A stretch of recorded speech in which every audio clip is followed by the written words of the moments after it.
This is Andy Fisher, WNEW News, on a rainy night in Manhattan. The forecast tells us it may dry out for a bit tomorrow, but the rain will be back tomorrow night and Saturday.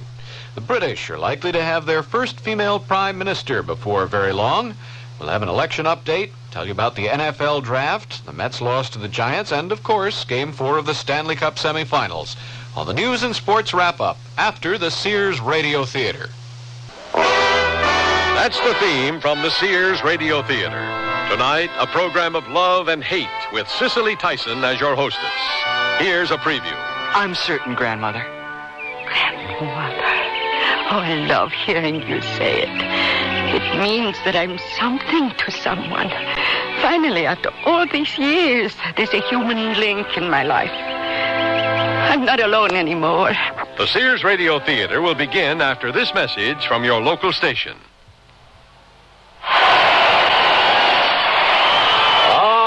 It's question and answer time. I know the questions, you know the answers, or do you? First question, who is the detective hero created by a famous female British mystery writer? I don't know. Right. Second question, which author was the creator of Sam Spade and a close friend of Lillian Hellman? Martin Mayonnaise. Correct for 1,000 bobolinks. Third question, what is the name of the greatest killer of all time? Oh, Al Capone. Bugsy Malone. Bonnie and Clyde. The Bullets. Correct for 1,000 bobolinks. The greatest killer of all time is heart and blood vessel disease. It's no joke. More people die of heart and blood vessel disease each year than of all other causes of death combined. We'd like to change that. We're the American Heart Association. Call us to find out where free blood pressure screenings are being held. Remember, we're fighting for your life. This is Cicely Tyson. In a small rural community some 100 miles inland of a southern seaboard state, Indian summer has lingered long. October's nearly gone, and still the sun-heavy air blows across the tall grass, making it shimmer and sway like the distant and undulating ocean. Then it appears on the horizon, large and yellow, high-flying and racing, responding wildly to the air currents far above. A kite, magnificent and proud. Following the taut white string downward from it, we find two figures running with the kite. Alex Vevey is 17 years old. He is tall and slender. His strides are long and loping, the easy and smooth movements of youth. His much smaller companion keeps abreast of him, taking 2 steps for every one of his, holding her fine-boned face up to watch every motion of the kite, her long silver hair fanning out behind her. After running up a gently sloping hill, she falters. Her eyes close. She loses sight of the kite, and her hand goes to her constricting chest. Alex runs on, unaware, and then, realizing that he's alone, he stops and turns back to her. Fran! Go on, don't stop now. Are you all right? Yes, go on, Alex. It's the best we've ever done. Don't stop now. Eugenia Granville stands atop the rise and watches her grandson turn and run swiftly away from her. Her strength can be clearly seen in her face, but now there is fear there too. Fear of the pain which has come again. Look, Gran! Look how high it is now! With her right hand pressed over her heart, Eugenia Granville waves her left arm encouragingly toward Alex, unable to speak because of the pain. The silver-haired spectator standing alone endures familiar intimations of mortality as she salutes the exuberance of youth in the running figure of her grandson. And that's only the beginning of our story.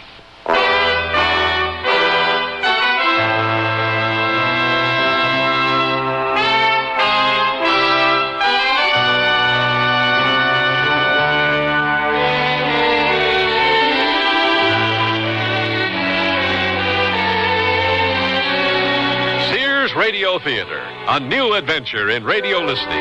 5 nights of exceptional entertainment every week. Brought to you in Elliott Lewis' production of the Sears Radio Theater. Our story, The Other Grandmother, by Pamela Russell. Our stars, Corey Burton, Virginia Gregg, and Jean Howell. The Sears Radio Theater is brought to you by Sears Roebuck and Company. Sears, where America shops for value. Separates ablaze with color fireworks, yet made of 100% cotton pointel knit to keep you cool and comfortable all summer. And just because they're natural doesn't mean they're neutral. Discover a gently gathered skirt, a cap sleeve shirt, a tank top, all bursting in colors, just waiting to be mixed or matched. For a day in the sunshine or a night under the stars, color fireworks is what's happening in Mrs. Pointel Separates. For Mother's Day, give Mom a hand. With handy appliances from Sears. Prices have been cut on Sears' best food processor. 14-speed blender with jars, and a push-button self-cleaning broiler oven. Save money and she'll save time on ironing day with a spray steam and dry self-cleaning iron. So give Mom a helping hand on Mother's Day. And save at Sears. Yay! Sale ends May 26th. Dates may vary in Alaska and Hawaii. Eastern, Central, or Pacific time, Mother's Day is an important time. Remember Mom with a timely example of sophisticated design. A Seiko watch from Sears. Seiko has a reputation you can count on in styles that range from sporty with leather wristbands to elegant bracelet watches in white or yellow gold color cases. Choose Mom's precision-made Seiko with 17 jewel or quartz movements from Sears. But hurry, Mother's Day is coming May 13th. All items available at most larger Sears retail stores.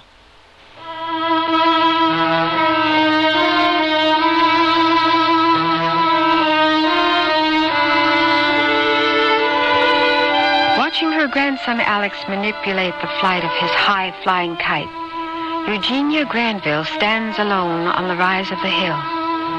She breathes deeply, trying to ease the pain that tears at her heart. Now she wonders not if, but when it will come again, and if she can bear it. She looks to Alex and smiles as he deftly and expertly reels in the kite and heads back toward her. Gran, did you see? I did. It was higher than ever before. You okay, Gran? Oh, fine. I just wanted to stand back and watch you. Oh, maybe you're tired. Oh, tired. Oh, maybe you, not me. You think Mother has dinner waiting for us? Probably. And I'll bet she's mad as a wet hen. Your mother just doesn't appreciate the fine art of kite flying. My own daughter, I can't understand it. Should we go back? In a minute, Alex. You sure you're all right, Gran? Of course I am. Just look around you, Alex. We won't have many more days like this one. Summer's almost over. Yes, summer. Alex, when your father died, it was a very sad time. He was a fine man. You were too young to know him, and that's a shame. But when you and your mother came here to live with me after his death, that marked the beginning of the happiest days of my life. Gran, why are you talking like this? Like something was about to end. Something is ending. What? Summer, Alex. Summer. Let's go back to the house now. The boy holding the folded yellow kite and the woman with her hand to her heart begin walking slowly down the gentle hill. The sun is setting and the sky is turning pale before it darkens into night.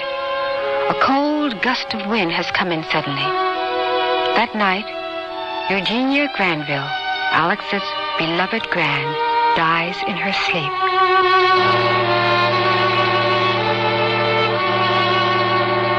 3 days after the small and solemn funeral, Alex returns home from school to find his mother in his grandmother's room, standing amid piles of clothes and shoes. The room is chaos. Alex, thinking of its peaceful beauty and order when Gran was alive, angrily approaches his mother. What are you doing? I'm sorting out Gran's things. Why? Because this is something that has to be done. Why? Because, Alex. That's not a reason. That's not an answer. I know you're upset. I'm trying to make allowances for you, but I won't have you speaking to me this way. I am your mother. And Gran was your mother. Why are you doing this? Can't you just leave the room alone and her things? Why do you have to go pawing through them, divvying them up? Alex, there are people who could use these clothes. They need them. It's foolish and worse, very selfish, to want to let them just hang in the closet when they could be used and appreciated. But they're Gran's. Gran is dead, Alex. You have to accept that. Don't you even care at all? Of course I care. We all mourn in different ways, Alex. I'm grieving for Gran in my way. You can't see it. Maybe you're too young to understand. I'm not too young. Why do you always say things like that? Gran never did. All right, Alex. You and Gran were great friends. You loved her, and she loved you. Well, now Gran is gone, and you're left with me. I know you don't like that, but you're going to have to live with it. Mother, why don't you stop for a while? Come for a walk with me. No, I want to finish up. Mother, please. I have to get this done. Why? Because I have to. After my father died, did you give away all his things, too? Is that why I have nothing of his? Nothing of him at all? You have everything of his. You're a replica of him. Is that why you can't look at me, Mother? Look at me! You are so like him. Shouldn't that make you happy? Should. It should, but it doesn't.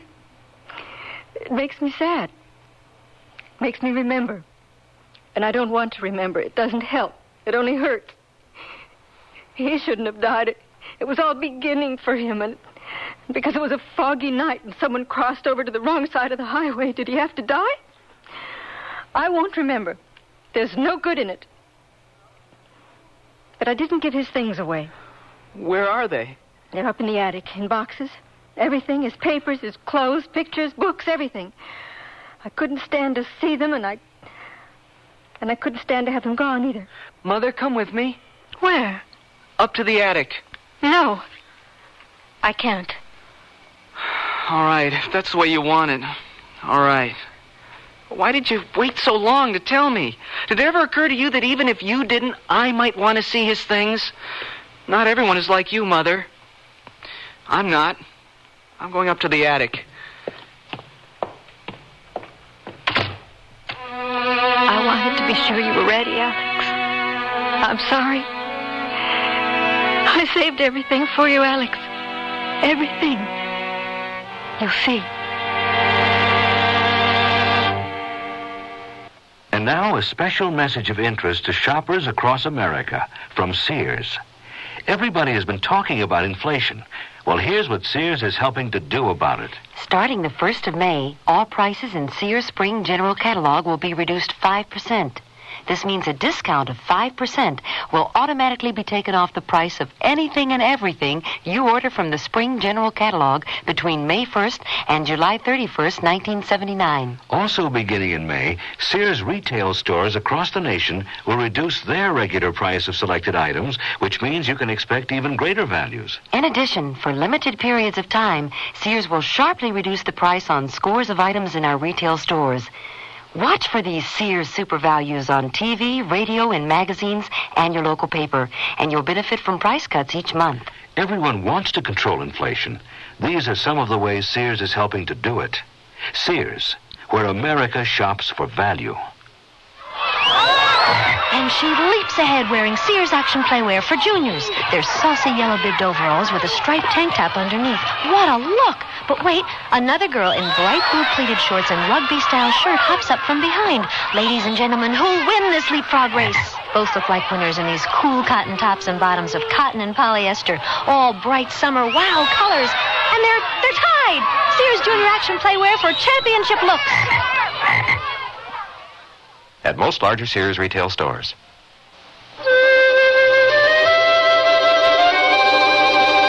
There is no question Alex felt the loss of his grandmother. She had been his closest friend, his confidant, the one person with whom he could share his thoughts. There was an empty space, therefore, in his heart, a space he had to fill. Mother! Mother! In the kitchen. Sit down, Alex. Dinner's almost ready. I'm not very hungry. Sit down. I fixed a good dinner for you. Mother? Go ahead and eat, Alex. Don't wait for me. I'll be there in a minute. Mother, Do you want some milk or tea? Oh, I made a big picture of iced tea this afternoon. Would you rather have that? Milk is fine. Well, thank you. Mother, I wanted Eat, to... Alex, for goodness sake. Don't wait for me. I said I wasn't hungry. All right. Don't eat. You're nothing but bones. You look like a scarecrow. Mother, will you listen to me, please? About what? You want me to listen to you about this afternoon? We both said things we shouldn't have. It's forgotten. No, it's not. Please sit down, Mother. Stop fussing and fiddling. Sit down and talk to me, please. All right, Alex. Mother, my father's family... He had none. He was an only child. His parents died when he was very young. He was raised by an aunt. She died when he was 19. Are you sure of that? Well, he may have been 18 when she died. No, I mean, are you sure about his parents? Well, yes. Why? I found something up in the attic today. What did you find? A letter. It was to Father, and it was from a nurse. She was writing to him about his mother. Oh, no, it couldn't be. You must have misunderstood it. No, I didn't. I read that letter over 3 times. Seems to me his aunt was ill and in the hospital when she died. Well, perhaps the nurse just assumed that his aunt was his mother. It would be an easy enough mistake to make. I'm sure that's all it was. Did you try some of the pot roast? I think it's especially good tonight. Mother, it wasn't Father's aunt that the nurse was writing about. What do you mean? That's the only reasonable explanation. Your father's mother died when he was a little baby. The nurse couldn't possibly have been writing about her. My father's aunt, what did she die of? Well, I don't remember. Didn't Father ever say? Try to remember. Why is this so important to you? Please try to remember. Let me think. It seems to me that your father once mentioned her having a weak heart. So, heart trouble, I guess that was it. Then there was no mistake. That letter wasn't about his aunt. It was about my father's mother. My other grandmother. Alex, I don't know what you're talking about. You're not making any sense. They don't put people with weak hearts in mental hospitals. Mental hospital? That's right. The letter was written by a nurse in a mental hospital. It was dated 1965. My grandmother didn't die when my father was a baby. She was alive in 1965. She may still be alive right now. And, Mother, I'm going to find out. I'm going to that hospital. She's probably been gone for years, Alex. That letter is 14 years old. I don't care how old it is. I'm going. Are you going to ask me not to? Are you going to try to stop me from finding my grandmother? No. But I wish that you'd let me call there first before we go. We? Yes, I'm going with you. All right. But I don't want you to call first. I just want to go. Fine. Do you want to know what the nurse wrote in the letter? Well, of course I do. Well, she wrote telling Father that his mother didn't belong in the hospital and that she was fit to come home. Why did he leave her there, Mother?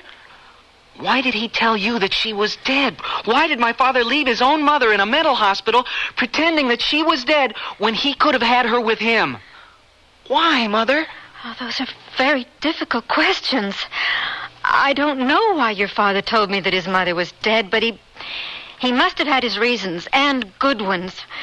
I do know why he didn't take her out of the hospital in 1965. Why? Don't you remember? Your father died that year on March 10th, 1965. The letter was dated March 7th, and the postmark was on the 8th. Well, he must have received it the day he died. Then you think he would have gone to her? Taken her out if he'd lived? Oh, I'm sure of it. If what the nurse wrote to him was true and his mother really was able to leave the hospital, I know that your father would have brought her home. But why did he lie? Why did he tell everyone that my grandmother was dead? I don't know. I can't answer.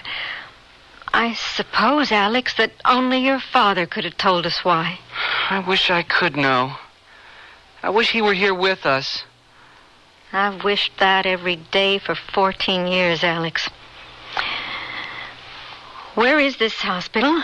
Oh, not far. Just outside Washington. We'll drive up this weekend. Thank you, Mother. Just think. I've still got a grandmother.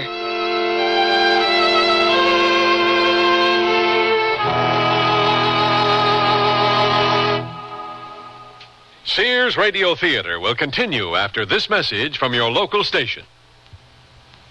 This is Safety Vision, a quick and easy method for observing potential hazards in your home. Let's start by activating your safety scan. Carefully focus on your appliance cords and plugs. Check to see if they're damaged in any way, and if so, discontinue using the appliance. Next, you should focus on water. Check so that none of your plugged-in electrical appliances can be accidentally immersed in water or any other liquid. And avoid handling an electrical appliance with wet hands or when you are standing on a wet or damp floor. And finally, your safety scan should include checking for the UL label on all electrical appliances. That label indicates that the product design has been evaluated by safety engineers and complies with a nationally recognized safety standard.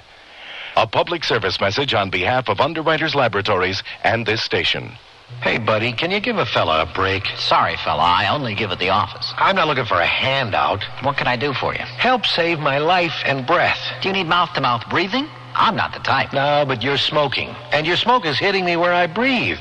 And what with an allergy and pollution, you're not helping any. Sorry, I didn't mean to bother you. Sure, but the fact is that your smoke is getting in my eyes and nose and throat. And that's not a good song for my lungs. Well, you could always move away. I do, and then there's another one puffing away in my face. How about a deal? Like the Lung Association says, smoke if you must, but make smoking a private affair. Or quit. Secondhand smoke is truly offensive for non-smokers. Well, I'll give it a try. Wish you would, otherwise they're going to hang a tag on you. A tag? Yeah, cigarettes are a health hazard, and so are you.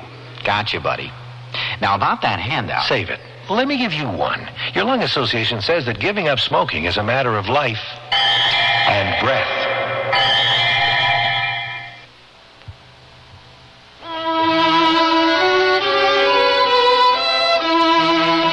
They drove silently, Alex and his mother. Between them, the sudden and startling discovery that a patient in a mental hospital, an unknown woman, was about to enter their lives. Neither of them had known of her existence. They would not even be able to recognize her face, and yet her presence was strongly felt as they arrived at the hospital on the outskirts of the city.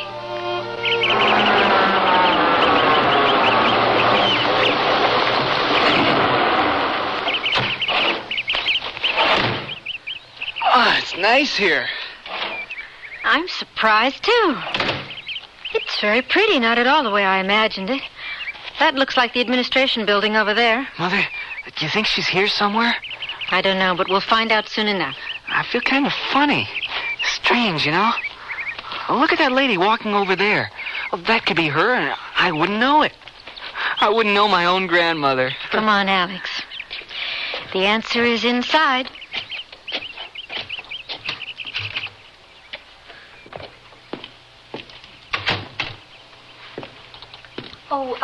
May I help you? Possibly. We've just recently learned that a relative of ours may be a patient here.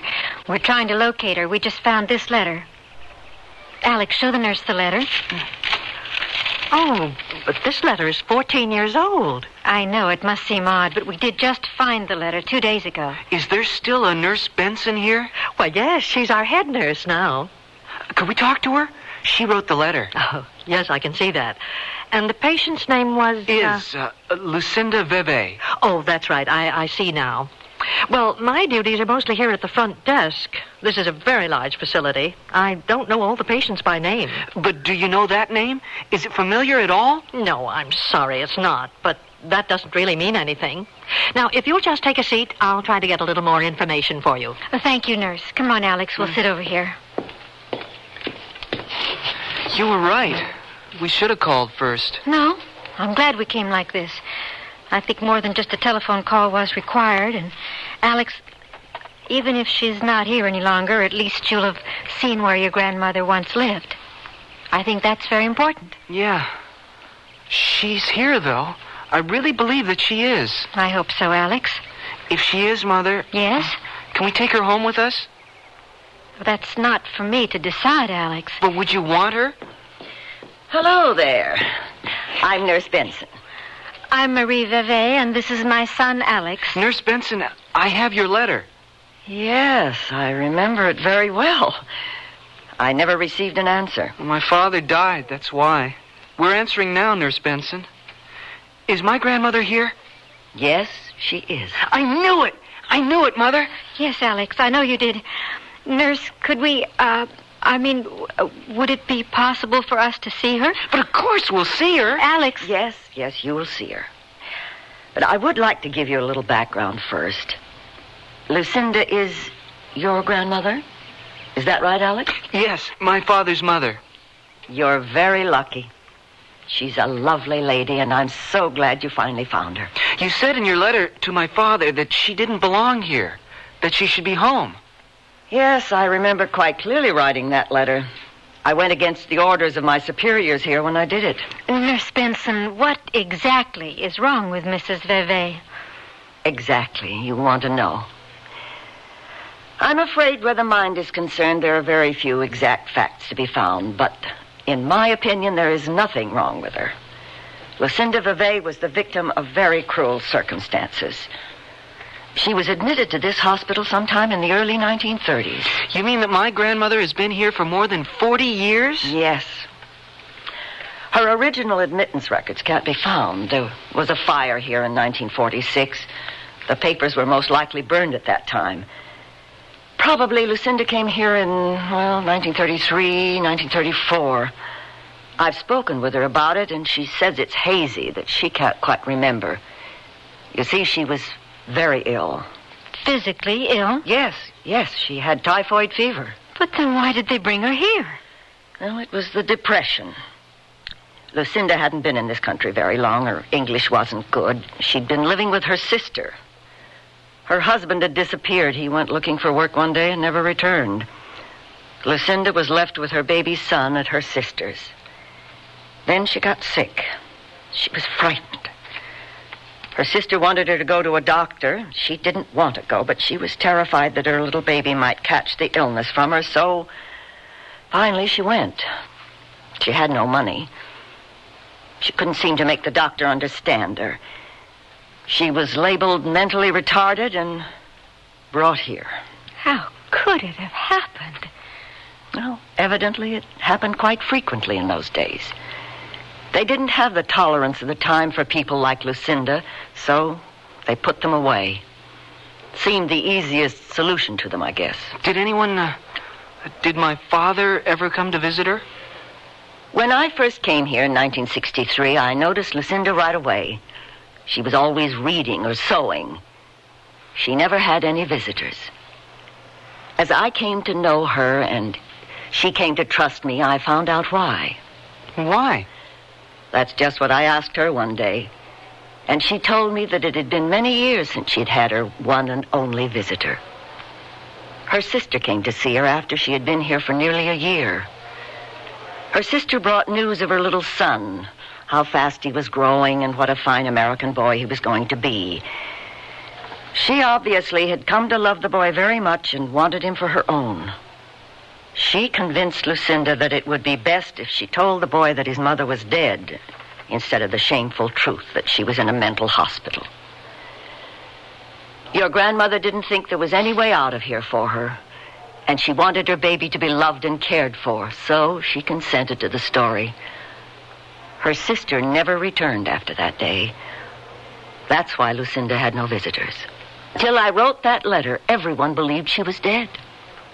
And the letter was delivered to a man who was dead. Or would be dead shortly after he received it. I never knew. If it wasn't for Alex, we wouldn't be here now. Can we see her now? Oh, yes, of course. Does she speak English well? I mean, did she learn here? Oh, yes. She works as a seamstress. She's very good. We'll go to her cottage now. There are 10 women to a cottage. I'll describe her to you so you'll know her when you see her. No, please, Nurse Benson, don't do that. I want to try and find her myself.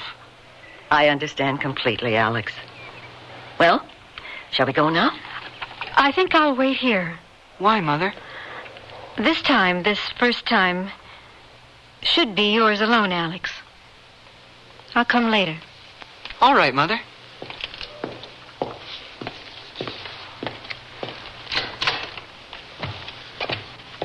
I don't know how to thank you.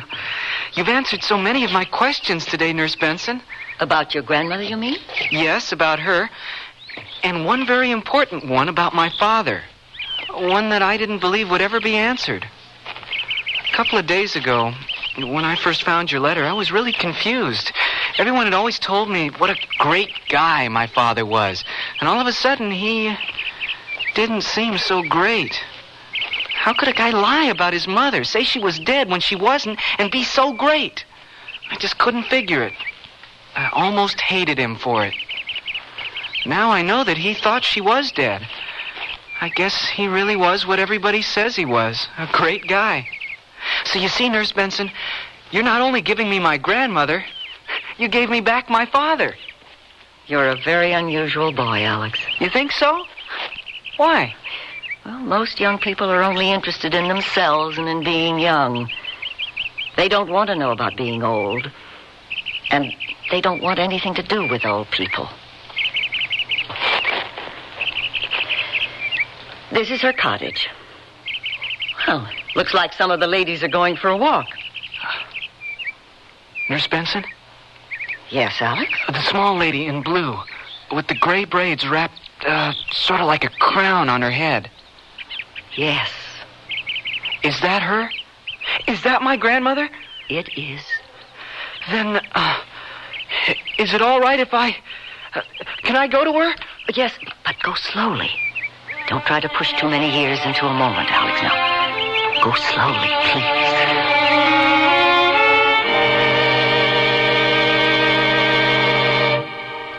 Sears National Automotive Sale. Now, save $36 to $76 on a set of 4 Sears steel-belted radial tires. That's great savings on the most popular radial in Sears history. And the Sears heavy-duty shock can help save you from some of the jolts, jars, and jerks. Help save you some money, too. On sale now, only $5.99 each. Save 14% on America's best-selling shock. Installation available at most Sears Tire and Auto Centers. Prices may vary in Alaska and Hawaii. Stop at Sears. Strawberries! Stoneware with hand-painted strawberries! 45-piece sets plus extra serving bowl. Sears Strawberries! Sears hand-painted strawberry stoneware has delectably sweet country looks. And durable, this dishwasher-safe stoneware resists chipping, cracking, or fading, even when exposed to your oven, freezer, or microwave oven. Enhance your table with these pretty strawberries from Sears. Strawberries! Sears Stoneware with hand-painted strawberries! At most larger Sears retail stores. Come with me on a magic carpet ride to view Sears' Kismet Classic collection of rugs with the beauty and luxury of genuine Oriental creations. Behold, 13 exquisite patterns inspired by great masterpieces of Persia and the Orient. Look upon all 9 sizes of Kismet Classic rugs, each of 100% virgin worsted wool pile. Deep, dense, luxurious. Riding a rug is okay, but decorating with Kismet Classics is heaven on earth. At most larger Sears retail stores.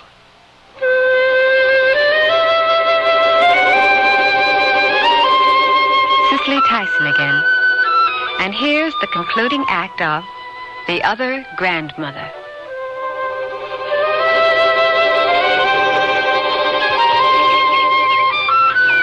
Hello.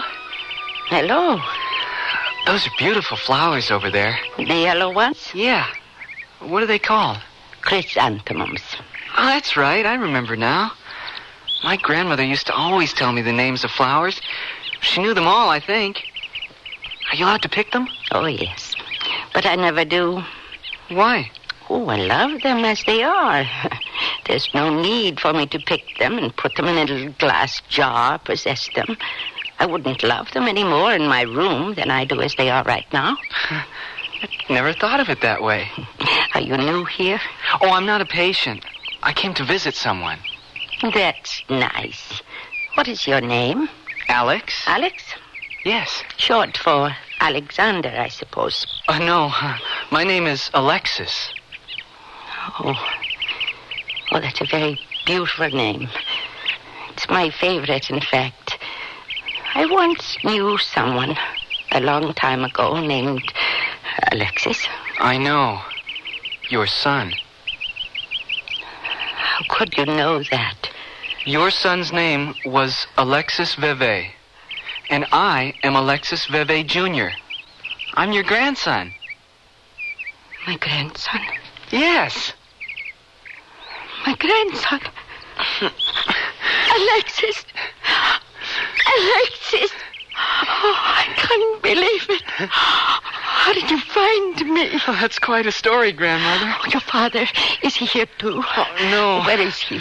He's dead. He died when I was very young. My baby boy. That's all I ever had of him. And that's all I will ever have of him now. They brought me here, Alexis, when your father was so little. I know. Nurse Benson told me. To think that he grew into a man, had a son, lived his life, and now he's gone.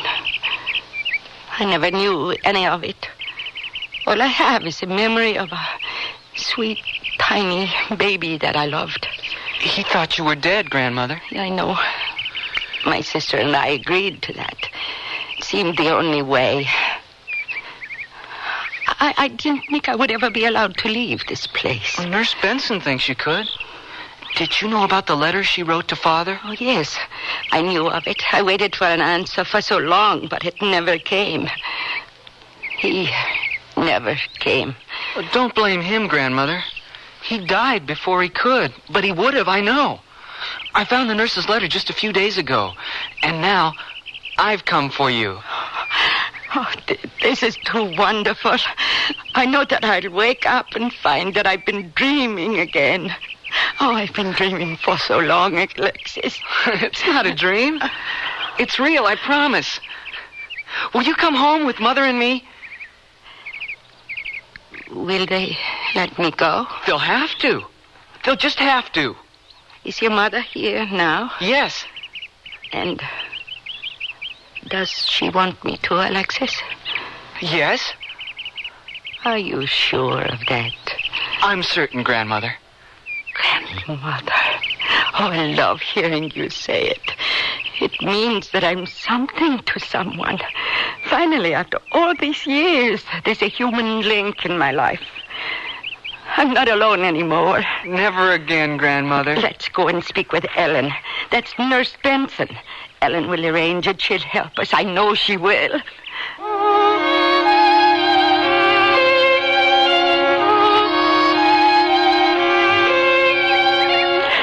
The big day is finally here, Lucinda. I can hardly believe it. Oh, I only wish it had been years ago. It's a miracle to me. I'd given up all hope, Ellen. I know. I'm going to miss you. And I'm going to miss you. Oh, there are many things and people that I'll miss here. After all, it's been a kind of home. 45 years is a long time. It's a lifetime for some people. Are you a little frightened, Lucinda? More than a little. Here, I know everything. Out there, I don't know what's waiting for me. You know one thing that is. Alex. Yes, Alex.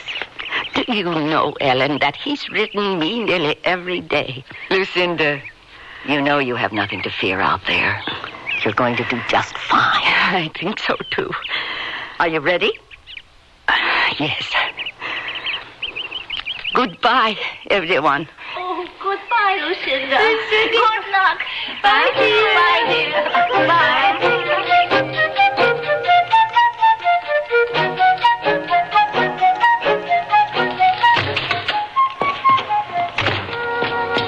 Anybody home? In here, Alex.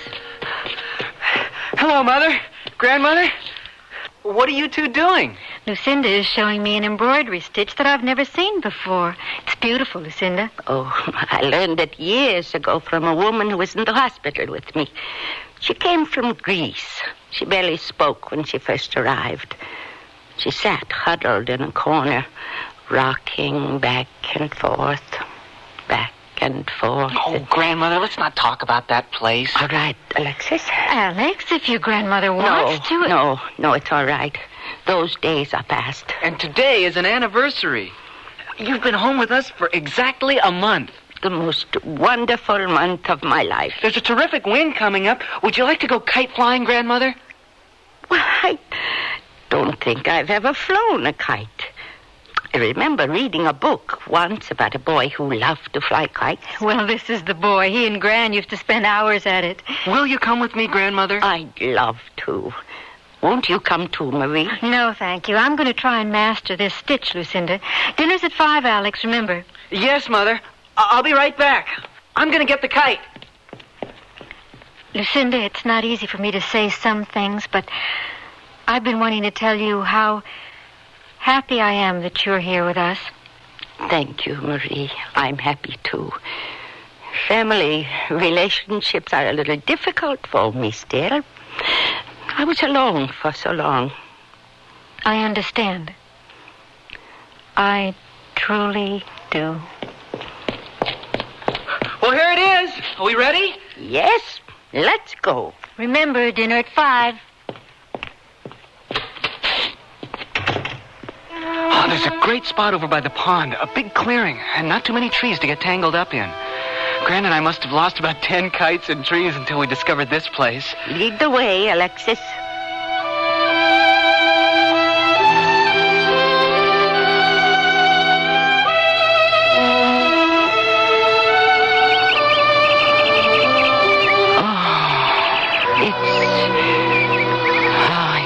Beautiful. It's kind of bare right now. You should see it in the spring. Oh, just wait until spring, and then fall when all the leaves are turning. Now, what we'll do is run up that hill, and once the kite is up, we'll just follow it. Wherever it takes us, we'll go, and we'll fly it as high as we possibly can. Alexis, I'm going to sit right here and watch you. Why? Why won't you come with me? Gran always did. Except, that last day when she just watched me, too. Alexis, I'm not Gran. I know that. And I can't do what she did. I'm sorry that I can't. But we had very different lives, she and I. Mm-hmm. Lives that made us very different people. Gran gave you things that I can't. But I can give you things that she couldn't. Things that only I can give. Well, watch me then. Just watch me. I'm going to take it up into the clouds.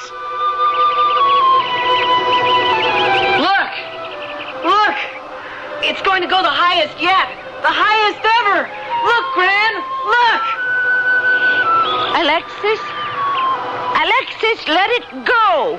No! It'll go higher still. It will if you let it go.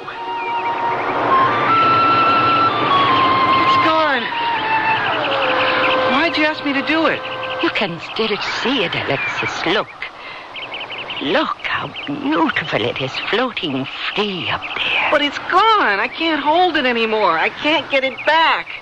It's not mine anymore. It will always be yours, Alexis. But there comes a time when you have to let go. Holding on to a thing tightly with your hands doesn't make it yours. They locked me away and held me in that hospital for so many years.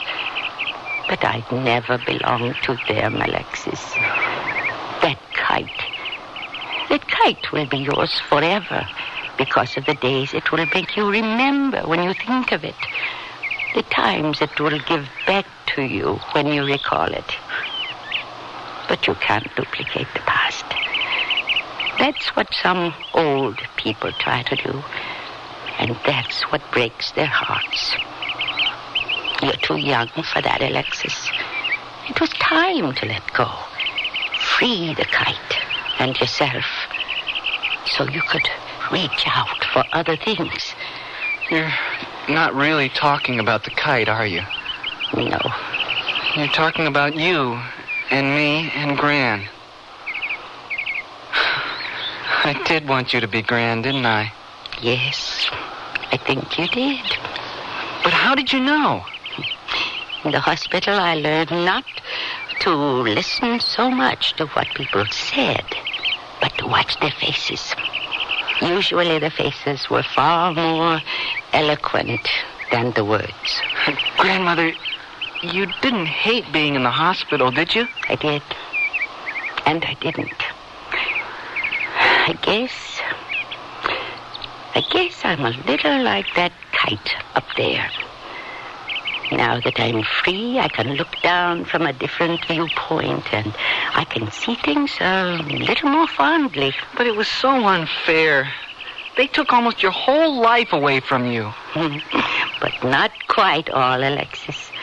I have a life now, and I have an appreciation of it that I would never have had otherwise. I never knew freedom, so I can love and prize it as someone who has always had it never could.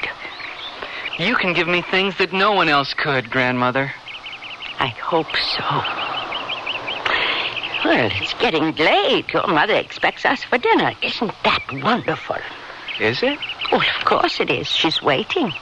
She's watching at the window just for us, Alexis. I guess that is kind of wonderful.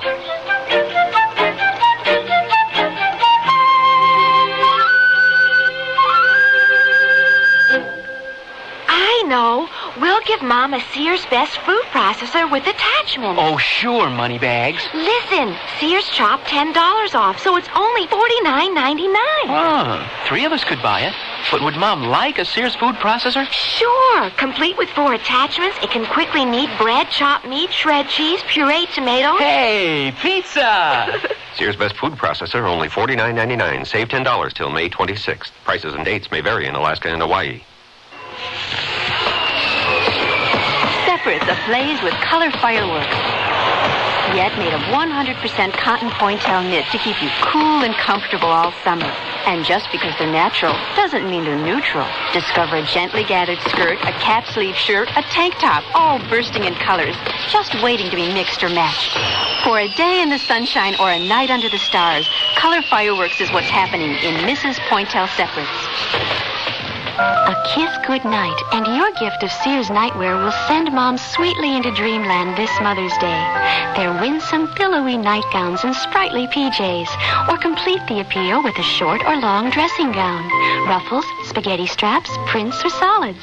Just a few dreamy ways to choose Sears nightwear. All airy nylon tricot, loosely shaped for sleeping comfort. This Mother's Day, give Mom pretty nightwear from Sears, and sweet dreams. All items available at most larger Sears retail stores. The Sears Radio Theater has been brought to you by Sears Roebuck and Company, where our policy is satisfaction guaranteed or your money back. Sears, where America shops for value. The Other Grandmother was written by Pamela Russell, produced and directed by Fletcher Markle. Your hostess was Cicely Tyson. Our stars were Corey Burton, Virginia Gregg, and Jean Howell. Also heard were Irene Tedrow, Barbara Townsend, and Paula Winslow. The music for Sears Radio Theater was composed and conducted by Nelson Riddle. This is Art Gilmore speaking. The Elliott Lewis production of Sears Radio Theater is a presentation of CVI. I'm Andy Fisher, and this has been a WNEW News Update. News and sports in detail coming up after the Sears Radio Theater.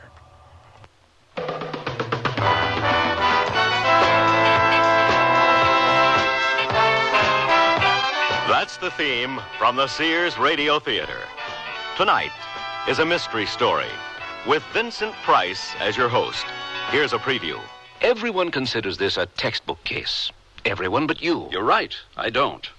And if you continue following textbook therapeutic procedures, Jane is going to go into withdrawal or do something destructive, maybe even to herself. What do you propose, Doctor? Exorcism? I want 2 weeks. And during that period, I want custody of her. The Sears Radio Theater will begin after this message from your local station. What if you went off to college and found that you were different from everyone else, and everything was designed for them, not for you? Suppose you went to the library and all the books you needed were in Braille, and you were the only one who couldn't read. You'd feel left out, wouldn't you? And what if you went to class and found that there were no chairs because all the other students rolled in with their own wheelchairs? Suppose one of your professors gave his lectures talking with his hands, only his hands, and everyone understood sign language except you. You'd think it wasn't fair. Well, that's how handicapped people feel now when they go to college and find extra handicaps. But things are changing, and we have free information that can help. Write Closer Look, Box 1492, Washington, D.C., 20013. A public service message on behalf of the United States Office of Education. This is Vincent Price. We all hear these sounds at one time or another. Children at play, the screeching of car brakes, a dog barking, an ambulance siren.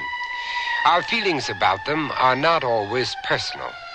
But in this case, these sounds, whether alone or in combination, have a special significance. When they are tied to something inexplicable in a child's memory, the child will never forget. I've got to go look for my sister. Jane, you don't have a sister. I've got to find Wanda. There is no Wanda. Jane Lytle is 14 years old. Jane's mother, Mildred, is a nurse. Her father, Jack Lytle, is a postman. Mildred and Jack are concerned parents. The Lytle home should be a happy one. But Jane insists that she has a sister named Wanda. The sister Wanda does not exist. Not for Mildred, not for her husband, Jack. Only for their only daughter, Jane. Mildred cannot cope with it any longer. She feels she has come to the end. But Mildred doesn't know that this is only the beginning of our story.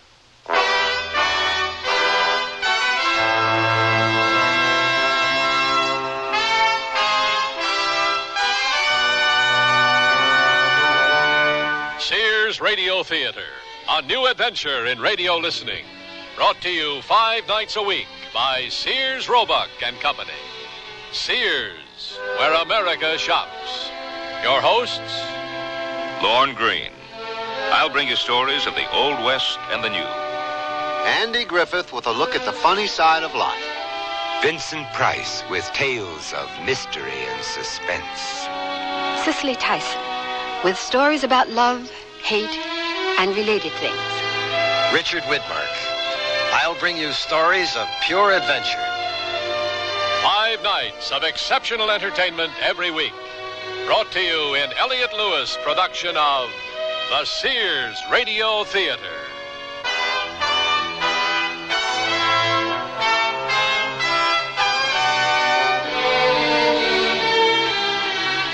Our story, Wanda, by Bernard Gerard. Our stars, Lynn Berman, Peggy Weber, and Rusey Taylor. On guard. Effective fencing demands style and endurance. That includes fencing around your home. Sears Armadillo chain link fencing has both, setting off your house and helping protect your home. How? For starters, Sears Armadillo framework has 3 protective coatings that work together for a lustrous, highly rust-resistant frame. Gates even match the fencing design for uniformity. So call your local Sears soon for your free home estimate. Armadillo chain link fencing at most larger Sears retail stores. Join millions of Americans and shop the easy way with a Sears credit card. All you do to apply is call toll-free 800-526-0444. It's your entry to shopping convenience and quality merchandise. Your card will be accepted at over 3,600 Sears stores across the nation. And you can choose from over 100,000 Sears products and services. Even use it for your catalog orders, in the store or over the phone. Just say charge it. Call 800-526-0444. New Jersey residents call 800-652-2777 for your Sears credit card. Nearly everyone at our party mentioned our new Sears Dream Supreme carpeting. Didn't anyone say anything about my rutabaga dip? Marvin said Dream Supreme looks so thick and luxurious. He loved its velvety, soft plush pile. What about my rutabaga dip? Eloise adored the color of my rutabaga dip. I told her that avocado lime is just one of Dream Supreme's 20 lustrous colors, and when Doris heard that Dream Supreme is so reasonably priced and treated with Scotchgard brand fabric protector... Okay, what about my tuna fish upside down cake? Dream Supreme carpeting in most larger Sears retail stores. The word's out and spreading fast about the jeans from Sears Men's Store that grow old beautifully.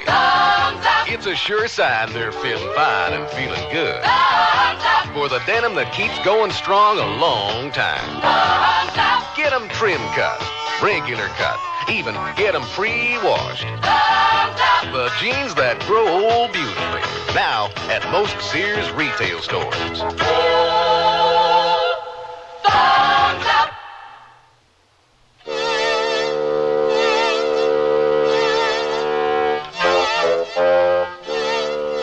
I want you to listen once again, and listen carefully.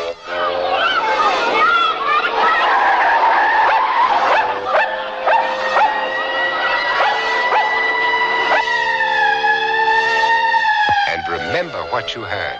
A life depends on it.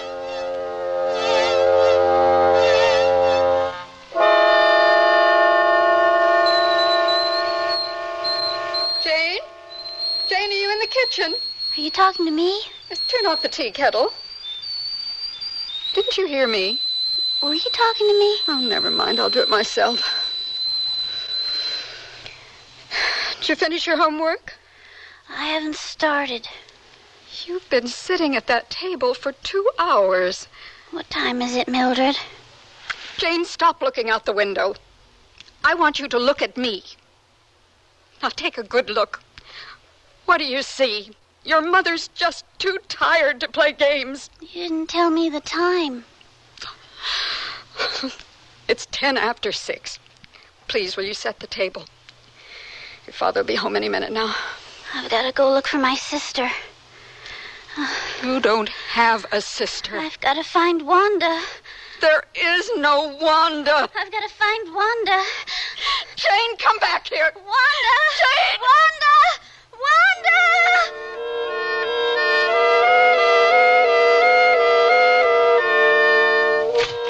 I'm home. Mildred, where are you? In the kitchen. I made it again today. It's now 8 days, 4 hours, and 22 minutes since I've had a cigarette. Well, have a drink and make mine a double. What's wrong? Jane. Wanda? Who else? Where is she? Probably in the park. Isn't that where she always looks for Wanda? Will you please fix me a drink? How long has she been gone? About an hour. Jack, I can't take it anymore. The look on her face, the way she calls me Mildred. I just can't handle it anymore. It goes on and on. We've been through the doctors, the clinics, you name it. And she still thinks she has a sister named Wanda.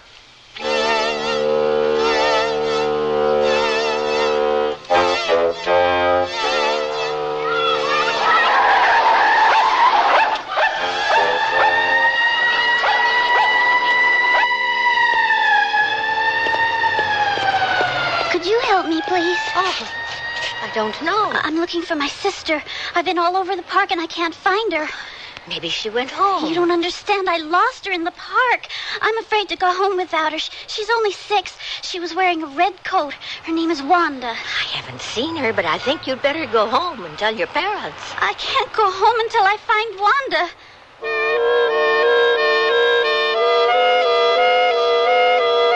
I couldn't find her. But she always goes to the park. I covered every inch of it. And maybe she went to Ann's house. Oh, I called there. I was about to call the pizza parlor when you drove in. I was there twice. Jack, it's not like when she used to run off when she was 5 or 6.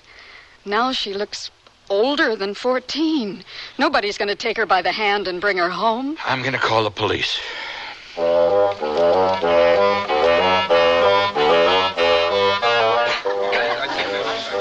You can't keep going up and down the aisle, young lady. Intermission's almost over. If you want to stay in here, you'll have to buy a ticket and sit down. She was wearing a red coat. We came here before we went to the park. Her name is Wanda. She's only 6 years old. We'd better go out to the lobby. Look, I've been on duty all day. There's been no little girl in a red coat. She's very tiny for her age. The manager said you could come in and look for your sister during intermission. The feature picture is going to start in a minute. If she was in here, you would have found her by now. What's that got to do with the feature picture? The lights are on. There isn't even a line in front of the popcorn counter. This picture is so bad, if your sister was here, she'd have to be hiding under the empty seats. I'm afraid to go home without her. Oh, but that's not really true. Mildred and Jack think I made up Wanda. Who are Mildred and Jack? My mom and dad. I don't know what you're on, but you'd better go trip out someplace else.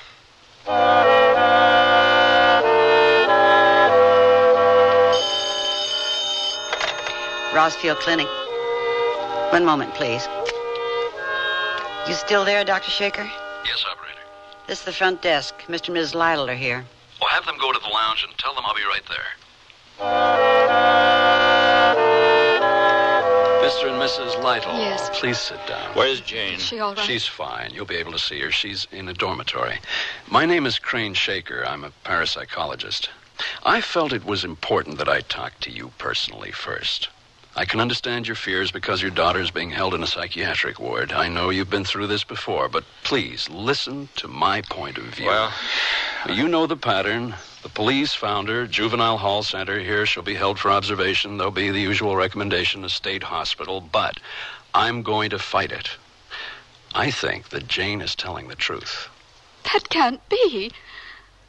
I've only had one child.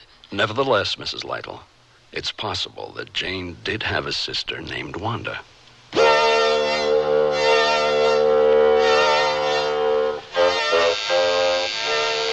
What is it? Didn't I tell you I don't want to take any calls? For the moment, just say I'm not in my office. Yes, Crane Shaker is still here. We don't want to be disturbed.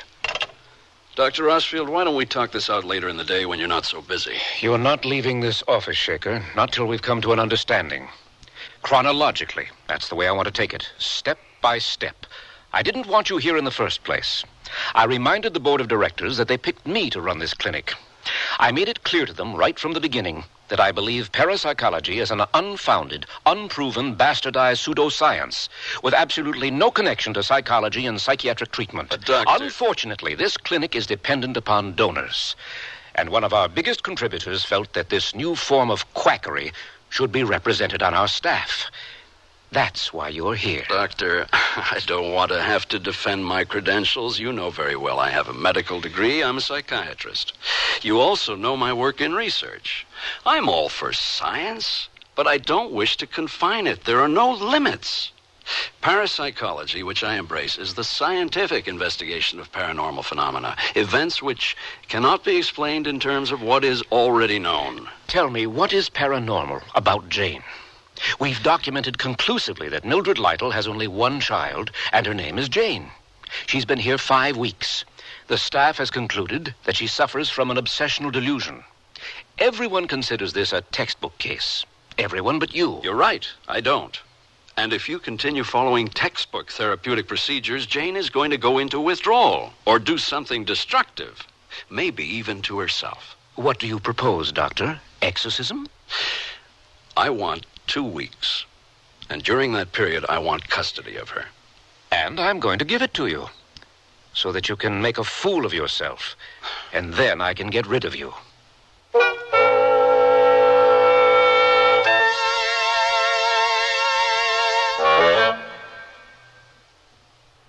What's the best way to save on new clothes? Sew them. Start by saving $40 on a Kenmore sewing machine at Sears with a convertible free arm for narrow sleeves, cuffs, and legs, a built-in buttonholer, even 6 stretch stitches. This free arm Kenmore just $199.95 and save $30 on a wood veneer sewing cabinet. Sale ends March 31st. Prices and dates may vary in Alaska and Hawaii. Available at most Sears retail stores. Kenmore.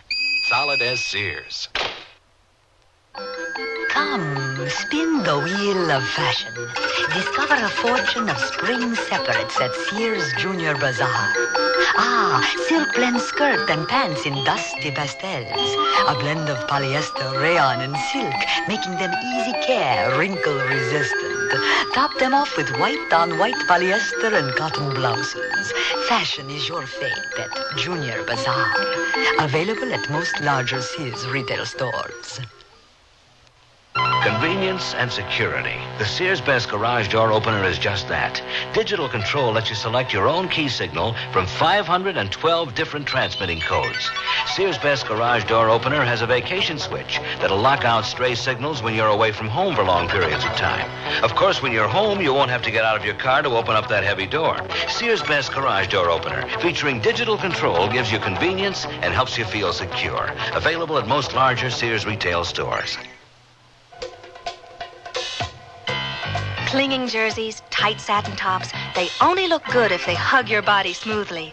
Sears Best A Bra Light helps you and your clothes look good. How? A Bra Light has no seam cups and straps adjust in the back so you look great up front. Whatever you do, whether it's dashing around town or simmering with disco fever in that slinky dress, it's flattering fun with the Sears A Bra Light. Available at most larger Sears retail stores. Jane is once again being held for psychiatric observation. The staff all agree that Jane is a victim of a neurotic obsession, except one. His name is Dr. Crane Shaker. Come in. I've been waiting for you, Jane. Would you like to take a walk? It's not necessary. I like your office. We could talk here. That's all right with me. I've been through this before. All the questions. I know what you're going to ask me. I know all the answers. You're not going to believe me. But go ahead. I'll cooperate. When was the last time you saw Wanda? We went to a movie, then to the park. Mama liked to have dinner at 5. I promised I'd bring her home by then. I lost her in the park. I know it wasn't at the Royal. I'm sure of it now. What is the Royal? It's the theater. What theater? On the corner. What corner? Next to Newberry's. Do you know the name of the street? Colby Street. Colby. How far is that from the park? It's just around the corner. What do you do in the park? Wanda's 6. We always had to go to the swings first. I'd push her till my arms fell off. I bet I know what you did next. The snack bar, right? No. We'd go sit with the Indian. Who is the Indian? He was smaller than Wanda. He held his hands out. Water ran out of his hands and filled the pool. Did he talk to you? How could a statue talk to you? He must have had a friendly face. I liked his hands. What did Wanda like? The water, mostly. When no one was looking, I let Wanda and the dog splash in the pool. I'll never forget one day. It was really gray. I couldn't see across the street. Did you hear it? Hear what? You know, when a car has to stop fast. No, I didn't hear it. I heard it. Somebody was laughing. It seemed funny to me because I could hear the sound of a siren. One thing I can be sure of, it wasn't Wanda laughing. I was alone. I couldn't find her or the dog. Your dog? Not really. It was more Wanda's. He was always in the park, and he would follow Wanda. What was the dog's name? I don't remember. But he was gone, too. What did you do then? I've said this before, and I'll say it again. None of it makes sense, not even to me. I went home. I said to Mom and Dad, I can't find Wanda. What more can I say? You know the rest.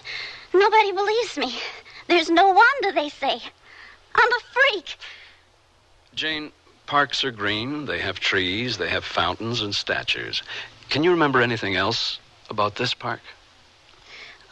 Pears would fall off the trees. They were soft and ripe, but they were green. I've never seen green pears that were soft and ripe. I have. Jane, I believe you have or have had a sister named Wanda. Nobody else believes me. I think you're trying to trick me so you can have me put away. We have something in common. They'd like to put me away, too. But I'll tell you how we can beat them. All we have to do is find Wanda. But we're going to have to work together. Are you with me? I'll try. Okay. For now, you're in my custody, and I'm willing to take you home. But, Jane, if you run off without me, I won't be able to help you. Now, hold on to this card and don't lose it. What is it? That's my phone exchange. You can reach me 24 hours a day. Why are you doing this? You don't even know me. You remember your sister Wanda, right? Yes, I really do. Sometimes, Jane, our memories go back farther than just this present life we're living. Do you understand what I'm saying? No, not really. Well, I hope you will understand soon.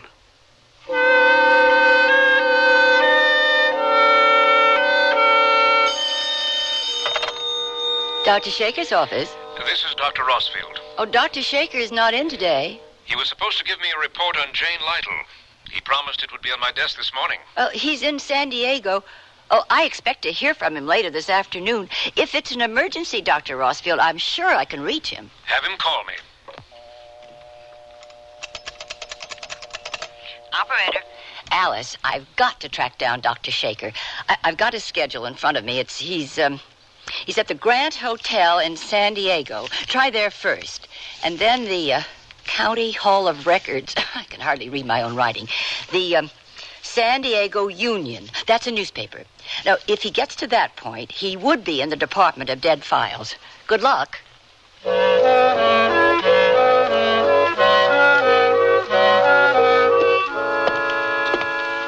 Dr. Shaker, you're wanted on the telephone. Oh, where can I take it? You can use the phone on the desk next to the window. Thank you. This is Dr. Shaker. This is Judy. You'd better call Dr. Rossfield. He sounded very uptight. Oh, I can't be bothered now. I'm still in the Hall of Records. I'm close, very close. Judy, I've found the Indian. I'm going through the obituary files. I don't envy you. I've got it narrowed down to 4 years. Jane said she took Wanda to the Royal Theater, then went to the park. The Royal Theater was converted into a movie house in 1958, and it was torn down in 62. What'll I tell Dr. Rossfield? Be my guest.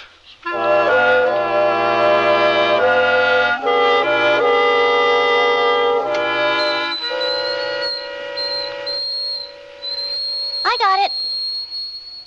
I'm fixing your tea, Dad. Do you want some toast? Tea is enough this morning. Is Mom coming in for breakfast? She's still on duty. The hospital transferred her to the intensive care ward. 1 sugar. I could make cinnamon toast. No, I'm not hungry, Jane. Sit down. I want to talk to you. Talk?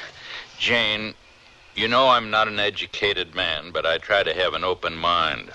We've been through it so much, Wanda. Well, yesterday this Dr. Shaker called me. He hammered me with questions. What in the world did you tell him? No more than what I've told you. I went to a movie, then I took Wanda to the park. I started getting sleepy. I said to Wanda, we're going to sit under this tree and take a nap. The last thing I remember was a dog barking. When I woke up, Wanda was gone. I lost her. Jane, you and I are sitting in this kitchen. There are 2 bedrooms in this house. Your mother and I sleep in one, and you sleep in the other. Where does Wanda sleep? I know it's weird. I can't explain it. It's a feeling I can't control. I can't sleep. I can't rest. I know there's no Wanda in this house. There never has been. But there is a Wanda someplace in my life, and I have to find her. Help me, Dad.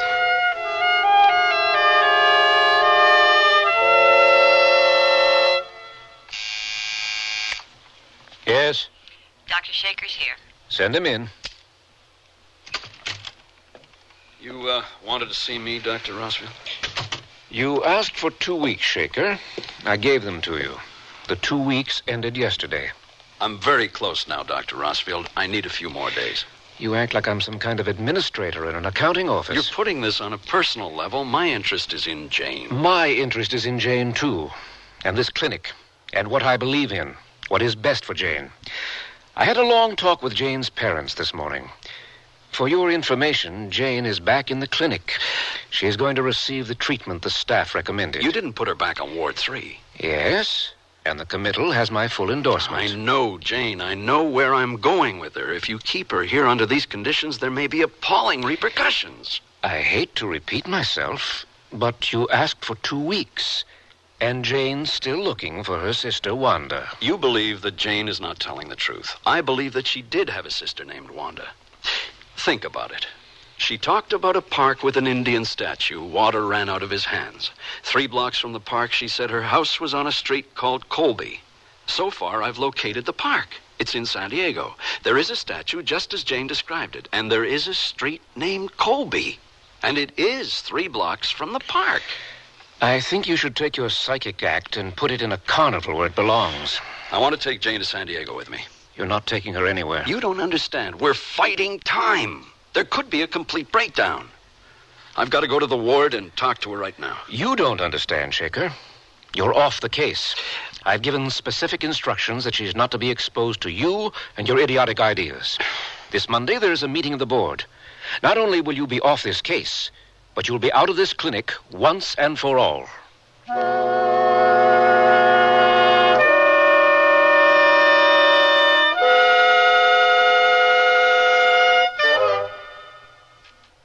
Sears Radio Theater will return after this message from your local station.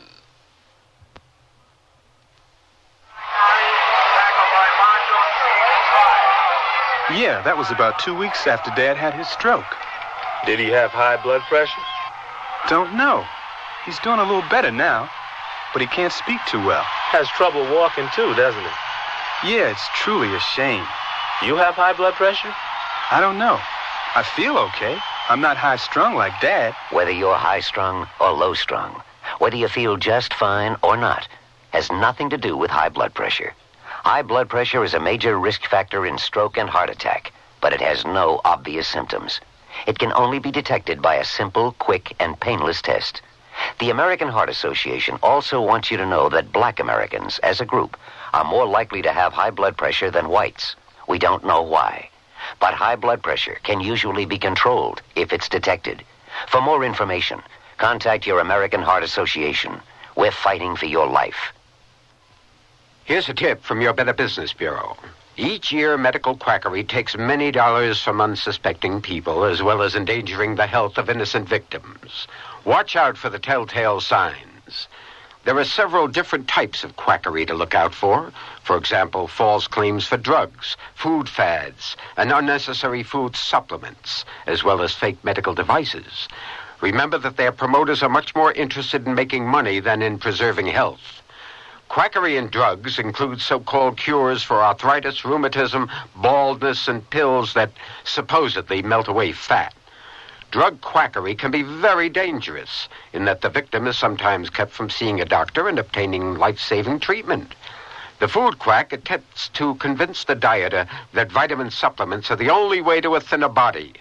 And once again, only a doctor should diagnose a vitamin deficiency and write up the necessary prescription. A tip from your Better Business Bureau.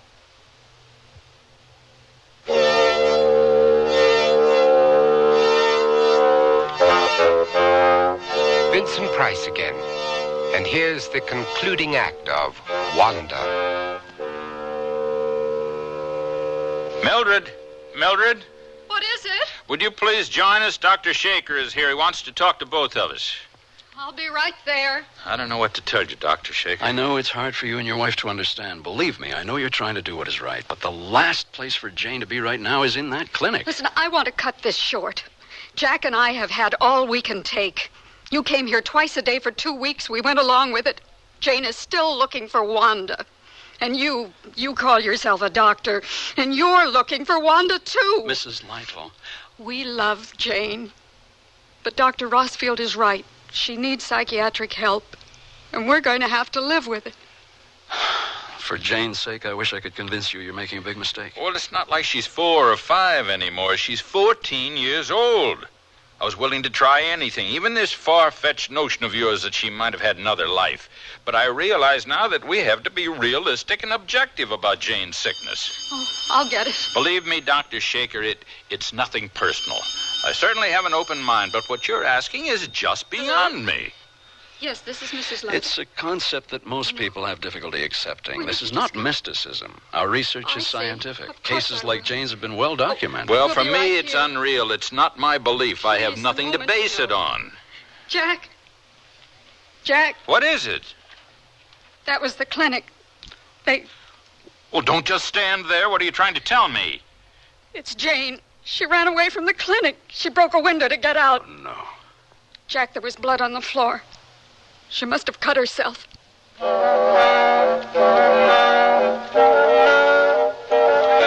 me, could could you tell me what time does the feature start? In about 10 minutes. Oh, thank you. I can't get in the ladies' room. It's locked. But I can hear someone in there. It sounds like she's crying.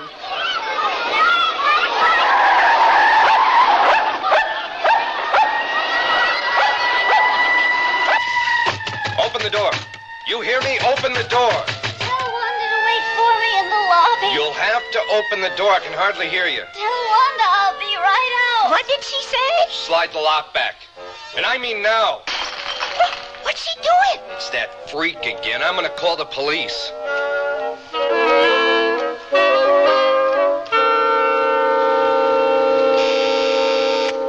What is it? Mr. and Mrs. Lytle are back. Have them come in. Come in. I've had a report from the police. Have they found her?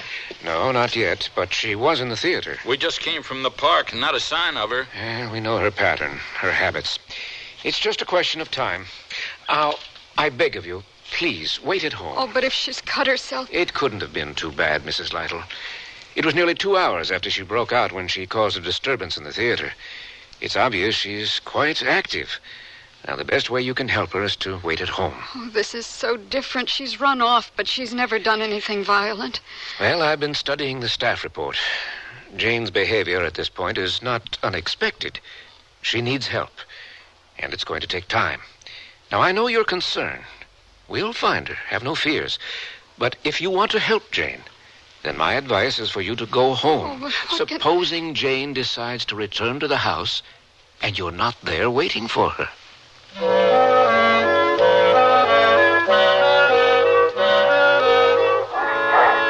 We're closed. Can't you read the sign? My name is Crane Shaker. Now listen, I'm a doctor and I'm looking for a young girl. I don't make the rules, Doctor. The animal shelter is run by the county. Now, it's spelled out right there. Closing hour is 6 o'clock. I just want to come in and look for this girl. If you will let me explain. I can't do it. The supervisor is gone. There's just me and one other security guard. Her name is Jane. She's 14 years old. She's in trouble. She needs me. She could be hiding in there. Well, we always do a check before we lock the gate. Now, if she was here, I'd know it. But it's possible that you may... All right. You wait here. I'll take a look around. Doctor, I found her. She was in the storage house. Come to the side gate, and I'll let you in.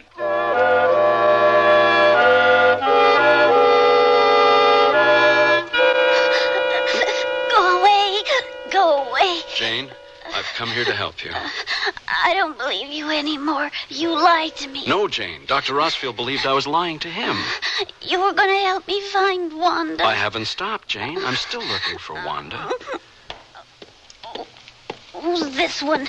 Does he drive the ambulance? No, Jane, he works here. He helps take care of the animals. I had to call the police. I can't help it. They got a rule for everything around here. What does that mean? Well, if you're not her legal guardian, then I have to wait on the police. Do you mind if I make use of your first aid kit? No rule says you can't. I'm not leaving. That cut on her hand, that don't look too good. It's not too deep. No, Jane, don't take your hand away. I want to fix this bandage. Go away. Sir, I'm sorry. Have you got a pair of scissors? Oh, wasn't there one in the kit? No, I couldn't find one. I'll be right back. Jane, I know where to find Wanda. Hold out your hand. No, you're just telling me stories. Wanda is sleeping. No, you double-crossed me. Jane, listen to me. I'll take you to Wanda. I believe in you. I can prove it. Now, Jane, I'm going to open the door. Can you hear them, Jane? Listen, Jane. Wanda can't be too far away.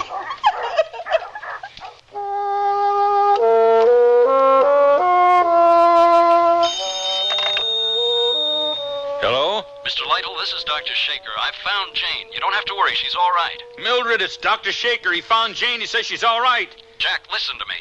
Jane and I are going to stop someplace, have some ice cream. We're going to talk. Then I don't want to take her to the clinic. I want to bring her home. Home? Now, remember, Jack, I knew where to find her. You know I'm not going to hurt her. And I need your cooperation for Jane's sake. If you insist on her going back to the clinic, then I have no choice. Where'd you find her? At the dog pound. Hey, wait a minute. Why are you holding your hand over the receiver? I want to talk to you. What's wrong? This is Dr. Shaker, and I know you think he's crazy. Oh, this is all so weird. But he knew where to go and find her. What are you trying to tell me? He wants to bring Jane home. Dr. Rossfield took him off the case. Off the case. Well, maybe Shaker is right. Maybe it's not a case. How will we ever know unless we give Shaker a chance? I don't know. Well, what have we got to lose?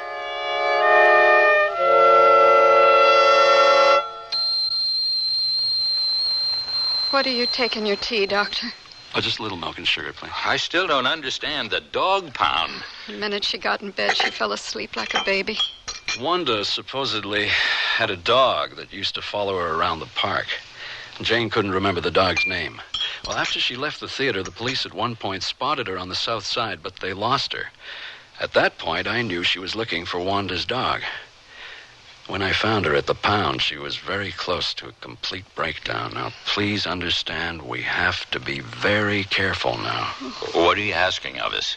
Well, I have to state to you, even though you're aware of it, that Dr. Rossfield doesn't believe in anything I'm doing for Jane. As you know, I've been taken off the case.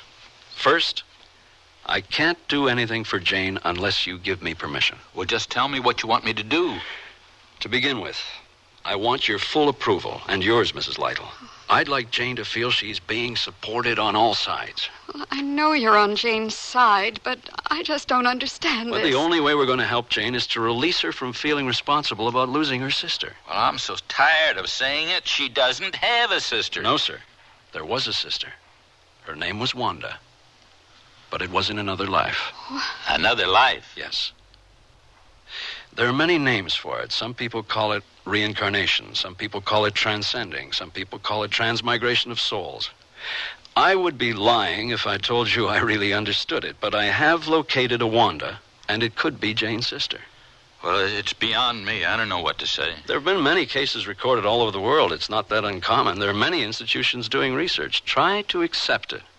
Jane is not sick. Let's start out now by taking her statements as possible facts. Like what? Well, Jane talked about an Indian statue. Soft, ripe green pears.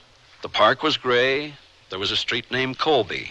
And there was a theater named The Royal. And she talked about hearing a siren. Could have been a fire engine, an ambulance. Those are the clues. The siren, the movie theater, tell me we don't have to go back to the Dark Ages. It establishes the time as the present. The next step was to find the place. Jane and I both agreed that a ripe green pear is an avocado. That limited the area in which I had to search. There are not that many places that grow avocados. What did I need next? In that area, there had to be a park with an Indian statue that had water running out of its hands. There had to be a street 3 blocks from the park named Colby. I found such a place. It's in San Diego. The whole idea scares me. There's nothing to be afraid of, Mrs. Lytle. We can't let ourselves be trained animals, schooled to perform in an isolated ring. We have to open our minds. There are so many rings out there to explore. It was hard for me in the beginning to make the break. We're like computers. We've been programmed as to what to accept and what to reject. The first step is to tell yourself you are not a computer. I'll try. Well, what do you want to do, Dr. Shaker? I'd like to take Jane to San Diego, and I want you and your wife to come with me.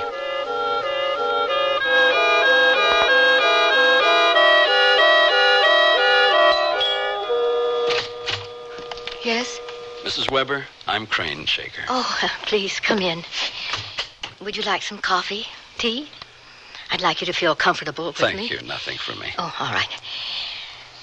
When you, called yesterday, I must confess I was very confused. Today, I would have to say that's an understatement. What has this got to do with Wanda? I hope it's not too difficult for you to talk about. Oh, it's still difficult, even though it happened 18 years ago. I know. And I still don't know what you're talking about. Once I pinpointed the location, I went through all the obituaries. Mrs. Weber, you had 2 daughters named Wanda and Jane. They were killed in an automobile accident on Colby Street. I don't need you to remind me of that. True. Who are you? You told me on the phone you were trying to help some girl. Now, what in the world do you want from me? The cemetery, where your daughters are buried.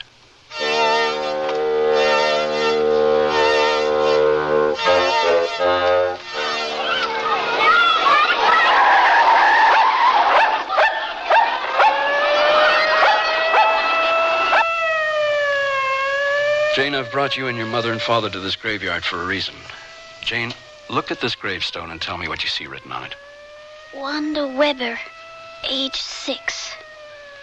It was not your fault, Jane. The driver lost control of his car. He jumped the curb. The car tore into the swings. Wanda died in the ambulance. I can hear the siren. That Wanda died 18 years ago. Jane wasn't even born then. Wanda had a sister who was named Jane. She was also killed in the accident. You can look at the dates.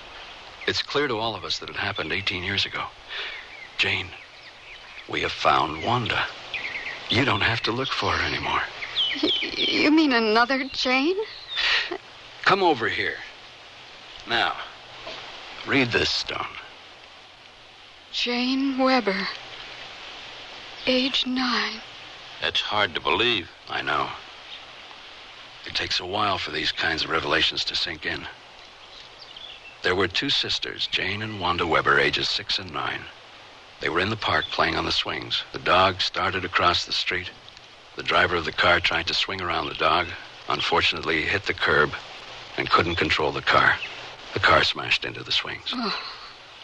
The Webers lost both their children. And as you can see, that was 18 years ago.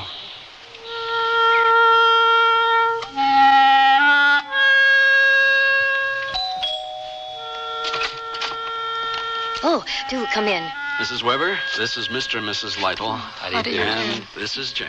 How do you do, Mrs. Weber? This is strange to me, but Dr. Shaker is very compelling. And I agree we should be candid. Jane, you don't look like my Jane. You don't look like Mildred. Mildred? There was a Mildred. She was our housekeeper. I remember that door. Oh, that is a closet. But you have to go in the closet to reach the basement door. I remember, because that's where I used to hide my toys from Wanda.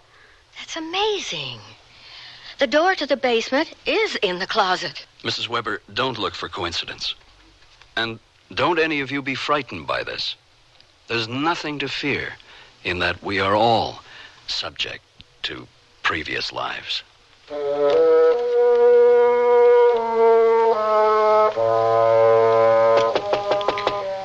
The door's open, Shaker. Why are you knocking on it? It was a matter of courtesy, Dr. Rossfield. Well, that's the last thing I expected from you. You sent for me? Yes. I can't deny the end results are what count. We've closed the book on Jane Lytle. All the symptoms have disappeared. Wanda is a figure of the past for Jane. But in all honesty, Shaker, do you really believe in reincarnation?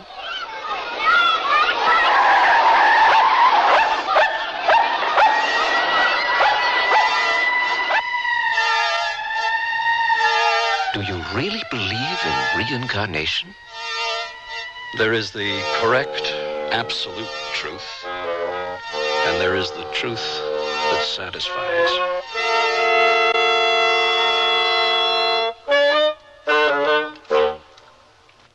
Can't believe you owe the IRS that much? Well, when things just don't add up, you can count on a Sears desk calculator to help you. Add, subtract, multiply, and divide. Then read the figures 2 different ways. 12-digit lighted display and tape printout for your records. There's a 2-memory system that helps ease multi-step problems, plus its many extras make it a great time saver. Now at most Sears retail stores. Sears 2-memory desk calculator. Cut $25, just $99.99 through March 10th. Prices and dates may vary in Alaska and Hawaii. You want to buy some radios, but the tires all look the same. You've got to have good feelings. You've got to trust the name. You know our reputation. Remember what we said. When Sears is behind you, you come out ahead.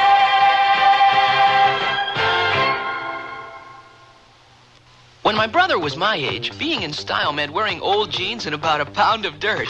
But today, Us guys are more sophisticated in our style.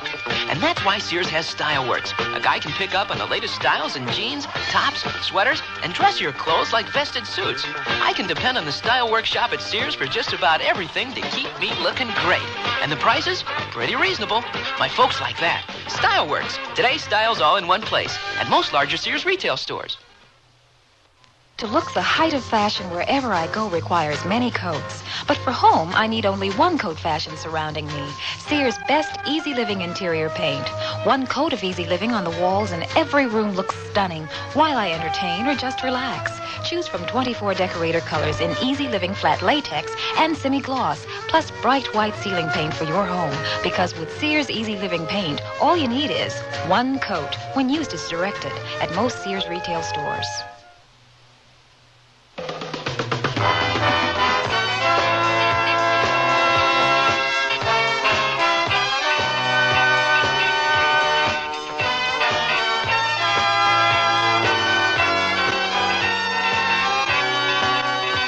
You've been listening to Sears Radio Theater, brought to you 5 nights a week by Sears Roebuck and Company. Sears, where America shops. Wanda was written by Bernard Gerard, produced and directed by Fletcher Markle. Your host was Vincent Price. Our stars were Lynn Berman, Peggy Weber, and Brucey Taylor. Also heard were Barney Phillips, Michael Gelman, Byron Kane, Sarah Selby, Herb Vigran, Barbara Townsend, and Lorene Tuttle. The music for Sears Radio Theater was composed and conducted by Nelson Riddle. Art Gilmore speaking. The Elliott Lewis production of Sears Radio Theater is a presentation of CBI.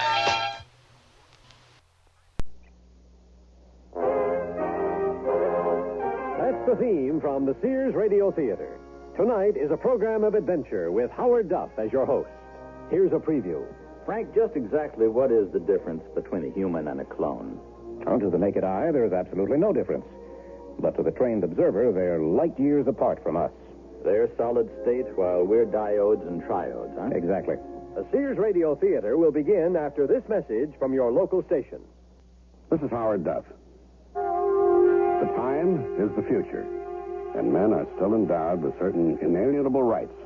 Among them, life, liberty, and the pursuit of happiness. Add to this list the right to a clone, a living, breathing, exact copy of yourself.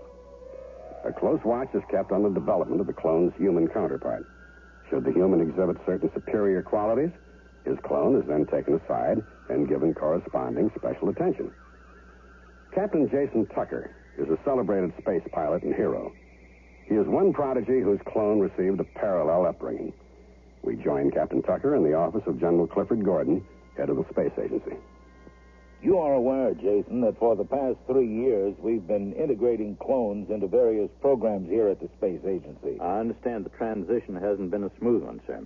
Well, we've had our share of problems with the clones, but we're ready to employ them on missions with our human astronauts. Why bother, General? Among other things, Jason, every clone in the space program has undergone a genetic adjustment, which slows its metabolism and effectively triples its lifespan. Yeah, I get the picture. On a mission requiring a lifetime by our standards, you simply use a clone. Exactly. We have also sent clones on reconnaissance missions into unexplored reaches of the galaxy when we deemed the risk factor too great. You do know that your clone is in the manned flight program, don't you? Of course, General. Although I've never met him. But just exactly what does all this have to do with me? Well, Jason, how would you like to go on a mission with yourself? And that's only the beginning of our story.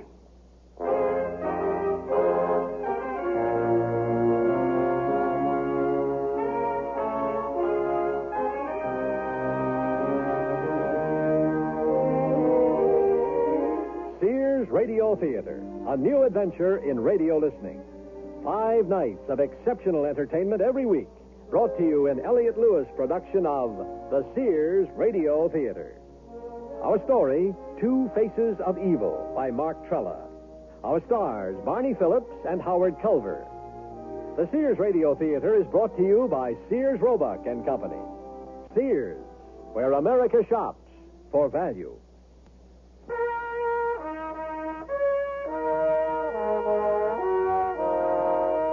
Captain Jason Tucker, a man whose name is synonymous with dramatic exploits in space, now discusses an intriguing proposal with his superior, General Clifford Gordon. A proposal which would send Captain Tucker on a mission with an exact replica of himself, his clone. How would I like to go on a mission with myself? Well, I'm the only person I don't get along with, General. Jason, what do you know about Janus 2? Oh, it's a deep space monitor about 3 months' journey away. Janus 2 is not quite a year old. At the time it was launched, it contained the most advanced data-gathering equipment available. At the controls was an Artronic robot computer. An Artronic robot computer? How much is one of those worth? Conservative estimate, $11 million. The whole setup worked fine for about 6 months. Then Artronic went haywire and has been transmitting sophisticated gibberish ever since. You suggesting that I try to repair the robot computer on Janus 2? I'm suggesting nothing of the sort, Jason. Our scientists need to examine Artronic down here. All I want you to do is bring the robot computer back to Earth for repairs. If you agree, your clone will accompany you to Janus 2. Just the two of us? That's not much of a crew, General. You're forgetting that there won't be much room left in the probe after you've placed Artronic on board. Sounds like cramped quarters on the return trip, huh? Well, not really. Your clone won't be making the return trip. You won't? Well, you've got to have a pretty good reason to abandon someone in deep space, General. Oh, come now, Jason. Your clone won't be abandoned on Janus 2. He'll be stationed there. To look after the data gathering equipment, huh? Correct. And to serve as representative of the human race. Representative? Remember now, we positioned Janus 2 in a hot spot, a vortex which our scientists believe is a very busy corner of the galaxy. Initial contact with extraterrestrial life forms is imminent in this location. Well, why choose my clone to be an envoy? What better example of the human species than an exact copy of the world's most celebrated space hero? Oh, I suppose it adds a more personal touch than greetings from a robot computer. Of course.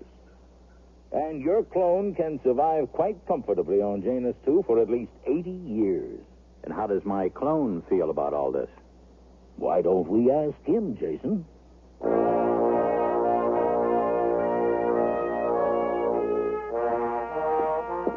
Jovan, I just got word from General Gordon. He's bringing Captain Jason Tucker over to meet you. Captain Tucker, the space hero? One and only. And Jovan, try to say as little as possible. I'll do all the talking. Right, sir. Do you think it has something to do with the Janus 2 mission, Colonel Kane? I know it does. I haven't been working you double time these past 4 months for nothing. Do you think there's a chance they'll pick me for the mission? There's a very good chance if you do exactly as I say. Just follow my orders and everything will be fine. The captain and I are old friends. We were crew members on the Ares mission to Mars. I didn't know that, sir.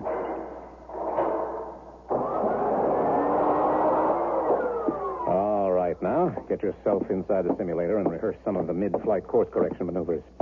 I want Captain Tucker to see exactly what your capabilities are. Colonel Kane, can you come over here for a minute? Yes, sir, General Gordon. Be right with you. General Gordon? Well, Jason, it's good to see you again. Been ages, Frank. How are you? I've been rather busy. Jason, Frank heads the duo genetics program. Oh? When did this come about? I took over the program a while back. Frank is in charge of selecting and training clones for the space program. Oh, interesting. As you've undoubtedly heard, we've had some problems in the program, but I think we've finally reached the point where we'll be able to realize some dividends. And that's where my clone comes in, huh? Jason, your clone is under Frank's personal instruction. That's right. Jovan is extremely gifted. That's him operating the simulator. Frank, just exactly what is the difference between a human and a clone? Well, to the naked eye, there is absolutely no difference.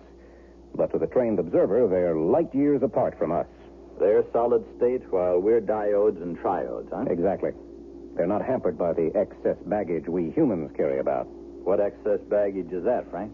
Our emotions, of course. You can imagine how much more efficient this makes the clones, Jason.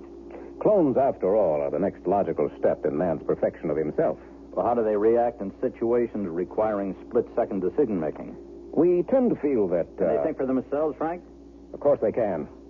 We're not making robots here. Frank, why don't you tell Jason about the training program you've outlined for Jovan? Why don't we have Jovan tell the captain himself?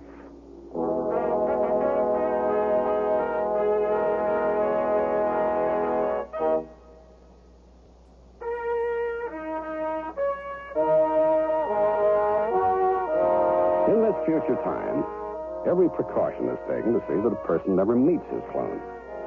Psychologically, such a meeting could prove to be disturbing. However, there have been exceptions, and Captain Jason Tucker is one of them. The moment has arrived for him to meet his clone. How will he react to this confrontation with his double? Jovan, I'd like you to meet Captain Jason Tucker. He will decide whether you will accompany him on the Janus 2 mission. Hello, Captain. Oh, Jovan. Excuse me, I can't help but feel a bit eerie meeting you face to face like this. Jovan, why don't you describe some of the training you've undergone? Certainly. Colonel Kane sees that I spend at least 6 hours a day in the simulator practicing every conceivable maneuver, including docking. I have committed to memory every one of the Medea space probe's internal and external systems, their maintenance and repair. Do you think you could endure a 3-month voyage aboard Medea? That's 90 days in a space no bigger than an average-sized living room. After the rigorous training I've undergone, 3 months in Medea would seem like a vacation. I can assure you this won't be a pleasure cruise. Well, I only meant that... I know what you meant, and there'll be no joyriders on my ship. Sir, I will do my best. Why are you stammering? Ease off, Jason. Sometimes Jovan stutters a bit. It's no big deal. I'll bet he's just thrilled to meet his idol. Yes, sir. I've followed your career, and I admire you. Well, thank you, Jovan. Sorry I snapped at you. Jason, I think we should return to my office.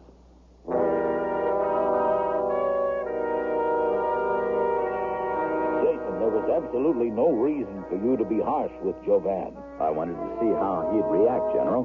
What did you discover? That he has a weakness. I would hardly call stammering a weakness. All right, call it an imperfection. I thought clones were the next logical step in man's perfection of himself. Look, Frank gets carried away with his own rhetoric. I'd rather you didn't hold him to that remark. And why is Frank Kane heading the duogenetics program, General? Because he's a thorough instructor and a good disciplinarian. General, that man panicked on the Ares mission and almost lost an entire crew. I know how you feel about Frank, but why is he selecting and training the clones? Why don't you forget the past, Jason? Frank has changed. He's dedicated to the success of this program. For the past 18 months, he and Jovan have practically lived in that simulator. 18 months? Sounds like my clone was being prepared to accompany me long before I was aware of such a proposal. This was a contingency plan, Jason. We felt you would be honored to have your clone representing the world on Janus 2. Don't let Captain Tucker throw you, Jovan. I won't, sir, but he snapped at me for no reason. He was just testing you. He plays the same game with all his crew members. As I recall, you went on the Ares mission to Mars with Captain Tucker. I sure did. It was after the Ares mission that Captain Tucker became a big space hero. Now, let me tell you something, Jovan. He didn't do a thing up there. I was the one who rescued that crew. You did? But how come you didn't get the credit? Captain Tucker was the commander on that mission. How would it look if the commander panicked and stranded an exploration party on the surface of Mars? Let's just say that the captain took the credit for my heroics. I never realized that. Well, I'm just filling you in about the captain's psychological makeup. If he chooses you for the mission, you'll need to know all about him. What else should I know, Colonel? That Captain Tucker is a very insecure man. He could turn on you at a moment's notice, just like he did today. He looks perfectly normal. Sure he does. But he's managed to conceal his true personality from just about everyone. He's a potentially dangerous man. I'm really grateful that you're telling me all this, sir. Well, I'd rather you heard it from me, Jovan. And remember, this is our little secret.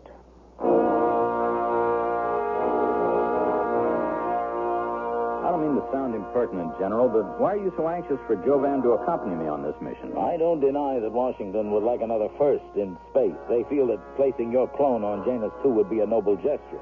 And I'm inclined to agree. Jason, clones are the future of the space program, and you might as well get used to that fact. Well, between the two of us, sir, what's your honest opinion of Jovan? If you want my honest opinion, Jovan has worked hard for this mission, harder than any human astronaut. I think he deserves a shot. I only take him as far as the space station? And you leave him there. All right, then. Jovan goes with me to Janus 2.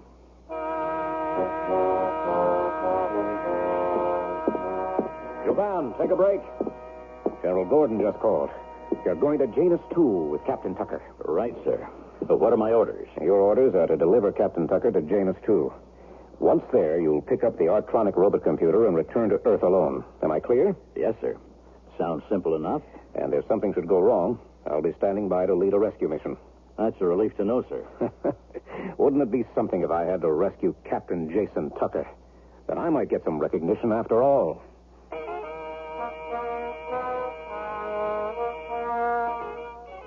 Frank, since you've worked so close with the clone, I'd rather you be the one to explain to him his role in the Janus 2 mission. I understand, sir. Ideally, we would like Jovan's wholehearted consent to be stationed on Janus 2 for the next 80 years. That would be ideal, sir. However, if he is less than enthusiastic, you will order him to stay there. Don't worry about that, sir. Clones are entirely obedient, and Jovan is no exception. Good. We don't want anything to go wrong, Frank. Of course not, General. Fine. Well, there are some minor points I'd like to clear up with Captain Tucker. Good luck, Colonel. Save it for Captain Tucker.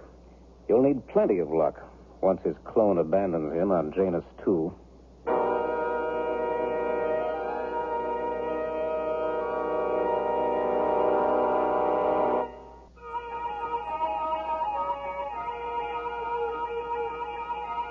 Hurtling through space in a self-contained environment no bigger than an average-sized living room are Captain Jason Tucker and his clone Jovan. They're well into the second month of their 3-month mission. And as yet, neither one of them is aware that they are each following a different set of orders. You know, we've been on this mission for well over 2 months, Jovan, and every time you open your mouth, I never hear more than a handful of words. Are you conserving energy? No, sir. In a close-quarters situation like this one, it's only natural for me to be curious, and the less you say, the more curious I become. Curious about what, sir? About you, of course. This person that looks exactly like me. You know, I'd like to know something about you. You know, anything. Is that against the rules? No, sir. Where would you like me to begin? Where would you like to begin? I was cloned 35 years ago, brought up in the Federal Regeneration Institute near Atlanta, progressed through grade 18, and was withdrawn from the system for reprogramming. Reprogramming? Why? To bring my emotions under control. And the stammering? A result of my reprogramming. Oh, I'm sorry, Jovan. Well, I'm not, sir. Now I'm much more efficient. Without feelings, huh? Exactly. Don't you ever wish you had feelings, Jovan? No, sir. What would I do with them?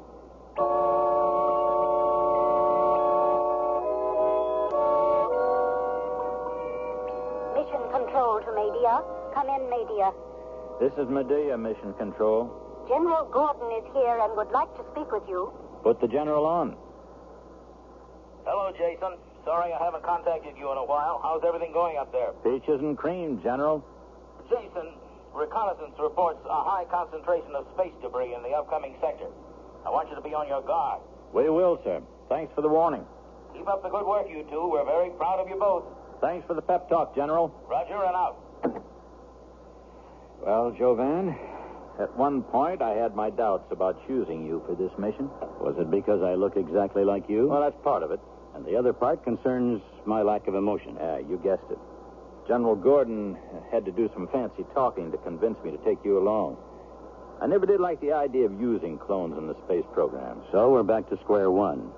I disturb you because I don't display my feelings. Well, I'm an emotional guy, and at times it's got me into trouble. Other times it saved my life and the lives of others.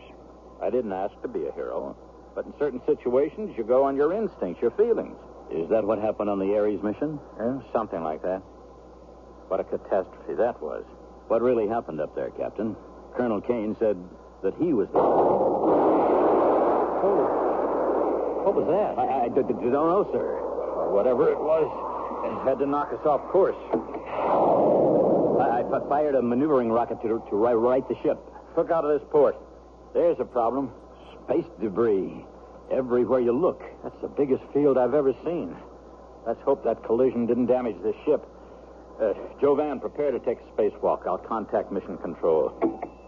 Mission Control, this is Medea. Come in, Mission Control. Come in, Mission Control. This is Medea. Well, Jovan, we've lost all radio contact with Mission Control.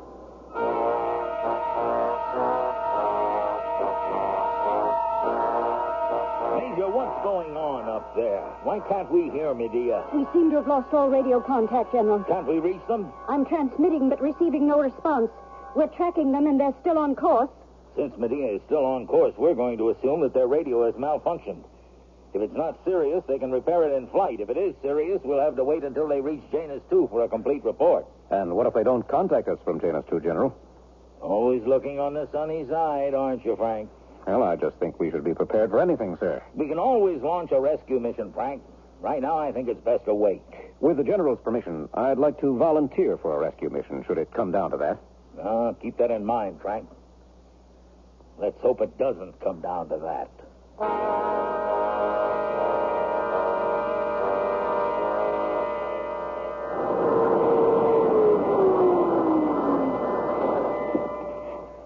Here, Jovan, let me help you out of that spacesuit. Well, what's the extent of the damage? 2 sun sensors sheared off and the antenna foil is completely twisted out of shape. What are the chances of repairing him in flight? It's no problem to replace the sun sensors, but that antenna foil is another story. Damn. This is all my fault. Used to be you could go for days without seeing any debris up here, and now it's everywhere, and I let my guard down. Sir, I could try to repair the antenna foil. Don't bother, Jovan. If it's as bad as I think it is, we'll have to wait until we reach Janus 2. Then we can replace the whole thing. How much longer until we reach Janus 2, Captain? About 2 weeks. Without radio contact, those 2 weeks could seem like an eternity. We'll just have to make sure that it doesn't turn out that way.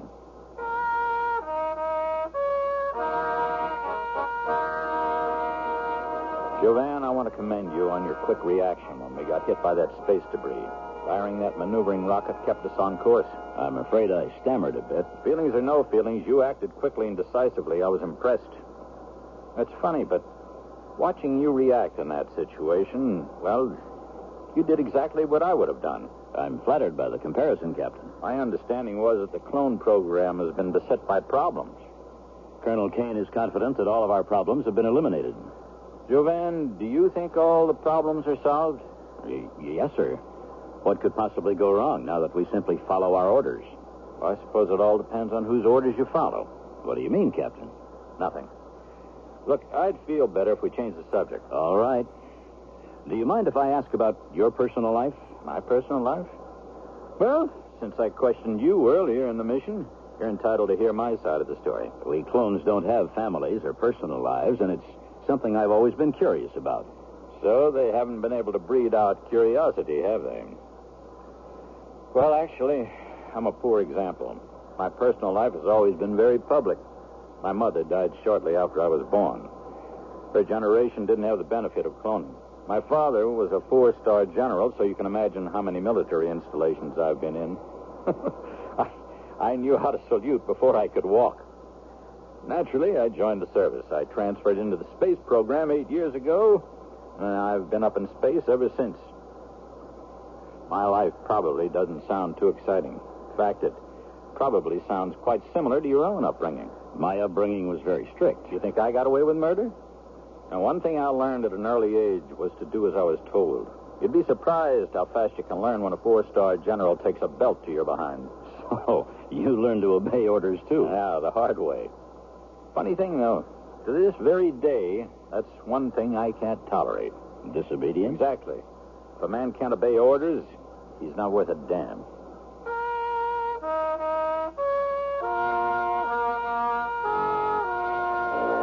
3 more days and we'll reestablish radio contact with Medea. I certainly hope so, sir. Frank, you're not exactly exuding confidence, you know. I'm just being realistic, sir. This is our first mission with a clone and a human, and I think we should prepare ourselves for any eventuality. For a man who heads the clone program, you don't seem completely convinced that their behavior problems have been corrected. Reprogramming can do only so much, General. There's always some margin for error. I thought we'd sufficiently reduced the risk for this mission. Now you're talking as if that clone could give Jason trouble up there. I'm certain the clone is trustworthy, sir. I just feel we should have a backup mission ready to launch if something else should happen. Well, we wait until we hear from Janus, too. Don't forget that Jason Tucker is up there. He can handle himself. I hope you're right, sir.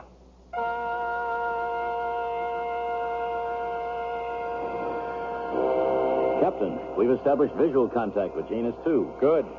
Fire maneuvering rockets 1 and 3. Rockets 1 and 3 fired. Prepare to initiate docking maneuver. All systems ready. Fire maneuvering rockets 2 and 4. Rockets 2 and 4 fired. Give me 5 degrees right yaw. 5 degrees right yaw. Prepare to dock with Janus 2.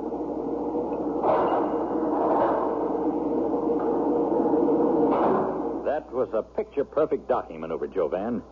You may secure the ship while I go look at the antenna foil.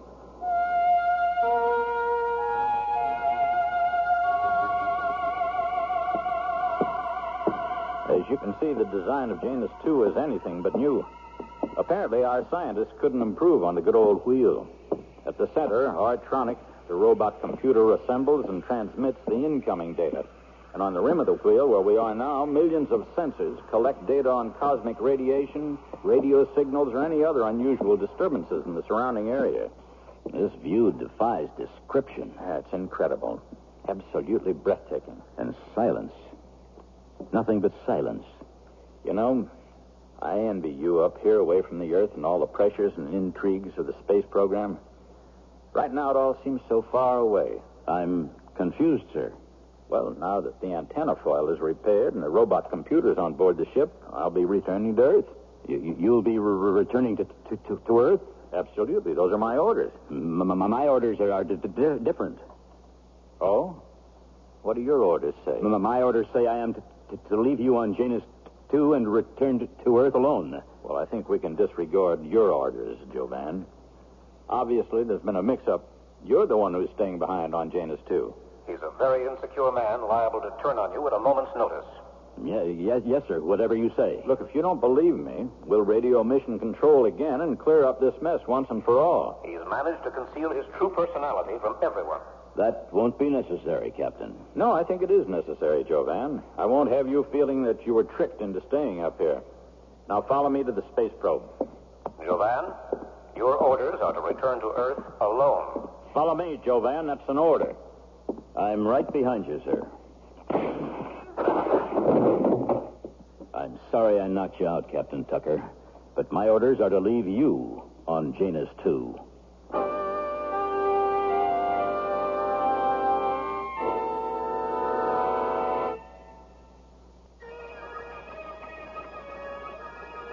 Howard Duff again. And here's the concluding act of Two Faces of Evil. It certainly was a relief to hear Jason's voice from Janus 2. Yes, sir. You made the right decision to wait for the probe to reach the space monitor. Once you've been in the space program as long as I have, Frank, you develop a sixth sense about these situations. I'm afraid that my offer to rescue Jason must have sounded rash, General. I sensed danger, so that was my immediate response. And a perfectly natural one, Frank. I remember how grateful you were after Jason rescued you on the Ares mission. If it's all the same to you, General, I'd rather not talk about that. I understand. I simply meant that you were eager to return the favor. There's no question I owe Jason Tucker my life, sir. I just get a little tired hearing it all the time. Well, no need to get touchy, Frank. If you'd set aside your feelings for a moment, we could concentrate on our main concern, which is to bring Captain Jason Tucker safely back to Earth. Yes, sir. General Gordon, I have radio contact with Captain Tucker. Good. Be right there. Come along, Frank. All right, let's hear the transmission. This is Mission Control, Medea. Come in. This isn't Medea, Mission Control. This is Captain Tucker, and I'm still on Janus 2. Here, let me talk to it. We got 606 and... We're tracking the space probe, and it's on its way back to Earth, Jason. What are you doing on Janus 2? Recuperating, sir. Recuperating? Not every captain can say he's been clobbered from behind by his look-alike. Jovan locked you out? Colder than a mackerel, then took off in the space probe. Tell Frank his clone packs a wallop. He's your choice, Jason. But you spent 18 months training him. Is this how they obey orders, Frank? They are trained to obey orders, Jason. Something went wrong. That's the understatement of the year. All right, you two. This is no time for an argument. We have to figure a way to get Jason back to Earth. General, I can be ready to launch a rescue mission within 24 hours. Frank Kane to the rescue. Now, that's poetic justice. Oh, let's not be hasty, Frank. Perhaps we can use the clone to get us out of this mess. You sure about that, General? We'll radio Medea, and I'll simply order the clone to return to Janus 2 and pick you up. Wait a minute, General. Before he clobbered me, Jovan said he had different orders than mine. That's impossible, Jason. Frank personally briefed the clone. That's right. The clone had the exact same orders you had. Then why did he say he had different orders? Obviously, he lied.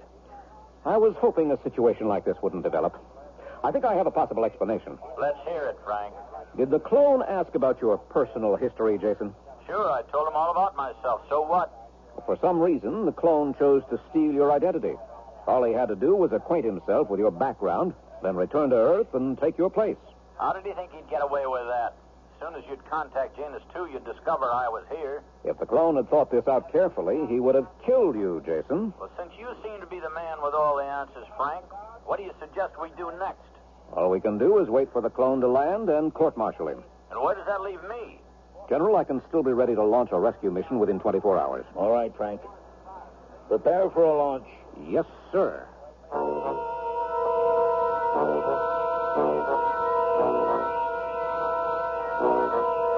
Major, where do we stand in the launch countdown? We're at T-minus 3 hours and 15 minutes, General. With every minute that we draw closer to Frank's liftoff, that clone is moving farther away from Janus 2. Wouldn't it be easier to have the probe reverse course and return to Janus 2, sir? Of course it would have, Major, but that clone is unpredictable. There's no telling what it might do. I think it's best that we follow a known course of action. We haven't even tried to contact the space probe, sir. We don't need to. It's obvious what's happened. But there are two sides to every story, General. Didn't Captain Tucker say that the clone mentioned a different set of orders? Yes, but we already determined that the clone was lying. How? No one ever questioned the clone. What are you getting at, Major? I have a feeling about this, General. Call it a woman's intuition, but if the clones are trained to obey orders, isn't it possible that the clone was obeying a different set of orders? Frank personally gave the clone his orders. Are you saying that Frank could have given the clone a different set of orders? I'm not saying that Colonel Kane is behind all of this. I'm merely saying that we should contact Jovan on the Medea space probe before Colonel Kane launches. I have a feeling you may be right, Stoddard. Contact Medea immediately, please. Come in, Medea. This is Mission Control. Over. This is Medea. Over. General Gordon would like to speak with you, Jovan. Fine. Put him on. How's everything going, Jovan? Just fine, General. We did have a brief altercation on Janus 2, though. Oh? What sort of altercation? Well, Captain Tucker insisted that I was supposed to stay behind on Janus 2. Of course, you had different orders. Yes, sir. Colonel Kane instructed me to leave Captain Tucker on Janus 2, but you already know that. Of course, Jovan. What else did Colonel Kane tell you? He told me I should be careful around the captain, that he was insecure and could turn on me at a moment's notice. And sure enough, he did. And so you had to use physical force to ensure that Captain Tucker remained on Janus 2? Yes, sir. How did you know that, General? Jovan, I already spoke to Captain Tucker on Janus 2. He explained what happened. It seems that Colonel Kane purposely gave you a different set of orders. He lied to me? Yes, Jovan. And from the look of things, he intended to blame everything on you. But I didn't do anything wrong, sir. I was only following orders. Of course you were, Jovan. No one's blaming you.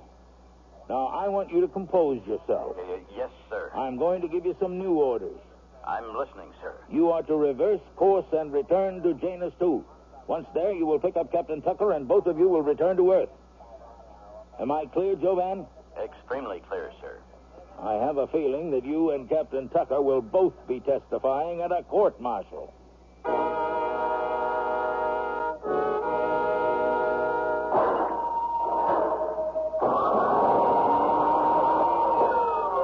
Captain Tucker? Oh, am I glad to see you, Jovan. I've only been up here 2 weeks, but I've determined this is no place for a human. Or a clone? Or a clone. I'll talk to General Gordon about changing those orders to leave you up here. I'd appreciate that, sir. You're not angry at me, are you, sir?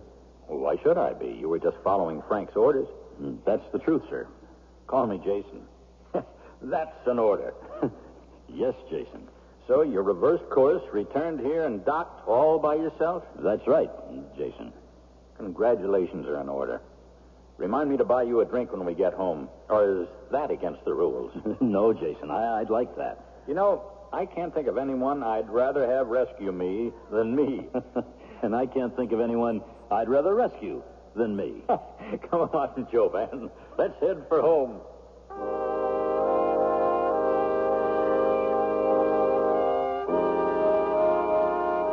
I'm glad that you and Jovan had a chance to patch things up on the trip back to Earth, Jason. I'm satisfied this whole mess will be straightened out in court, General.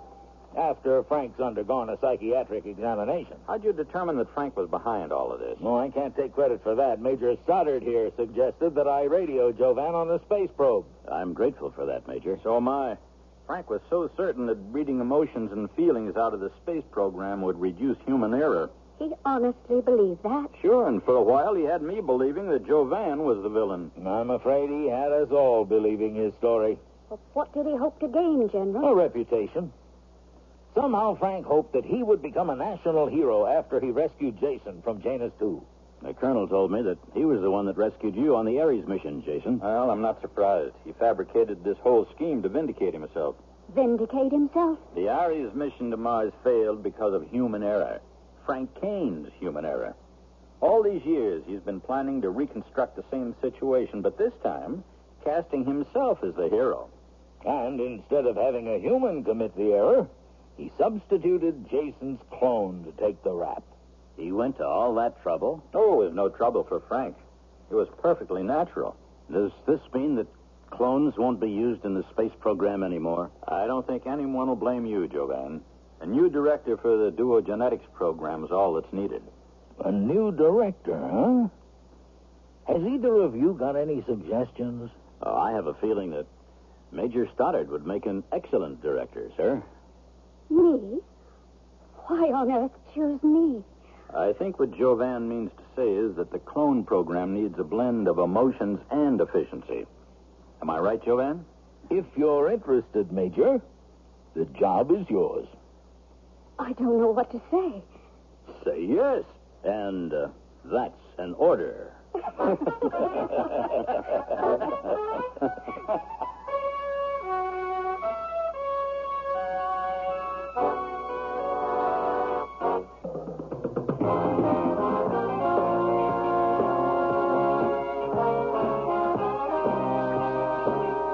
The Sears Radio Theater has been brought to you by Sears Roebuck and Company, where our policy is satisfaction guaranteed or your money back. Sears, where America shops for value. Two Faces of Evil was written by Mark Trella, produced and directed by Fletcher Markle. Your host was Howard Duff. Our stars were Barney Phillips and Howard Culver. Featured in the cast were Byron Kane, Marvin Miller, and Peggy Weber. The music for Sears Radio Theater was composed and conducted by Nelson Riddle. This is Art Gilmore speaking. Associate Director of Sears Radio Theater is Ken McManus. Sound effects were created by Bud Tollefson. Mark Trella is production supervisor. And the recording engineers are Joe Wachter and Hal McDonald. The Elliott Lewis production of Sears Radio Theater is a presentation of CVI.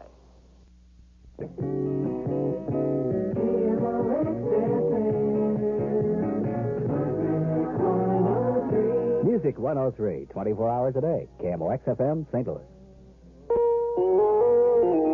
CBS News. The waiting continues near the Egyptian embassy in Ankara, Turkey, where terrorists are holding hostages. This is John Bohannon reporting on the CBS radio network. Earlier today, Palestinian guerrillas forced their way into the embassy firing machine guns. 2 guards were killed, and now Turkish police have surrounded the building. More from Hal Walker. Only 2 of the 26 windows in the front of the Egyptian embassy show any light at all, and there is no movement behind them. The rest of the windows are dark and shuttered. Somewhere inside, 4 men, believed to be Palestinian terrorists, are barricaded with 20 hostages. They wait while the Turkish government considers their demands. Safe passage for the 4, the release of Palestinian prisoners from an Egyptian jail, severance of diplomatic ties between Turkey and Egypt, and establishment of a PLO mission in Turkey. The intruders proved that they meant business when they killed 2 guards while shooting their way into the building. Turkish officials insist that all the hostages are unharmed, despite earlier reports of bodies inside the building.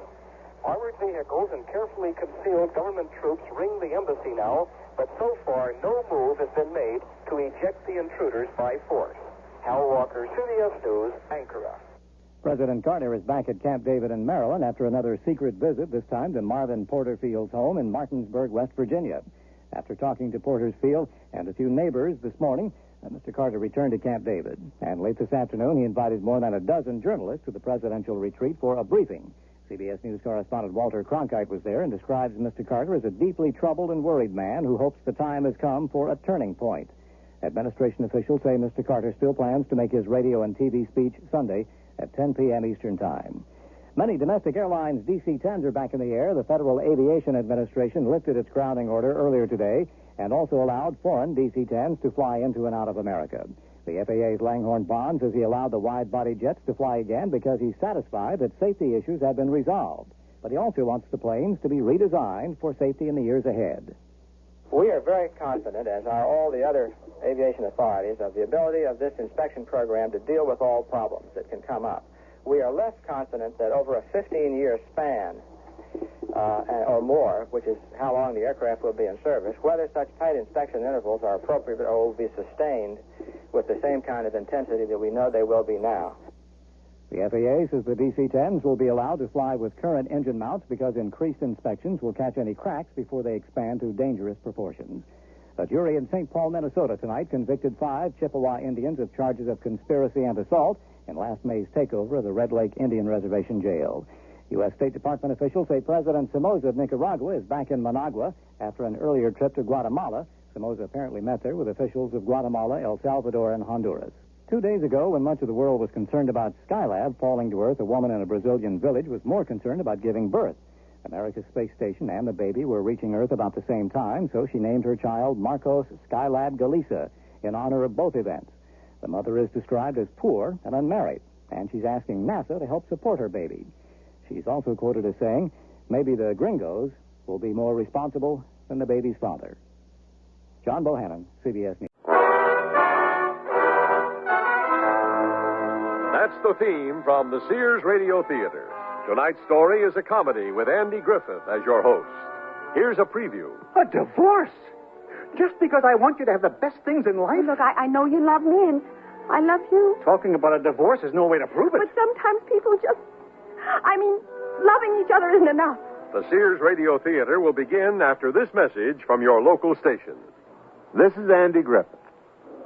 In a subway car on a bench nearest the exit sits a rather good-looking man named Steve Montgomery. Before him on the floor of the car is a large piece of granite. It's so big, in fact, that Steve has to straddle it. Now, across from him, a male passenger gazes from the rock to Steve. He wants to say something. He's started several times, but Steve is staring so hard at a car card across from him that the passenger finally twists to see what Steve is looking at. It's a card advertising stamp collecting. The passenger finally finds his voice. You collect stamps? What? I asked if you collected stamps. Oh, no, I don't. But I'm thinking about it. Uh-huh. I saw you get on this car. Yeah. I've been visiting the breakwater. What's that got to do with it? Do with what? That big rock there. Oh, this. Yeah, that. It's solid granite, you know. It's amazing the stuff they put in breakwaters. Yeah, that's more amazing who visits breakwaters. Huh? What are you going to do with it? I mean, the rock there. What do you think? Mount it in a ring? It'd be kind of heavy for that. Maybe I should take it up again. I was a jeweler once. So what are you now? I'm going to carve directly into this. It's something I've always wanted to do. Uh-huh. A few chips, maybe. I might mount those. Do you have any idea what a stone like this is worth? No. And they throw it away. Use it as part of a breakwater. That's a city for you. Yeah. Very expensive to buy. That's why I never carved in stone before. Well, what have you carved in? Nothing. Nothing? I've this sudden yen to become a sculptor. It's a good profession, you know. Hey, this is my stop. Good luck, buddy. Oh, don't they ever clean these trains? Be careful of my rock. Yeah, lady. Be very careful of it, because he's going to be a sculptor. And that's only the beginning of our story.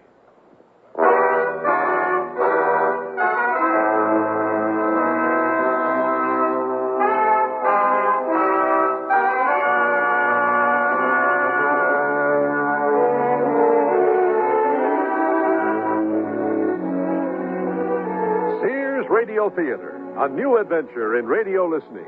5 nights of exceptional entertainment every week. Brought to you in Elliott Lewis' production of the Sears Radio Theater. Our story, A Very Nice Couple, by Ted Sherdeman. Our stars, Alan Young and Janet Waldo.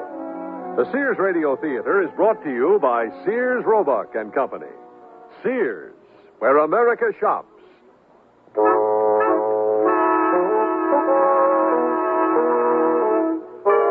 We left Steve Montgomery in a subway train, bound for home with a large piece of granite he found on a breakwater. His wife, Connie, to whom he's been married for a year and a half, is at home in the small 2-room studio apartment where she cooks with canned heat in their closet-sized kitchen and washes dishes in the bathtub. At the moment, she knows nothing about Steve bringing home the rock. She's on the phone with her friend Eileen Flanagan and gazing sourly at a plastic model airplane suspended by a string from the ceiling. You don't understand, Steve, Eileen. He has the soul of an artist. He may have the soul for it, but he lacks the talent, Connie. He's a very good photographer. When he works at it, but he doesn't like it much, does he? Like what? Photography.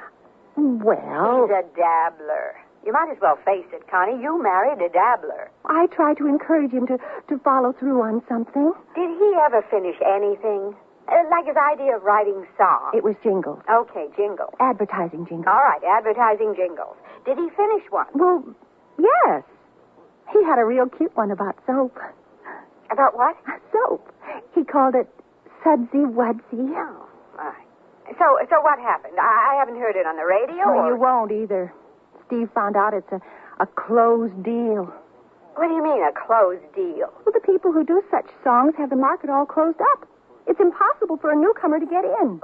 What do you mean? I just mean the ad agencies go to the same songwriters all the time and make it impossible for anyone else to get an audition. With a title like Sudsy Wudsy, I don't blame them.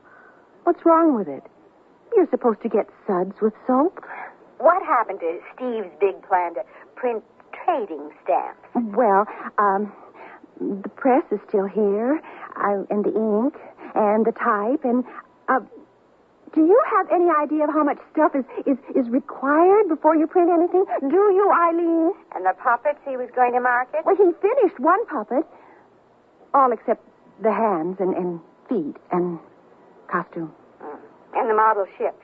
Did Steve ever get that ship in the bottle? Well, the threads are still sticking out of the neck of the bottle, but that's not the reason he gave up the idea. I'm curious, Connie. What do you live on? You're nosy, too, Eileen. Oh, come on, sweetie. We've been friends for a long time. Tell me, what do you live on? Well, Steve gets a check every month. I know. $75 from a dead uncle's trust. It's better than a poke in the eye with a sharp stick. Not much.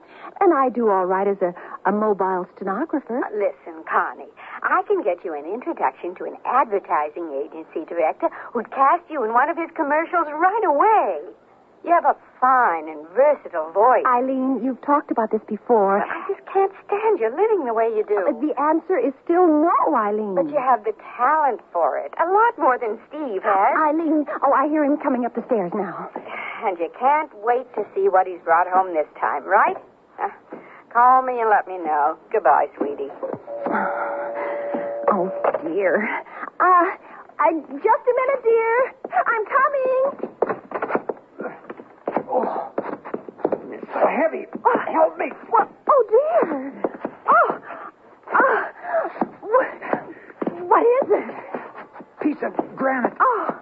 brought it home on the subway.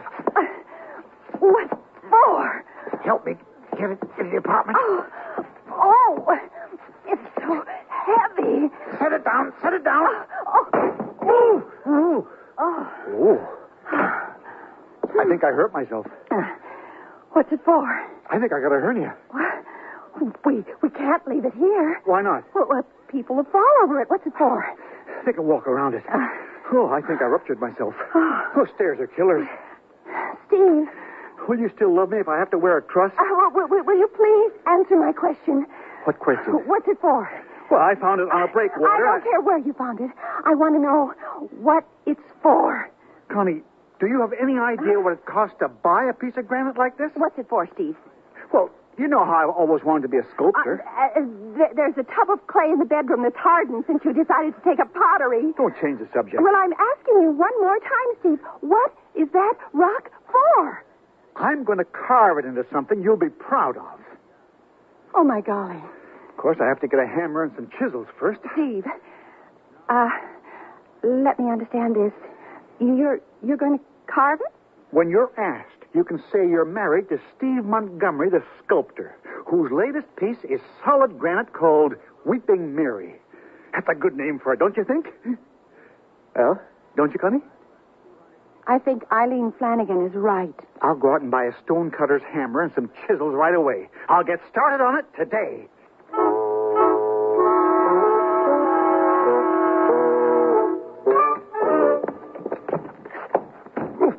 Excuse me, Granite. Is that you, Steve? Who else would it be? Where are you? In the bathroom, doing the dishes. Pretty soon now you'll have a real sink to wash them in. Oh, anything would be better than this bathtub. Well, what have you got behind your back? The road to riches, Connie. I'm glad it isn't another rock. I've decided something, Connie. As soon as I get through, I'll help you move Weeping Mary. I've been falling over it all day.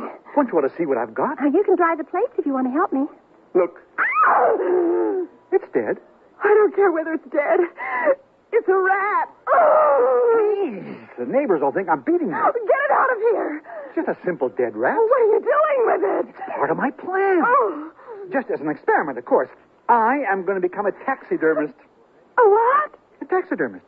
I've given up on the granite. I'm going to practice on this little guy. Oh. As soon as I learn to stuff animals, we'll move to Wyoming or Montana or someplace where there's big game. Oh, throw it away this instant. Oh. Do you have any idea how much a good taxidermist can make? I read all about it in Scientific American. Steve. That's what I meant when I said we're on the road to riches, Connie. Get rid of that thing at once. I got to practice on something, Connie. I will not have a dead rat in this place. Gee, I thought you'd be pleased.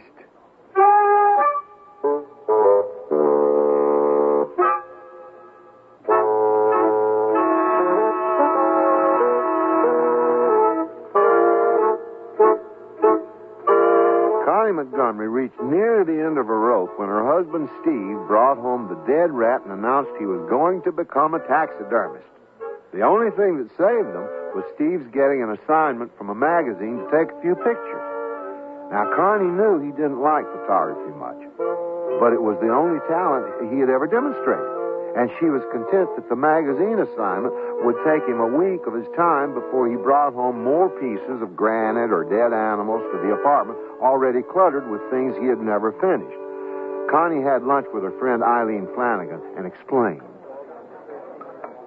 This man, I think he said his name was Purdue Hill. Well, anyway, he phoned Steve and asked if he was interested. And he wasn't. Oh, but he was. That's a switch.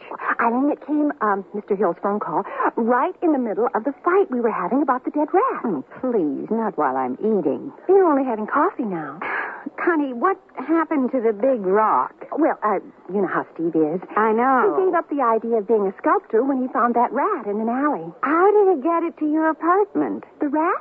The rock. The rock. Oh, on the subway. It was so heavy. I thought he'd never get it up the stairs. I helped him the last few. Where is it now? In our living room. Oh, Connie. Why did you leave that slob? Don't call Steve a slob. I can phone Byron any time you say. Who's Byron, Eileen? Byron Stockwood, the advertising director I told you about. Oh, him. You want me to? I can call him right now. Well, What do I have to do? We just stand before a microphone and read what's written in your marvelous voice, and you get paid for doing it. How much? Well, I don't know, but I do know you can make more than you're making now as a mobile stenographer. Shall I call and arrange an audition for you? Do I get paid for that? Well, of course not. The audition is just to see if they can use you and where. Shall I, Connie? Oh, say yes. Well, okay, Eileen. Oh, finally. Oh, didn't you know it, Connie? Have you got a dime for the payphone?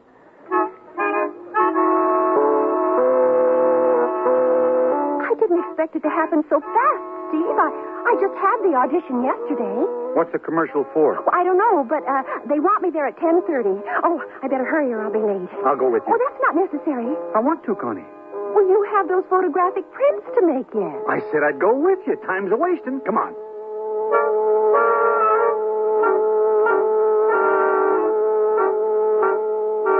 This is the control room, Mr. Montgomery. What happens here, Mr. Stockwood? Well, this is our engineer, and he turns the mics on or off with those sliding gadgets, and this is the tape engineer. Hello. Hello. I give hand cues the actors can see through the glass there, and I talk to them through this microphone here. Seems simple enough. Sit down, Mr. Montgomery. Back there. I have to go to work. Everybody ready? Ready as we're going to be. All set. Okay, we'll try it on for size. I'll give you a cue to begin. What's with a hand, Byron? I give the cues with it. Oh. Okay, let's hear it. Have you tried flush? My cat won't use anything else. We don't have a cat. She meows happily when I put it in her litter box. And I just purr when I dump it. It's a remarkable, disposable kitty litter. And where do you dispose of flush? Down the toilet. That's disgusting. I won't have my wife in such a commercial. It's just scented sawdust. And...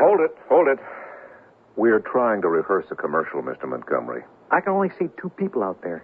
Pick it up with, let's see, it's just scented sawdust and so on a cue from me. Who gave the meow? The same actor who plays the man. Okay, on a cue from me. You mean you're using one actor to play two parts? Yes, Mr. Montgomery. Now, if you please be seated. Just a minute. You're contributing to the unemployment situation. By doubling an actor? Whatever you call it. You are, you know. But even the Actors Union allows it in radio. I don't care what they allow. What are you, a troublemaker? I'm against him meowing. You're against everything. Will you please let us go on with our work here? I'll bet you're one of the ones who turned down my soap jingle. You and your attitudes are the reason Sudsy Wudsy never got on the air. Pass me the phone, Hal. I better call a studio cop to throw this guy out.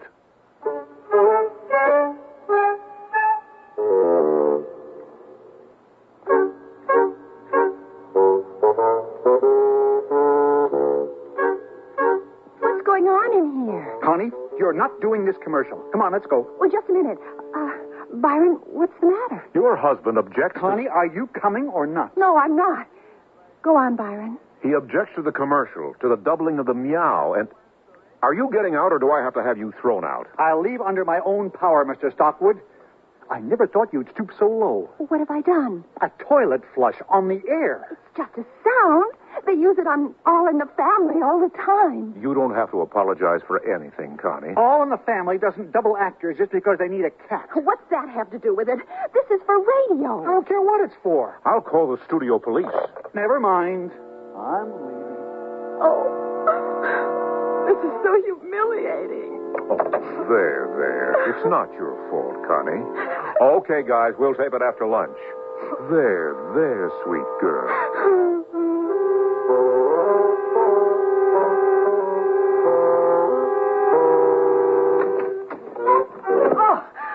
Oh, that rock. Steve, you might have left a light on. I'm home. At 11 o'clock at night? Oh, Byron took me to dinner after we were through. You had to eat with him as well as work with him? Listen, that display of yours... I'm not through, you know, Connie. I'm seeing every newspaper editor I can tomorrow. I thought you were honest. I am. And what are you talking about? We don't even have a cat.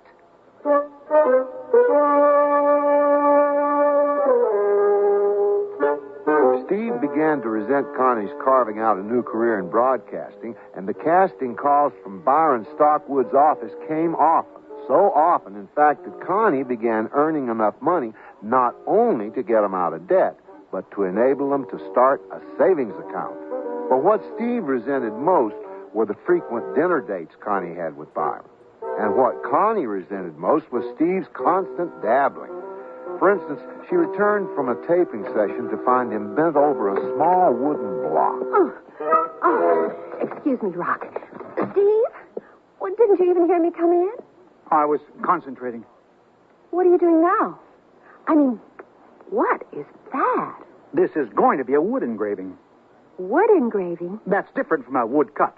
A wood cut is on a plank of the wood. A wood engraving is done on the grain of the wood. This is genuine boxwood. Feel it. Feels slick. It is. I've stabbed my thumb 3 times. This is called a graver. That's what I stab myself with. And the sand-filled leather pad the block rests on is what all wood engravers use. What are these called? Well, various sizes of gravers. 2 sizes of lining tools, I think the clerk called them. See, each one has sort of a ribbed cutting surface. Why are you home so late? It's only a little past 9. That's not late. Have you had dinner? Uh-huh. What happened? That Byron Stockwood again? Oh, he invited me, so I went. What happened to the vinyl repair kit you were so enthused about? The one that was going to make us a fortune? I didn't think the husband of a big radio star should go around fixing chairs in beauty shops. I'm not a big radio star. Or haunting used car dealers in hopes a torn vinyl roof would show up on some crock of a car. So where's the kit? In the corner there. You're impossible. Why? Just because I'm trying to make some money to support us? Oh, you're a dabbler. Just because I can't afford to take you out to dinner every night like Byron Stockwood? It isn't every night. The last week, and I've counted them, it's been 4 nights out of the 7. Where are you going? To bed. Before I say something I may regret. Say it. Say it. Put a bandage on your thumb. I don't want you to bleed all over the pillow.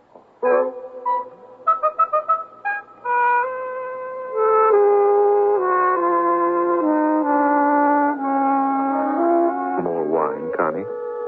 No, Byron. You sure? Well, maybe. Just a little. Say when. When? Now, what'll we drink to? Oh, whatever you want, Byron. To you, with whom I think I've fallen in love. Stop it, Byron. It's a fact, you know. Oh, that's just the wine talking. No, it isn't. I find myself spending my days and nights thinking about you. Only you, Connie. Let's change the subject. Well, I can do that. But it isn't going to alter anything. Who did you think about before I came into your life? My work. Only my work. Don't you ever get tired doing the same thing over and over and over? Sure.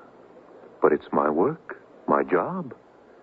That's something. What is?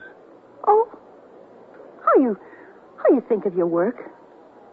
I know a man who changes his work like he changes his socks. The man you're married to? I don't want to talk about him. Eileen Flanagan told me all about Steve. I said I didn't want to talk about Steve. Okay. What do you want to talk about? Anything but him. You're not happy with him, Connie. And you could be with me. What makes you so sure? Because I'd give you the things you deserve. And you deserve a lot, Connie. I better go. Thanks for a nice dinner, Byron. Let me just pay the check. My car's outside. No, I'd better take the subway home. See you tomorrow at the taping.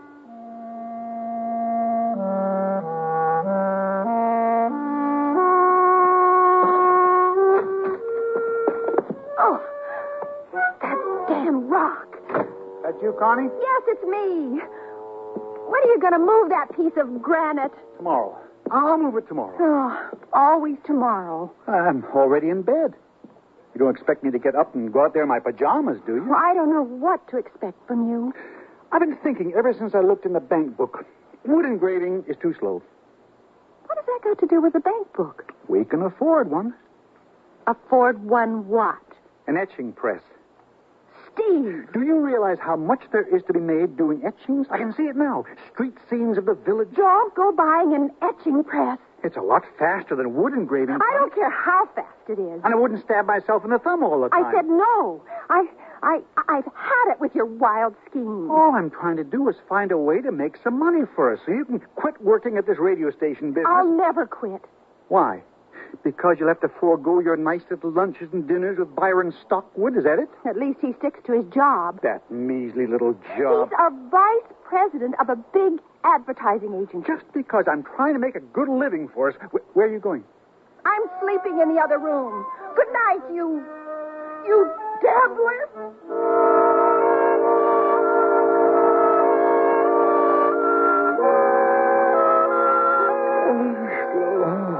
Oh, my precious. She's not here. Oh, that's right. She slept on the couch in the other room last night. Oh. Your boy's getting up, Connie. Want some coffee? Where is she? Connie? Connie, are you in the... No, she's not in there. What's this? First time she's ever left me a note. Let's see. Steve. She didn't say Dear Steve or Dearest Steve or nothing. Just Steve. Have gone to early taping, use the bank book, and buy the etching press. Connie. No love, no nothing. Just Connie. Etching press. Now, why would I want an etching press?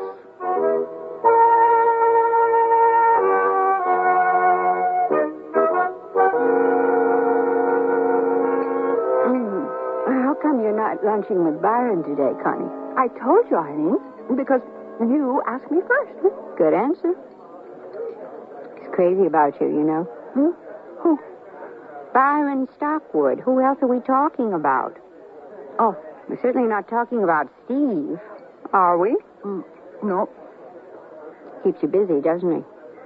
Who? Byron. He casts me in lots of parts. I don't know anybody who's swept him off his feet like you have. He'd marry you in a moment if you were free. Well, I'm not. Why aren't you, Connie?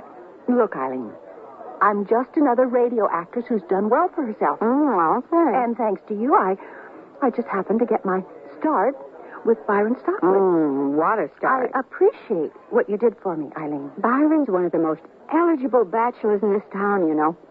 I'm not looking for an eligible bachelor, or ineligible one, for that matter. Into his apartment yet? No. He's a penthouse, you know. Eileen, can we drop the subject? I was only saying. I know what you were saying. Waiter, the checks, please.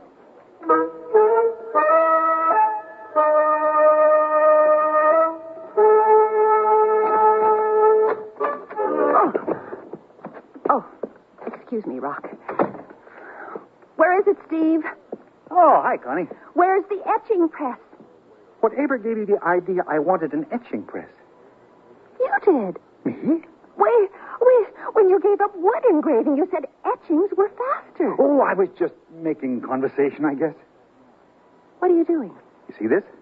It's a mold. A mold for what? A toy soldier. When I finish pouring this alloy into it and let it set and paint it, it'll be a replica of one of Napoleon's soldiers. A toy soldier? Connie, I passed this store that was literally filled with toy soldiers, kneeling and shooting rifles, some on horseback, cavalrymen, cannoneers, you name it, they have it. Do you know what one Napoleonic soldier sells for in that store?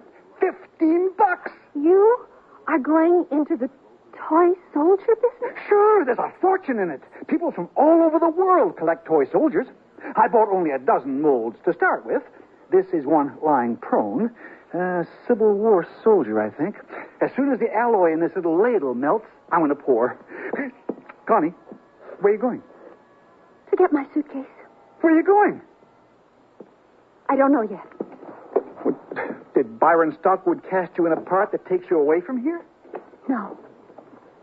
I'm leaving you. But why? I've just had it, that's all. I came home all primed to congratulate you on getting an etching press, and you didn't even know what I was talking about. Can't you take a little joke? I'm fed up with your jokes. You're dabbling. A guy tries to make a little money, and you call it dabbling. What do you call flitting from one thing to the other? I don't flit. You don't do the thing you're equipped to do. Like what? Like photography. Oh, that. Yes, that. Well, you're no Leonardo da Vinci at it, but... Who? Leonardo... Oh, skip it. I'll send for the rest of my things when I know where I'll be. Look, I'll give up the toy soldiers if that's what's bugging you. I just thought it would be a profitable business to get into. If it isn't that, it'll be something else. No, Steve. I am leaving. I think a divorce is the only solution. A divorce? Just because I want you to have the best things in life? Look, I know you love me, and I love you. Talking about a divorce is no way to prove it. But sometimes people just... loving each other isn't enough. I don't know what I mean. Goodbye, Steve.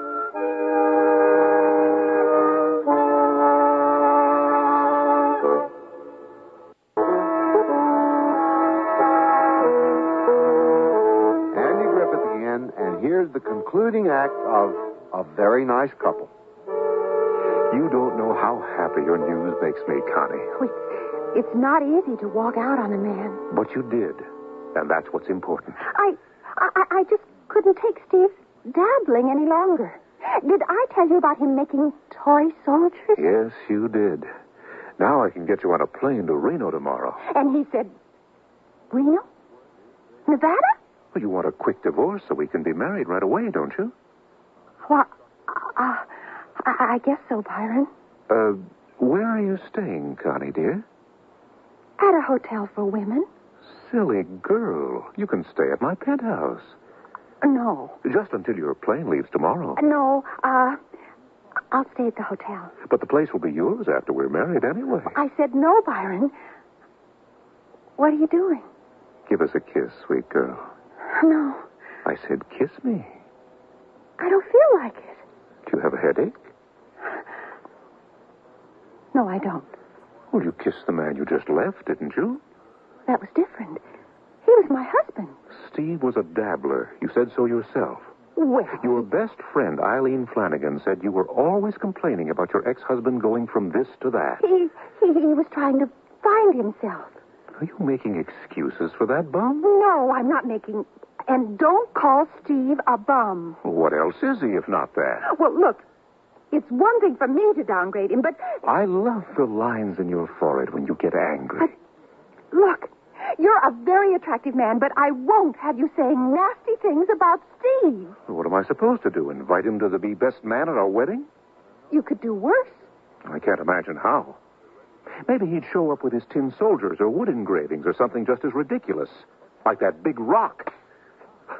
You slapped me.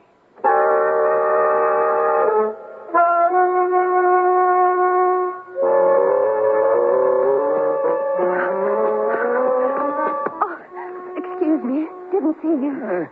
Go right ahead, young lady. Thank you.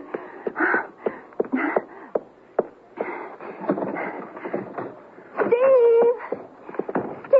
Oh, excuse me, Rock. Steve? Steve, where are you? Yes, I'm coming. Oh, it's you again. Yes? My card. I'm Purdue Hill of the Hill magazines. I'm looking for Mr. Steve Montgomery. Oh, well, so am I, but I guess he isn't home. I wanted to offer him a job. Oh, come in, Mr. Hill. I'm Mrs. Montgomery. Oh, thank you. Oh, I should have told you about that piece of granite. Are you all right, Mr. Hill? Oh, I guess so. Oh, here, let me help you up. You sure you're all right? Oh, yeah. I'm fine. We're so used to it now that... Well, we call it Weeping Mary because we fall over it once in a while, too. It's a very unusual piece. Granite, isn't it? My husband decided he was going to sculpt it, but... Your husband, Steve Montgomery? Yes, sir. And I thought he was just a photographer. Oh, he is. A good one. I know. That's why I came by. Very unusual. Well, you said something about a job, Mr. Hill? Yeah. Oh, yes. To make photos for our various magazines. A staff job. I don't suppose he'd be interested, but it's an opportunity for him to expose himself. Yes. Very unusual. Is it for sale? What? The granite sculpture. Oh, that thing. Oh, I've been after him to get rid of that rock for a long time. That's a most unusual piece of surrealistic sculpture, Mrs. Montgomery. I'd like to have it, if it's for sale. Well, how much are you offering? I'll say 3,000. 4? 5? 1,000? 5,000. I'll leave a check for it. As soon as it's cleared, I'll have the sculpture picked up, okay? Oh, you mean you'd actually pay money for that? I know the exact spot on my estate where it would show to greatest advantage. Is it a deal, Mrs. Montgomery? Well... And your husband could visit it any time he pleased. Well... Here, I'll make out the check right now. You can show it to your husband. If it's not satisfactory... Oh, it is. I was just thinking about the job you offered. Though it only pays $500 a week. But he could sculpt on the side. And as I said, it would be a fine exposure for him. I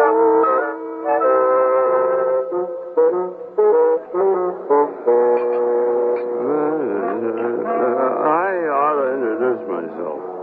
I'm Onion Tatum. Glad to meet you. I'm Steve Montgomery. You want the onions from my martini? No, thanks. I cannot stand them. Just thought you might like it. That's called a Gibson. What is? What you're drinking? A martini has olive in it. Oh. They taste the same, but a martini has olive. I love olives. Bartender, bring 2 martinis. I am buying. But I'm drinking beer. Oh. And a beer for my friend. I can't stand martinis. Oh. There's no reason for you to look so sad about it.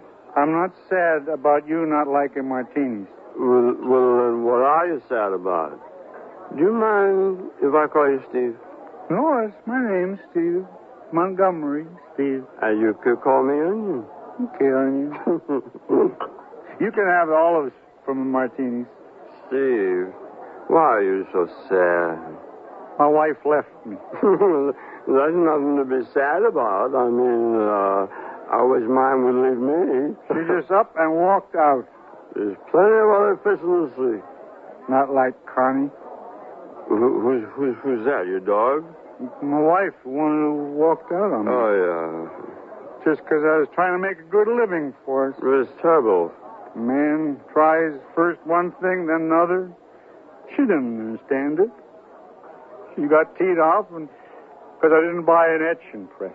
What? And she's always after me to move that piece of granite away from the door. Well, your wife is what did you say her name was? Connie. You're better off without her. You're better off without Connie. No, I'm not. You mark my words, Steve. You'll be better off without her. And I say I won't be. And I say you will be. You want to step outside, Onion? Listen, if I wanted to fight, I would make mincemeat out of you. Step outside and try. I'd rather wait in here for the olives. Okay, then in here. Now, get up and face the music, Onion. You're still in love with her, ain't you? Yes, I am. You going to get up and take your lumps? If I do, can I still have the olives from the martinis?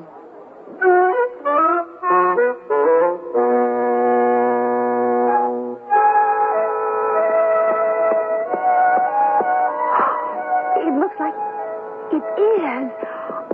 Oh, I've looked every place for you. What are you doing sitting on the stoop of our building, Steve? Connie. Oh, Steve. You've been drinking. Connie, you're back. And with the most wonderful news. Oh, nothing could top the fact that you're back. Oh, Connie, darling. I thought I'd lost you. I came back earlier, then Mr. Hill arrived, and I've been looking for you ever since. Oh, Connie. Who's Mr. Hill? He's made an offer of $5,000 for that piece of granite you never touched. The check's upstairs, and that's not all. He wants to hire you as a photographer for $500 a week. $5,000 for the rock? He's going to put it on his estate. He said it was a most unusual piece of surrealistic sculpture. What's that got to do with the photography? Oh, that's why he came to the flat, to hire you. Then he saw the rock, and... Oh, isn't it wonderful, darling? Oh, it's wonderful you came back, Connie. Oh, I'm so glad to be married to you. Me too. Come upstairs and I'll prove it. You, gonna show me your etchings? You've already seen my etchings.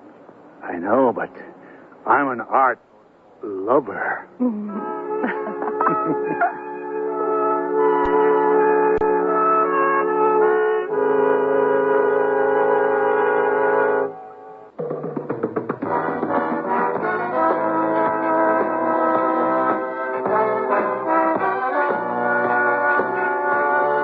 The Sears Radio Theater has been brought to you by Sears Roebuck and Company, where our policy is satisfaction guaranteed or your money back.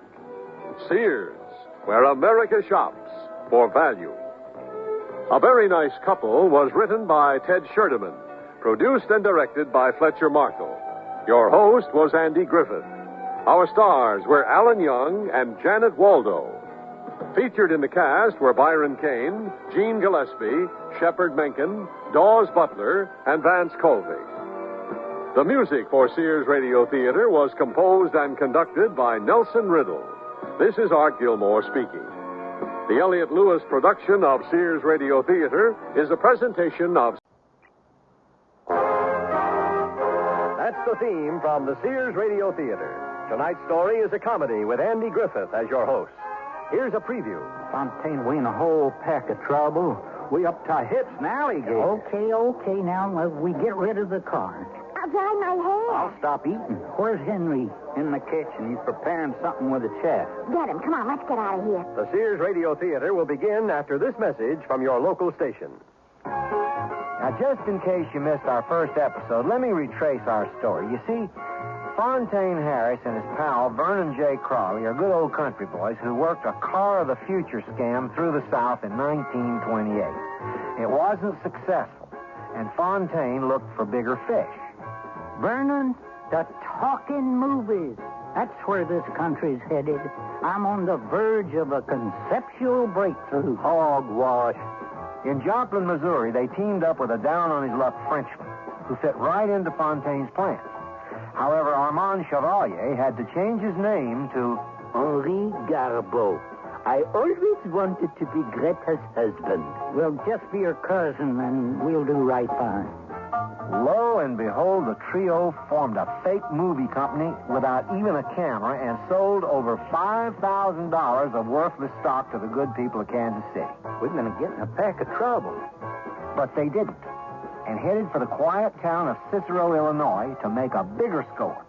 Boys, this is going to be a piece of cake. My foot. Cicero was the headquarters for Big Al Angel, a notorious bootlegger who wanted to buy the movie company for $15,000 all cash. What the boys didn't know was Al would pay them off in counterfeit money, much to the disgust of his faithful bookkeeper, Millie Himmel. It ain't fair, Al. These men have devoted their lives to that company. But as fate would have it, Big Al was mowed down by a rival gang before the deal could be cemented. Millie and our heroes escaped with their lives, the four of them hot-footed out of town and headed west. Oh, by the way, Millie took $400,000 of Big Al's bootlegging money just to help them meet expenses. Which brings us to a place where I can say, stay tuned, because that's only the beginning of our story.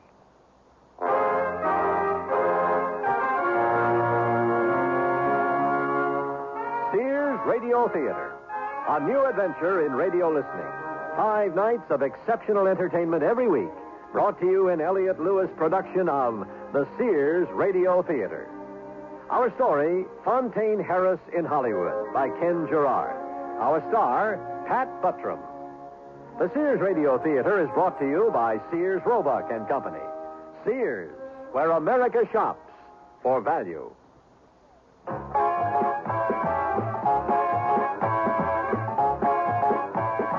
Vernon drove like a man possessed, and they seemed in the clear. But one of Big Al's friends, Lou the Knife, is hot on their trail and plenty angry. Yeah. What'd you find, Spider? They gotta be around. Yeah. Poor Al. He was a bootlegger's bootlegger. Don't worry about the O'Briens. Find my dough. That's top priority. What? You don't understand? That means do it now. Find Millie Himmel, Al's bookkeeper. Yeah, she's got my cabbage. All 400 G's. Find her. Me and the boys are... What? It's wrong. Oh, all right. The boys and I are heading west. I think she's going to make a run for Omaha.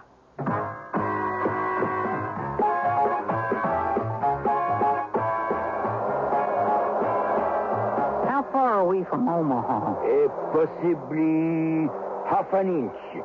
You crazy? Look at the map yourself. Here, we are just about là. And Omaha, there. I measure half an inch. Henry, I'll skip it. I say something wrong? Oh, boy, am I thirsty. Golly, I'm so thirsty. Again? You've had 3 moxies and a chocolate phosphate since Rock Island. Well, I ain't quenched. And we ain't stopping. Neither am I. Boy, am I thirsty.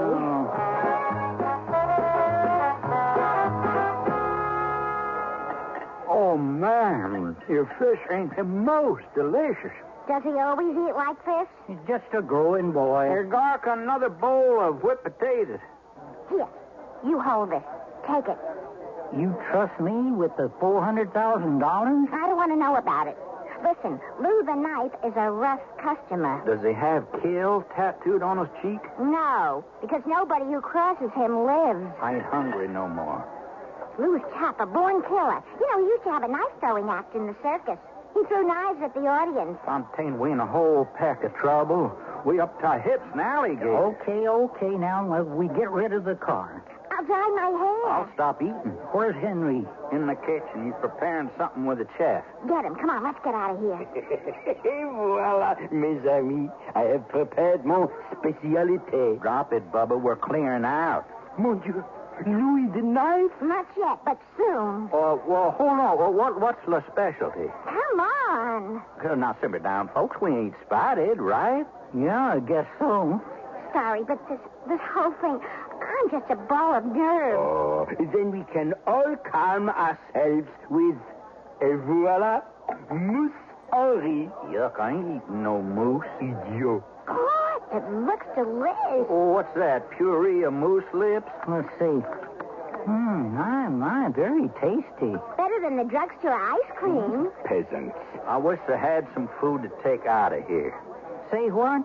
Take out? Yeah, like chicken or a bucket of soup. Oh, I must remember that. Take out. Vernon, it's another conceptual breakthrough. Your mousse is terrific. Sweet for the sweet. It is a simple recipe in my family for 3 generations. Pardon. Madame Millie, is that your friend from the club? Huh? Club? Oui, club. What's he saying? He's saying, is that man that's... Yeah, that's one of Al's boys. Huh? We're dead. Give me a steak. Where? Blood red.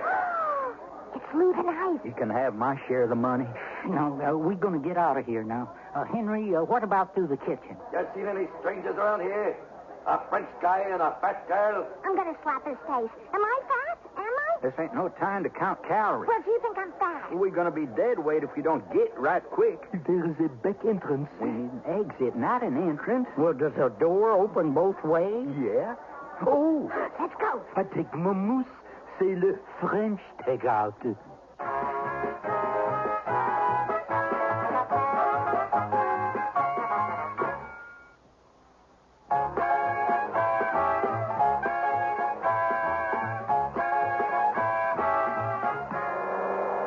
Come on, drive, boy. Hit it. Go.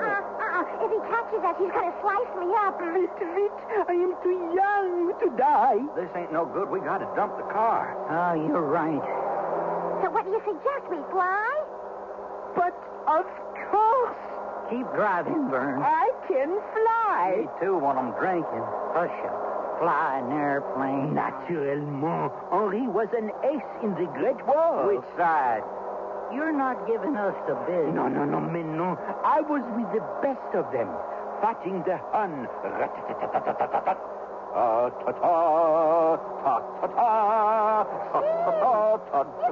carry a tune. All of us. Very musical. Now, cut it out. Now, Henry, if you can fly... Which I can. Okay, Vern. Head towards the airfield. Really? Well, where is it? I don't know. Let's ask that geezer. Pardon me, sir. Huh? Which way to the airfield? Scenic or direct route? The quickest way, please. Let me see. The airfield's 2 miles straight ahead.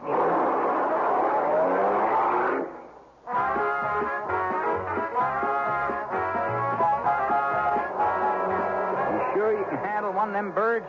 Remember the Count de Saint-Cloud? Well, sure. He bagged over 20 of the Huns. You're the Count? Me no. I was his mechanic. We're dead. I'll try the moose. I thought that... I can fly. I can trust me. Would a Frenchman lie? Would Henri Garbeau lie? Would I risk $100,000? Nope. No. Get moving.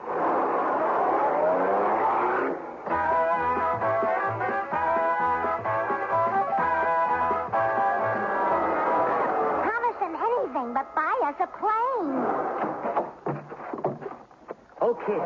Now, just sit tight, everybody. You better be giving it to us straight, Henri. Have no fear. I've never been higher than the top of my Minnie's barn. I was in an elevator once. Flying is nothing. If Lou catches us, we will be nothing. I hope he bought some snacks to take with us. Hey, well, we're all set. Henry, are you sure? Oh, positive. I know everything about airplanes. How much? Oh, I traded the car and $200. Oh, that's terrific. Yeah, wait till you see the plane. Hey, this is right nice. Oh, it's pretty. What do you think? You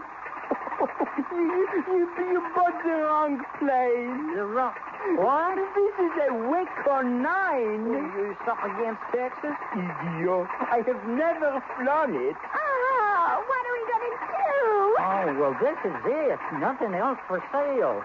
It's fly or die. I have only been at the controls of a Jenny. Well, it's a hell of a time to start thinking about women. Vern. Now, Bubba, you got to try. D'accord. I'd do it. Now, the longer we stay, the more chance Lou will find us. I say we try it. Yeah, let's move. Get up there, Millie. What's with you shoving? I am. That's why I'm shoving. Everybody set? Shut up. Up, and away!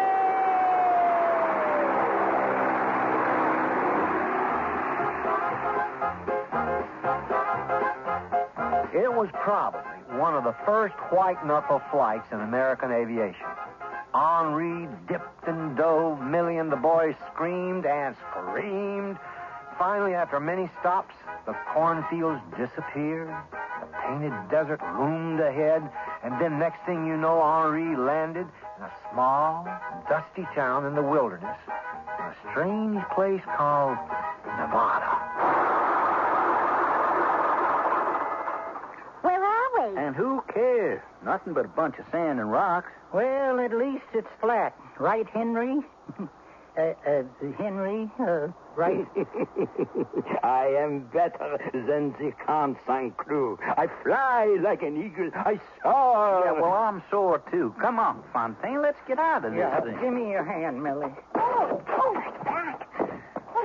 Thanks. You got our money? Don't you know it? Uh-oh. Here's trouble. What is short, wears dirty shoes, sways from side to side, and spits. Relax. It's a cowboy. Howdy, strangers. Welcome to Las Vegas. Hello there. Hello. Mighty nice plane you got there. Captain Garbo, at your service. On the acre. You gonna stay for a spell? Let's get out of here. Hush now. Could be, where's the city? What you see is what you get. Fine hotel, though. Lots of good home cooking. Oh, we'll stay. Come on, drive you into town.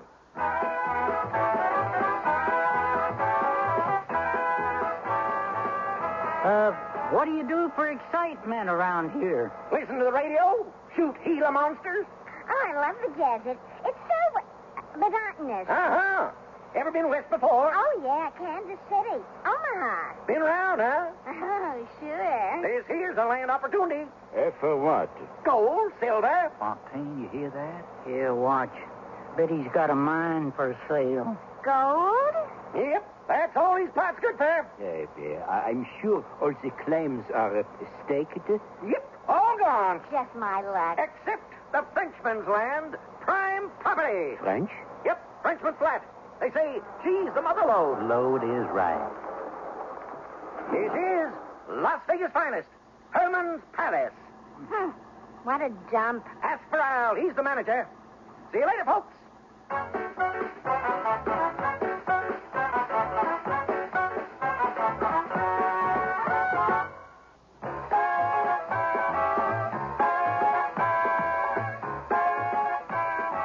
Suppose there is gold. You never know.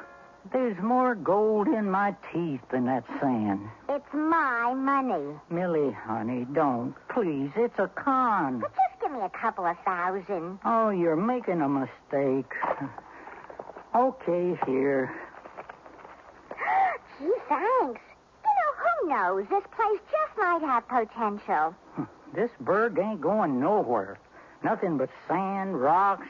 Even the river ran out of town. Call it woman's intuition. But I think that... Here he is. All set.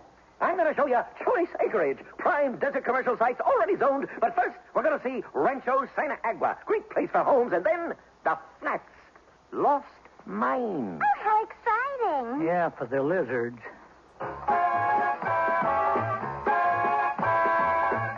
You let her use all that dough to buy a heap of rock? Well, it's hers. Oh, some investment counselor you are. Well, I begged her, but you know women. Dang right. I'm scared. Of what? Having real money. They're going to pick me clean. No way. Oh, yeah? Well, you got brains in me. I'm just country. Listen, they're all country. Every one of them city slickers, only they hide it. You sure? Of course, it's all show. When they put on the Ritz and start acting swank, man, that's thin. Those that act like big time, they ain't. And those that look like they need a square meal, shoot, they got it in spades. Okay, I'll buy a used car. Well, just act natural. Everything's going to fall in your lap. You positive? Yowzer. Just trust me. I'll turn that $100,000 into $1 million. Fontaine. Yes, sir. I'm sick of being independently poor. Let's hit the sack. Tomorrow, California. Henry wants to get an early start. Wants to take off at dawn. Dawn? Well, for Henry, that means noon. All things considered, the last leg of the trip seemed pretty calm. Henri was superb at the controls. Finally, the desert gave way to orange groves, and when the Pacific Ocean appeared, well, they were all pleased as punch. And what's the matter? I don't know. The engine is dead. So are we. Oh, it's not fair. My sinuses are clearing. I try for a dead stick landing. Yeah, or we're a dead duck. Oh, Papa. Do something. I am. Well, it ain't enough. Look, to the right. An airfield. I tried for it. Oh, that's nice. Hang on to your hat. I ain't wearing one. Oh, idiot. Come on, baby. Come on. Almost down.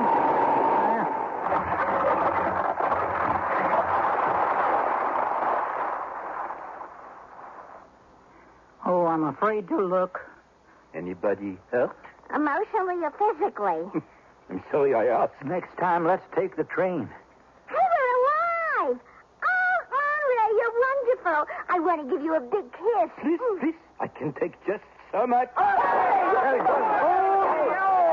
soldiers, coming this way. Don't shoot! Don't shoot! We tried the money. We surrender. Don't! I'm a Republican!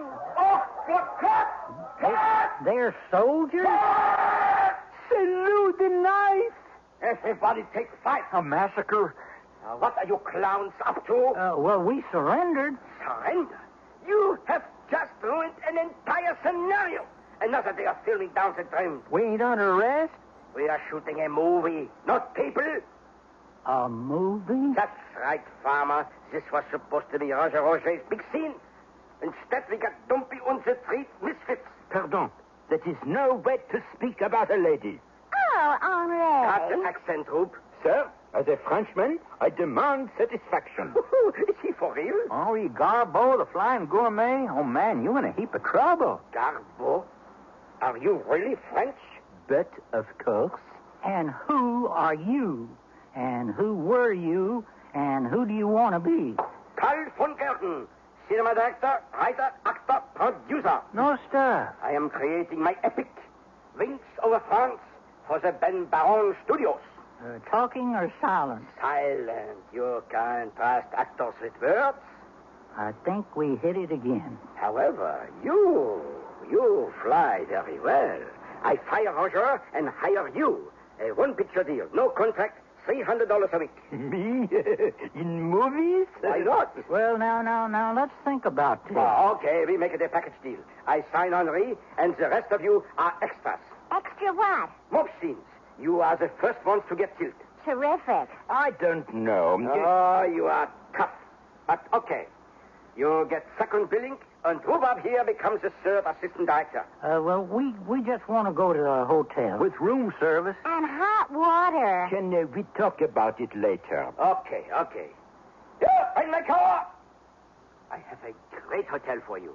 It is a bit out of the way, in the country. California? No, Beverly Hills.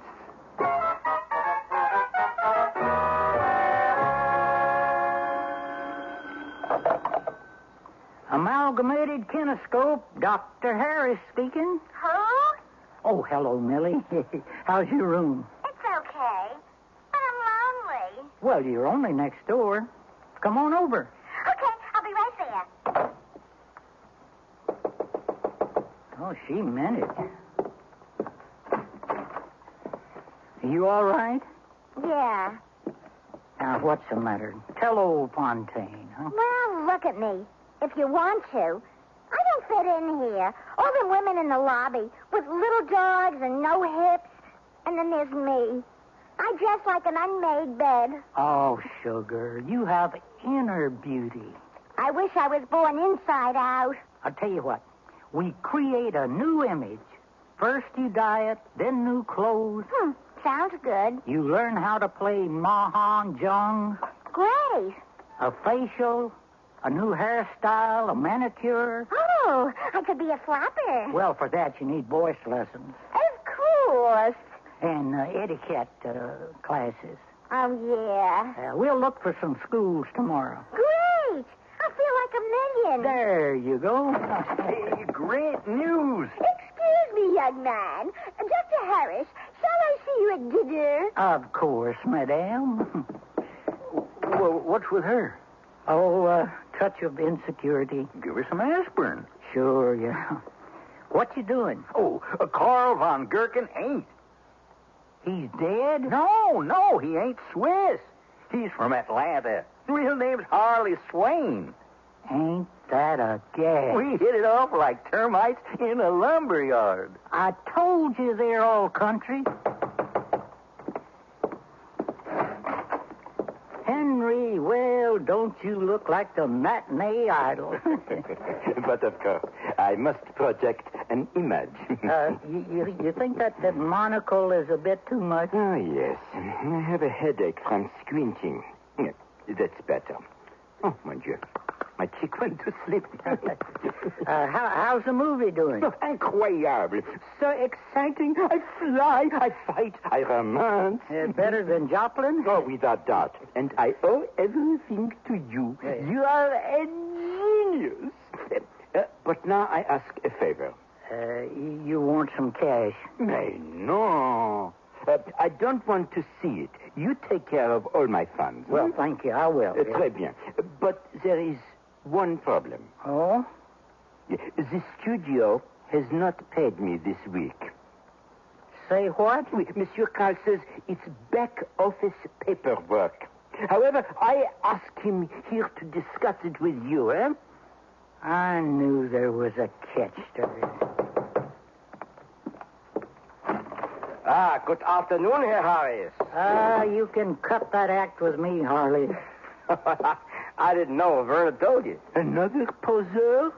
Sorry, Henry. I should have guessed. Everybody's somebody else. Sit a spell there, Bubba. Listen, Fontaine, I'm really sorry. You know, it's tough to make it here when you're from Georgia. What's the story about Henry's money? Oh, heap of quicksand. See, my movie's over budget. Some other films can't be distributed. I mean, who wants to see a movie about a cowboy doing card tricks? Limited appeal. Oh, you better believe. Anyway, this here Ben Barron, you know, BB, he's looking to sell out. Is he open to some new capital? You betcha. They're going to repossess the cameras on Thursday, the costumes Friday, and the cars Saturday. If something don't fall out of the sky right quick. Give him a call. Maybe we can talk a deal. Oh, he's tough. Ain't they all? Well, I'll try his private line.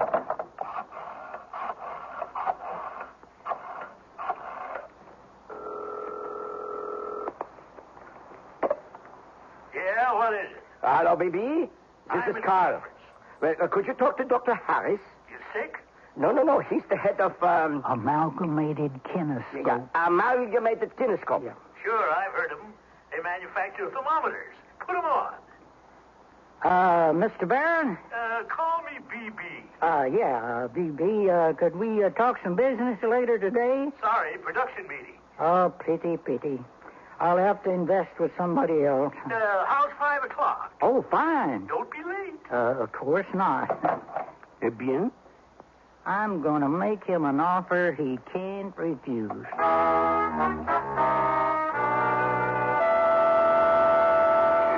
I'll see you for dinner. Sure, I'm fine. I'll practice my walking and talking and... Oh, Fontaine, if the deal looks good, count me in. I'll see you later. Oh, now what? Oh, no. Hiya, Millie. No. That's right. And I bought my knife. Nice place you got here. It's rented. Sure, with my money. How did you find A it? plane. I don't have your money. I gave it to some guy. Get it, if you know what's good for you. Because I ain't leaving Los Angeles empty-handed.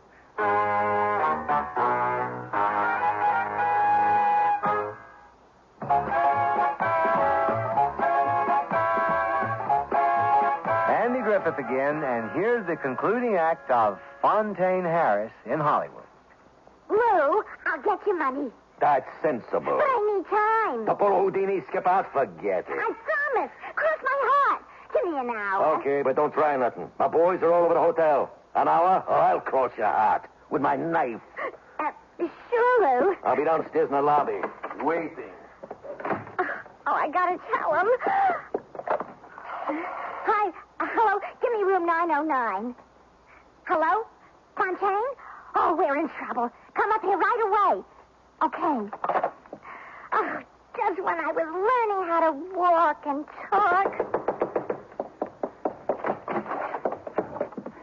What happened? See you, Miles. Worse, a rat. Where? She just left. Lou, the knife is here. He wants his money. in an hour. We are dead. Would y'all tell me what's going on? Yankee gangsters. With tattoos and knives. Overcoats with cement linings. Cut down in my pride. He's as welcome as a flood in a bromo seltzer plant. Well, yes, he's back stairs. His thugs are all over the joint. Just when I was on a roll. Don't talk about food. Will it hurt? I don't want to find out.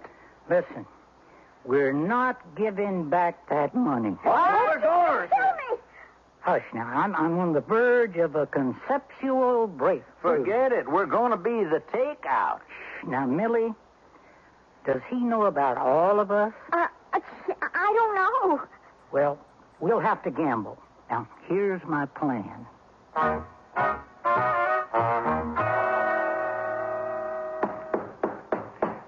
You get it. No. He's your friend? Chicken. Got my dough, Millie? Yeah. This is your boyfriend, eh? Pleased to meet you. Really?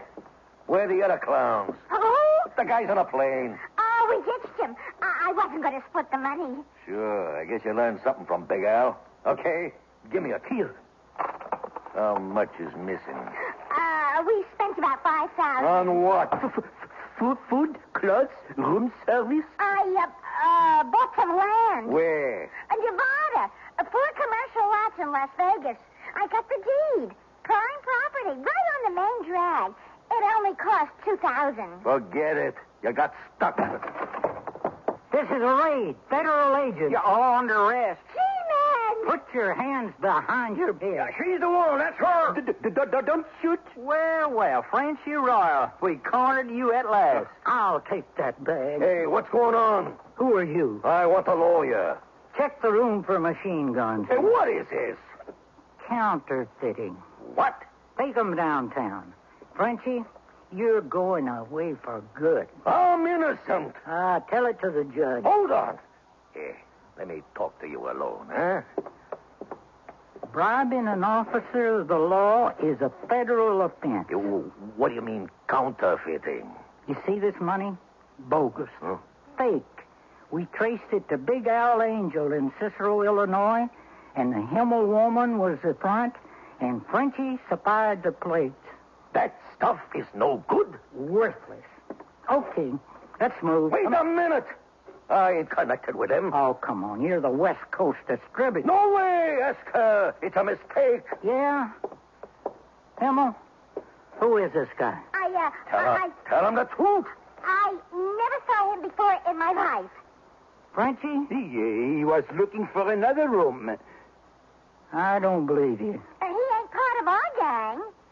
Okay, mister. I guess you're clean. You can go. Yeah, thanks. Get out of Los Angeles. Today. Sure. Now, let's book him. Right, he looks shifty to me. Now, I'm running this show. You go ahead, fella. And don't come back. Don't worry. I won't.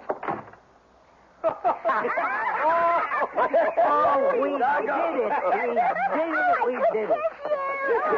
We'll just shake hands. Magnificent. What drama, what emotion. Fontaine, you're acting. It has a message. Let's celebrate. Hello, room service.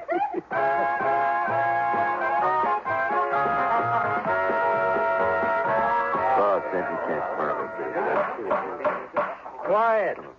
Today, I'm going to dissolve the financial problems of this company. Quiet. You know we're in hock up to our ears. However, we got a fish on the line. Some jerkwater doctor is coming here to look us over. Maybe to invest.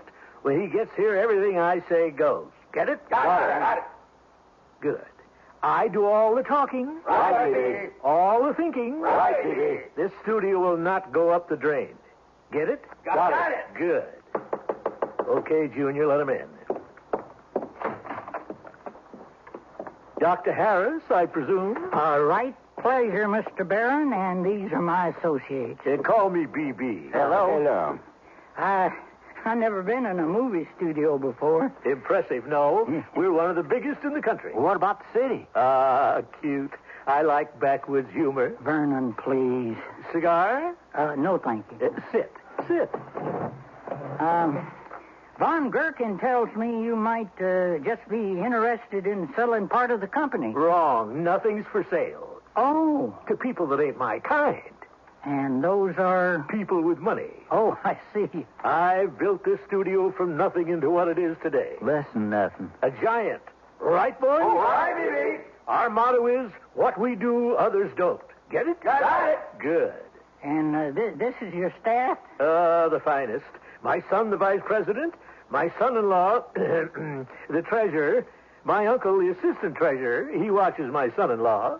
My cousin, the executive producer. And my nephews, the executive directors. You could say it's all in the family. Yeah, impressive. Besides that, we got a whole host of stars.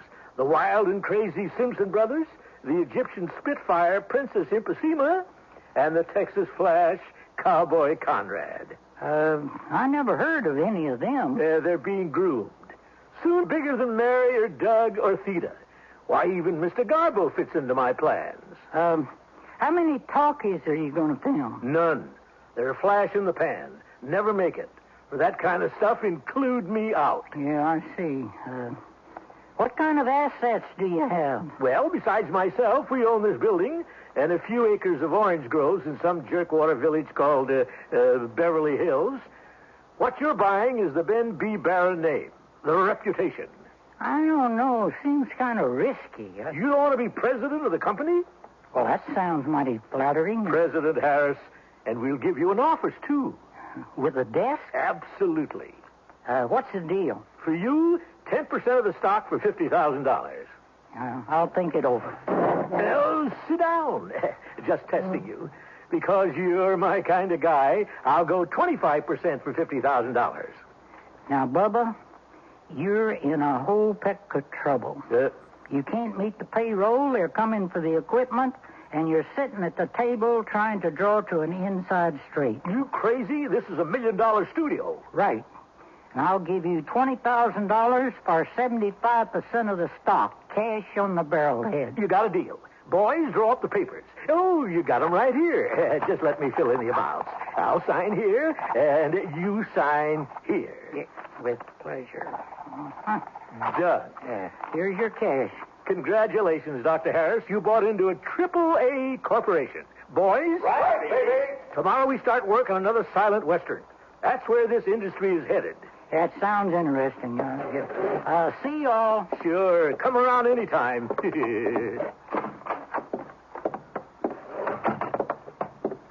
Fontaine, you just blew $20,000. That man is a barbarian and idiot. How could you? You're a star. A silent Western. What a rotten idea. Millie's going to hit the ceiling. Depressing. Come on, Henri, let's eat. No. I want to be alone. Now, don't fret, fellas. Old Fontaine owns 75% of this outfit, and tomorrow I'm going to start making some changes. Just you wait and see.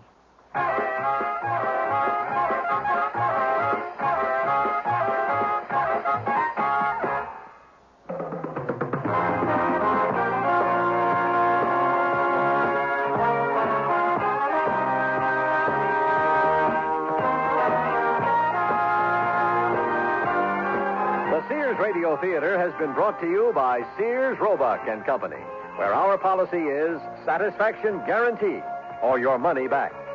Sears, where America shops for value. Fontaine Harris in Hollywood was written by Ken Gerard, produced and directed by Elliott Lewis. Your host was Andy Griffith. Our star was Pat Buttram. Featured in the cast were Barney Phillips, Shepard Menken, Sandra Gould, William Woodson, Hal Peary, and Jack Crucian. The music for Sears Radio Theater was composed and conducted by Nelson Riddle. This is Art Gilmore speaking. The Elliott Lewis production of Sears Radio Theater is a presentation of CBI. Entertainment with great music and more. People like Donna Michaels and Tom Lewis on KMOX FM, St. Louis. KMOX FM. CBS News, a guilty verdict in a celebrated Florida murder case. This is Doug Poling reporting on the CBS radio network. A 32-year-old former law student was judged guilty of perpetrating a night of horror on the fringes of the Florida State University campus nearly 2 years ago. A report from Jim Leodall of Miami station WINZ. A 12-member jury deliberated for 6.5 hours before finding Theodore Bundy guilty on 2 counts of first-degree murder, 3 counts of attempted murder, and 2 counts of burglary. The murders, beatings, and break-ins occurred on January 15, 1978, near the Florida State University campus in Tallahassee. After the verdict was rendered, Judge Edward Cowart told the jury that their work is not yet finished. I will excuse you now, and we've cautioned and told everyone not to discuss anything with you concerning this phase of your verdict. We still have judicial labor to do. We will begin that promptly at 10 o'clock on Saturday morning. The jury will now be asked to recommend a sentence. Prosecutors will ask that Bundy be put to death in Florida's electric chair. Jim Leodol for CBS News in Miami. A man already slated to die in the Florida electric chair won a stay of execution today. Howard Douglas was scheduled to be executed Thursday morning, but today U.S. District Judge Ben Krensman in Tampa stayed the order, saying he was concerned about defense objections that Douglas was denied a fair trial. The House has rejected efforts to get a one-year delay in President Carter's plan to cut Amtrak rail passenger service almost in half. The president plans to eliminate many of the lightly traveled Amtrak service routes, saying they are wasteful. Some lawmakers tried to stop the cutback plan, saying rail passenger ridership is up and the trains are needed because of the gasoline supply crunch. CBS News diplomatic correspondent Marvin Kalb quotes intelligence sources as confirming that the Soviet Union has moved a military command structure into Cuba capable of handling up to 12,000 Soviet troops. Kalb says there's no evidence any of these Soviet troops are in Cuba or on the way there. Senator Richard Stone, Democrat of Florida, says he's familiar with some of the details involving Soviet presence in Cuba, but wants to know more. All I know is that there is this command structure. It is capable of handling a brigade, and it is, therefore, in my view, a direct or indirect effort to establish a base, and I would like it either removed or appropriate action taken regarding it. Furthermore, I think it's quite timely now for the administration to tell what it knows about the Soviet commitments made to end the Cuban Missile Crisis. Stone says President Carter should insist the Soviet force in Cuba be removed before it grows, possibly into a military base. A move to pass a constitutional amendment that would bar forced busing to achieve school integration failed in the House today. The vote was 209 for the amendment and 216 against. That was 79 votes short of the needed two-thirds majority. Representative Ron Montel, Democrat of Ohio, introduced the proposed ban. He said he thinks it lost because not enough members of the House are responsive to the wishes of the American public. Congressional leaders today told President Carter he will get a windfall profits tax on the oil industry, but they said it won't come as soon as the president wanted and probably won't be as much as he's requested. Mr. Carter wanted the tax okayed before the August recess. The lawmakers say October 1st is a more likely date. This is Doug Poling.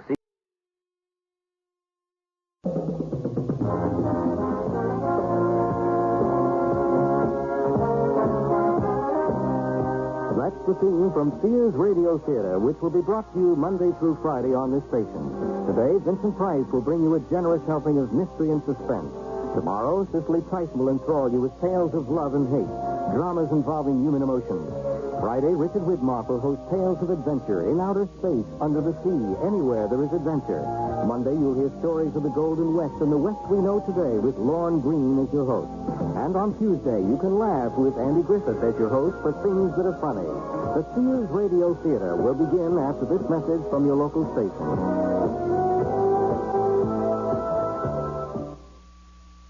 This is Vincent Price. The quiet suburban town of Farrington is a typical bedroom community. It exhibits all the trappings of a settled small town, tree-lined streets, solid brick homes, even an authentic 19th century town square. Bikes, station wagons, and manicured lawns give it the air of affluence and normalcy. One house, a single-story ranch-style home, would appear to be the perfect example of the serenity of this neighborhood. Husband standing just outside the partly open front door, wife within the house saying her last goodbyes. But if we look closer, the woman seems frightened, the man in a fury, and the door is held in place by a chain. Please, Frank, don't make another scene. I just want to come in and talk this out. Unfasten the chain, please. No. It's that damn lawyer. He turned you against me. I'm not going to rehash our marital problems at the front door. Let me in. No, I can't trust you. Not after the last time. I promise not to start anything. Call me tonight. It's better that way. So you can record the conversation? Don't get paranoid. Just talk with me for 5 minutes. I can't. I'm late getting to the bank as it is. I said I want in. Listen, it's still my house. Stop it. You'll upset the children again. Dad, Terry! Oh. It's Daddy, help me! Mommy won't let me see. She won't let me come home. Stop it. Now stop it. Don't drag them into our mess. All I want to do is sit in my own living room and reason with you instead of some attorney's office. Is that asking too much? We've been talking for months. Nothing's changed. I'll never give you a divorce. I mean it. I haven't asked for one. Now give me time to think. I won't let you go. I know you want to marry Brock. Just keep him away from this house. Frank, please. I don't want him touching you, holding you. You're only making things worse. I'm warning you. If you see that lawyer Brock again, you'll live to regret it. And that's only the beginning of our story.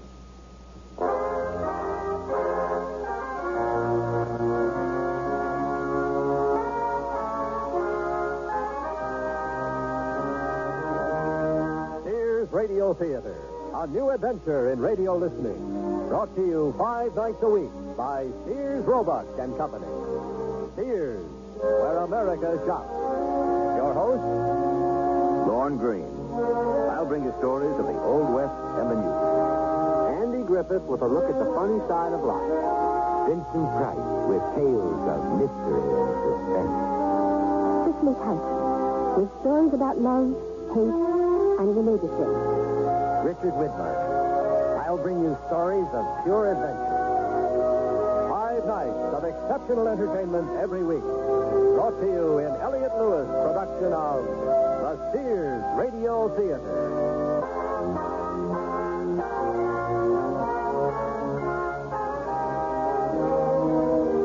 Our story, Hostages, by Ken Gerard.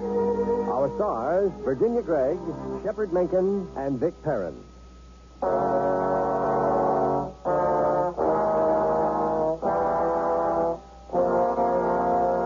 In spite of her husband's threat, Carol Manson called for attorney Ted Brock the moment she arrived at the bank. She was terrified. She needed advice. Ted Brock told her he would come to her office immediately. How are you this morning, Mr. Enright? Never better, Mr. Brock. Oh, you can smell spring in the air. So go right in, please. Mrs. Matson's expecting you in her office. Thanks. I know the way. I've been here enough.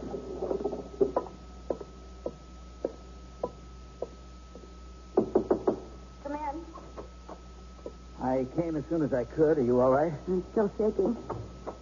Did he get violent? No, I had the chain on the door. He didn't get in. What about the children? They didn't hear it. I drove them to school after he left. Carol, why don't you and the kids spend a few days at our house? Betty would love it. The kids can use the pool. The change would do you good. That would be the final straw. Teddy thinks there's something between you and me. He's gone completely mad. When Frank threatened you, you should have called the police. It would have done some good. How do you arrest a police lieutenant? They wouldn't have believed me. Hasn't your situation gone far enough? You've given him every chance to pull himself together. He's not going to change. Please, file the divorce papers. I can have them ready for your signature this afternoon. Oh, the thought terrifies me. I don't know what he'd do if I went through with it. I'll have him enjoined from seeing you. That wouldn't stop him. We'll go to the police disciplinary board and open up the whole case, even the incident with Jeff. There has to be a different way. That could ruin him. But you've exhausted every remedy, Carol. The marriage counseling was a fiasco. You begged and pleaded. Haven't you punished yourself enough? And you can't subject the children to his rages much longer. I know, but I still hope that... He isn't going to straighten himself out. That's wishful thinking. Why spend the rest of your life in fear? No, you're right. It's even affecting me here at the bank. Sometimes I think he's out there watching me or following me home. Let me call Inspector Metzger and explain the situation. Maybe he can reason with Frank. Oh, that's not fair. It might affect his efficiency rating. They might use it to deny him a captaincy. He's been passed over twice, Carol. Other people see he's disturbed, too, you know. I don't want to do it. I can't understand you. This man has threatened you and the children. He's almost strangled I don't want to hear it. All right, I won't go into it. I can't help you with my hands tied. He's still my husband. Yes. Mrs. Matson, I'm sorry to bother I you, but... told you I didn't want to see anybody for a few minutes. I understand, but this customer insists on seeing the manager. Can't you handle it for once? No way, honey. Why bother with a junior exec when you can talk to the boss? Do you mind waiting outside? I'll be with you in a minute. I'm sorry, lady. I happen to prefer group meetings. Oh, my God. He's got a gun. Shotgun. Don't point that at me. Now, everybody just stay nice and orderly. No fuss, no sudden moves. We're marching out front. Mrs. Manager here will instruct the cashier to fill up my briefcase.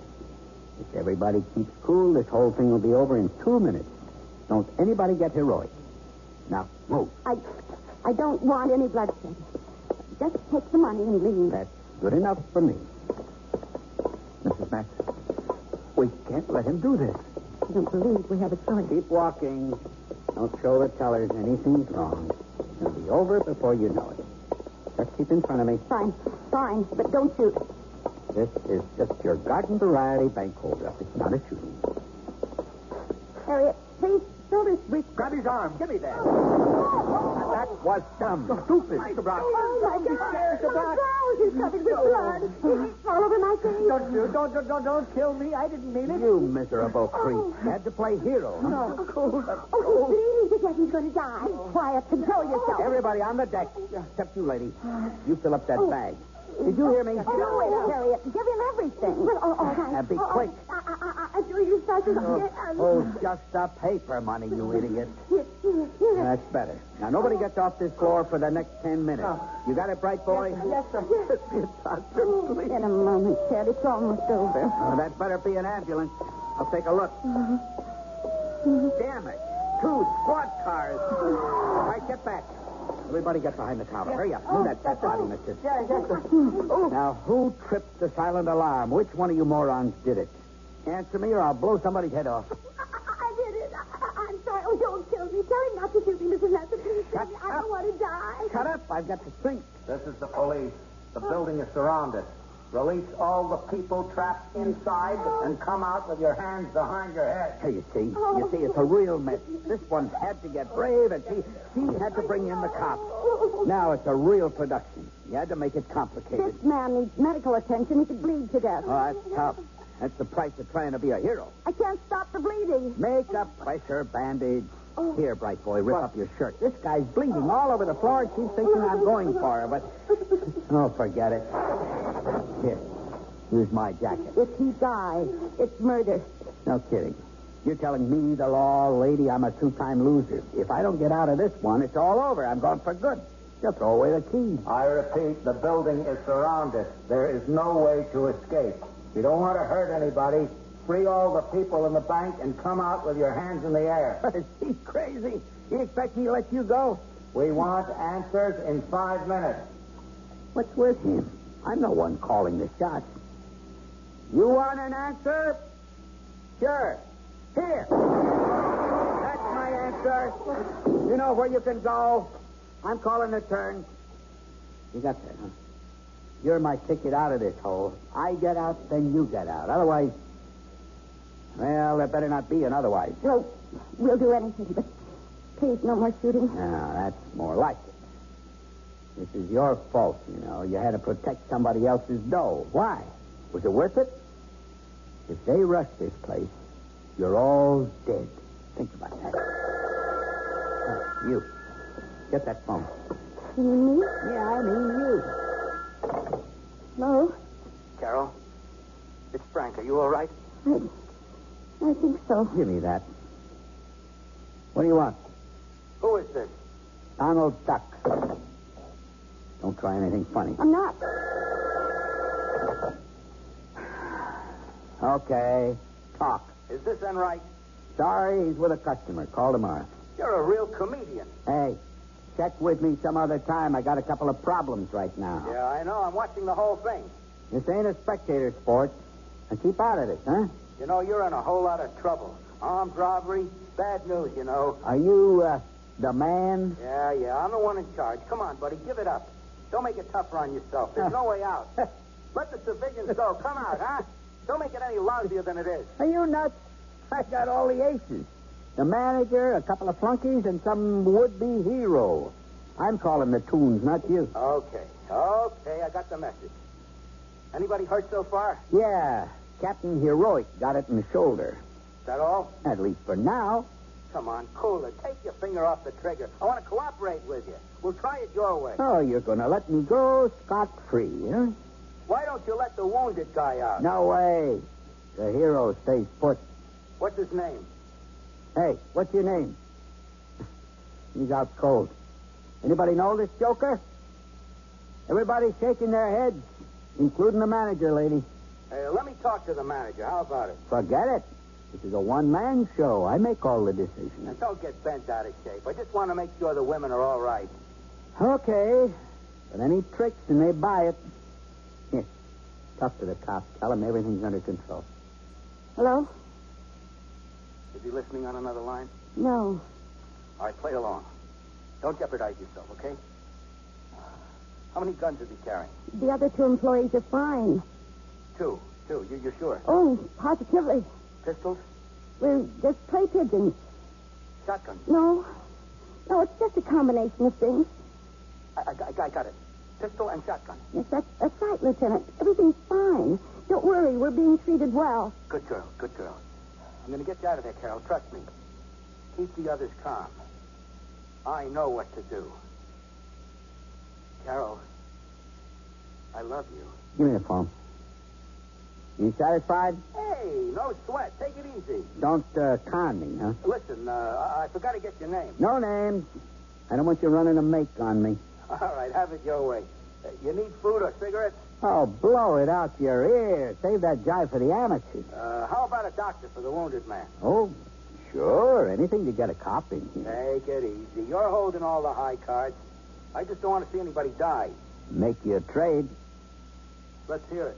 First, you clear out all the cops, SWAT teams, and everything. Then I send out the wounded guy. Second, I get safe passage to the airport and a plane to Cuba. Once I'm there, I release the hostages. That's complicated. You got to give me time. Take it or else. I need authorization. Listen, get the plane in a half hour or I start throwing corpses out of the bank. Okay. It's a deal.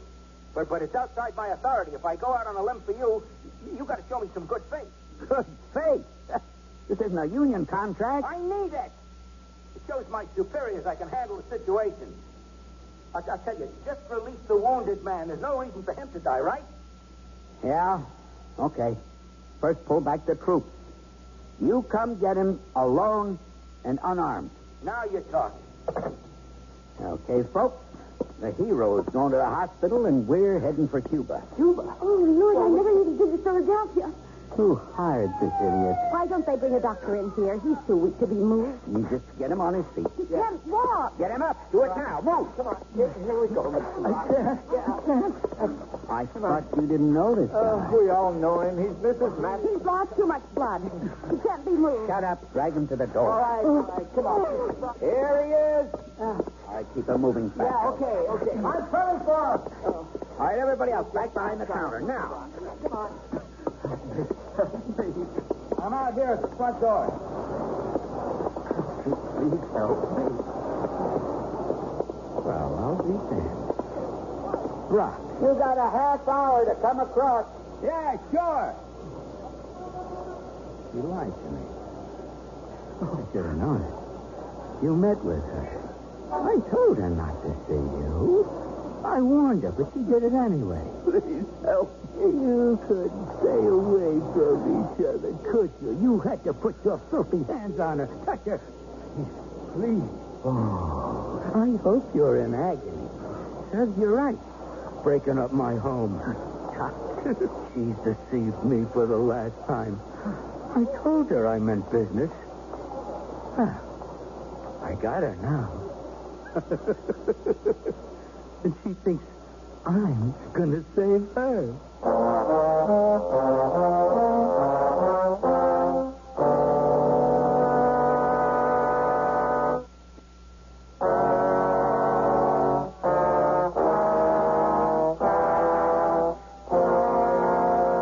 Across the street from the beleaguered bank in the town of Farrington, Ted Brock's body is placed in a waiting ambulance.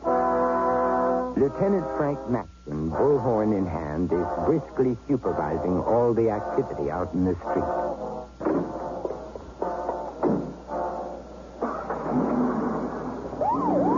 All right, you in the bank. I kept my part of the deal. For now. Yeah. You're just what I want. Harry, come in. Yeah? Pull the marksman back, completely out of sight. Tell those guys on the roof to get down. Roger.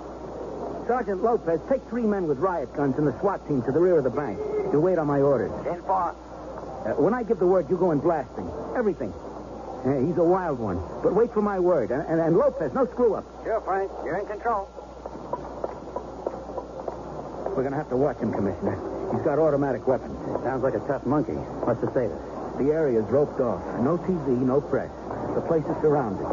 Hank set up a command post in the stationery store across the street.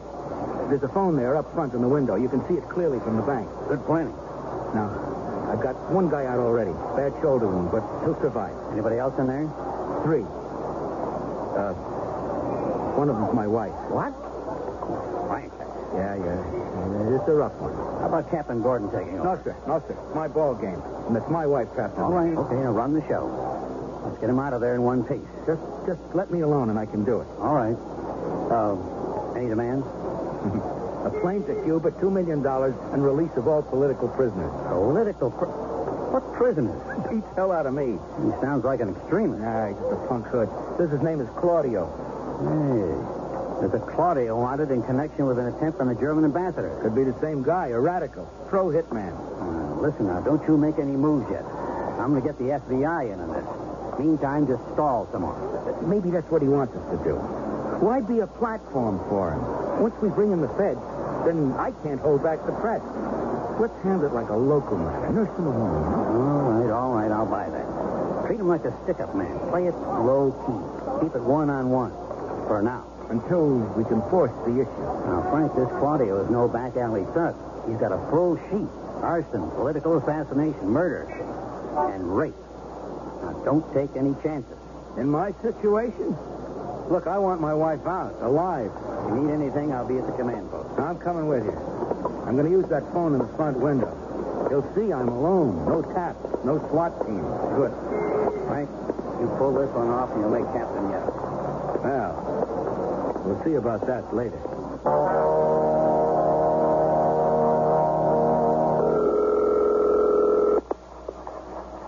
Yeah? Hey, everything's cool. I just got the word on your plane. Slow it down. Good. No fancy stuff. Oh, I know. Or everybody gets hurt. Right. Hey, did that guy make it? Oh, sure. The paramedic stopped up his wound. Be good as new in a couple of weeks. You did a smart thing, buddy. I won't forget it. Sure. You'll be a character witness. Let me speak to the manager again, will you? She's good stuff. You got something going with her?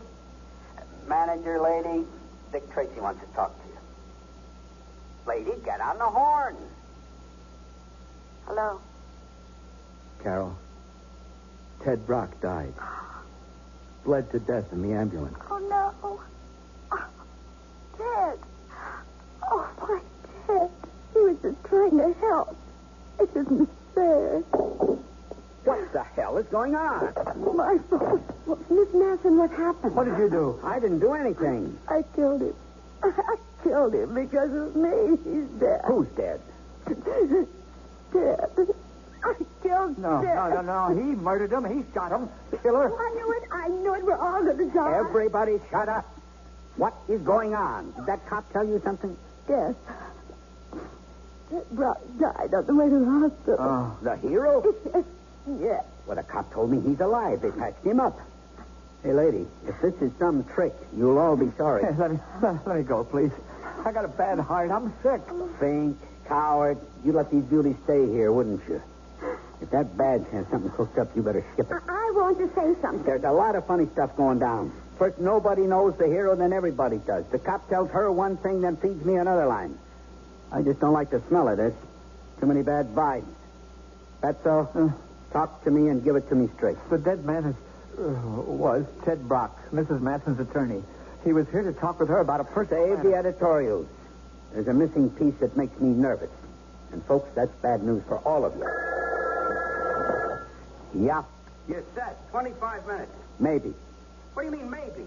I had it all worked out. The plane's fueling. The car will be in front of the bank in 10 minutes. There's stuff in the air. The guy I sent out. What's his name, Fatso? Ted Brock. Yeah, Ted Brock. He bought it, huh? No. I told you.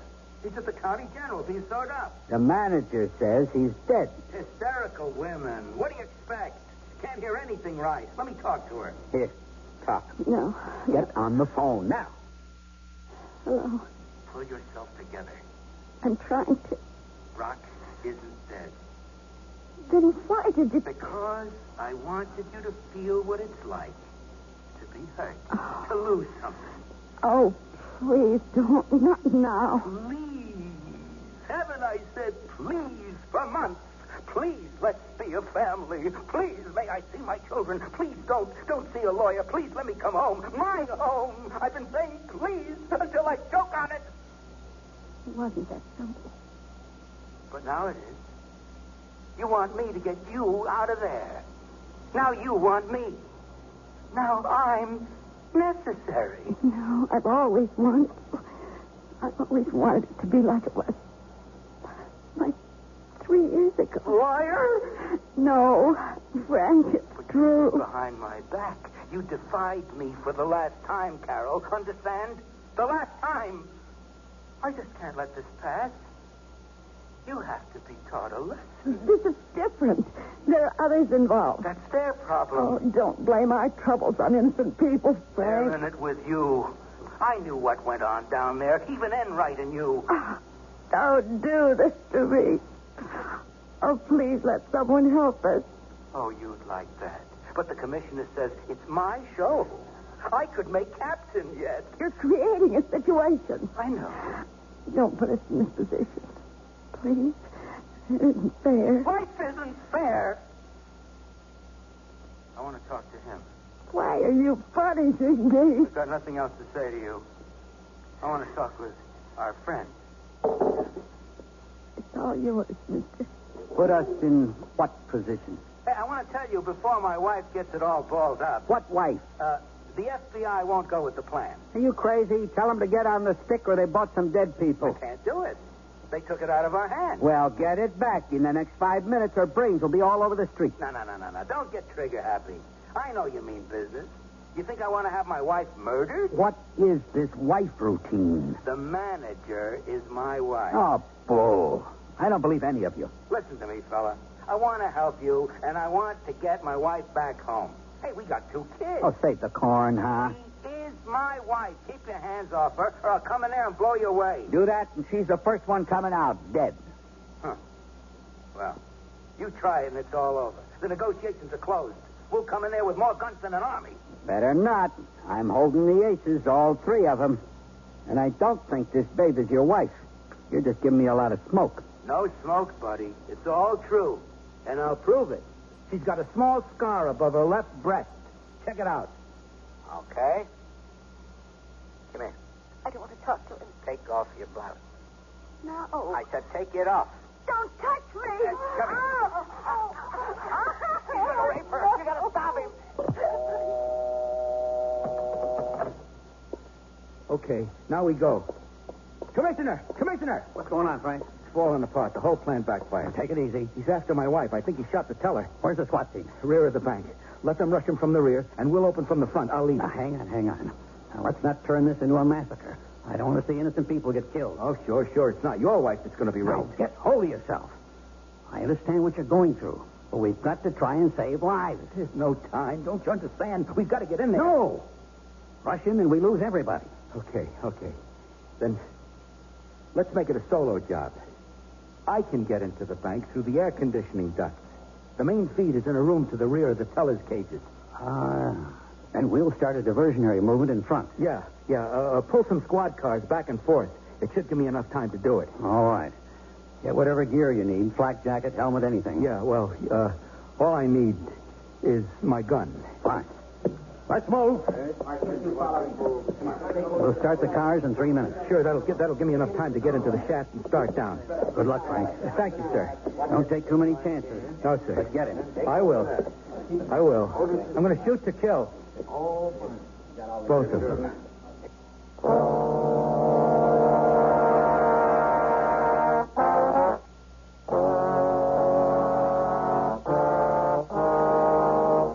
Vincent Price again. And here's the concluding act of Hostages. Are you satisfied? Did you see what the scar looked like? It's pretty, isn't it? I'm sorry, lady, but, well, I had to make sure. Did my husband tell you how he got that beautiful scar? No. No, of course not. Because he did it. In one of his rages, he attacked me with a steak knife. I didn't mean to hurt you. Nobody means to hurt. There's too much stuff going down, too many stories. I don't trust anybody. Who wants you to? Close that face, fat boy. Thug. Oh, George, don't make it any worse. Yeah, why die angry? Don't you see what's happening? My husband's using you. You're being set up. He's creating situations. He wants you to kill me. Oh, now that's some story. Cop wants wife dead? I don't buy it. If he's coming for me. For both of us. Come on. For me, because I defied him. The man you shot was my attorney. He's a divorce lawyer. My husband hated him. Threatened me if I saw him again. Charlie said I have to be taught a lesson. Oh, that's screwy. Yes. That's why we were separated. He's unstable, violent. He needs help. Do you know what 16 years on the force does to a man? What he's seen? Murder, suicide, death. The insane, ugly side of humanity. Well, it tore him apart. He started screaming in the middle of the night. He kept hearing gunfire. Sleeping with his service revolver under the pillow. Begged him to go into therapy. Take a medical retirement, but it was too late. That really started his paranoia. I became his enemy. They were plotting against him. Even you? Even our children. In one of his rages, he tried to strangle his son. What? Now he's planning to get rid of some more enemies. Me. You. Even those two. He wants to kill me? Oh, that's a great story, lady. Okay, you're his wife, but you're still a cop's wife. The rest of that routine is just too much to swallow. Ted Brock is her attorney. She was separated from Frank. Everybody knows how he treated her. Maybe, but lady, I think you're just buying time. Enough time for the FBI to get into the act and pull the noose tighter. But your husband's dumb. I've got complete control. A cop's wife is a first-class ticket out. You're wrong. It's a death warrant. I'm not a hostage. I'm a target. He'll kill us both.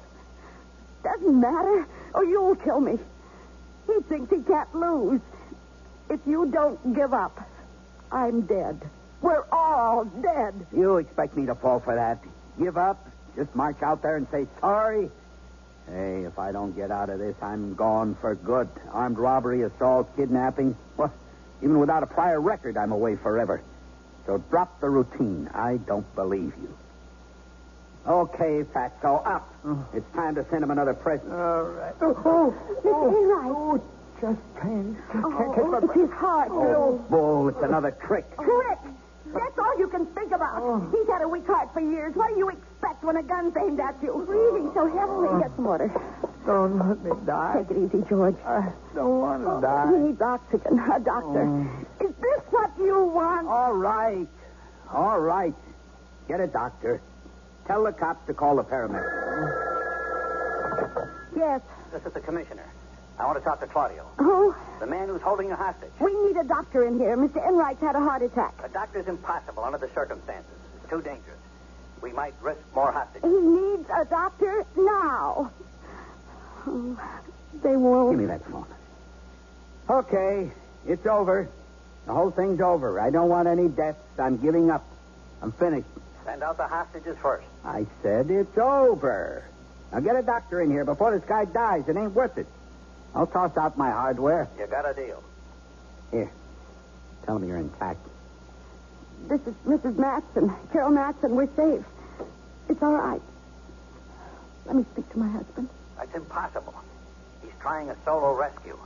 I guess he's somewhere in the bank. Oh, you've got to stop him. You've got to stop him. No. Don't worry, Mrs. Matson. Frank won't take any chances. Get Matson on the two-way. Tell him Claudio surrendered. We're trying to raise him now. Hurry, please. Oh, hurry. What do you mean he doesn't answer? Try it again. Now, just a minute. You think he's turned off his set? Frank doesn't respond, Mrs. Matson. Oh. He's probably there.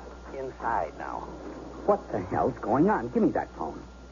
If you're coming in here, they die. No. I've called off the operation. Sure? I'm pulling everybody out. Okay. You can have two of them, but the manager sticks with me until I'm positive. That's not our deal. Neither with the goon cars. Now pull them out, everybody. All right. Surrender to me. I'll meet you in the front of the bank. What an honor. Okay, chickens, you're going home. Hang tight, fella. We're getting you a doctor. He's in right here. Let me help you. I think I can make it, Harriet. Oh, you didn't have a heart attack. That was a fake. Run, Harriet. Run. Oh, don't shoot, officer. Don't shoot. I'm a hostage. I'll be damned. The coward. Fink. Chicken butt.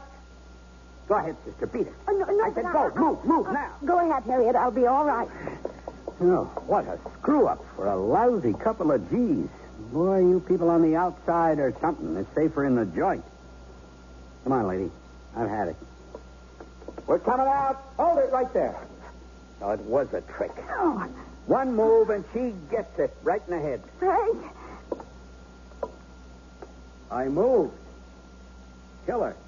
Are you crazy? I'm surrendering. I don't want to do it. I'm closer. Kill her. Lady, tell him. I got nothing to lose. You haven't got the guts to pull that trigger. You're just a small-time punk hood. Frank, please. We worked it out. He's giving up. In the crunch, these guys haven't got it. No guts, no backbone. See, he can't pull it off. He's impotent. You stay right there, cop. No way. Carol, I've got this aimed right at you. No one will ever know. No. Take it easy, Mrs. Matson. No. Real easy. It's all over. If we had just been a second quicker. What? Frank's dead. The robber killed him. I'm sorry. Fortunately, our marksman shot Claudio. He's dead, too. You were next. It's wrong. It's wrong. I know how you feel. Frank was a devoted husband. All he could think about was you. He was a real brave guy. He died a hero.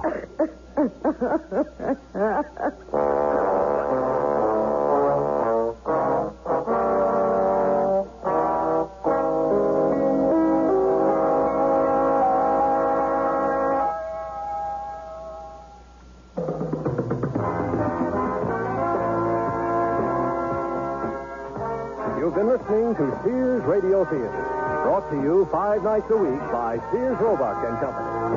Sears, where America shops. Hostages was written by Ken Gerard, produced and directed by Fletcher Marshall. Your host was Vincent Price. Our stars were Virginia Gregg, Shepard Menken, and Vic Perrin. Also heard were Sarah Selby, Norman Alden, Tyler McVeigh, and Olin Soule. The music for Sears Radio Theater was composed and conducted by Nelson Riddle. Art Gilmore speaking. The Elliott Lewis production of Sears Radio Theater is a presentation of CBI. I'm Andy Fisher, WNEW News. At 8 minutes past 10, time for the Sears Radio Theater. That's the theme from the Sears Radio Theater. Tonight, a program of mystery with Vincent Price as your host. Here's a preview.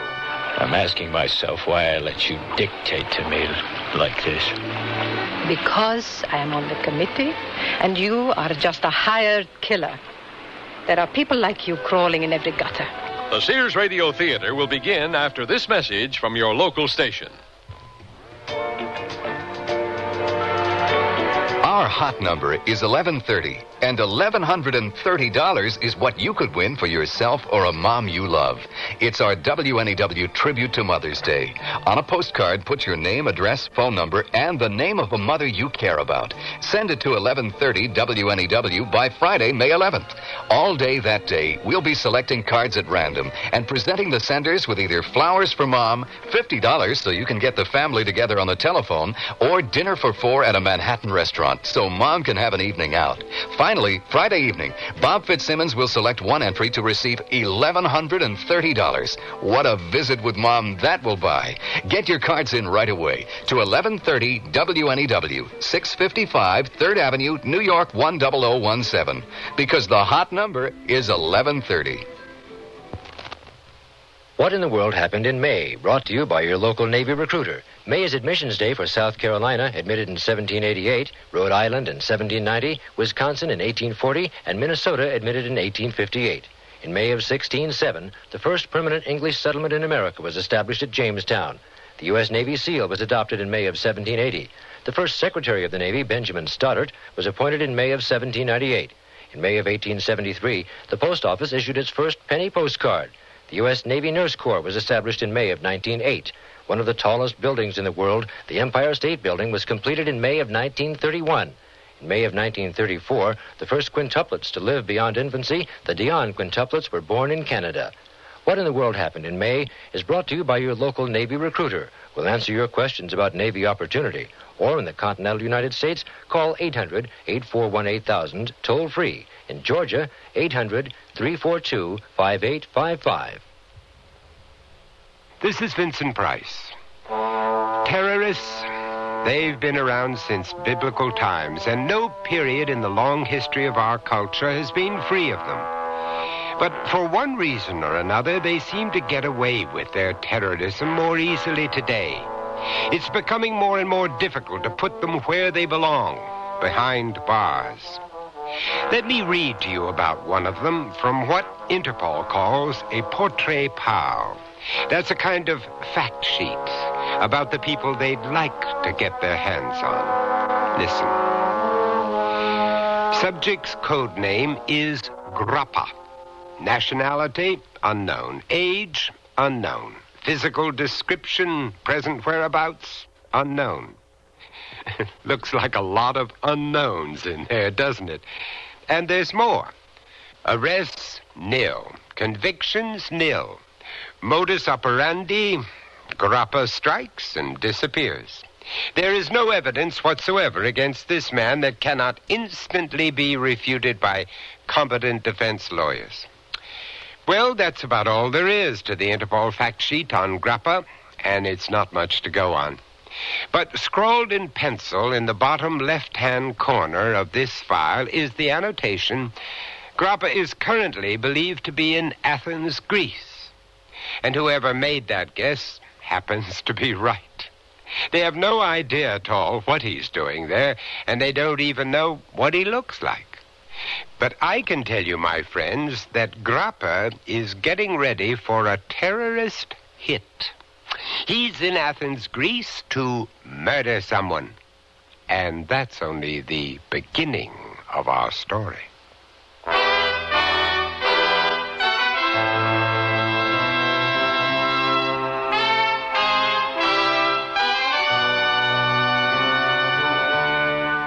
Sears Radio Theater, a new adventure in radio listening.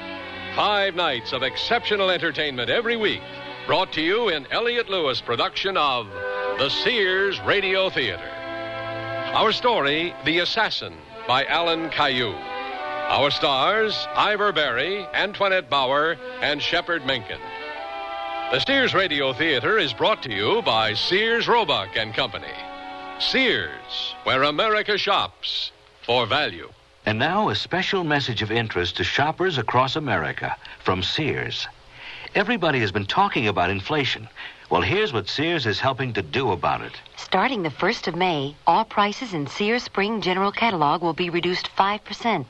This means a discount of 5% will automatically be taken off the price of anything and everything you order from the Spring General Catalog between May 1st and July 31st, 1979. Also beginning in May, Sears retail stores across the nation will reduce their regular price of selected items, which means you can expect even greater values. In addition, for limited periods of time, Sears will sharply reduce the price on scores of items in our retail stores. Watch for these Sears super values on TV, radio, and magazines, and your local paper, and you'll benefit from price cuts each month. Everyone wants to control inflation. These are some of the ways Sears is helping to do it. Sears, where America shops for value. Zip and Dash. Zip and Dash dresses from Sears Budget Shop are ready when you are for a quick-paced round of shopping or a leisurely day at home. They're easy care perma-smooth polyester and cotton to help maintain a crisp look straight from the dryer with little or no ironing in a choice of zippy-colored prints in misses and half sizes. So zip up a sunny attitude and be on your way in Zip and Dash dresses at Sears low prices from the Budget Shop. At most larger Sears retail stores.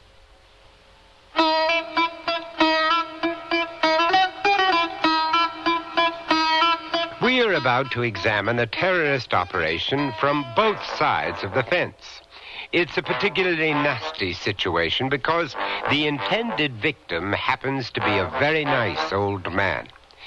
And it's a strange thing. You'd think this violent, brutal business would be exclusively a male province, wouldn't you?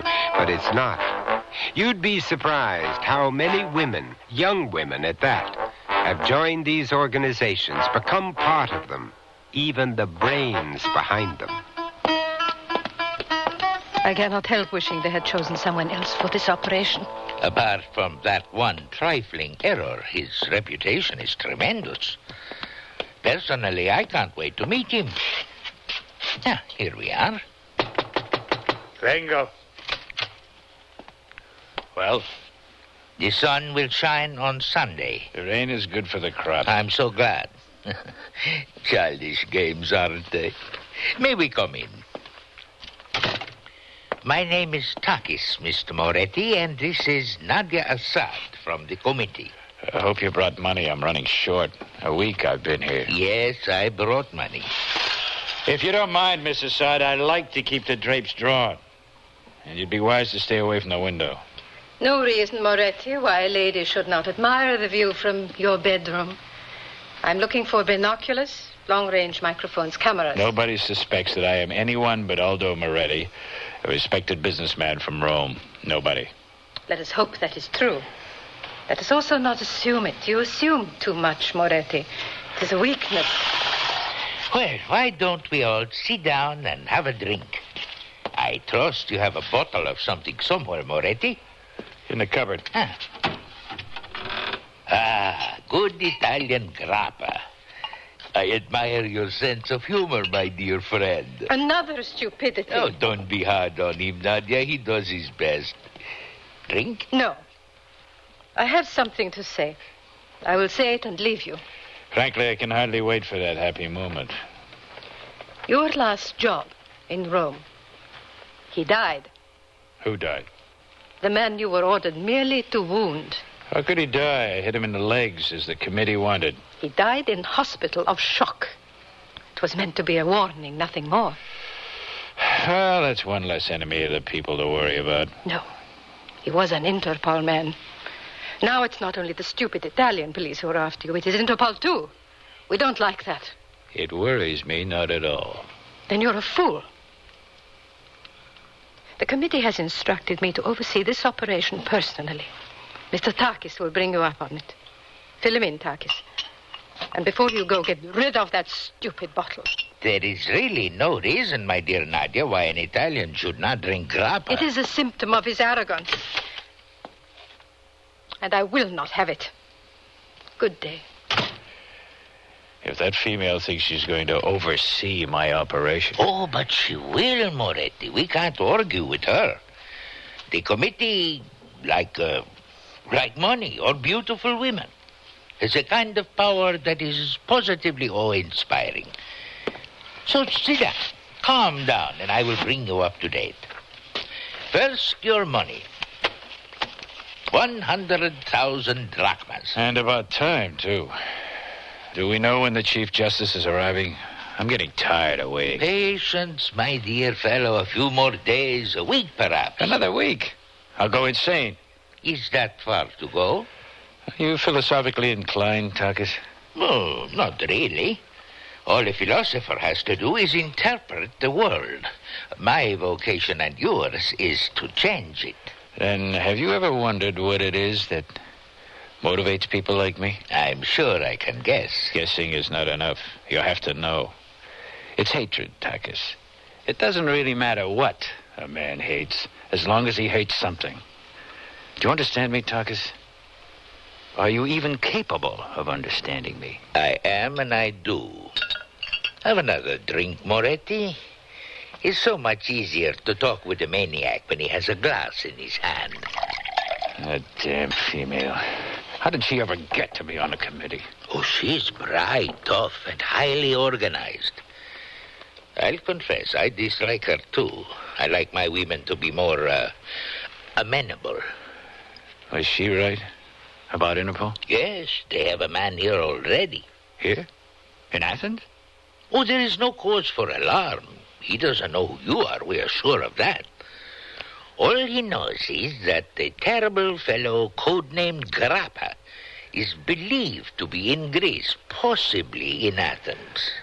And we know who he is, this man from Interpol? Unhappily, no. But we are working on it. Then you'd better work hard, Takis. And work fast.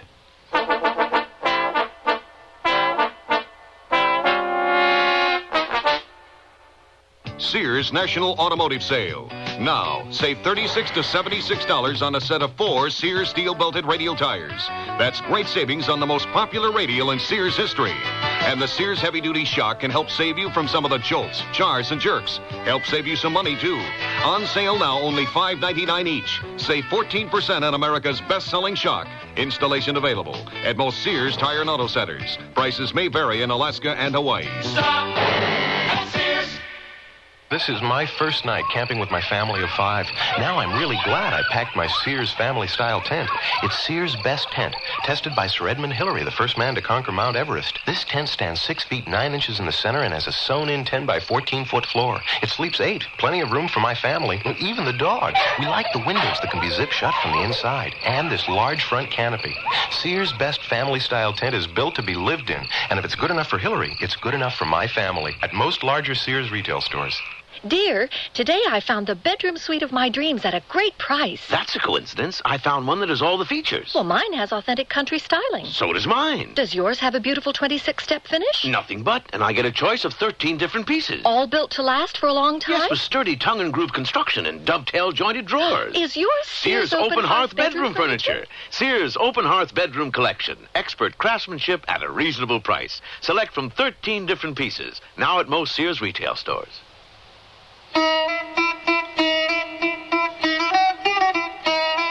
If someone is being pursued, then it's always possible that the pursuer is also the object of pursuit by someone else.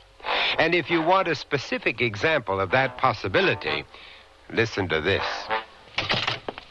I'm back, Mr. Harlan. Ah, good evening, Pamela. You have something for me? A telex from London. I've just finished decoding it.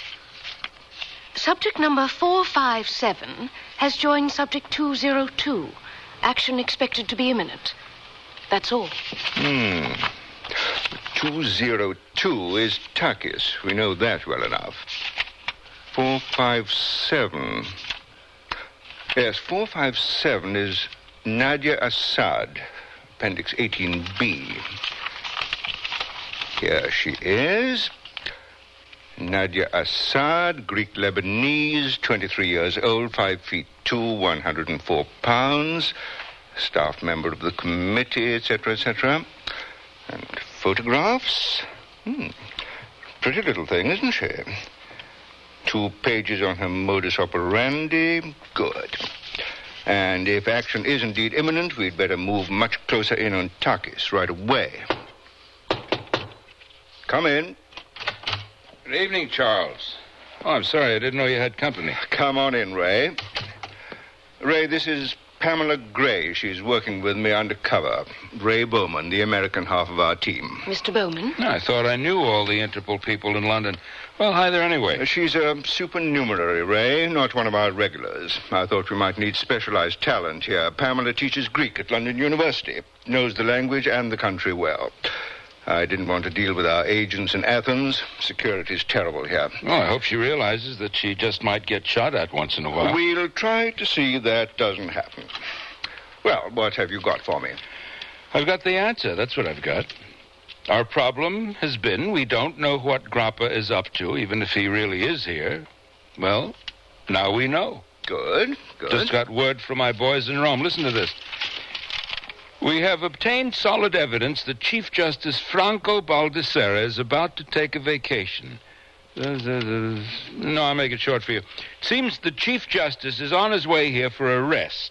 He's been a prime target of the Red Brigade for more than a year now. In Rome, he's under constant guard, and here he'll have just one bodyguard. He'll be very, very vulnerable. And I just had word from London. A girl named Nadia Assad has joined up with Takis. I know her. She's a holy terror. And if she's come here, it means we don't have too much time. We have to mount a massive manhunt for Grappa right away, even if it means getting every Italian tourist in town out of bed for a heart-to-heart talk. Several thousand of them. No, maybe not. We chose this hotel because Takis is here. Might be a good guess that Grappa is registered here, too. I figure we'll need 20, 30 men. Let's think about that, Ray. Charles, we don't have too much time. Pamela, it's nearly 8 o'clock, and your quarry will undoubtedly be in the bar by now for his pre-prandial libation. Yes, of course. Nice to have met you, Mr. Bowman. You bet. See you around, honey. What's she up to? Takis likes to hang around the bar all the time. Pamela's doing the same thing. Twice he's tried to pick her up, and, well, she's letting him get a little closer. What the hell good will that do? I don't know, but you just might see him make contact with someone, and that someone might be Grappa. That's pretty optimistic, isn't it? Takis is the only lead we have, Ray. You know, I've always figured optimism to be the last resort of the simple-minded, and we can't afford it now. 30 good cops to go to work right away. No. I think not. Say again?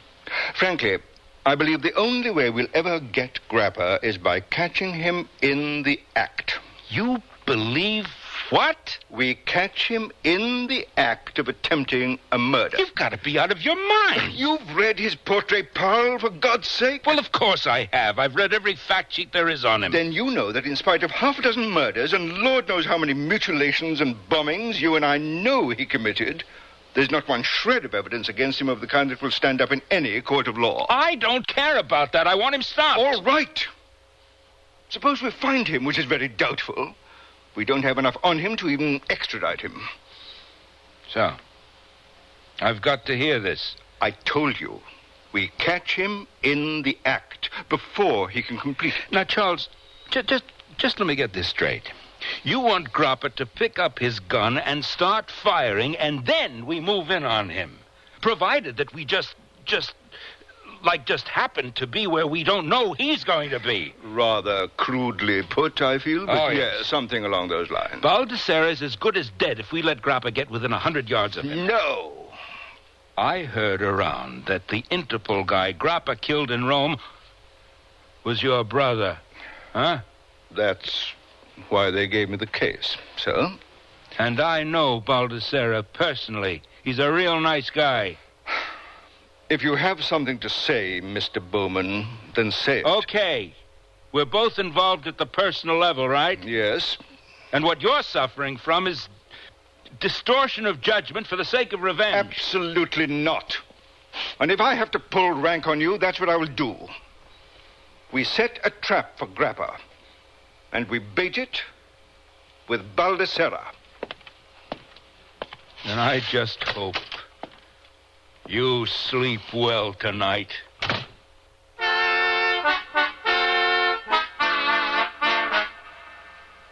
Sears Radio Theater will return after this message from your local station. This is Safety Vision, a quick and easy method for observing potential hazards in your home. Let's start by activating your safety scan. Carefully focus on your appliance cords and plugs.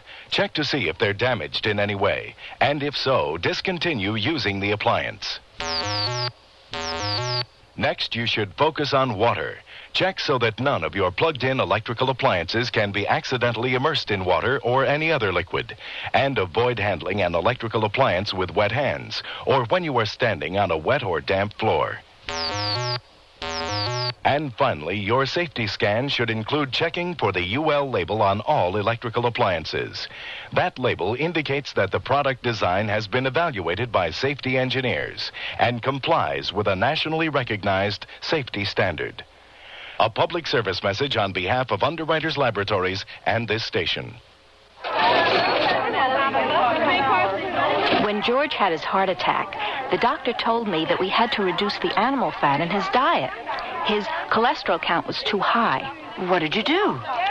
George gets only lean meats, and I always cut off extra fat before cooking. He gets low-fat dairy products, grains and cereals, fish, poultry with no skin, fresh fruits and vegetables. And you know what? What? Our food bill is lower than before George had his heart attack. But doesn't he miss all of them? What's to miss? He eats better than ever before and has more variety in his meals, too. And you know what? What? I do, too. What? Enjoy. The American Heart Association wants you to eat foods that not only taste good, but are healthy for your heart. It's not as complicated as you might think.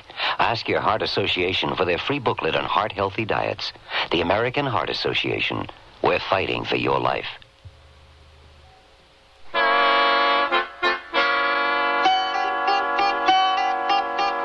You know, it's strange how a truly evil man can have a very human weakness that's able to destroy him utterly. Well, I guess it's very easy to lose your perspective when you meet up with a really good-looking woman, especially if she happens to be out for your blood. It's open.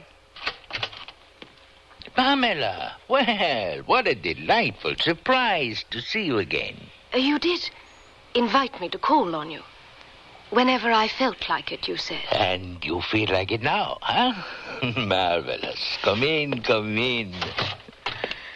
I feel sad tonight. Well, we cannot have that, can we? Let me pour you a little something to cheer you up. Oh, just a very small one. I'm really not used to drinking too much. Drinking too much? Oh, that, dear lady, is a contradiction in terms. How beautiful you look tonight. Has anyone ever told you what wonderful eyes you have? As a matter of fact, yes. Often. Oh. That was the wrong thing to say, wasn't it?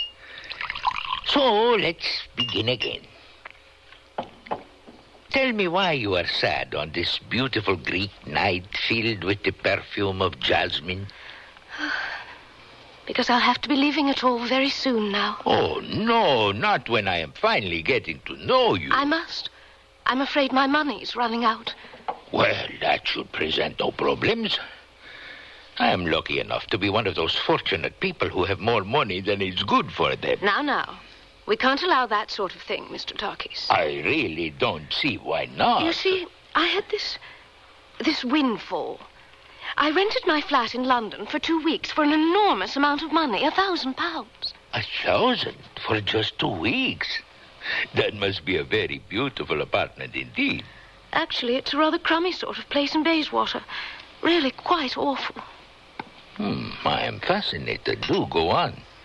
Well, there's no reason why I shouldn't share the ghastly secret, is there? I mean, I'm sure you're not going to tell on me. But of course not. Why should I? Tell what? Well, I got into trouble a while back, just a little bit, for smuggling some money to, I don't know, some radical students in Germany. And then this rather ferocious young man approached me and... Oh, dear. That's a very strong drink, isn't it?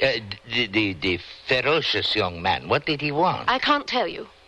But you must, my dear Pamela. I am on tenterhooks. All right, then. He wanted to rent my flat because he was a fugitive from justice. He threw some bombs, and the police were after him, and he had nowhere to hide. And he offered me all this money. Well, I could hardly refuse, could I? I mean, it was just a caper. My dearest Pamela, you can have no idea just how much your very little capers endear you to me. Oh. I find them absolutely charming. And you are going to tell me all about them. So why don't we have dinner together tonight here in my suite? A perfectly splendid dinner with lots of champagne.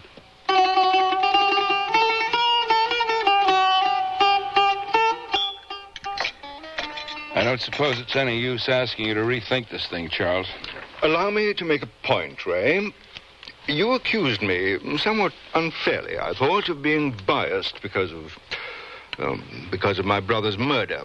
But I could just as well accuse you of bias because of your friendship with the Baldessares. But I've chosen not to. They landed 3 hours ago. They could have been gunned down already by an assassin whose identity we don't even know. But they have not been gunned down, and they're under the tightest possible surveillance. Baldessare is safe in his bed, and he won't leave the hotel until tomorrow night. No, that's tonight now, isn't it? When he goes to a dinner in his honor at Sunyon. And every inch of the way... Pamela! My God, you look terrible. What's happened? I didn't know if you'd still be up, Mr. Harlan. She got smashed is what happened. Here, honey, have some coffee. Turkish coffee. Works wonders. I just had rather too much champagne. But I know the where, and I know the when. Good girl. Drink your coffee, honey. There's more on the way. At 3:15 this morning, the phone rang, and Takis answered it.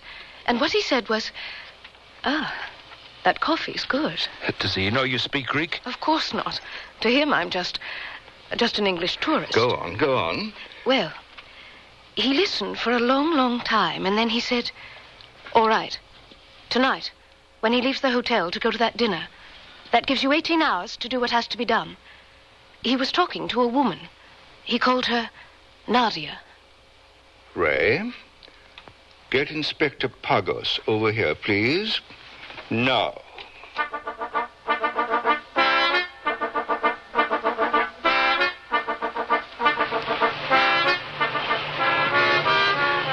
I hate the sea. I hate boats. I even hate fish. More intelligently, I hate microphones. I hate cameras. And I hate surveillance. We're far enough out now. Cut the motor. All right now. Listen carefully. Chief Justice Baldessare and his wife have arrived in Athens. I did assume that was the reason for this meeting. Don't assume anything ever. I told you about that before.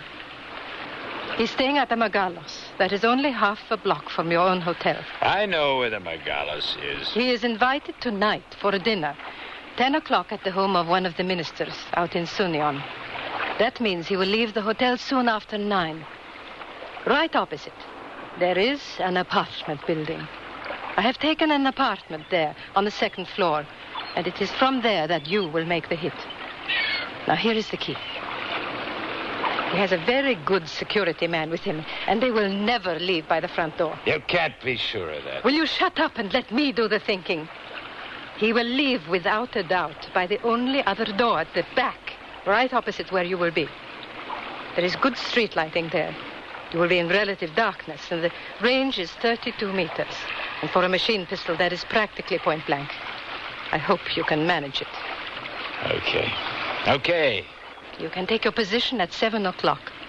You lock yourself in, and from then on, you'll watch the rear entrance to the hotel like a hawk. There's a Megalos sign over it. When they come out, you will spray them with a full 32-shot magazine. Spray them with another when they are down. When it is over, you will immediately make your way down the elevator to the basement. The second door on your left leads to the tunnels under the street. Here's the key to it. 60 paces further on, There is a flight of steps that leads to the basement of your own hotel, to the laundry room where I will be waiting for you. To hold my hand? To take you to where the car is parked for your getaway to the airport. You abandon the car there. Catch the late-night flight back to Rome. You will wear a conservative business suit all the time. And you will load yourself down with tourist junk. You're a businessman going home to your damn bambini, so try and look like one. Any questions? Only one. I'm asking myself why I let you dictate to me like this. Because I am on the committee, and you are just a hired killer. There are people like you crawling in every gutter. The sea, and boats, and fish. Yes, I hate you too. I'm glad of it.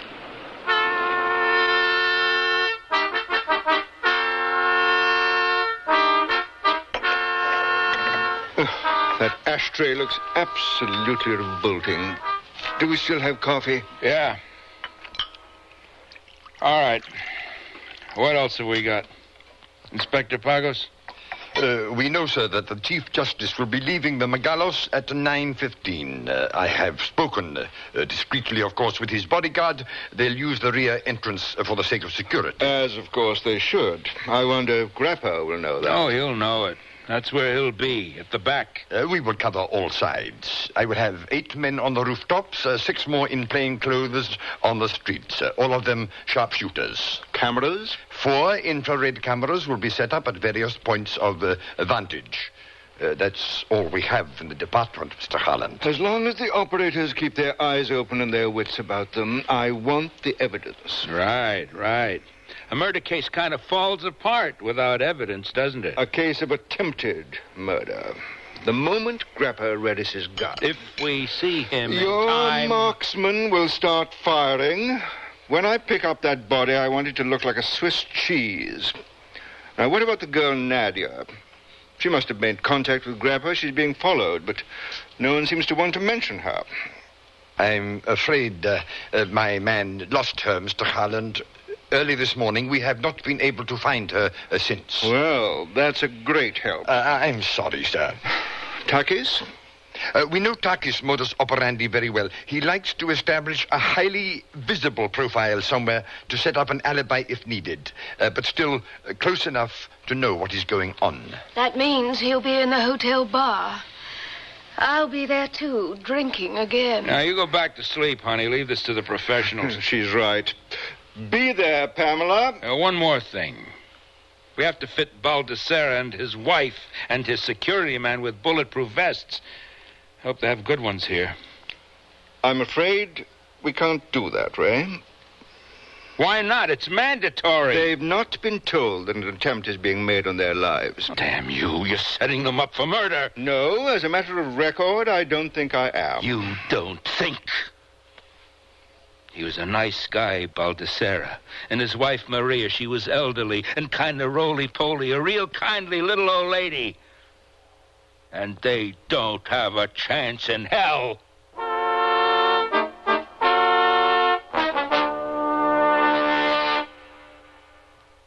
For Mother's Day, give Mom a hand.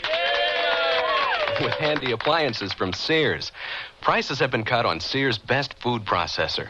14-speed blender with jars, and a push-button self-cleaning broiler oven. Save money and she'll save time on ironing day with a spray steam and dry self-cleaning iron. So give Mom a helping hand on Mother's Day. And save at Sears. Sale ends May 26th. Dates may vary in Alaska and Hawaii. Your mom. By nature, she's different than any other mother in the world. Whether she's social, romantic, offbeat, or as classic as apple pie, you'll find a special fragrance to fit her nature at Sears. For Mother's Day, choose Revlon's Charlie for the contemporary woman on the run. Chanteuse, the essence of ever-so-soft romance.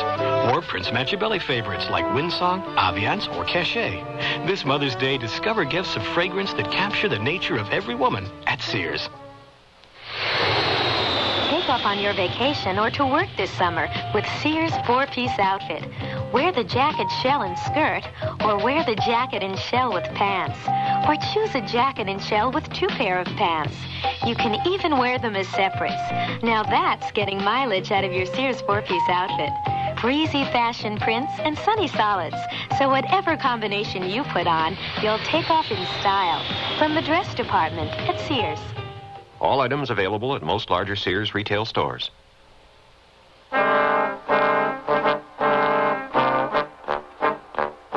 Vincent Price again. And here's the concluding act of The Assassin.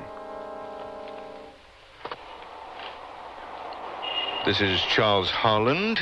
I'm in position on the roof of the apartment building opposite the hotel. Come in, please, Inspector Pagos. Inspector Pagos here. There should be 3 men near you, Mr. Harland, but I believe them to be well hidden. 2 of them by the air conditioner outlet, the 3rd on the northwest corner. What about the infrared cameras, Pagos? Are they all in position? And where are you personally now?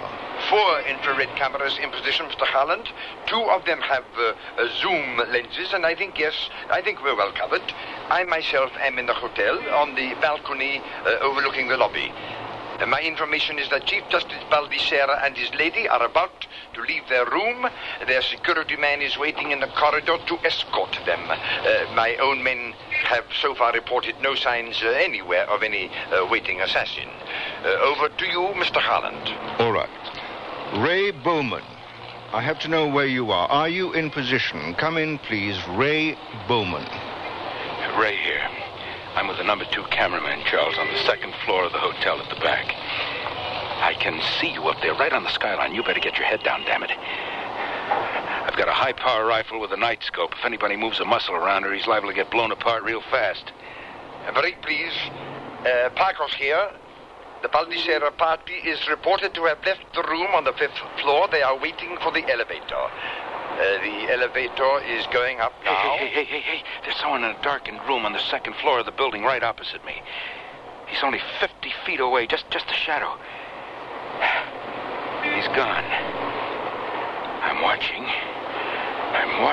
Ray, keep off the air. Leave it for Pagos now. I have to know where the Baldisseras are. Pagos here, Mr. Harland. The Baldissera party are in the elevator. It is moving down to the lobby. I am watching the light. The elevator has stopped. Yes, there they are now. The Chief Justice is wearing a dark suit with a red tie. His lady has on a green dress. Really, a very fashionable dress. Pagos, for heaven's sake. They are moving now across the lobby. The Chief Justice is stopping at the kiosk to buy something. Yes, cigarettes. The security man is ahead of them at the rear entrance. I can see their car pulling into the curb, a white Mercedes. The security man is looking around the street from the steps. He is signaling to them to move out. They're moving onto the street. I am giving the code word now for the cameras and the marksmen. Kiniu. I have lost sight of them now. They are all yours, Mr. Harland.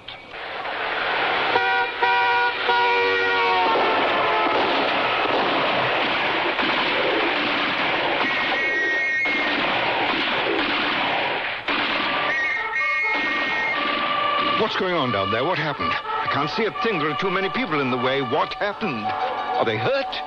Pagos, come in. Come in, Pagos. Yes, they have been hurt. They are lying in the street. I got him. I got 3 shots in there. I know I hit him. They're hurt. I am trying to find out now. Stand back there, stand back. Figure ha puesto. Figure. He's wounded. I hit him. He's on the 2nd floor there, right across the street. Pagos, get in there fast, will you? The 2nd floor, 3rd window from the right. Get there fast.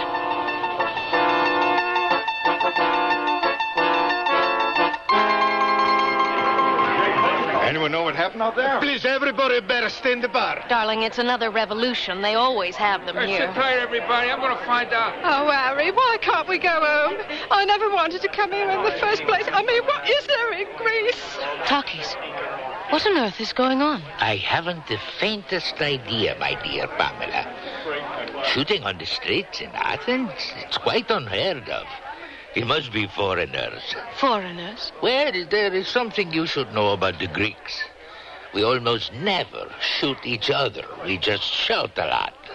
Oh. Ladies and gentlemen, I am Stavros Pastroulis, manager of the hotel. Please don't leave the bar. Please stay away from the lobby. Stay in bar is safe. Please, everyone stay here. You see?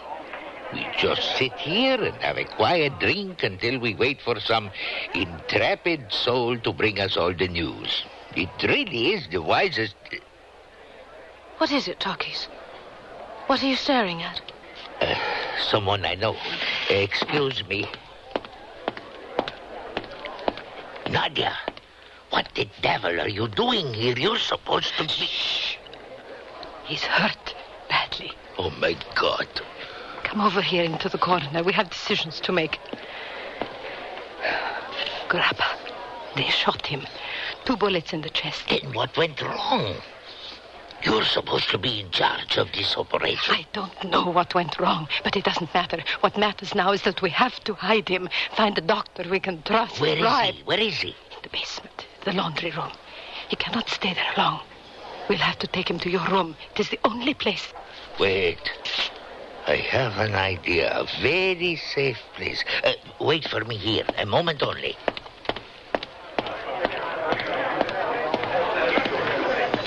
Pamela, my dear.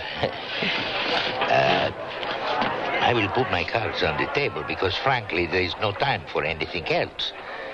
I have a problem on my hands, a matter that might be to your very considerable financial advantage. Oh, really? Well, that is interesting. You told me that among your many other capers, you rented your apartment in London to a fugitive from justice. I told you about that. Oh, dear. I need your room here, dear Pamela, for, say, 24 hours or so. Did you say something about considerable financial advantage? 20,000 drachmas. Well, I'd call that considerable, yes. Cash on the barrel. And that is the kind of talk I understand exactly. Oh, darling, not in front of all these people. What would they think? There is no time for the niceties. The key. There you are. Room 444. Don't go there again until I tell you. Find another hotel for tonight. Excuse me. Bartender, I'll have another of the same, please. Put it on Mr. Talkie's bill. Yes, madame.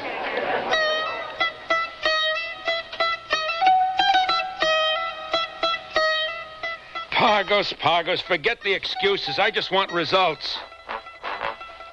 Oh, my God. And the security man? And Grappa, what about Grappa?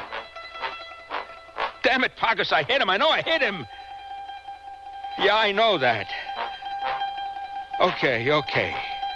Oh, no one's blaming you, Pagos. Yeah, keep in touch. I'm in Charles Harlan's room at the hotel. Yeah, you bet. Well? You really want to know, don't you? I'm waiting, Ray. Okay. Then let me lay it out for you, all gift-wrapped. 3 innocent bystanders wounded, one of them seriously. The security man hurt real bad. He may die or may not die. Signora Maria Baldessari, you remember I told you what a cute little roly-poly she was? Killed instantly, her chest blown wide open. The Chief Justice himself, 7 machine pistol bullets in a 72-year-old body, just died on the operating table. But don't worry about it too much, Charles. They're not all dead. Like Grappa now. He's still running around loose someplace, certainly wounded, because I know I hit him.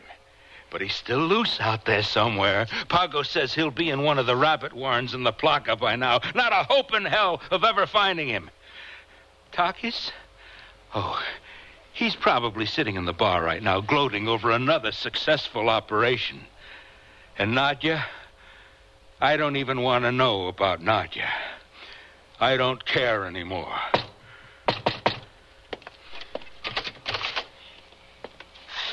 Come in, Pamela. Come in and hear the bad news. First, you may want to hear mine, Mr. Harland. Give them a moment or two to settle in, and then you'll find Grappa and Takis and Nadia in my room. Did I hear that correctly? All three of them, without a doubt, in my room. That's number 4. 4. 4. God, we did it. We pulled it off. Inspector Pagos, Charles Holland, they are all in room 444 here at the hotel. Okay, you got your revenge, Charles. It's one hell of a price to pay for it. You murdered them. That's what I said, Pagos. Room 444. Perhaps you'd like to take some men over there and pick them all up now. A high price, you said. Yes, a very high price indeed, Ray. But that's the way it is sometimes, as you learn when you reach my age, if you live that long. But we got the assassin, Ray, didn't we? We got him.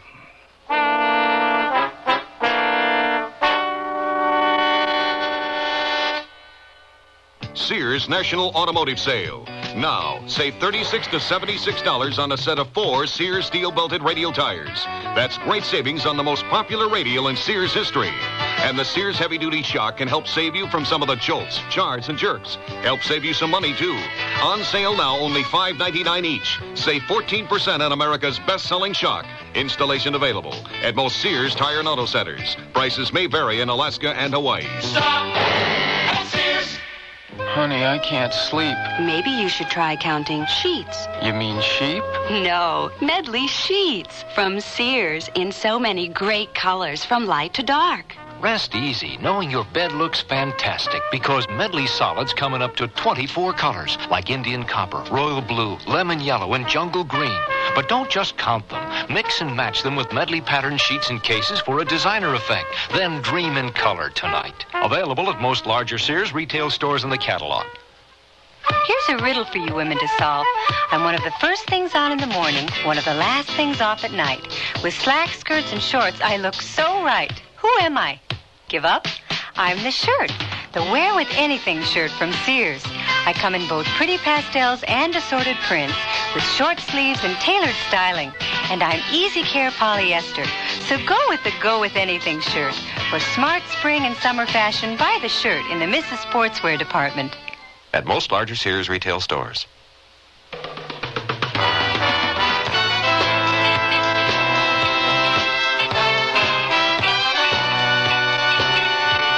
The Sears Radio Theater has been brought to you by Sears Roebuck and Company, where our policy is satisfaction guaranteed or your money back.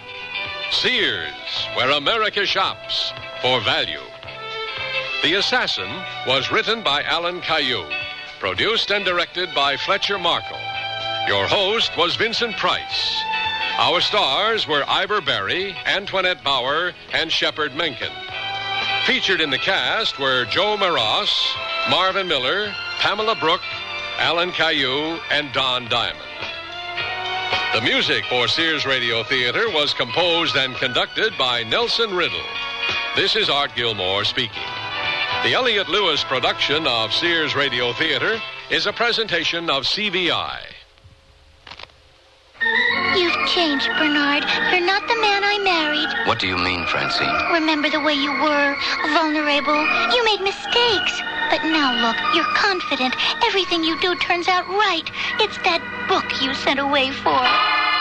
It's just a catalog from the Consumer Information Center.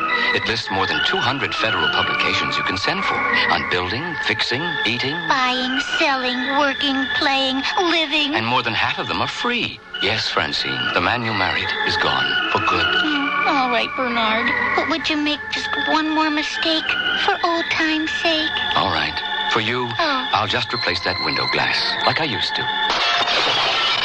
Whatever you do, learn to do it better. Send for your free catalog. Just write Consumer Catalog, Pueblo, Colorado, 81009. Francine, send for that publication on first aid. What was that address? Pueblo, Colorado, 81009. Here's a tip from your Better Business Bureau. Each year, medical quackery takes many dollars from unsuspecting people, as well as endangering the health of innocent victims. Watch out for the telltale signs. There are several different types of quackery to look out for. For example, false claims for drugs, food fads, and unnecessary food supplements, as well as fake medical devices. Remember that their promoters are much more interested in making money than in preserving health. Quackery in drugs includes so-called cures for arthritis, rheumatism, baldness, and pills that supposedly melt away fat. Drug quackery can be very dangerous in that the victim is sometimes kept from seeing a doctor and obtaining life-saving treatment. The food quack attempts to convince the dieter that vitamin supplements are the only way to a thinner body. And once again, only a doctor should diagnose a vitamin deficiency and write up the necessary prescription. A tip from your Better Business Bureau. Tomorrow's Sears Radio Theater will be a story of love and hate with Cicely Tyson as your hostess. Let's listen. Oh, Steve, they see a lot of people. That's their job. It doesn't mean you got the part. I'm perfect for it. That's going to be a big movie. The great thing is, they don't want a name. They want an unknown. There are a lot of unknowns in this town. So be sure and tune in tomorrow to the Sears Radio...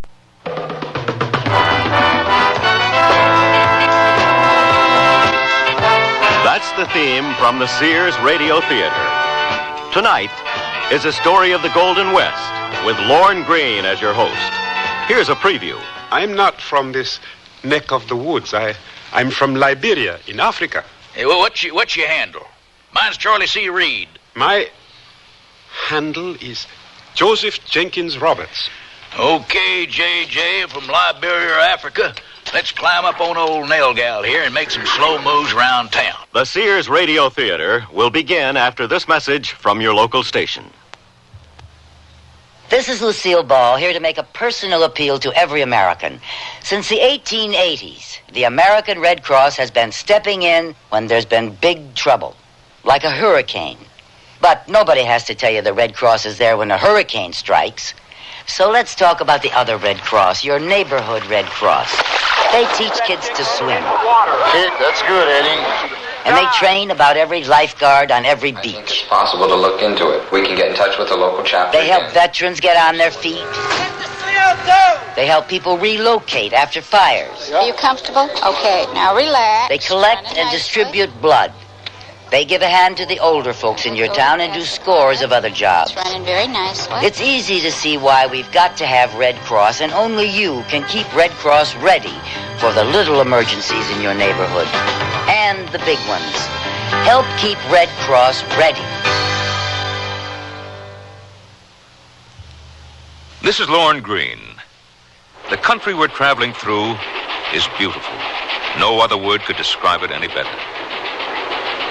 It's spring, 1875, and we're in Wyoming territory. In 15 years, it'll be the 44th state in the Union and the first state in the world to give women the right to vote and hold office. The Battle of the Little Bighorn is a year away, and in March of this year, the Congress enacted the Civil Rights Law that guarantees everyone equal access to public inns, public conveyances, and the like. I don't think my fellow passengers would be terribly interested in these odds and ends. They all seem to be more interested in what they see out of the window. One of them shows an intense interest. He's had his nose almost pressed to the glass for an hour. Interesting-looking young fellow, about 20 or so. Aside from being a black man, he's dressed in a very colorful robe. Green, sky blue, yellow, and red. He has a red, green, and black skull cap perched on the back of his head. It would be really interesting to know what he feels about the wild, wide open West. So much space. The land stretches as far as the eye can see. And when it is no longer level, it becomes hilly, and the hills become pyramids with sugar on the tops. Grandfather and grandmother were right. There is no country like this western country. The sky seems even bluer than our Liberian sky, and there is more land than I ever thought possible. I must sink myself deeply into an understanding of this place, because it is my ancestral home, as much as Africa. Because this is where grandfather and grandmother came from. Perhaps I will find some relatives. It does not seem likely. I've only seen 10 black people since we left Lincoln, Nebraska. Incredibly, an African tourist of American descent is checking out a branch of his roots. And that's how we begin this particular story, which, though fictional, has a basis in fact.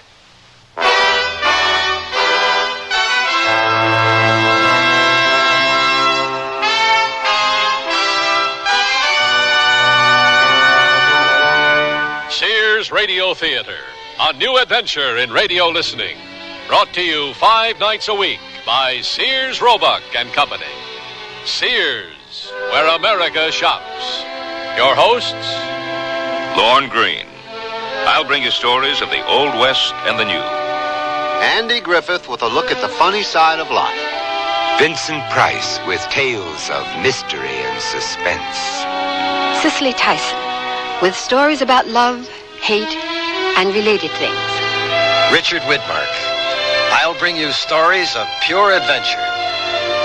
5 nights of exceptional entertainment every week. Brought to you in Elliott Lewis production of the Sears Radio Theater.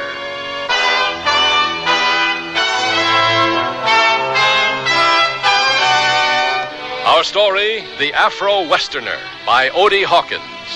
Our star, Brock Peters. The word's out and spreading fast about the jeans from Sears Men's Store that grow beautifully. It's a sure sign they're fitting fine and feeling good.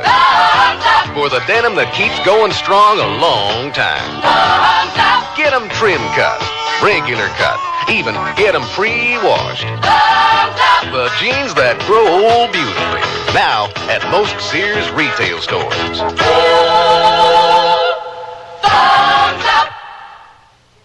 What would it cost to replace your car's muffler, including installation? Oh, I'd say about $50. No, wait, $45. It'd be around $30. I guess about $40. The aluminized Sears muzzler is only $19.99. That's half of what I guessed. It's hard to believe. On a Cadillac? That's a terrific price, with installation included. Should have known it. Sears. The muzzler, just $19.99 installed. Clamps, if needed, 99 cents each extra. Sizes to fit most American-made cars. Prices may vary in Alaska and Hawaii at most Sears Tire and Auto Centers. Clinging jerseys, tight satin tops, they only look good if they hug your body smoothly. Sears Best Abra Light helps you and your clothes look good. How? Abra Light has no seam cups, and straps adjust in the back so you look great up front. Whatever you do, whether it's dashing around town or simmering with disco fever in that slinky dress, it's flattering fun with the Sears Abra Light. Available at most larger Sears retail stores. Oh, here I go again. It's time to rent one of those steam-type carpet cleaners. Why rent? Now Sears puts power in a carpet cleaner you can own yourself. The Power Spray from Sears for easy home carpet cleaning. Power Spray sprays hot water into your carpet, then sucks up the dirty water. You can see the dirt you get out. Dirt you didn't even know was there. The Power Spray Carpet Cleaner, a convenient carpet cleaner you can own yourself. Available at most Sears retail stores. Kenmore. Solid as Sears.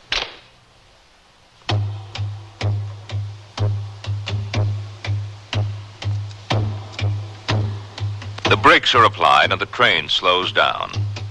Ahead, a place that's more than a settlement. The young black man stares out the window.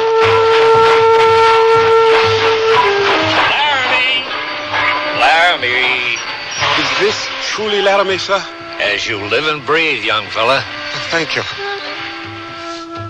Joseph Jenkins Roberts of Monrovia, Liberia, hopped from the train with 3 overstuffed carpet bags and stood on the train platform looking and feeling completely lost. Howdy, stranger. My name is Homer Judson, better known to some people hereabouts as Nosy Judson. I'm a reporter for the Laramie Sentinel, and I couldn't help thinking, Homer, this is your human interest story of the week. How about an exchange? You give me your story, and I'll help you find a place to stay. A deal? A deal? Oh, yes, thank you. My name is Joseph Jenkins Roberts, and I could certainly use some help. Couldn't we all? Beg pardon? Never mind. This all your luggage? Yes, I decided to travel light. Well, let's thank the Lord for lightweight things. Come on, partner. Follow me. Thank you. I appreciate your help. Yeah, well, I hope you'll be thanking me when we get to Mrs. O'Leary's boarding house. But meanwhile, since I seem to have picked up the bag you packed with boulders, why don't you give me your story? Won't you need a pencil and pad? As unusual as your story is sure to be, I'm sure my photographic memory will retain it. All you have to do is talk as we walk and don't leave anything out. Now, remember, the Sentinel prints all the news it's fit to print, and that means all the news that's news. Well, first of all, I am the nephew of the current vice president of Liberia. Liberia? Yes, Liberia, West Africa. Ah. You see, it happened like this. And stay the hell out of here, Charlie Reed, till you learn how to behave yourself. Go on, Joe. This is Laramie, and lots of people misbehave all the time. Yes, I know. My grandfather told me about it. Your grandfather? Yes, my grandfather and grandmother were born to slavery on a plantation in Louisiana. They escaped when she was 15 and he was 18. They have told me their story many times. Don't let that throw you. Laramie is full of cowboys, especially on Saturday night. Go on. I must say, the atmosphere is much more lively than Monrovia. You were saying about your grandparents? Oh, yes. They knew that the only way to be free was to make it to a free territory. In addition, grandmother says, grandfather had seen some pictures of a cowboy and wanted to become one. Your grandfather had seen some pictures of a cowboy and wanted to become one? Yes. Grandmother always smiles when she says that. At any rate, after an incredible number of hardships, they made it to this town, to Laramie. They say it is where they began to be human beings for the first time. Oh, it would take several hours to tell all the things they went through. Yeah, I can imagine. What year was it that they made it here? It was 1807.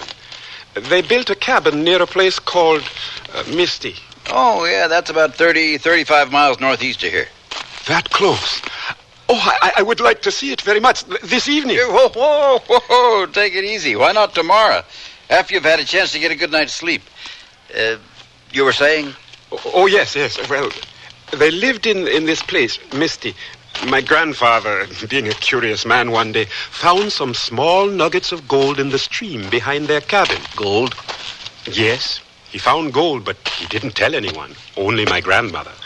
For 10 years, they secretly panned gold from this stream and others near, and when they got news of people being given a chance to resettle in Africa, they decided to go. I recall that. It was in 1820-something, and the American Colonization Society was behind it. Bunch of hypocrites. Yes, 1822 to be exact. My grandfather and grandmother say that many free people of color were not happy about being offered a chance to return to Africa.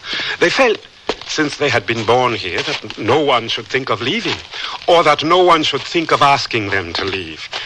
And there were those, like my grandparents, who welcomed the chance to go. To them, Africa represented a new frontier. They were born slaves and emigrated to Africa as free people with $15,000 in gold. That's quite a story. My grandfather thinks so, too. His talking about his life here made me want to see the land of his birth. My mother and father didn't want me to come, but my grandparents did. Go, they said. Go and tell us what you see. So I came here. Yeah, and here we are. Now, don't let Mrs. O'Leary frighten you. She's always a bit much at first, but you'll find she's not as dreadful as she appears. This is the living room, dining room, where everybody gathers for the 5 o'clock meal. The guest rooms are upstairs, and here's what Mrs. have you O'Leary. brought me this time, Homer Judson? A wishy-donny, complicated-looking fella in a triple-coloured nightgown with a Yiddish cap on his head. Glory be to heaven. His name is Joseph Jenkins Roberts, and he hails from Liberia, West Africa. And I've already told him that you make the best son of a gun stew and deep dish apple pie this side of the Mississippi. Oh, there you go again, Homer Judson, wrapping your spit around a bunch of words that sound sweet to my ears. Well, how long are you going to be staying with this young fella? Well, about 2 weeks or so, I guess. Oh, primi facie, that'll give you just enough time to become part of the family. Well, come along, let me show you to your room.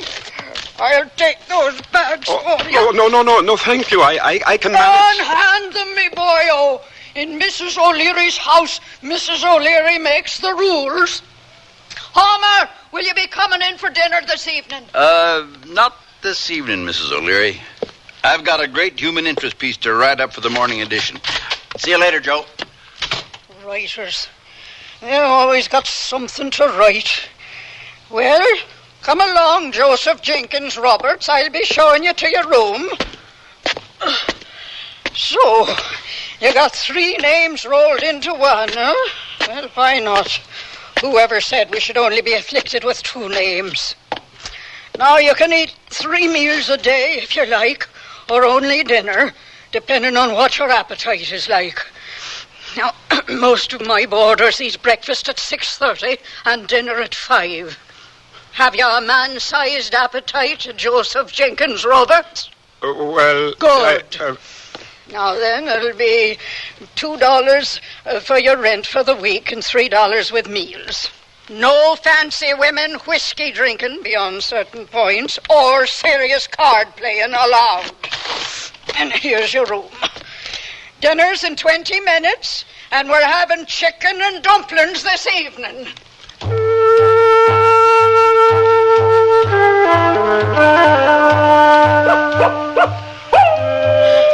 Dear Mother, you must read this letter to Grandfather and Grandmother to tell them that I am finding everything that they have spoken of to be true. I've been here in Laramie for 5 days now, and so much has happened already that I hardly know where to begin. I am living in a boarding house, owned and operated by an Irish lady. She's very tall, has hair the color of rusty pipes, talks very quickly, cooks huge pots of food, and is very nice. I think she drinks whiskey when no one is watching. I was taken to this place by Homer, a reporter on the Laramie Sentinel that I met at the train station. I'm enclosing the article he wrote about me. It's the first ever written about an African in Wyoming territory. Homer Judson is a very nice person. I have not run into any problems of race, Mother, so far. Most of the people are well informed as to who I am and what I am doing here. It seems that even those who don't read the newspaper know my name and where I'm from and everything. I guess Mrs. O'Leary is responsible for that. She's like the drums we have at home. Taking Homer Judson's advice, I have purchased a pair of boots to go riding in. I did not tell him that I did not know how to ride, but I will learn. It is late now and I must go to sleep. Mrs. O'Leary expects everyone to attend breakfast. I send my deepest love and respect. Joseph.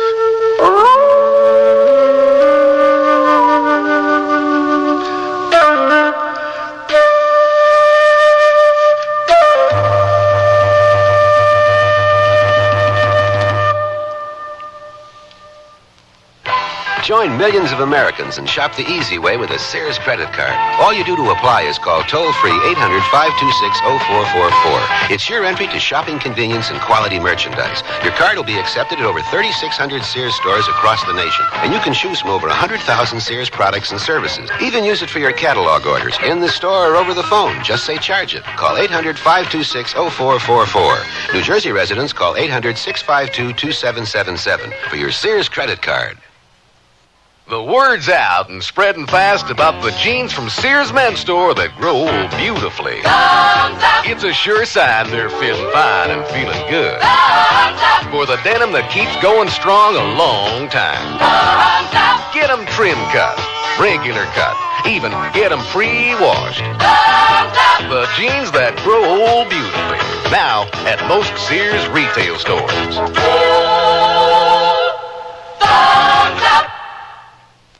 Can't believe you owe the IRS that much? Well, when things just don't add up, you can count on a Sears desk calculator to help you. Add, subtract, multiply, and divide. Then read the figures 2 different ways. 12-digit lighted display and tape printout for your records. There's a 2-memory system that helps ease multi-step problems, plus its many extras make it a great time saver. Now at most Sears retail stores. Sears 2-memory desk calculator. Cut $25, just $99.99 through March 10th. Prices and dates may vary in Alaska and Hawaii. To look the height of fashion wherever I go requires many coats. But for home, I need only one coat fashion surrounding me. Sears' best Easy Living interior paint. One coat of Easy Living on the walls and every room looks stunning while I entertain or just relax. Choose from 24 decorator colors in Easy Living flat latex and semi-gloss, plus bright white ceiling paint for your home. Because with Sears Easy Living paint, all you need is one coat when used as directed at most Sears retail stores.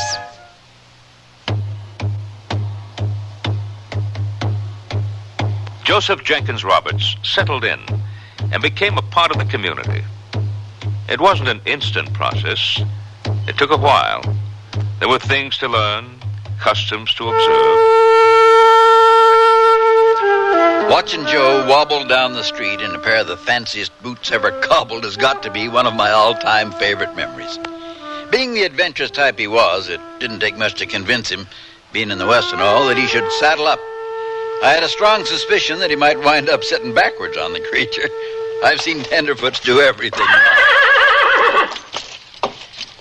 Hey, I wouldn't try to climb up on that ornery old saddle sore if I was you. You wouldn't? Why not? 'Cause it just might be the last ride you'll ever have. Now, you just take a peek at that devil's eyes. He's just a-waiting for you to mount up so he can buck your little old dark body through the roof. Now, you come on over here, bub. Let's pick out a piece of crow bait that'll put up with your inexperience. Old Nellie looks like a good choice. How long you been riding? I never been riding. On a horse. What? You pulling my leg? Beg your pardon? I said, are you pulling my leg? You got buffalo snot in your ears or something? No. It's just that you say things in a funny way.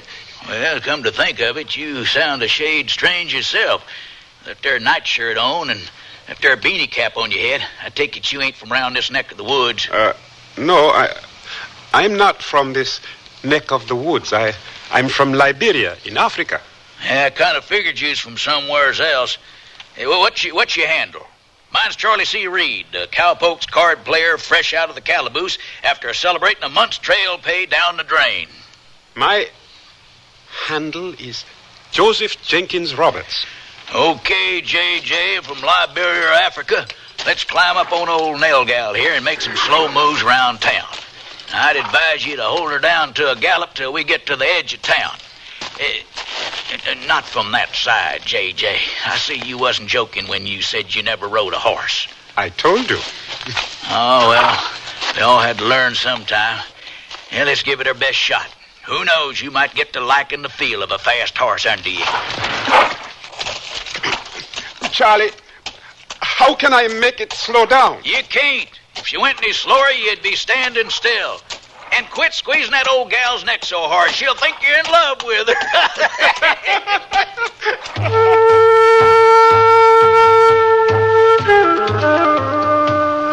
Dear Father, I am addressing this especially to you.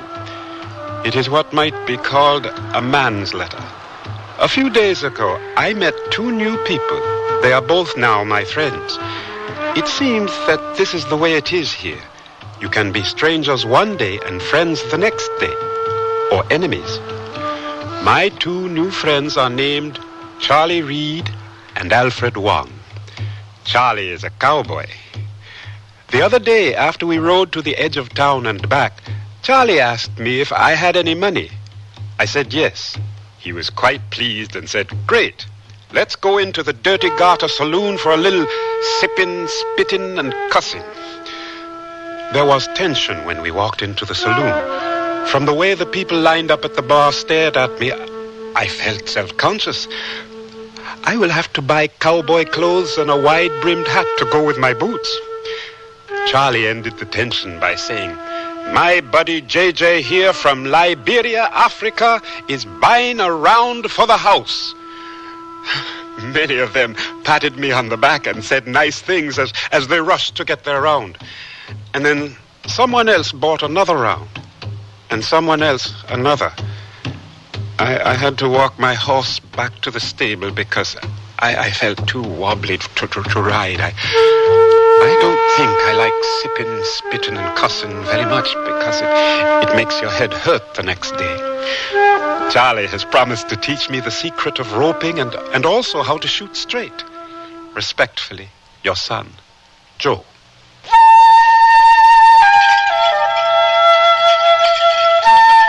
I must admit that I was very curious about this person. I had seen him about town. I had heard much about him, but I had not had a chance to talk with him. Yesterday he came into my laundry with some of his native robes to be cleaned. The dust of Laramie was ruining them. He wanted to know how I became a laundry owner in Laramie. I told him that I and many other Chinese helped build the railroad that links east and west. After the railroad was finished, I decided to invest in a business and retire here. I can't say that this is a real retirement, but it beats working on the railroad. I have invited him to have tea with me. I forgot to ask him if there were any Chinese in Liberia. None of us in the boarding house tried to exaggerate the dangers of riding beyond Laramie city limits. However, we did warn Joe more than once that the outskirts of Laramie had its normal collection of outlaws, just like any other city. He smiled and told me, "Don't worry, Homer. Charlie has taught me how to ride well." Dad, blast it, Jake! Why'd you have to fill your hand 100 yards away? Oh, shut up. We've lost him. You and your big mouth. Well, where do we go from here? We keep heading for Texas. As many wanted posters they got hung up in this territory on us, we'd be sitting ducks to stick around here. She spooked that little dude. That's downright funny, Jake. Wonder if he can find his way in the dark.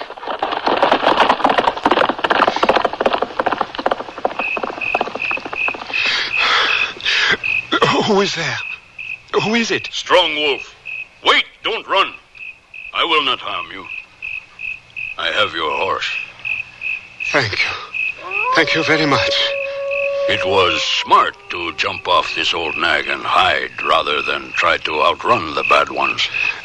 Did you see them, the crooks? I have seen many crooks. Over there is Laramie. I guess this is where we part company. Thanks again, Mr. Strongwolf, for catching my horse. It was not very hard. Well, thanks anyway. What is your name? Oh, my handle is Joseph Jenkins Roberts. My friends call me JJ. JJ, would you like to have a good Shoshone dinner this evening? Yes. Yes, I would.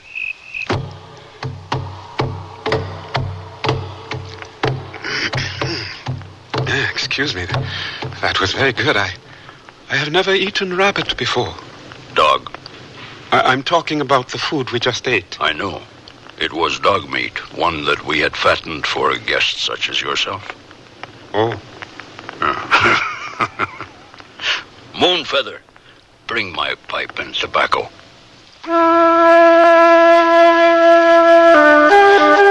I knew she was the one I would marry when I first saw her. Somewhere in a book it is called Love at First Sight. I could tell from the way she returned my look that she too felt the same feeling. My heart was in my throat. Also because I feared the consequences of being attracted to another man's wife. In my country, that is considered something a person should not do. Strongwolf lit the pipe and passed it to me. It's a bit strong, isn't it? For one who smokes it properly, it is not strong. Here, do it slowly, with feeling, peacefully. I see what you mean. It is better when you puff slowly. Tell me, Strong Wolf, does your wife always spy on you around the corner of your teepee? Oh, Moonfeather is not my wife. She's my niece. And you are the first buffalo man she's ever seen up close. Oh, I didn't know. She's very pretty. Already, after only 17 snows, she can skin a deer or put up a teepee faster than many more experienced women. I am proud to be her uncle. Yes, I can see that you would be. Moonfeather. Her name is pretty, too. We Shoshone women have always been known to be direct and honest. I had to let the Dark One know that I had received his eye and returned it. For the course of the evening, he spent talking to my uncle. I made certain that he was aware of my presence. For the first time since I had been taken through the ceremonies for coming into womanhood, I really felt like a woman. This man, JJ, made me feel this way. I looked forward, after that first time, to his visits with my uncle. The women of our camp laughed and made jokes about how much of my heart they could see in my eyes.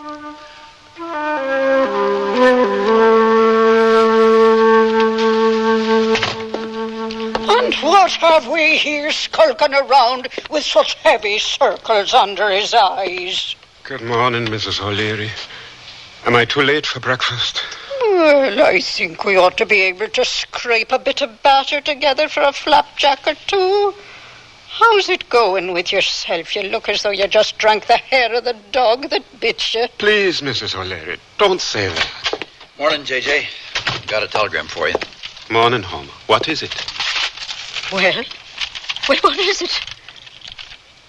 My grandfather has had a stroke and he wants to see me. Oh. He wants to hear about what I've seen before he... Now, lad, chin up. I must leave right away. Yes, of course, JJ. We'll pray that everything works out all right. How dreadfully cruel the fates can be at 7:30 on some mornings. Truer words were never spoken, Mrs. O'Leary.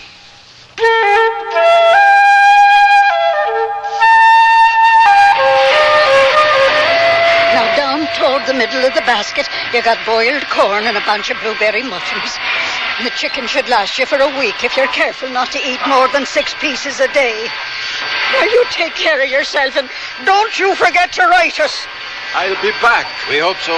I could use another Liberian human interest story. All aboard! Board! Look, JJ! I come as soon as I heard. Sleeping one off under a table in the dirty garden. See you later, bub. JJ! You left 2 ropes! I'll be back! I'll be back! I hate to see JJ go, you know what I mean? He's been like a son to me. Yep, he's a nice guy. But don't worry, he'll be back. He's got a reason to come back, too, or my otherwise unimpeachable sources are out of their trees.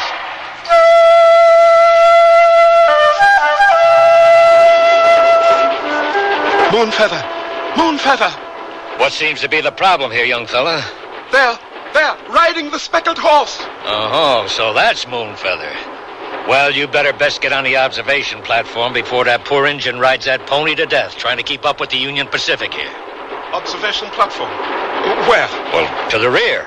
Now, careful you don't fall off.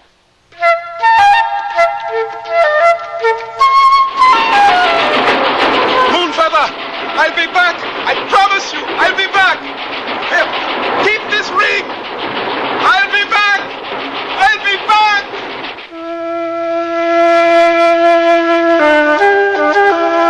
I had to let him know how I felt, openly. I rode alongside the train, praying to the person above us that he would see me and understand. My prayer was answered. He saw me and threw me his ring. I knew we would be together then. I did not know how long it would take, but no matter. I knew it would come to pass someday.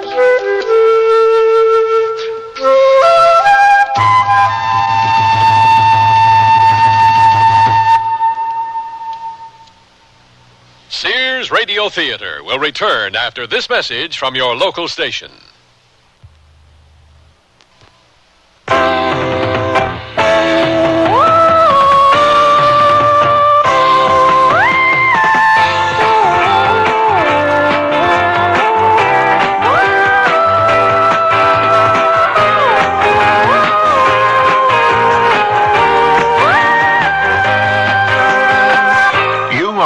Traveler, and you know there are certain foods, plants, and animal products you can't bring back to the U.S. You can't because they're prohibited. They're prohibited because even one of these foods, plants, or animal products might carry a disease or pest that could spread to our crops and gardens and animals with devastating results. You haven't been everywhere on the globe yet, but there's always tomorrow. And before you go again, write for the free booklet that explains the law. Even one can hurt. Write for Traveler's Tips. Write to Traveler's Tips, U.S. Department of Agriculture, Washington, D.C. 20250. It's free. I gained 20 pounds in 2 months. Chocolate and peanut butter. Yeah, I never lost that weight either. With me, it was different. I was climbing the walls, yelling at the kids. I just couldn't live with myself. Neither could Dan, could he? No, not really. He said having a wife that smoked was better than being terrorized day and night. Better a friendly dragon than a nasty dragon, huh? Right. So anyway, I'm back to a pack and a half a day, addicted just like I was Let's before. hold it right there. The American Heart Association wants you to know that smoking cigarettes becomes a habit, not an addiction. Habits can be broken. Smoking is a matter of choice, not destiny. We can help you quit. You don't have to gain weight or climb the walls. Contact your American Heart Association for a free booklet that explains how to break your cigarette habit step by step. The American Heart Association wants you to know we're fighting for your life.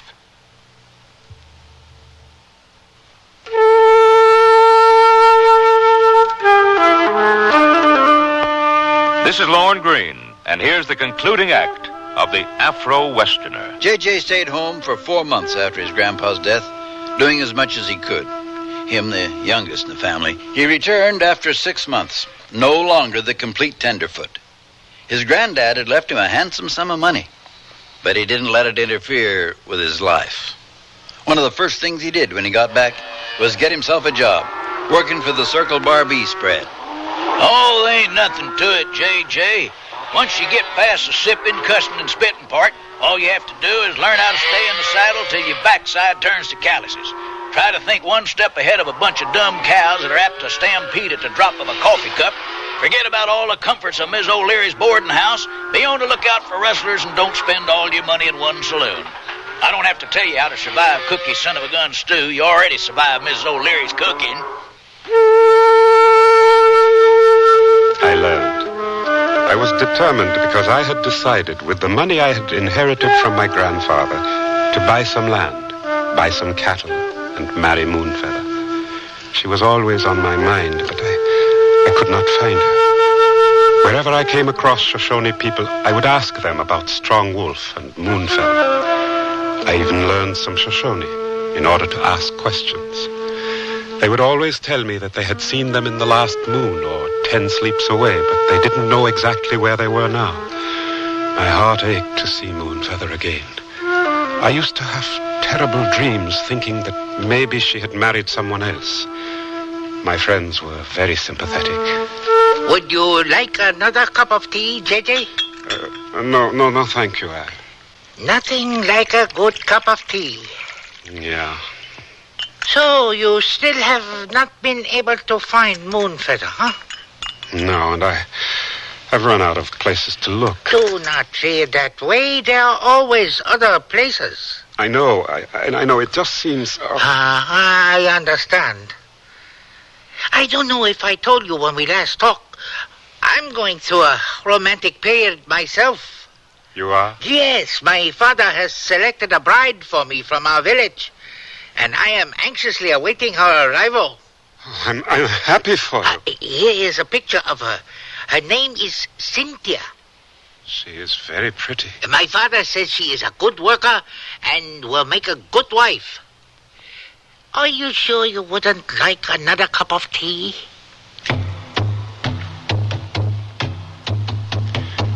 One day, out of the blue, it happened. I had been working the South Range, rounding up mavericks, and was just sort of stumbling back to town, thinking about how good it would be to have a hot bath in Mrs. O'Leary's big brass tub. A couple of Indian braves suddenly appeared and quietly rode alongside me. One of them was Strong Wolf. The other was Eagle Eyes, his brother, Moonfeather's father. I was so excited I could hardly keep from shouting, "Where is Moonfeather?" But I thought it best to do things the Indian way. They had gotten the word from others about me. I rode into their small camp of 20 teepees, my heart beating like a drum. I saw a smile in the corner of Strong Wolf's mouth. He knew what my feelings were. We dismounted, still without talking, washed our hands in a buffalo hide bucket and sat down to eat. I remember we had wild greens and trout because I was so nervous I choked on a bone. After the meal, Eagle Eyes called out, "Moonfeather, bring my pipe and tobacco."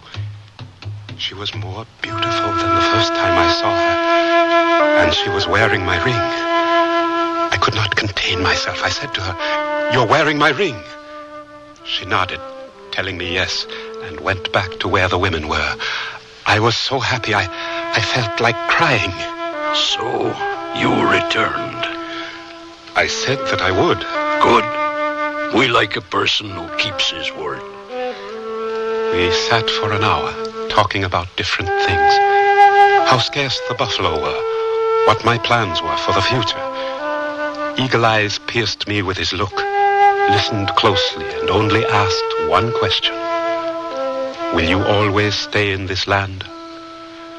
Up to that point, I had not really thought about whether I intended to stay or not. But I said yes, because that's how I felt. After a while, I felt I had stayed long enough and decided to leave, asking if I could return for a visit the next day. Strong Wolf looked at Eagle Eyes, and he nodded, ever so slightly. I felt good.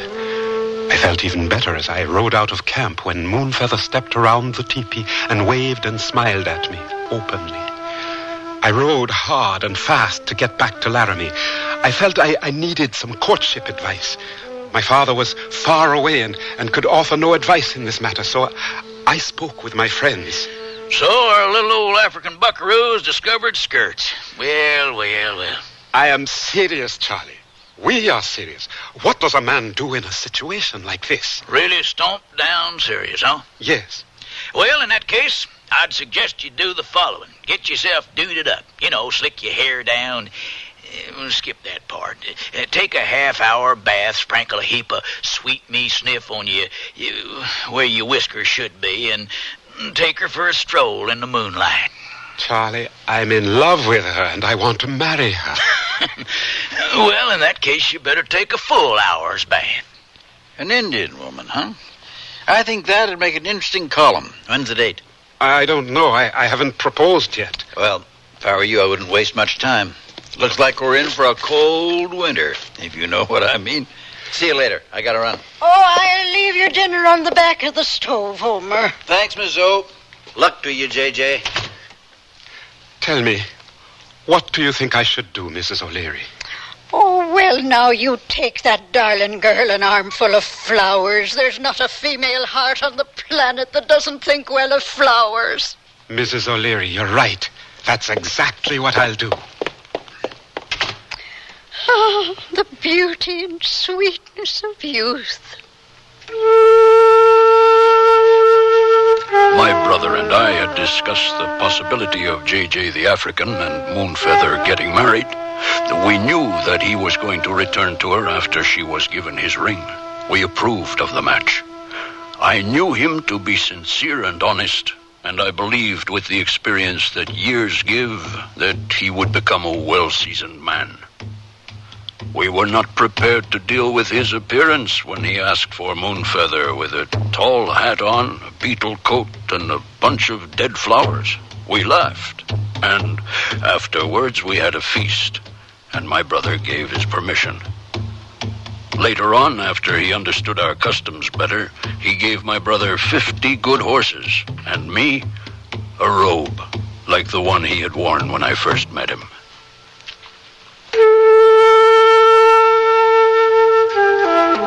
Joseph Jenkins Roberts became an authentic cowhand, used the money he inherited from his grandfather to buy a ranch, just a few miles from where his grandparents had lived, incidentally, and settled down to raise 6 beautiful Afro-Indian children and beef cattle. I'm proud to say the oldest boy's name is Homer. Homer Jenkins Roberts, who at the age of 20 made his pilgrimage to his grandparents in Liberia, liked what he saw, and stayed. As the West African proverb says, what comes around goes around.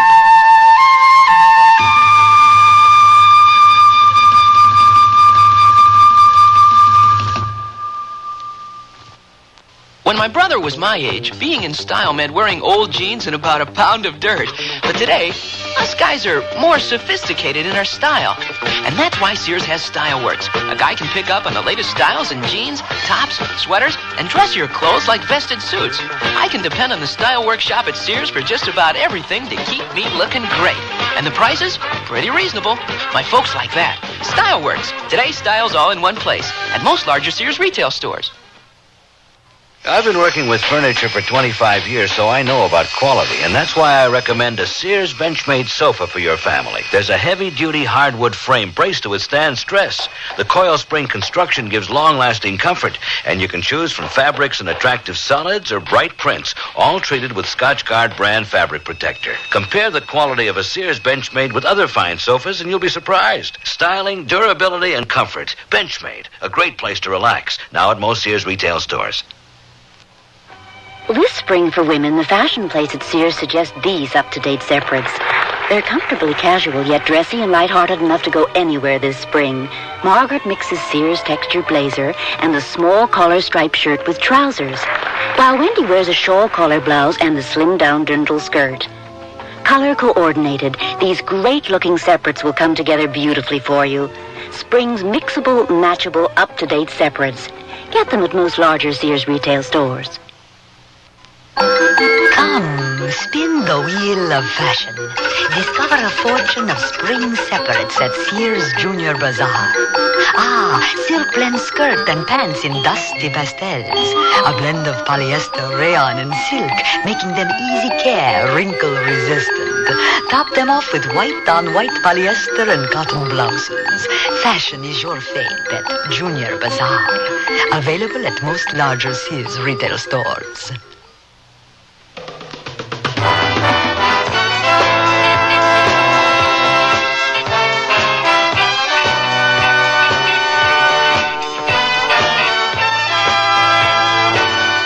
You've been listening to Sears Radio Theater, brought to you 5 nights a week by Sears Roebuck and Company.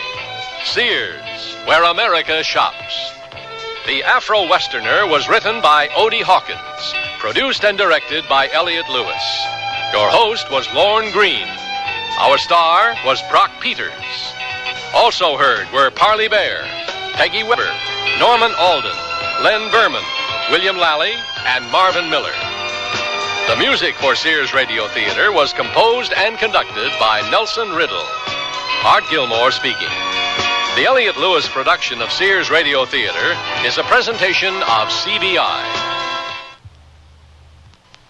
What if you went off to college and found that you were different from everyone else, and everything was designed for them, not for you? Suppose you went to the library and all the books you needed were in Braille, and you were the only one who couldn't read. You'd feel left out, wouldn't you? And what if you went to class and found that there were no chairs because all the other students rolled in with their own wheelchairs? Suppose one of your professors gave his lectures talking with his hands, only his hands, and everyone understood sign language except you, you'd think it wasn't fair. Well, that's how handicapped people feel now when they go to college and find extra handicaps. But things are changing, and we have free information that can help. Write Closer Look, Box 1492, Washington, D.C., 20013. A public service message on behalf of the United States Office of Education. Here's an important tax tip from the Internal Revenue Service. If you're 65 or older, there are some special tax breaks that you can claim, like a double personal exemption. That's right, an extra $750 for yourself, and still another if your spouse also is 65 or older. And there are advantages if you decide to sell your home and move to a smaller place. There's also a tax credit for the elderly. They're all spelled out in one of IRS's free publications, number 554, Tax Benefits for Older Americans. You can get copies by calling the IRS toll-free number listed in your telephone directory, or you can order by mail. There's even an order form just for that purpose in each tax package. Use it to send for the Older American publication or any other IRS publication or form you need. Tax Benefits for Older Americans. Get all the details now so you can take advantage of the benefits on your tax return.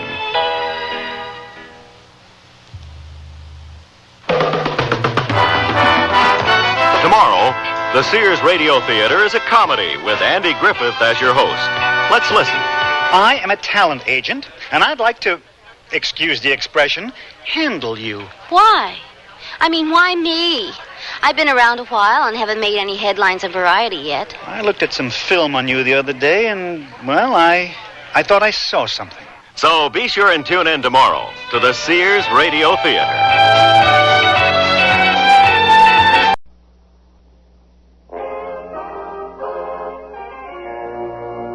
That's the theme from the Sears Radio Theater. Tonight, a program of mystery with Vincent Price as your host. Here's a preview. Nobody's seen hiding a hair of Beauregard Henshaw. You two know it. Now, Mr. Henshaw. You think we're hiding him here in the farm? You want to search like you did before? You didn't find him here then, and you won't find him here now. The Sears Radio Theater will begin after this message from your local station.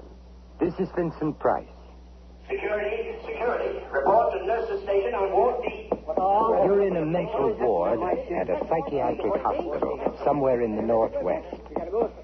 The man running towards you is Matthew Henshaw, age 40, father of one of the mental patients, one of the unpredictable, violent ones. Did they find him, Pa? No, they didn't find him.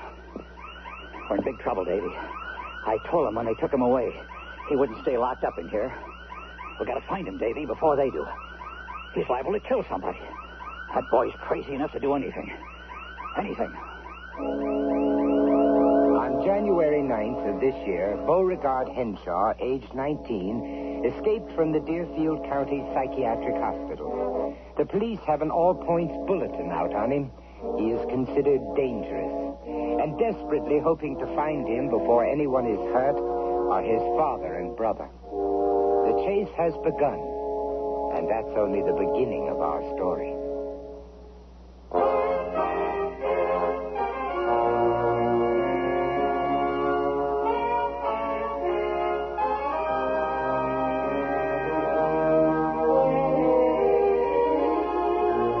Sears Radio Theater, a new adventure in radio listening.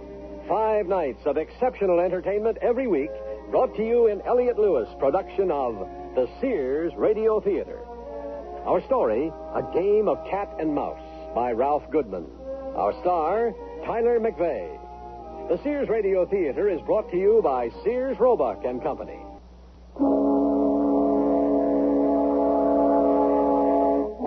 Today, in our modern cities, we speak freely of phobias, neurotic dependence, and unexplained psychotic behavior. Set back in the primitive foothills of Deerfield County, there is a mental hospital, a fortress, where dangerous patients are locked up. Beauregard Henshaw, 19, has escaped from this fortress. He is out, on the loose, on the run. It's been almost a week since his father, Matt Henshaw, and his brother, Davy, have seen or heard from him. And during that week, the police have also been searching. Hey, Pa. Pa? Over here, Davy. You finish your chores? No, not yet, Pa. You better come in the house. What for? There are two men asking for you. What for? Oh, don't get mad at me, Pa. I didn't send for them. Who are they? They're the police.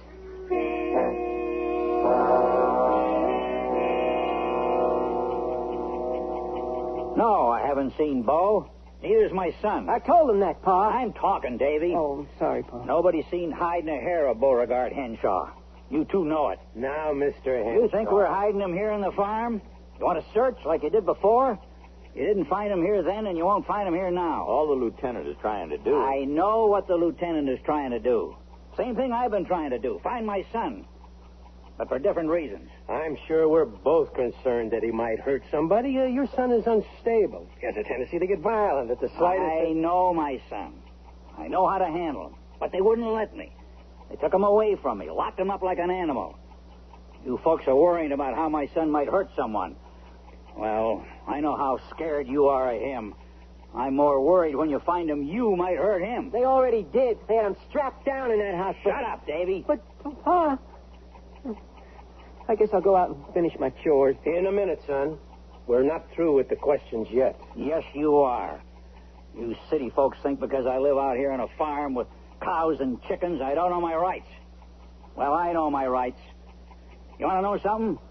You bring me and Davy in for questioning. Official-like. You want to search this farm of mine? Get yourself a search warrant. Not like the last time. I talked to a lawyer. Now get off my property. All right, Mr. Henshaw. We'll leave. But, Lieutenant... Sergeant, when the man's right, he's right.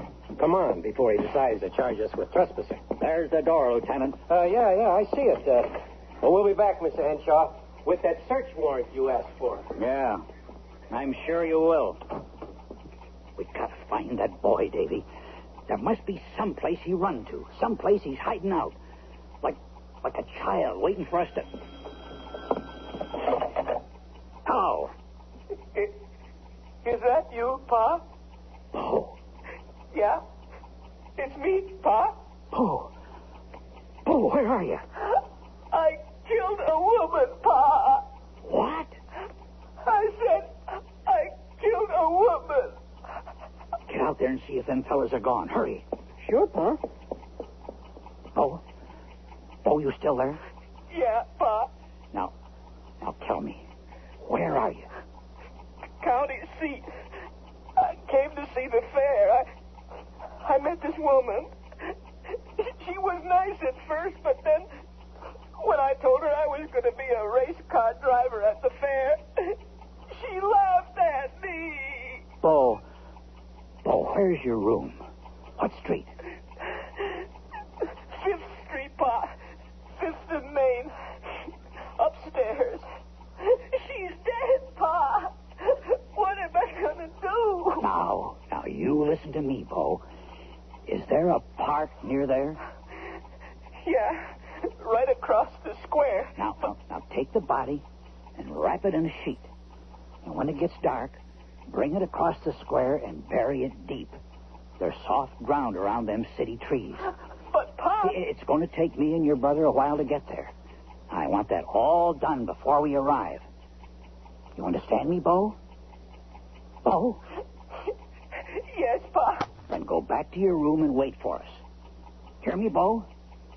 Your brother and I are coming to get you. All right, Pa. I'll do like you say. But hurry, Pa. Please, hurry. I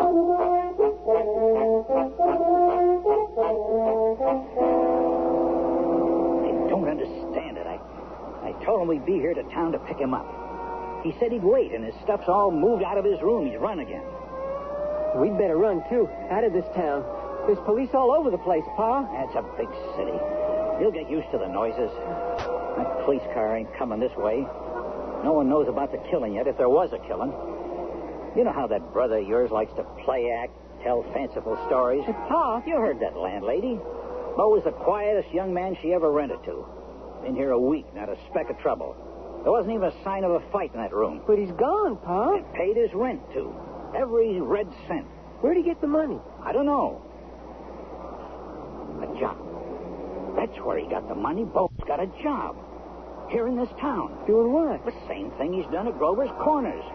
Working in a gas station or a garage.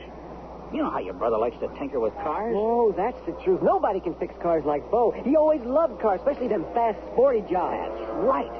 That's why he come here. Huh? Look up there at that sign. What's it say?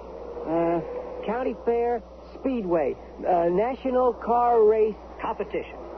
He come to see the races, Davy. Or worse, he come to be in them. What? On the phone. He said something about being a race car driver. I told you that. That's right. That's why he killed that woman for making fun of him. Keep your voice down. We ain't here to attract attention. We're here to find Bo. You don't think he's crazy enough to get into one of them race cars on the Speedway? That brother of yours is liable to do almost anything. You know that? We better start looking for him, Davy. And we'd better find him. Fast.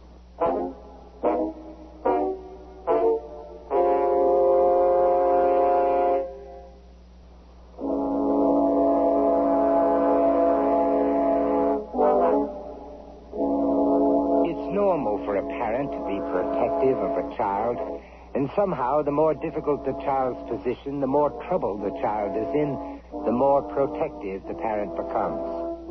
Bo was in trouble, and it was not just his father and brother who were looking for him.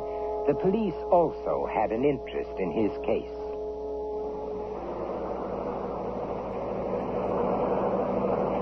What are you thinking about, Lieutenant? That Henshaw case. I wish we'd gone out there with that search warrant before we warned Henshaw we'd be back. Yeah, I guess you're right. He and his son flew the coop like frightened chickens. But we went over that place with a fine-tooth comb. No sign that crazy son of his was ever there. I'm beginning to think the boy's not as crazy as reported. He's managed to avoid capture for a week now. 5 units have been alerted. 10 good men are out looking for him full time. Well, you're doing the best you can, Lieutenant. Which isn't too good. 1 lead in 7 days. 1 lousy lead. Some landlady whose boarder skipped out and stole a bedsheet last night. And his name happens to be Bo. Doesn't even know his last name, never bothered to ask. They don't make nosy landladies like they used to, do they? Guess not. The ruin house up ahead. She said the boy checked in a week ago. Keep your fingers crossed. Yeah. Hey, wait a minute. What? There, across the street. On that street corner in front of the gas station. Yeah? Isn't that Henshaw? Matt Henshaw. The boy's father. Hey, it sure looks like him. It's him, all right. How can anyone forget a face like that? He seems to be waiting for someone. Bo, maybe? With a little luck. Turn off your engine. Want me to pick him up? On what charge? No. Let's just see what he's up to first. There's no rush to check out that lead at the boarding house. It's cold. If Bo was there, he skipped out hours ago. There's someone waving at Henshaw coming this way. That would be Davy. Right. Dog-tired and out of breath. Henshaw didn't come to town for nothing. Old codgers like him never do. Is he looking for his boy?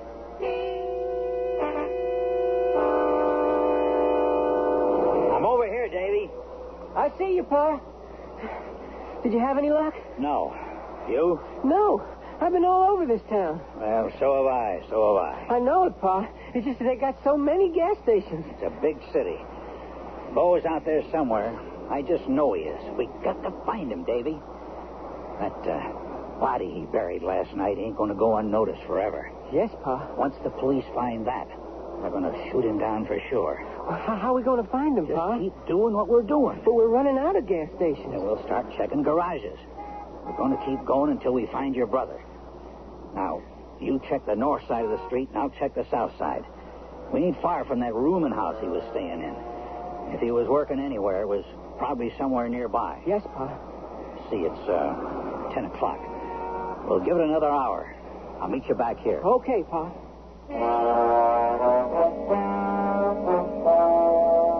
They're splitting up, Lieutenant. Yeah, probably doing the same thing we're doing. Looking for Bo. That woman house lead, and now Henshaw. I have a feeling the boy's here, Sergeant. Let's get over to that rooming house and see what we can find out. Right. I hope something breaks soon. Henshaw is no fool. If we don't keep one jump ahead of him, we may lose the boy forever.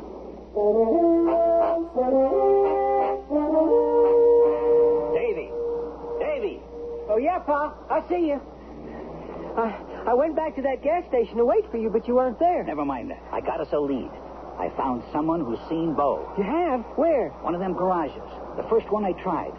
This man there, he recognized the picture of Bo. The one I've been showing at all the gas stations. Yeah, and? Bo was in asking for a job. And he sent him over to a friend of his, Casey's Garage.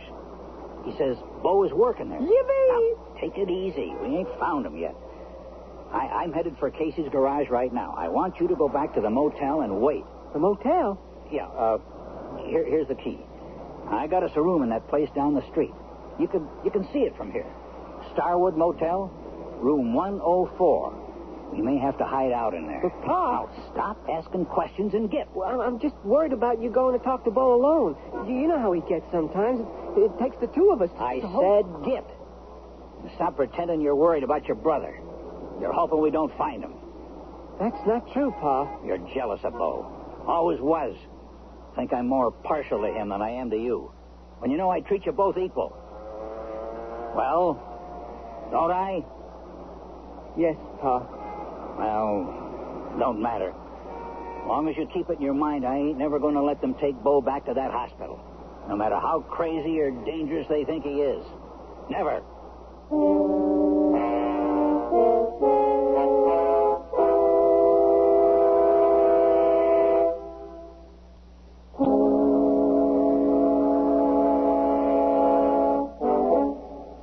The search for Bo continues. Father and son versus the police. Who will find the elusive Bo first? Matt Henshaw, the boy's stubborn, unyielding father, insists that his son is harmless and can be soothed and calmed if approached and taken by him. Matt Henshaw hopes he's right, because if he's not, he could end up dead wrong.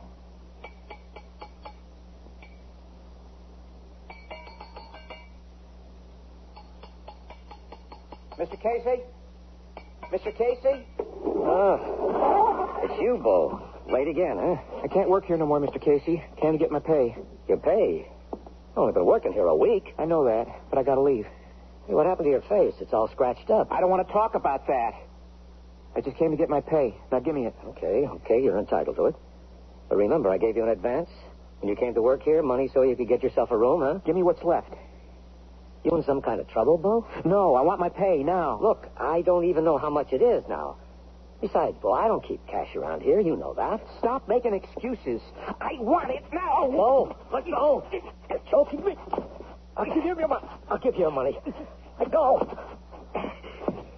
What's the matter with you? Are you crazy? Don't you say that. Oh, the way you've been acting. I just don't like anyone making a fool out of me. Like that girl. Girl? What girl? Never mind. Just give me my money so I can leave. Sure, Bo. But you'll have to give me some time. Look, I'll call my accountant. He'll make up a check for you. You come back at 2 o'clock. Right after lunch, he'll be waiting. Okay? Well, I gotta buy some racing gloves and goggles anyway. Racing gloves? So I can be in the base at that fair. Oh, sure. Now, you do that. Go out and do your shopping. When you come back, your check will be waiting. At 2 o'clock? 2 o'clock. I promise. Okay. I'll be back. It had better be here. Bo! Is that you, Bo? Hey, wait a minute, mister. Oh, gotta stop that boy. What's he done? Oh, let go of my arm. He's getting away. Bo! Now you've done it. He's run off again. Now I'll never find him. Are you from the police? Huh? Oh, no, I'm not from the police. I mean, the boy, he hasn't done anything. Oh, the way you ran after him. Oh, well, you see, the boy's a runaway from home. He ran off to the city to see the fair. Oh, teenage runaway. Yeah. Like I say, nothing to involve the police. I'm his father. Henshaw's the name, Matt Henshaw. Oh. If you'd give me a little information, maybe I can find him before his poor dear mother finds out about this. She's visiting her sister at Haynes Point. Break her heart if she knows the boy run off. Well, is that what this is all about? Yeah, that's all. Simple case of an adventure-seeking boy running off to the fair, leaving his chores to be done. Now, if you can give me some idea where I can find him. Oh, right here, Mr. Henshaw. You see, it's important that... Right here? Yes, sir. Bo's been working here. He came in a little while ago all upset and said he was quitting. Oh? Yeah, wanted his pay. I told him to be ready for him at 2 o'clock. Then, you think he'll be back at 2? Oh, he'll be back all right. Boy's dead broke. Good thing you came along. He's in some kind of trouble, I think. Probably needs a father to talk to. Yeah.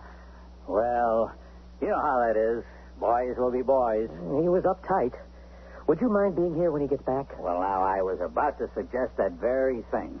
I'm staying just up the street at the Starwood Motel. Uh-huh. When Bo comes back, the minute you see him coming, give me a call. Oh, I sure will. Thanks, Mr. Henshaw. Oh, thank you, Mr. Casey. You're the one who is doing me the favor. Returning my little lost lamb. Well, I better be getting back to the motel and tell Davy, my other son. He's been worried sick about his little brother. We'll be waiting for your call, Mr. Casey. Oh, I'll call, all right. You don't know how worried I was about that boy of yours. I had no idea who he was or where he came from. I was thinking all kinds of crazy things. Human nature, Mr. Casey. Human nature. See how life works out? Once we know the truth, the answer's simple. Real simple.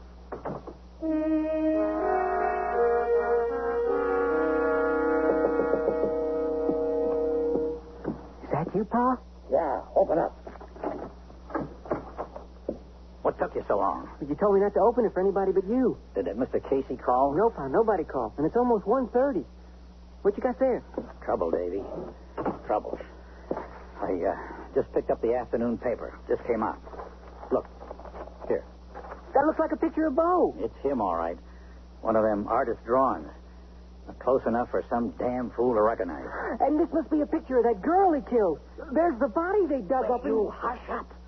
They can hear you all the way down the hall. But it's right here in the afternoon Get paper, your Pa. coat. We're going over to that garage.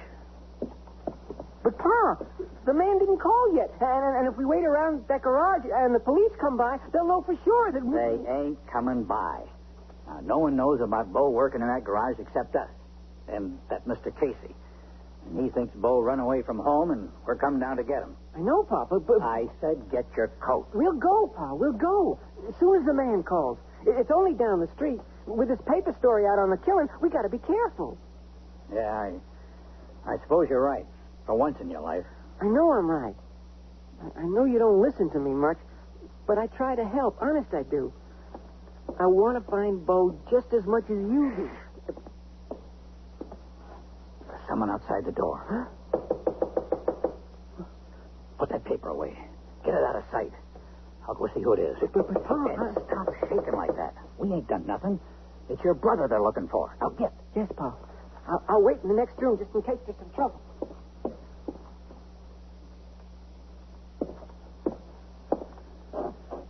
Yes? Who is it? Open up, Henshaw. It's the police. The police? Come on. We haven't got time for games. All right. Just a minute. I thought that voice sounded familiar.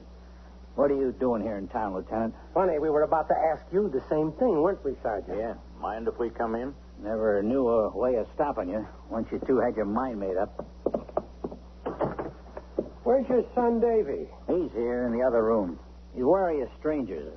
A country boy at heart like me. It's all right, Davy. You can come back in. We got nothing to hide.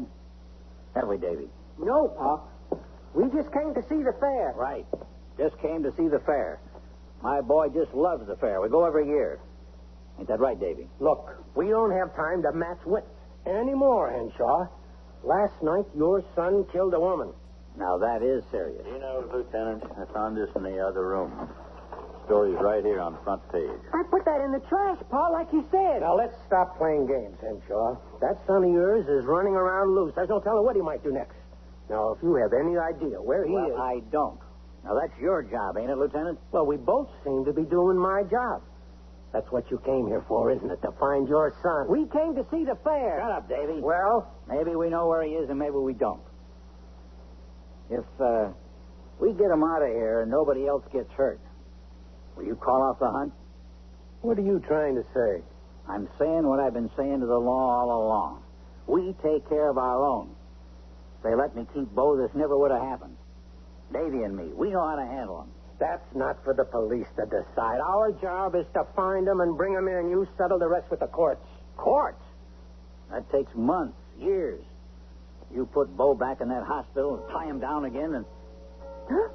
Pa, it's 2 o'clock. Davy. 2 o'clock? What has 2 o'clock to do with anything? I'm talking to you, Henshaw. You supposed to meet Bo somewhere here in town at 2 o'clock? No. Henshaw? I don't know where Bo is. Davy and me, we're here to see the fair. Now, you can ask over and over again, and you'll still get the same answer. We ain't seen Bo. We ain't heard from him, and we don't know where he is. Your phone is ringing, Henshaw. I hear it.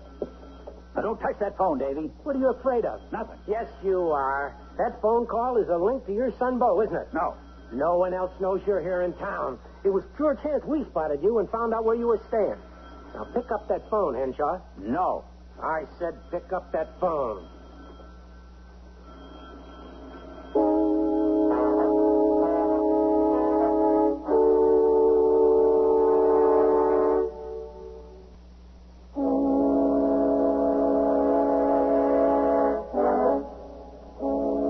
Vincent Price again. And here's the concluding act of A Game of Cat and Mouse.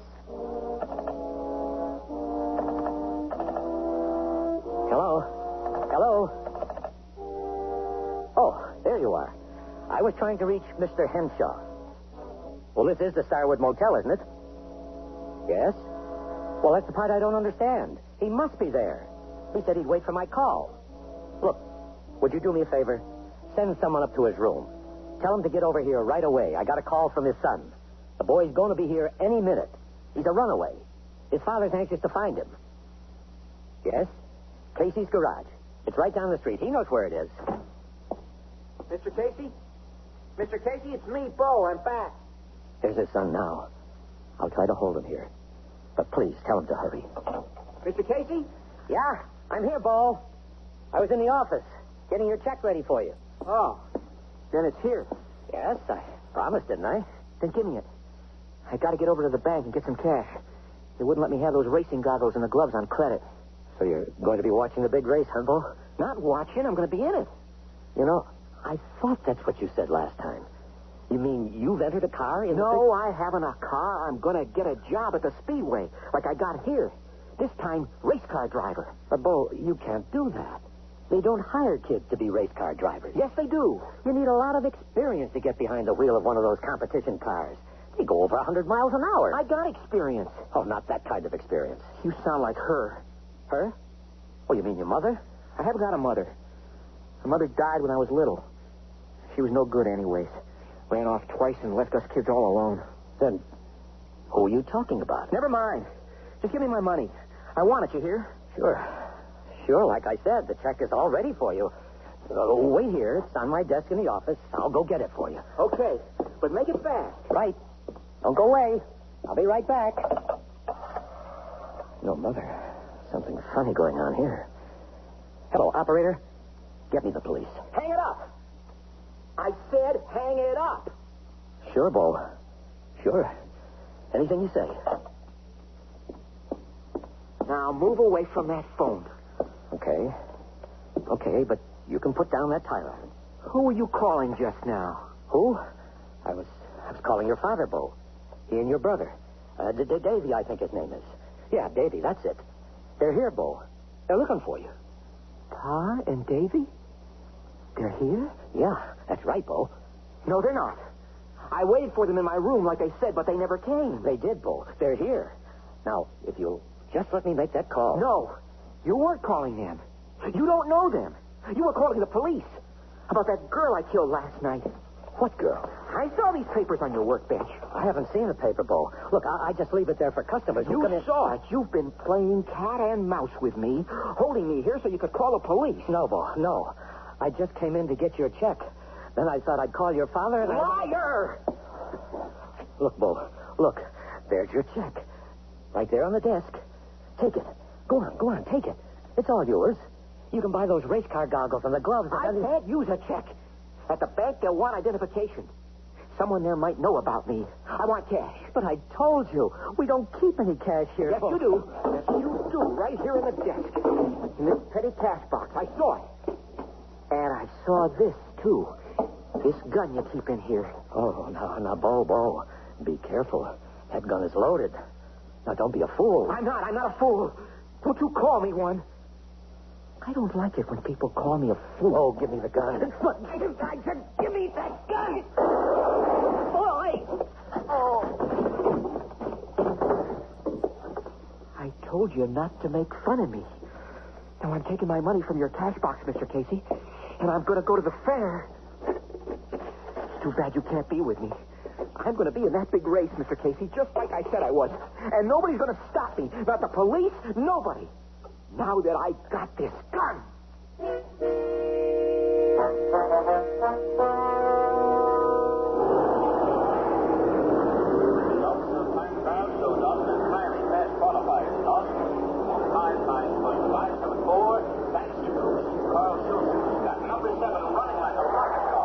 Look, Sonny, I told you there's no job open here at the Speedway for kids. Now, stop following me around like a puppy. But, Mr. Schultz, All right, bring number 7 in. I want every inch of it checked over thoroughly. Mr. Schultz, Will you please get out of my way?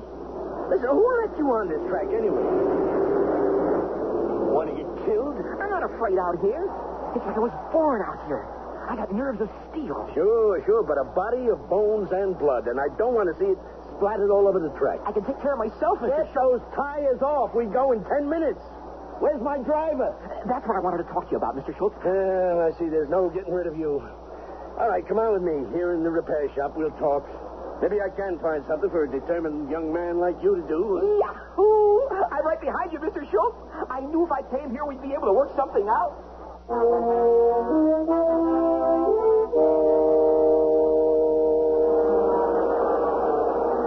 Boy's been spotted out here, Lieutenant. Hanging around Bobby Dawson's pit stop. I hope this isn't another dead end. Look, that race starts in a few minutes. Hey, wait a minute. Isn't that him? Over there, going into the repair shop with Schultz, Dawson's crew chief? Yeah. Hey, quick. Round up that father and brother of his. They promised to help after they saw what he did to Casey. Here's their chance. Careful, Lieutenant. Remember, he's got a gun. Take off. I'll do what I can to hold him until you get back with his own man.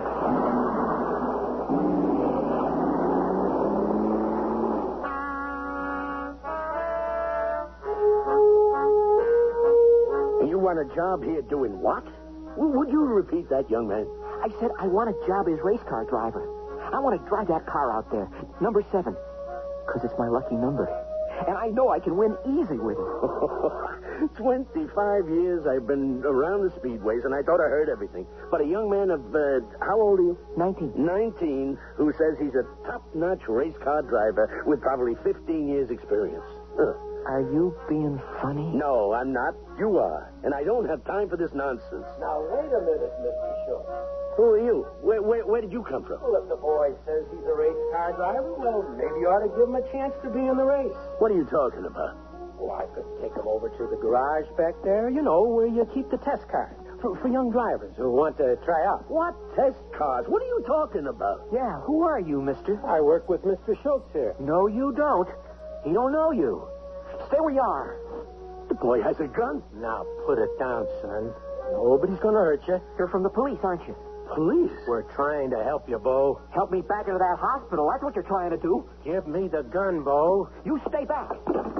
I'm warning you. Stay back or I'm going to shoot you. Oh, dear God. Mister, you shot him. I had no choice. Now, step back. No, you step back. Don't touch that boy. Henshaw, I'm sorry. I don't want to hear. Now move aside. You've done your filthy job. Now let me take care of my own. Oh. It's me, Bo.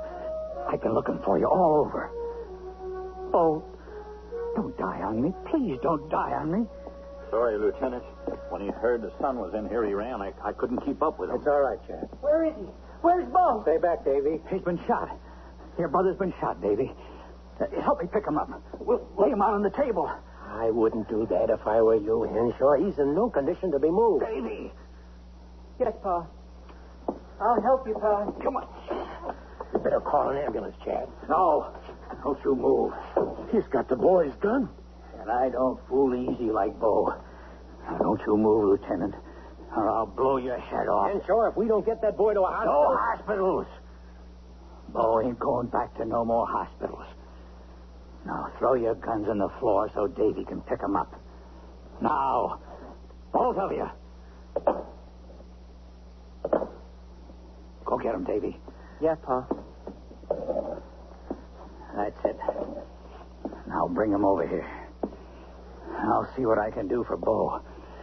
Meantime, you keep both those guns pointed at them murderers.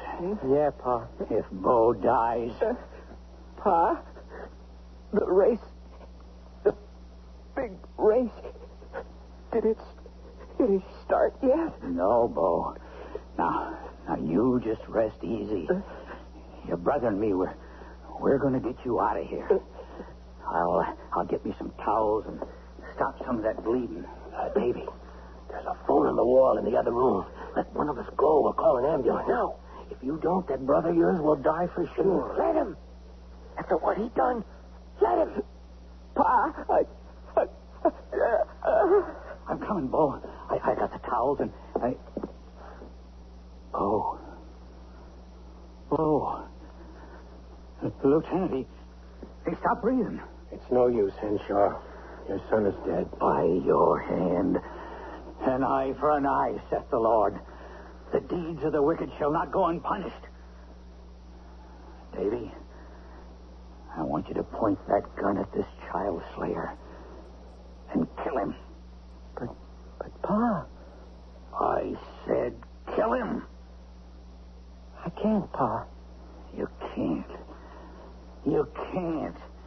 What can you do? I'm going to let these fellas go. No, Davy, no. They'll just come after us like they did poor Bo. If we kill them now, we can run, Davy. We can run. Run? Where? It's no use running, Pa. I'm going to give them back their guns. No, Davy, no. I'm sorry, Pa. But Bo is gone. And nothing's changed. Here you are, Lieutenant. You got nothing to worry about no more. My father and me, we ain't going nowhere. Seems like we never was.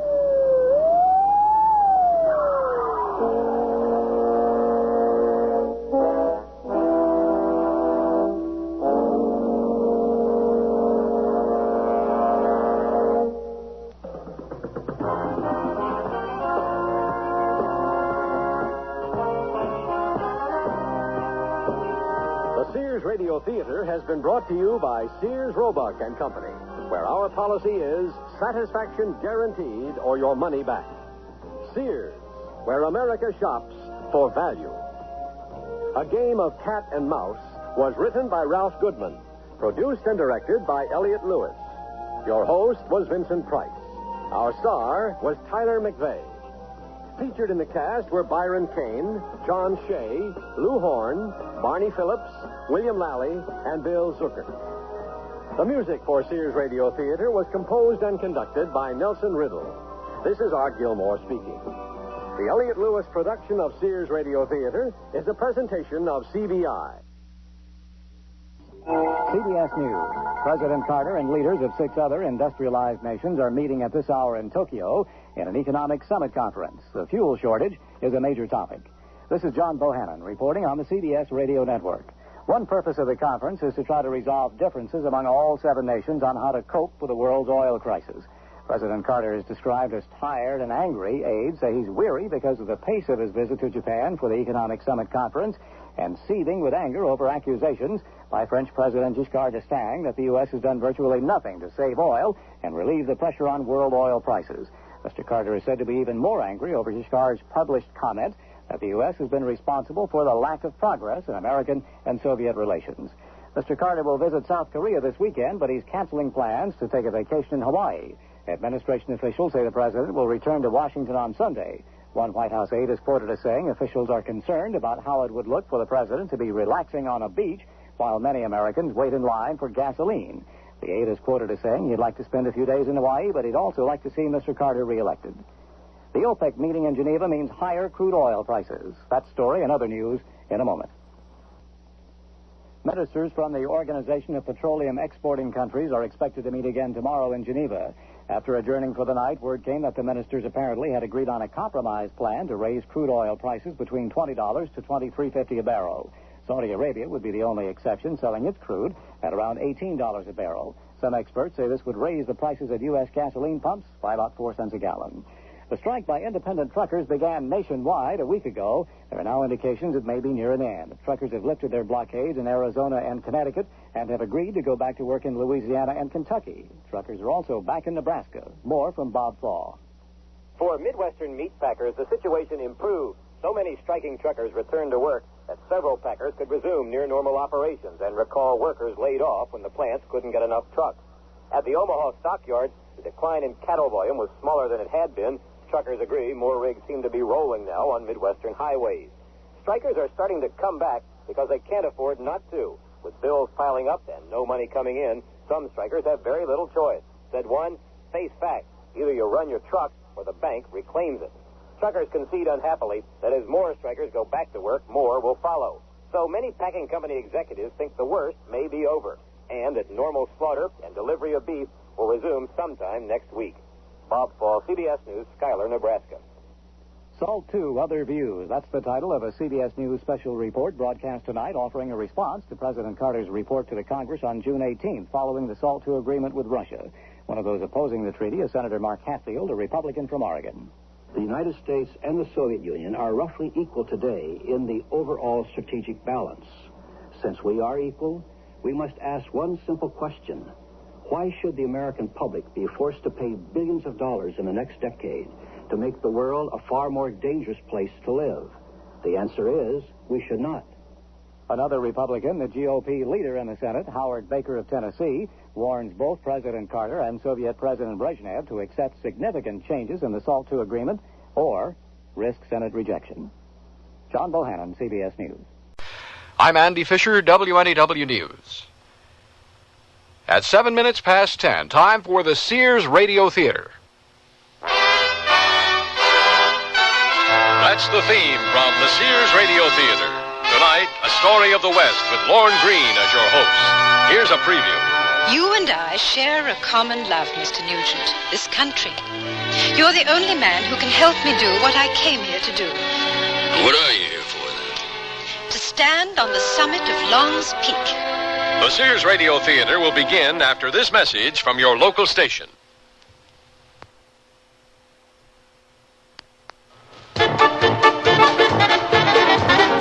If trivia turns you on, turn on William B. Williams and Bill St. James every weekday when they may give you a chance to win WNEW cash for the answers to trivia questions from any one of 4 categories, and you pick the category. To be eligible to play, send your name, address, phone number, including your business number if you work between 10 a.m. and 4 p.m., and your favorite category, potluck, sports, entertainment, or recent world history, to WNEW right away. Now, if William B. or Bill call you, you'll win $10 for a Trivia Quickie answer or $100 for a Jim Lowe Trivia Toughie. The question may be trivial, but the cash is not. And by the way, whether you answer your question correctly or not, you're eligible just for playing to win an AM/FM stereo system in a weekly drawing. Better get those cards in right away. To Trivia, WNEW 565 5th Avenue, New York 10017.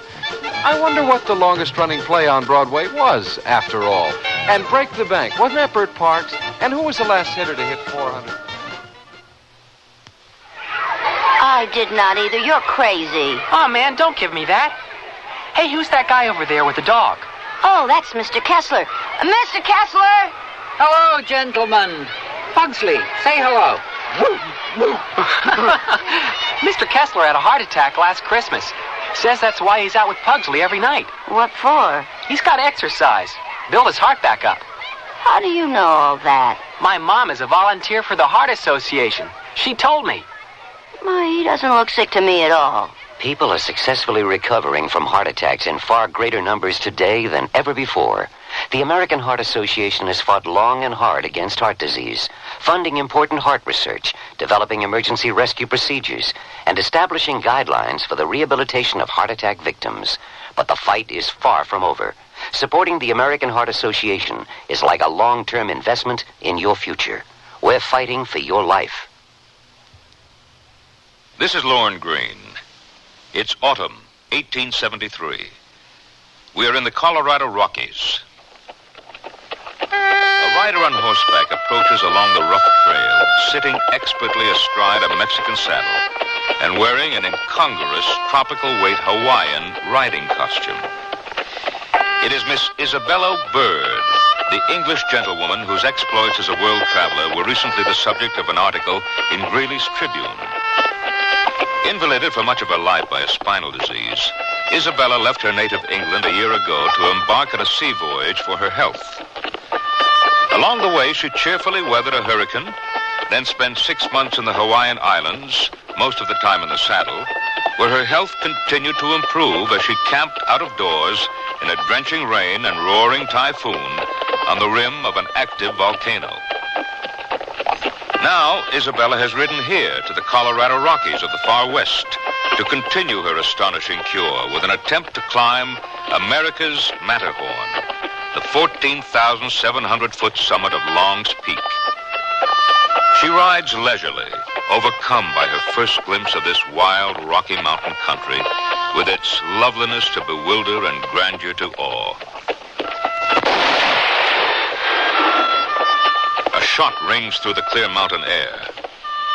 Isabella feels the bullet whiz past her ear and looks up to see a man on horseback on the trail above. Such a man as she has never seen. Shaggy-haired, thick-mustached, one side of his face cruelly scarred with a patch over the eye, a knife at his belt, a rifle across his saddle, and a pistol in his hand.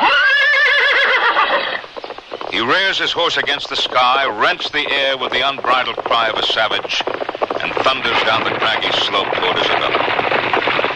The Englishwoman spurs her horse, wheels it sharply off the trail, and down the perilous slope below. The chase, classic ingredient of any worthwhile adventure of the West, has begun. And so has our story, which is in most respects a true one.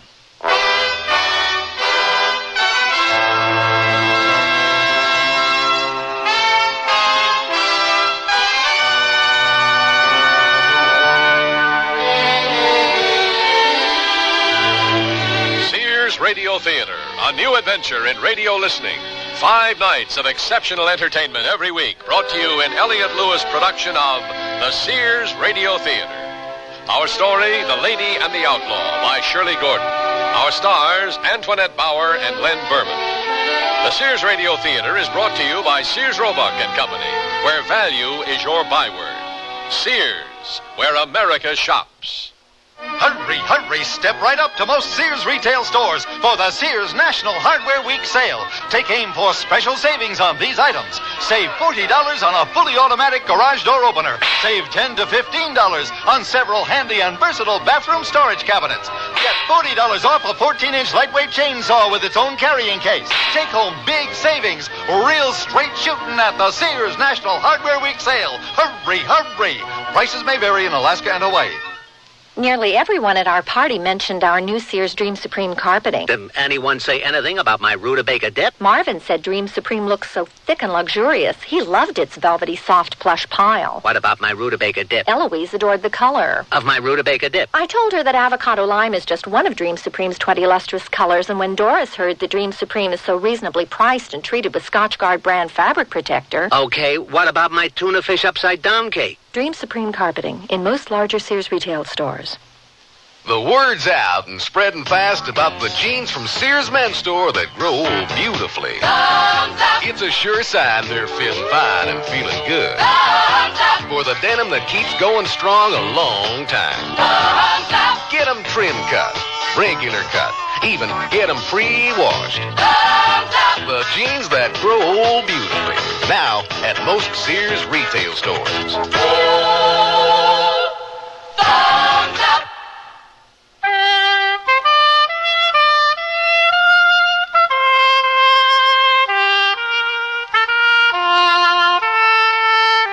One of Miss Isabella Bird's gifts to the future was her journal.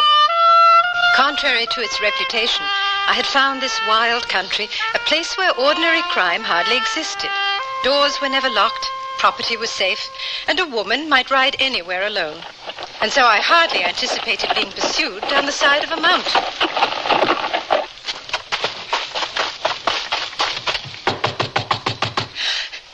Please, let me in. What's after you, woman? A grizzly? No, put down your gun. Don't fire. It isn't an animal, it's a man. Well, I can see for myself now that it's more an animal than a man, I'd say.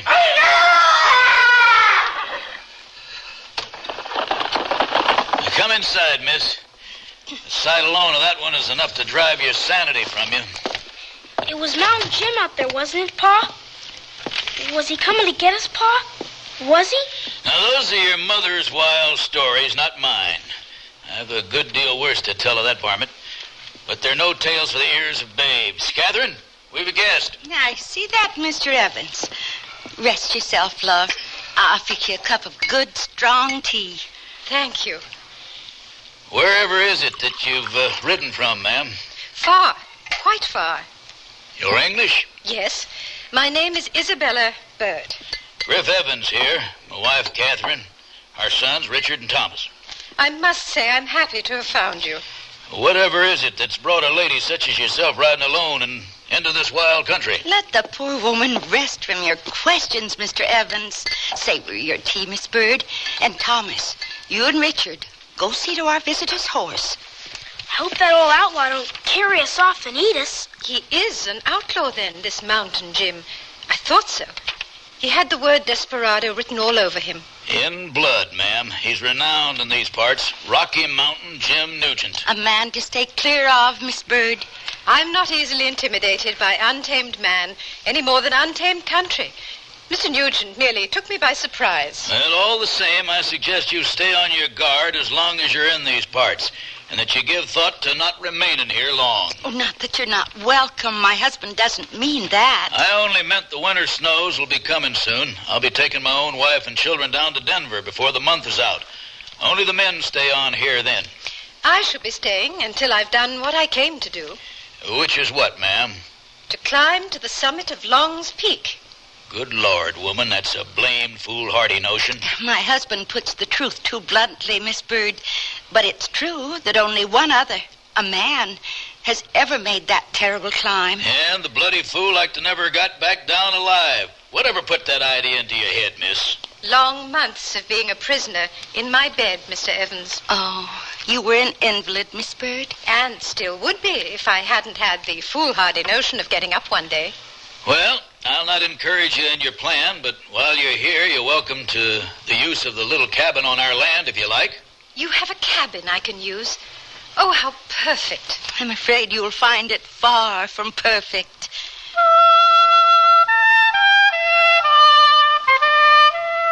I have just dropped into the very place I have been seeking. This country offers everything that is rapturous and delightful to me. Grandeur, cheerfulness, enjoyment, novelty, freedom, and health in every breath of air. I have a log cabin raised on 6 posts, all to myself, with a small lake close to it and a skunk's lair underneath it.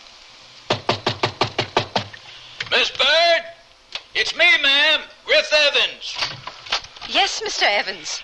I was just thinking you'd like to be out enjoying the sunrise, ma'am. Oh, yes, it's beautiful.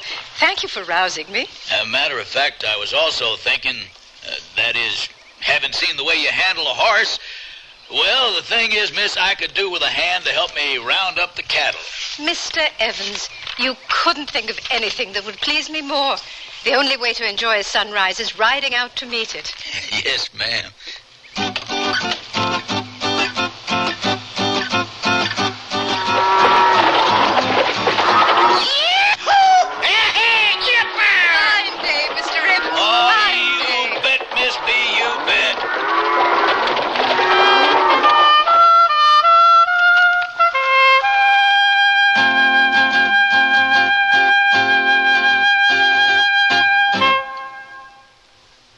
Your baby's room, Furnish it with the quaintness and charm of Sears Jenny Lind's crib, dresser, and chest. Your baby will be secure in our old-fashioned crib built with high sides and a safety drop-side latch. And each handsome maple color piece comes in a non-toxic finish. Sears Jenny Lind dresser and chest is furniture that will adapt gracefully as baby grows older, too. So visit us soon, because Sears has baby buys bundled up. Available at most Sears retail stores.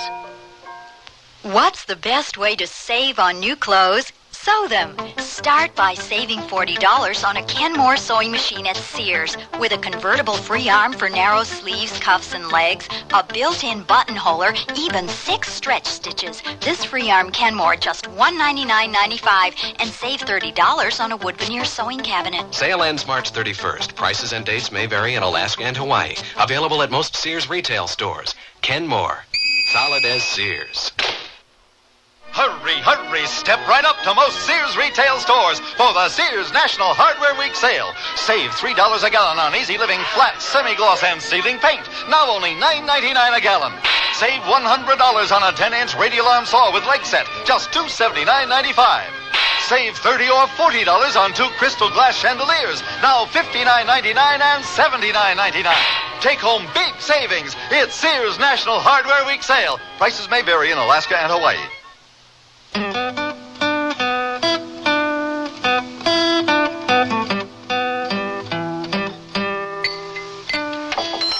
tell you, Catherine, Miss B here is as good as a man on the range, and a blame sight better than some I've had. I learned to sit a horse when I was a small child, riding with my father around his parish. I was sickly even then, but my father wisely prescribed the out-of-doors. Being finally confined indoors to a bed must have been terrible for you. Lying straight and lifeless as a board, with my head held rigid in a steel net to relieve the pressure from my spine. But it was my spirit that was dying. It's hard for me even to imagine.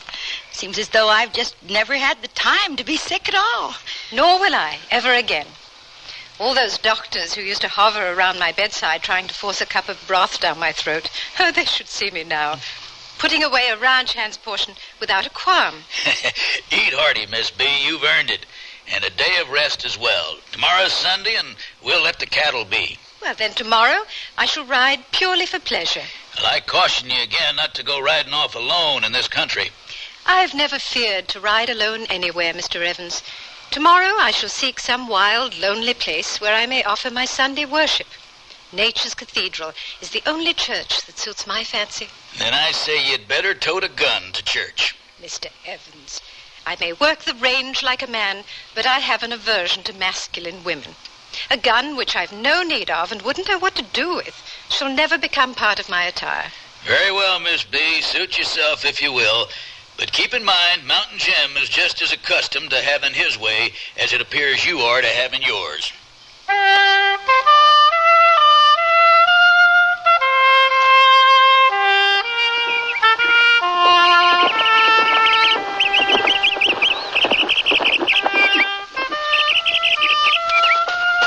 The dense, ancient, silent forest is awe-inspiring to me.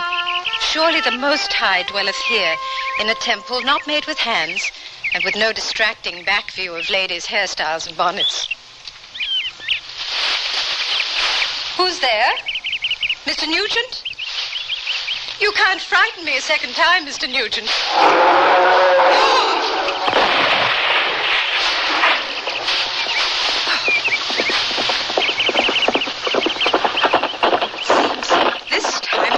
Grateful for your ready gun, Mr. Nugent. Although I am sorry you had to kill him. Well, let's see. I just settled an old score. Your eye. The wounds on your face. It was a grizzly. Who are you? The name is Isabella Bird. What are you doing here? Enjoying your country, Mr. Nugent. This is my country. Mine and his, the grizzly. He's beautiful. Well, all things are. Yes, Mr. Nugent. Except.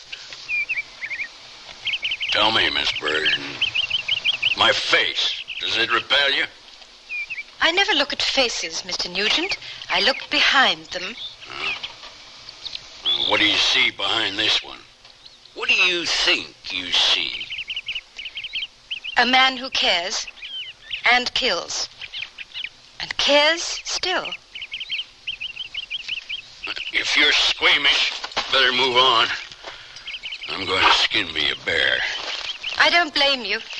It's a handsome pelt. Tell me, Mr. Nugent, is it your custom always to welcome a stranger to your country in the manner you received me? Didn't know you were a woman. I can see well enough now that you are. Good day, Mr. Nugent. You have my gratitude for my life.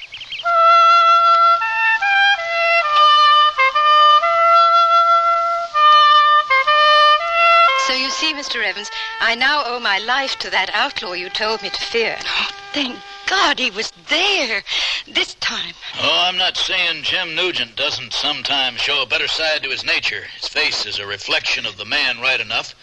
One side handsome as a god, the other the depiction of evil itself.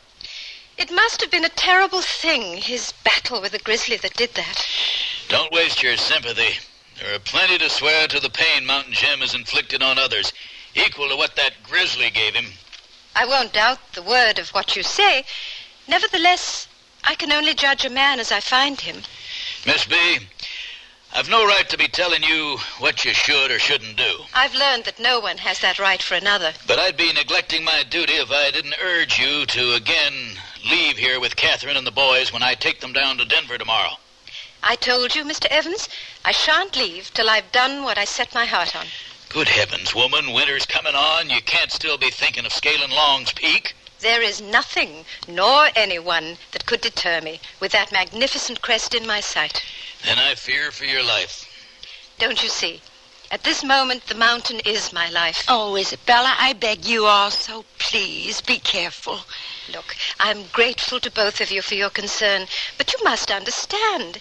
I've spent too much of my life being careful, as I was told, and I found it slow death. Humor me, my dear friends. Let me climb my mountain. But to undertake such a climb, a woman alone... Not alone. I shall seek someone to accompany me. Well, that's some relief, at least, though I can't imagine who it'll be. There is only one it can be. Jim Nugent? Good God, woman, you are mad. Challenging hell with the devil himself at your side. If it is hell I'm challenging, as you say, Mr. Evans, then I could have no better companion than the devil himself.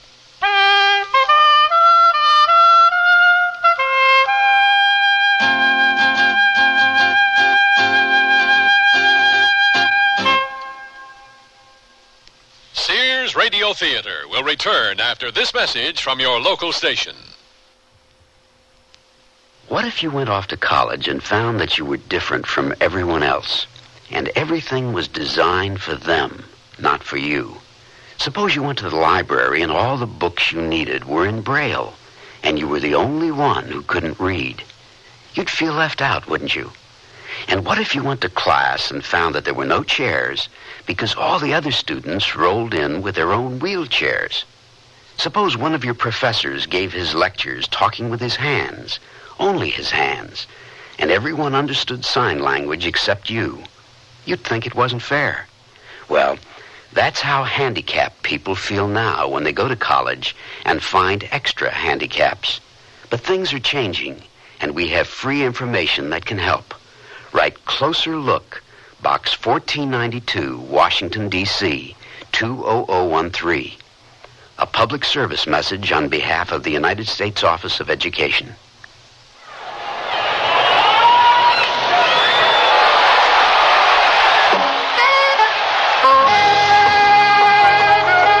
This is Bucky Dent of the New York Yankees. I'm proud to be a member of a great team, and I'm equally proud of my family, Stormy, my wife, and our 2 children. They're both healthy, normal kids. But you know, there are some children in this world, in your neighborhood, who are not so lucky. They were born with handicaps, injured in accidents, or disabled by illness. All they want is an equal chance with other children to work, to play, to learn, and to feel they will have a place in the world when they grow up. The Easter Seal Society is preparing both children and adults for tomorrow, rehabilitating them, giving them a chance to become self-respecting citizens. That's why I support the work of Easter Seals. As a member of the National Easter Seal Sports Council, we hope you support your local Easter Seals program. It's a great way to help handicapped people.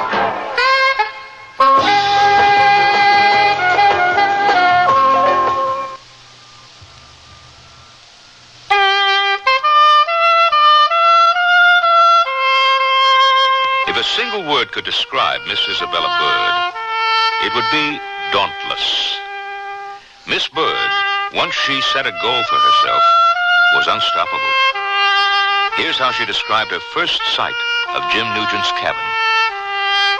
It was a rude black log cabin with smoke coming out of the window and out of the mud roof, covered with lynx, beaver, and other furs laid out to dry. Beaver paws were pinned out on the logs. A part of the carcass of a deer hung on one side of the cabin, and a skinned beaver lay in front of the door. It looked like the den of a wild beast. Shut up, Ring. Mr. Nugent? It's you. I've come to ask something of you, Mr. Nugent. Come inside if you want, though it's not fixed up for a lady. Thank you. And that old log does for a chair. It's quite comfortable. I can offer you a drink of fresh mountain water. I am thirsty from my ride. Thank you. Don't suppose whiskey strikes your fancy. I've seen it to be only a curse, Mr. Nugent. It's been my curse, right enough. You haven't come to ask me to give it up, have you? I doubt that whiskey would mix well with what I've come to ask of you. Can't imagine what business you and I could have together. You and I share a common love, Mr. Nugent, this country. You're the only man who can help me do what I came here to do. And what are you here for, then? To stand on the summit of Long's Peak. Oh, you're no ordinary woman, I knew that.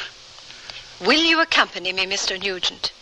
Ah, so that's all you wanted me, to risk my life along with your own. I thought it might be an endeavor that would appeal to you. A mountain is no ordinary match for a man. Or a woman. And when are you planning this undertaking, Miss Bird? At once. I think it's imperative not to delay the attempt any longer. It's imperative, all right. Will you do it, then? Well, I don't suppose I got anything better to do. Thank you, Mr. Nugent.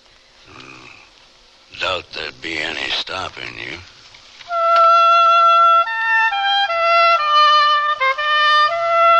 By sunlight or moonlight, the splintered grey crest of Long's Peak unfailingly arrests the eyes.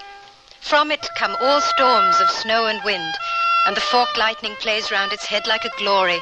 It is one of the loveliest of mountains. The ride was a series of glories and surprises, of park and glade, of lake and stream, of mountains on mountains. From the dry, buff grass of the park, we turned up a steep, pine-clothed hill and down to a small valley whose deepest hollow contained the Lake of the Lilies. From this, we rode upwards through the purple gloom of great pine forests. The pines grew smaller and more sparse as we passed the timber line. But yet a little higher, a slope of mountain meadow dipped towards a bright stream trickling under ice and icicles through a grove of the beautiful silver spruce. We'll camp here for the night. A group of small silver spruces away from the fire was my sleeping place, but I could not sleep. I was anxious about the ascent, for gusts of ominous sound swept through the pines at intervals. Wild animals howled, and it was strange to see the notorious desperado stretched out against the firelight, singing a mournful song to his dog Ring. Hang me, oh hang me, until I'm dead and gone. I don't mind you hanging me. It's laying in the grave so long, Lord knows. Laying in the grave so long. And then, sleeping as quietly as innocence sleeps.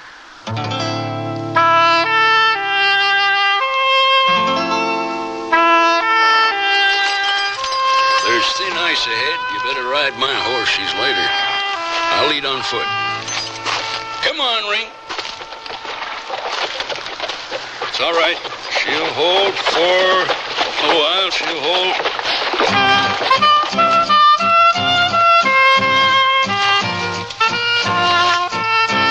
At last, Arriving at the notch, a gate of rock, we found ourselves absolutely on the knife-like backbone of Long's Peak, only a few feet wide and covered with colossal boulders. 2,000 feet of solid rock towered above us. 4,000 feet of broken rock shelved precipitously below. The climb, it begins. Here, tie the other end of this rope securely around your waist.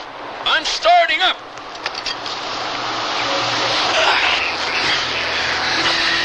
At last, with throbbing hearts and panting lungs, we reached the top of the gorge, squeezed ourselves through 2 gigantic rocks that brought us by an abrupt turn to a narrow shelf, rugged, uneven, and so overhung by the cliffs above that it was necessary to crouch to pass it at all.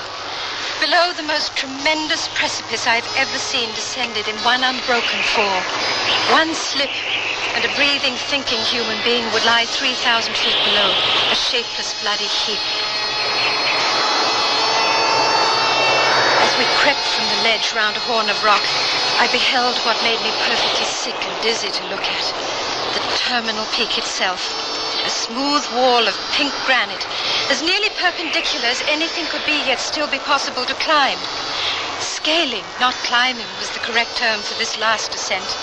It took 1 hour to accomplish 500 feet, with the only footholds narrow cracks or minute projections on the granite, all the while tortured with thirst and gasping for breath.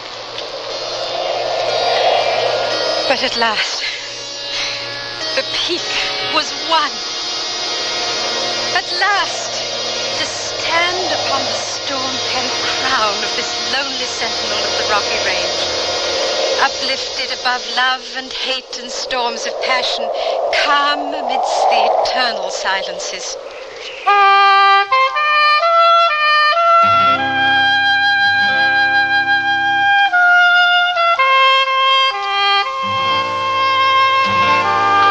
I am once more in your debt, Mr. Nugent. I in yours, Miss Bird. However so. You're the first man or woman for many a year who's treated me like a human being. How sad. Spare your pity. I've earned the treatment I'm given. If you want to know how nearly a man can become a beast, I'll tell you. No, please. Oh, I had a proper enough beginning. Soldier father and a loving mother. Too loving. I took advantage, and she spoiled me right enough. It is sad to see what one sometimes does to another in the name of love. But we were a proper family, Miss Bird. Church every Sunday. That's where I first saw her. I was 17. A girl. An angel. I wanted to see her more, to see only her, for all my life. I was forbidden. But you were young. There was time. No, there was no time. One Sunday in church, I looked for her. Gone. That lovely presence. She was an angel, and the Lord had called her early. Oh, how awful for you. I found a way to get back at them, at my family, my mother, with this. Whiskey. At 18, it became my one true friend. A mistaken notion, but you were just a boy. I warmed my belly with it and left home. Trapped for the Hudson Bay Company a while. Became a government Indian scout. And performed many brave deeds, I have heard. I did my job well enough. Like earning a reputation, a name, Rocky Mountain, Jim Nugent. I soon made it a name to be reckoned with. A name written across this country in blood. Mr. Nugent. Oh, there was a time when you should have seen me. Before the grizzly took my eye. 16 golden curls across my shoulders in my scout's uniform with a bright red sash about my waist. Soon enough stained redder with blood. Please, Mr. Nugent, I don't wish to hear more. But you shall. I'm determined you shall hear it all. His story took hours to tell, crowded with illustrations of a desperado's career, told with a rush of wild eloquence that was truly thrilling, as his proud, fierce soul poured itself out with hatred and self-loathing, blood on his hands, murder in his heart. He made me promise to keep one or two things secret, whether he were living or dead. And I promised, for I had no choice. But they come between me and the sunshine sometimes. Where are you going? Out there. I shall stay out on the open range until I know you're gone from my sight. Perhaps I shall lose myself, as I am already truly lost.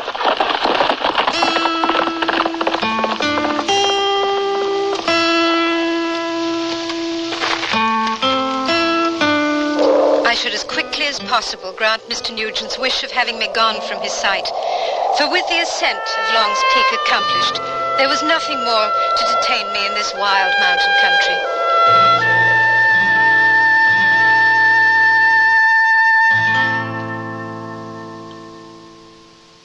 Our family is growing pretty big these days. We've got family members in 9 different states, and Sears sure comes in handy.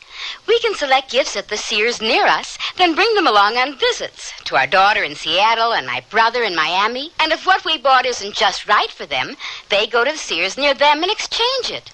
That's Sears. In their stores or through the catalog, Sears is where America shops. Sears, Sears, Sears, where America shops. Understand you type fast. Yes? Accurate? Well... That's okay. You'll be typing on Sears' exclusive Corrector electric typewriter with easy correction and more. It's Sears' best.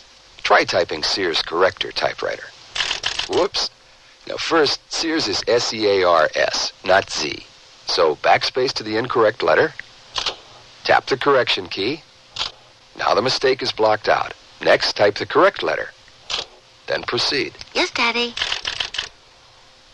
Hey, look, in here, inside this stylish man's dress shirt. I'm a Sears Value dress shirt label, just popping with pride, because Sears Value dress shirts are sure to be popular for a number of reasons. They have fashion spread collars, come in classic patterns and solids, and short sleeves. You'll appreciate the perma-pressed polyester or polyester cotton blends for easy care, plus at low value prices, what a buy. Just look for me, the Value dress shirt label at Sears Men's Store, where style, sense, and satisfaction combine to label me right for you.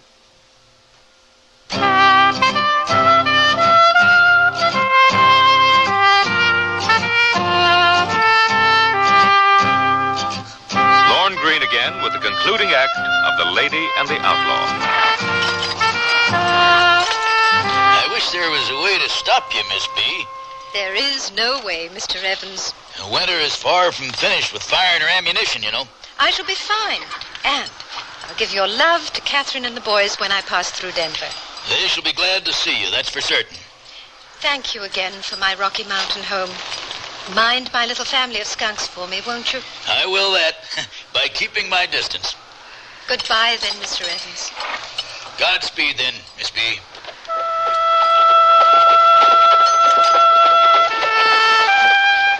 Everything was buried under a glittering shroud of snow.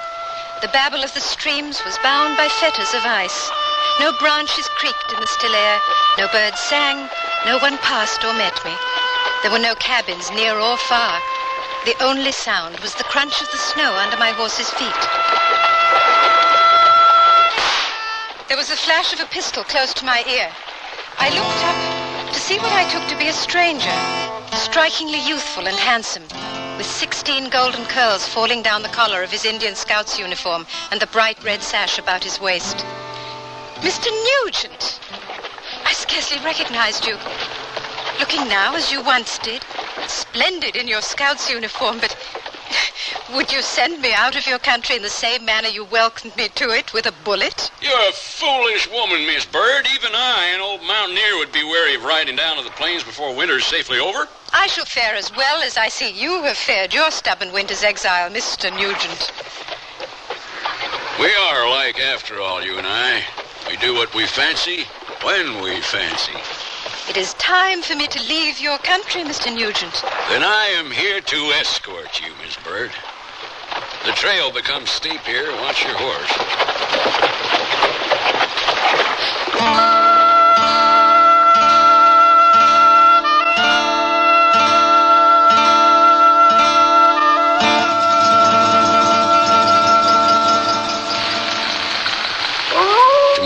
wish to leave the winter and the mountains behind us.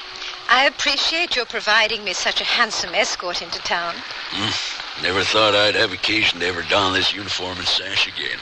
And I must bring my riding skirt from my pack and subject my protesting spine to riding side saddle through the town. It is my one compromise with civilization. I must ask you to make another. Tomorrow, you must wear this. But I've never carried a gun. Not even in the wildest country, let alone in town. You've never ridden into town in such company before. You can conceal it beneath your skirt along with your old riding breeches.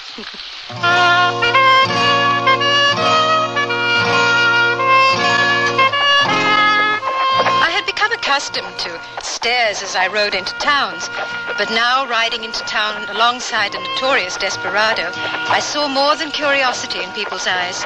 I saw fear and their own inclination to kill.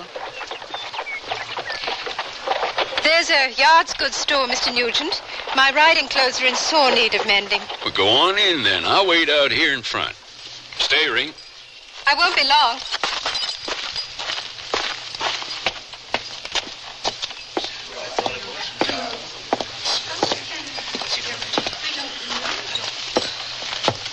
I'd like 3 yards of this material, please. Oh, yes, ma'am.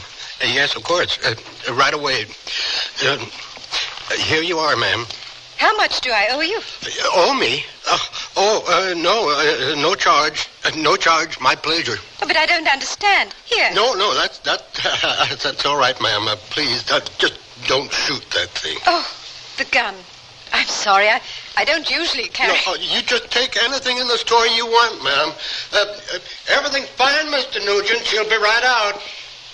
I'm very sorry to have caused a disturbance. Good day, everyone.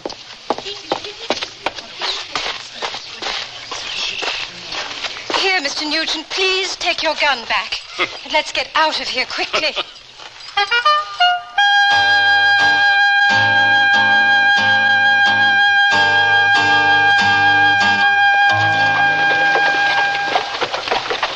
The house should be just down this street, I think. Griff Evans' family will be surprised enough when they see me, but I imagine quite startled when they see you. The boys will no doubt think I've come to eat them.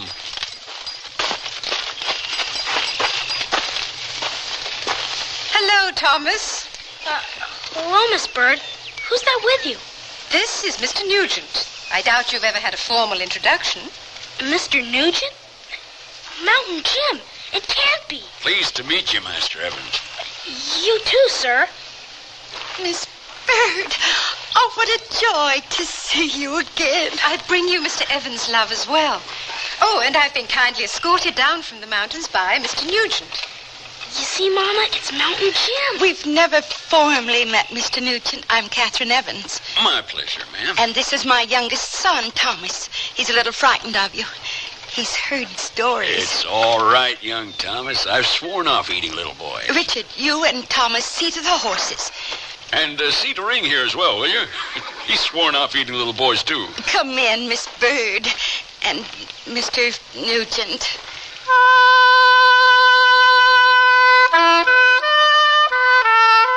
Fancy, Miss Bird, all of Denver's going to turn out for the gala dance this evening, all in your honor. And you won't join them. I do wish you would. Of all people, I'd like you to be there. My husband, my son's a good friend or two. This is all the company I wish. All that I can take. I understand. The solitude of a mountaintop appeals to me far more than this evening, I assure you. But can you imagine? Mr. Nugent has agreed to endure the evening with me. I marvel at the great change that's come over the man. He's only returned to himself. Still, he is too quick with his gun. And I'm concerned about what could happen tonight if someone should anger him, or if he should drink too much whiskey. It's strange. He told me he had a dream. A dream? While we were camped out, on the night before we rode into town, he dreamed there was going to be a dance. But he couldn't have known. It wasn't planned. No one knew you were arriving. During the dance, in the dream, someone gave offense to me, and Mr. Nugent felt obliged to kill him. But it was only a dream, after all. Yes. Of course. It was only a dream. Right now, I'd better see to getting dressed. You were right, Miss Bird. Seeing you now, gowned as the woman you are, the gun surely doesn't suit you. I have no need or liking for guns. They are only for cowards. But even I will have no need of one tonight. In your honor, I shall wear no weapons to the dance. Oh, Mr. Nugent, I'm so relieved. Well, you should be. I'll be much lighter on my feet.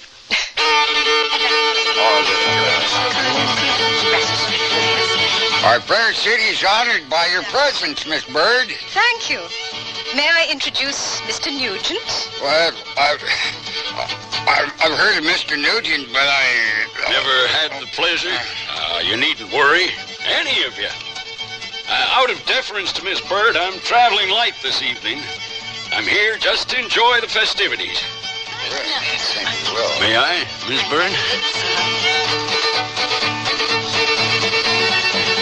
Bloody disgrace. That's what it is. How's that? A countrywoman of mine in the arms of a common ruffian. A man who's run rampant over the countryside, killing, thieving, assaulting women. I ask you to unhand that lady, sir. You talking to me? Mr. Nugent. As you can see, the lady and I are having a dance. If you just simmer down and let the boys play their music. Shall we try again, Miss Bird? Sir, I insist on defending the honor of my countrywoman. Why now? You wouldn't want to soil your lace cuffs and clean yellow gloves now, would you? Relax, folks. Our young English dandy here's just feeling a little too big for his fancy britches. Mr. Nugent! Shut him. Mr. Nugent.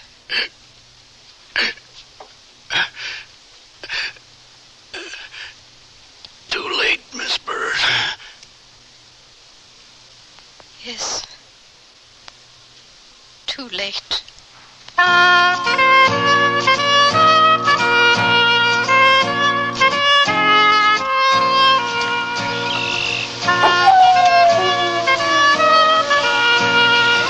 Mr. Nugent's dog. It won't stop howling. I know. Take it back up to the mountains with you when you go. It is a child of the mountains, as he was. I wish you would stay a while longer, Miss Bird. He said we were alike. We do what we fancy when we fancy. I must get started if I want to make Greeley by sunset.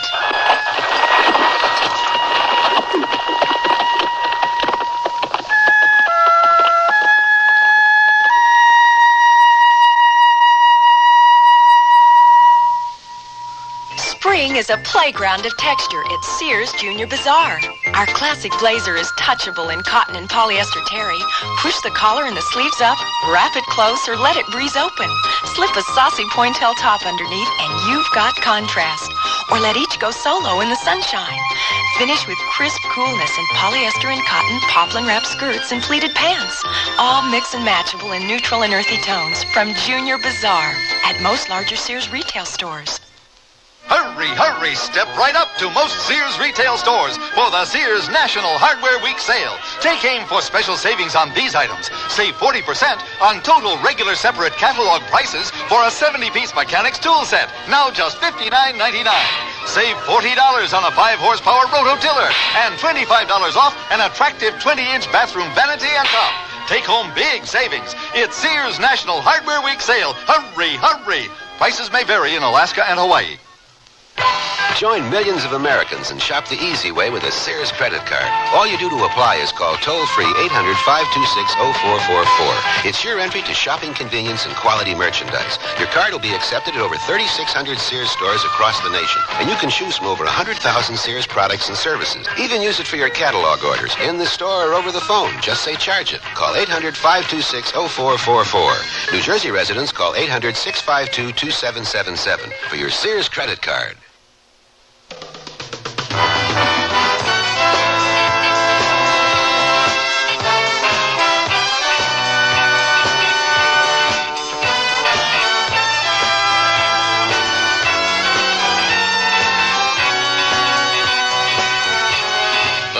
Radio Theater has been brought to you by Sears Roebuck and Company, where our policy is satisfaction guaranteed or your money back.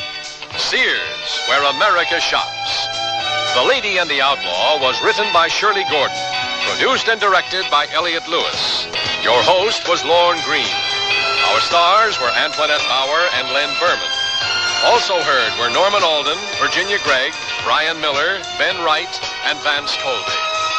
The music for Sears Radio Theater was composed and conducted by Nelson Riddle. Art Gilmore speaking. The Elliott Lewis production of Sears Radio Theater is a presentation of CBI. Here's an important tax tip from the Internal Revenue Service. If you're 65 or older, there are some special tax breaks that you can claim, like a double personal exemption. That's right, an extra $750 for yourself, and still another if your spouse also is 65 or older. And there are advantages if you decide to sell your home and move to a smaller place. There's also a tax credit for the elderly. They're all spelled out in one of IRS's free publications, number 554, Tax Benefits for Older Americans. You can get copies by calling the IRS toll-free number listed in your telephone directory, or you can order by mail. There's even an order form just for that purpose in each tax package. Use it to send for the Older American publication or any other IRS publication or form you need. Tax Benefits for Older Americans. Get all the details now so you can take advantage of the benefits on your tax return.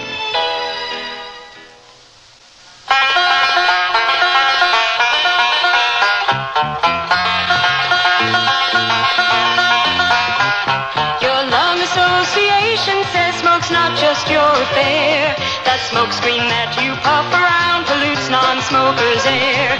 It's bad for kids and older folks with lungs not up to par.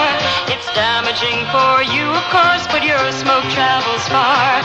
Your lung association says please keep this thought in mind. It's double damage all around and doubly unkind. So try to kick the habit and give everyone a break. Please do it for your life and breath and everybody's sake. Your lung association and you know that cigarettes are a breathing hazard. Smokers, please don't add that extra offense. Give us a break for life and breath.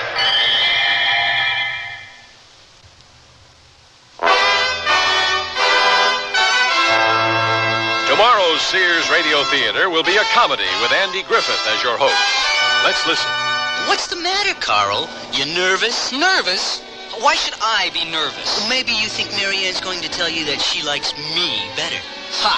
This girl's got taste, believe me. I'm just wondering how we can restrain you after she chooses me. So be sure and tune in tomorrow to the Sears Radio... That's the theme from the Sears Radio Theater. Tonight, a program of love and hate with Cicely Tyson as your hostess. Here's a preview. Mr. Travis is not a fair man. You really don't like him, do you, Maria? But I think he's not important. But it was your father who said that Mr. Travis has changed. What do you mean? That he cares only about money now, not about people. The Sears Radio Theater will begin after this message from your local station. This is Cicely Tyson.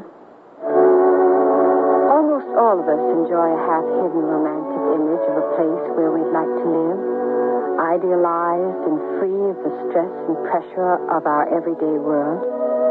We think how nice it would be to go home to that particular time and place in our imagination. But for Abby Winters, listening to the soft voice of the minister as he finished reading the eulogy, coming home had been only pain. It had been a sad time, a hard time. They were burying her father. It was hard for her to believe that big Jim Winters was gone. She felt tears as she looked around the circle of people who had come to the service. Some of them she remembered from the time she was growing up in Alderson. Others were strangers to her. Then, suddenly it was over, and people came by, saying small things to her, and then drifting on to their waiting cars. Are you all right, Abby? Doc. Yes, I'm fine. You look kind of pale. Well, What are we all doing here? The big Jim Winters I knew is gone. My father knew how much we loved him. He wouldn't want us standing in the rain to prove it. No, he wouldn't. But there are certain obligations we all have, Abby. And this is one of them. And it's over and done. Now I want to get back to Los Angeles. I have to get back. Is there something that important? It may sound silly to you, Doc, but it's a script. If I'm not available when the producers want me for the final rewrite, it could go to another writer. That'd be 6 months' work that I'd wasted. 3 days ago, Abby Winters had driven up to Alderson from Los Angeles to handle the arrangements for her father's funeral. And finally it was over. At that moment in time, Abby Winters couldn't imagine the turns her life would take because of her trip home. And that's only the beginning of our story.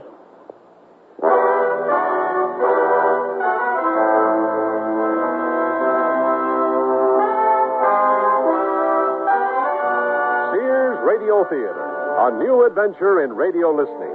5 nights of exceptional entertainment every week, brought to you in Elliott Lewis' production of the Sears Radio Theater. Our story, A Matter of Priorities, by Norman MacDonald.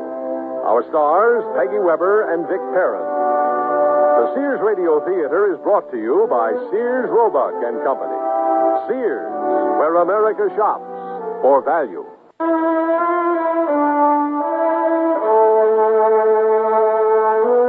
Abby has decided to return to Los Angeles. All of her interests are there. Her friends, her work. Only a few things stand between her and her departure. When the services were over, I drove back to our house with Maria Paz sitting quietly beside me.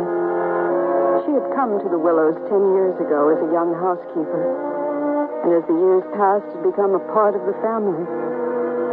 She was perhaps my only close friend in Alderson. Last year, when Dad had his first heart attack, she had nursed him through the bad times with love and affection. Our house, the Willows, looked lonely and sad. Its white paint gray in the failing light. After a moment, Maria and I walked inside. It was a nice service. Your father would have liked it. Yes, I think so. Well, tomorrow morning, I want to talk to Bob Spain and see what we're going to do about selling the house. And you and I have to talk about what you're going to do. I'll be fine. You mustn't worry about me. Can I arrange with you to stay on at the house until it's sold? Of course, I'd want to. What about Raphael? Have you two set a date yet? No, not yet. 6 months ago, you could hardly wait to get married. Yeah, no, but... Well, there are some problems. What do you mean, problem? Please, I don't want to talk about it now. Oh, I'm sorry, Maria. It's just that I worry about you, that's all. I'll get it. Mr. Travis. We didn't hear your card, John. Won't you come in? Let me take your coat, Mr. Travis. I can't stay, Maria, thank you. I just stopped by to see if there's anything I could do for you, Abby. Oh, it was nice of you, John, but no, there's nothing. What are your plans, Abby? Is there anything I can help you with? No, I don't think so, John. I'm seeing Bob Spain in the morning. There are papers to sign, and I have to arrange about selling the house. I'll be sorry to see this house sold. You know, the day your father made me manager of the station, we had quite a celebration. Right in this room. I remember. It was about 15 years ago, wasn't it? More like 20. Your dad and I were very close. I know you were. Abby, if you're thinking of selling KEG, I know some people who'd be very interested. Well, I haven't really thought about it, John. I'll know more about it after I've talked with Bob tomorrow. He's a good young attorney. He'll give you sound advice. Well, I just like to get everything settled and get back to Los Angeles. Well, We'll talk before you leave. Of course. Good night, Abby. Maria? You know, I can't help feeling a little sorry for John Travis. I don't know why. In one of Dad's last letters, he said that Travis was trying to head up a syndicate to buy the station. Dad turned him down. But that didn't end it. Even during the time your father was so sick, John Travis kept pushing him to sell the radio station. He even asked me to help convince the senor. Oh, that's pretty unfair. Mr. Travis is not a fair man. You really don't like him, do you, Maria? What I think is not important. But it was your father who said that Mr. Travis has changed. What do you mean? That he cares only about money now, not about people.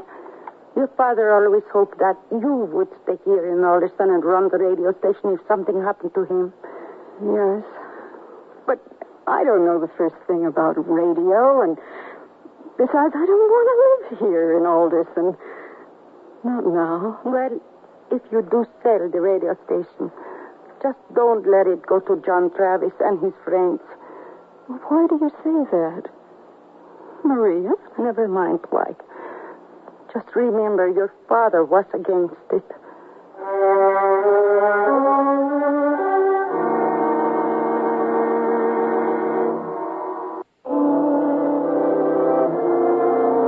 The next morning, I was sitting in Bob Staines' office, only half listening as he reviewed my father's will and some of the other papers. I found myself thinking back to the days at Alderson High when I'd been madly in love with Bob. He was so wise and so grand, and I idolized him. But that was all some 10 or 12 years ago. Now he was a very businesslike attorney who was running his father's firm. So, selling the house won't be a problem, Abby. It should go quickly and for a good price. You may still have to make a couple of trips up here. Well, that's not a problem. I can do that. Now, the radio station, that's another matter. If you're really interested in selling, we'll put it in the hands of a good broker. Well, I think that's what we should do. Selling makes sense, Abby. Unless you want to stay here in Alderson and run it. No, I thought about that. That's not for me. The station was a labor of love for your father. Never showed much profit. What there was, he plowed back into it. I'm surprised. I always thought it did quite well. For some people, it did. They made out like bandits. I don't understand. I think the last straw for your father was when Travis got his wife a new mink coat for a number of free plugs on the air. If you give time away instead of selling it, the station makes no profit. Bob, if I do sell KEG, what kind of money are we talking about? I think it would go for $800,000-900,000. That's an awful lot of money. Yeah, and there's a lot against it. After taxes, you might come out with $50,000. Well, that's still more money than I've seen in a long time. Well, don't spend it yet. Let's get the machinery going first. Another half hour, and we'd finished up the business for the day. Bob asked me to join him for lunch tomorrow on his houseboat down at the Delta. He said he'd pick me up at noon. When I pulled up in front of the Willows, I noticed a battered pickup truck by the kitchen door. A young man walked toward me. Miss Winters? You're Raphael, aren't you? Yes. Haven't seen you in quite a while. How are you? Oh, fine, thank you. I'm very sorry about your father. He was a good man. Yes, he was. Are you waiting for Maria? She's not at the house. I thought she'd be with you. Oh, no, I've been in town all morning. When I left, Maria said she had an errand to run, but I thought she'd be back by now. It's very strange. She's not here. She knew I was coming, so we could make plans for tomorrow. Well, do you want to come in and wait? She shouldn't be too long. Oh, no, I don't think so, miss. I have to get back. But if you would please tell her I'll see her tomorrow. Of course. Inside, there was a note from Maria on the hall table. She'd had to go to Kingsford on personal business. There was nothing more. No explanation. No mention of Raphael. Why to Kingsford? It was an unattractive industrial town, bigger than Alderson, but cold and unfriendly. Bob picked me up mid-morning, and as we drove toward the Delta, I had my first chance to really see Alderson again. air was warm and fresh, and there was the feel of country about it. I had to admit, it was a nice part of California. In 20 minutes, we'd arrived at the marina, where Bob kept his houseboat, the Sixpence. And the minute I saw her, I fell in love. She was a miniature Mississippi River packet, complete down to the smallest detail. No wonder Bob was so proud of her. After a short tour, he took me up to the doll-sized pilot house, which he had converted into a bar. We sat on the deck with our martinis, looking out at the sun-splashed river slowly moving past the dock. I guess you can tell what my one love is. She's wonderful. Where in the world did you find her? Oh, I didn't find her. I built her. You what? Well, actually, a young fellow from a local boatyard and I did the work. We put her together from the hull up. His brains and my muscle. And your money. Well, yeah. All the years I've known you, Bob Spain, I never knew you were a seafaring man. Oh, I'm hardly that, Abby. I guess I take the Sixpence out a couple of times at the most. I just like it as a place to get away. It's quiet, and people don't bother me here. You truly are happy living here in Alderson, aren't you? Yes, I think I am. I like this part of the country. I have the feeling you think I was wrong for moving down south. Oh, good heavens, no. People should go where they want, do what they want.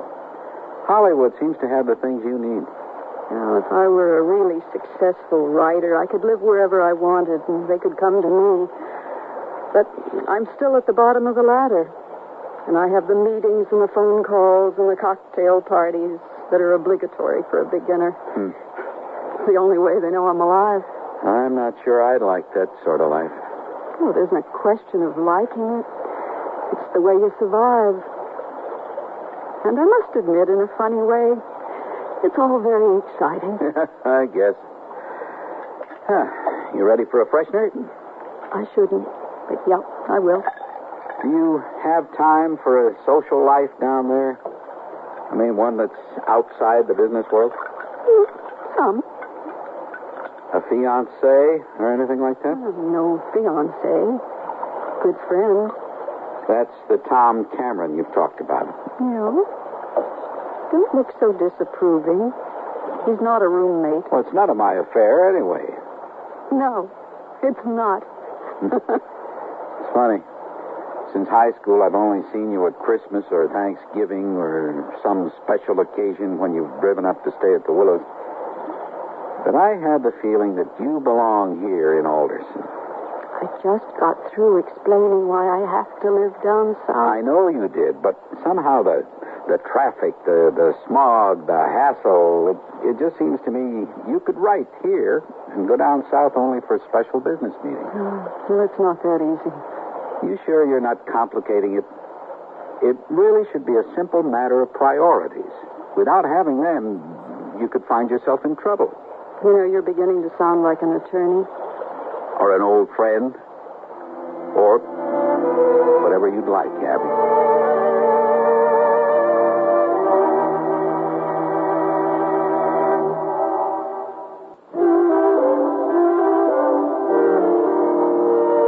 Bob somehow managed a marvelous picnic lunch, complete with ham sandwiches, cheese, pickles, hard-boiled eggs, potato chips, and cold beer. We sat in the shaded stern of the Sixpence and talked about the old days in Alderson and the people we'd known, and how people's lives are controlled by a number of pressures, some inside and some quite outside ourselves. And as we talked and laughed, the afternoon slipped away.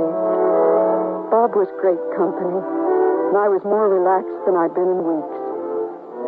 I found myself wondering if I was falling in love with Bob Spain for the second time. It was almost dark when I got back to the Willows. Hello? Señorita, it's me, Maria. Where are you? I'm in Kingsport. What in the world are you doing there? Everyone's worried about you, Maria. Well, that's why I'm calling. I'm fine. There is no problem. Maria, you're not telling me what's going on. There's something wrong, and I can tell. Please, Preciosa. I'll be here just 2 days, and then I'll be home. tell me the truth, Maria. You're in some kind of trouble. Please? I want to know where you are because I'm going to drive out and get you. Oh, but you can't, Senorita. Oh, yes, I can. Now, you tell me where you are. You give me the address. If I do, you must not tell anyone else. All right. Especially Raphael. You must not tell him. The address Maria had given me in Kingsford was a seedy boarding house. But right now, she wasn't there. The landlady told me she'd gone to the Tip Top Club to meet someone. The club was dark and dirty and smelled of stale humanity. A gathering place for ranch hands and migrant farm workers who could afford a beer or two. Maria was sitting alone at one end of the bar. I walked across and sat down beside her. This stool taken? Abby. Would you mind telling me just what you're doing in a place like this? Well, I have to meet someone. He told me to be here. Who? What kind of person sets up a meeting in a rundown honky-tonk bar? A man that I talked to. What man? Come on. Level with me, Maria. Well, I can't tell you any more than that. Maria,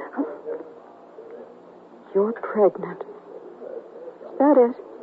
Oh, please. You're pregnant. Well, I should have known it. Yes. And the man you're going to meet is the doctor? I think so. My God, Maria. You're old enough to know better. This is no way to handle it. With some quack in a back room. I guess not. But I was afraid. Afraid of what? Telling Raphael? Yes. Why on earth would you be afraid, Maria? Because it wasn't Raphael. What are you talking about? It was somebody else. Who? I can't tell you. I can't tell anybody. Yes, you can. Who was it?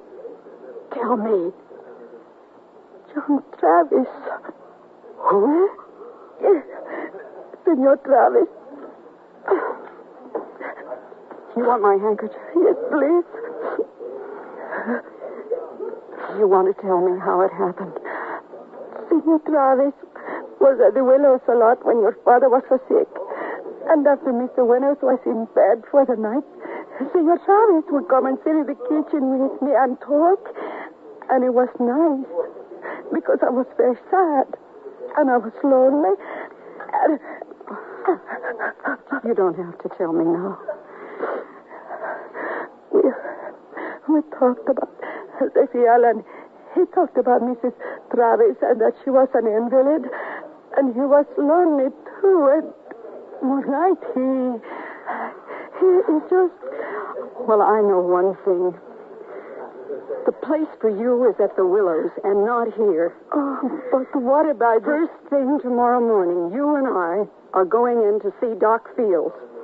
We'll take the rest of the problems as they come.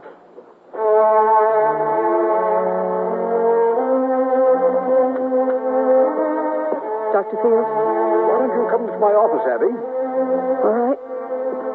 Sit down. How is she? She okay? Maria Paz is about as healthy a young woman as I've examined in a long time. I wish she'd come to me a little sooner, but no matter. She's fine. And I want to see her again in, 2 weeks, Abby. I'll have her here. I asked about Raphael, and she didn't say too much. No. No definite plans for marriage, she says. No date yet. Well, that's what I understand. This isn't Raphael's baby, is it? Maria will have to tell you that, Doc. Oh, sure. Well, you're acquiring quite a family, Abby. As if she stays on at the Willows. She will. Well, what will this do to your plans of selling the house? I hadn't thought about it, to tell the truth. Why don't you talk it over with some old friend, like Bob Spain, maybe? Doc, you're a snoopy old gossip, but I love you. And so, in a legal sense, Maria was a consenting adult. There's no basis for a rape action. Oh, Maria doesn't want that, neither do I. Now, remember, this is all strictly confidential.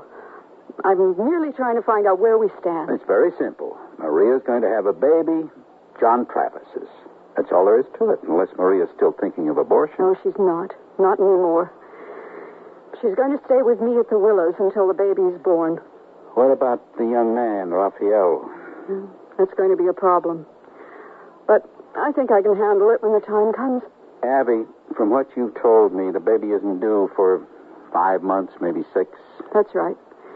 She's about 3 months pregnant, according to Dr. Fields. What's all this going to do to your plans for selling the Willows?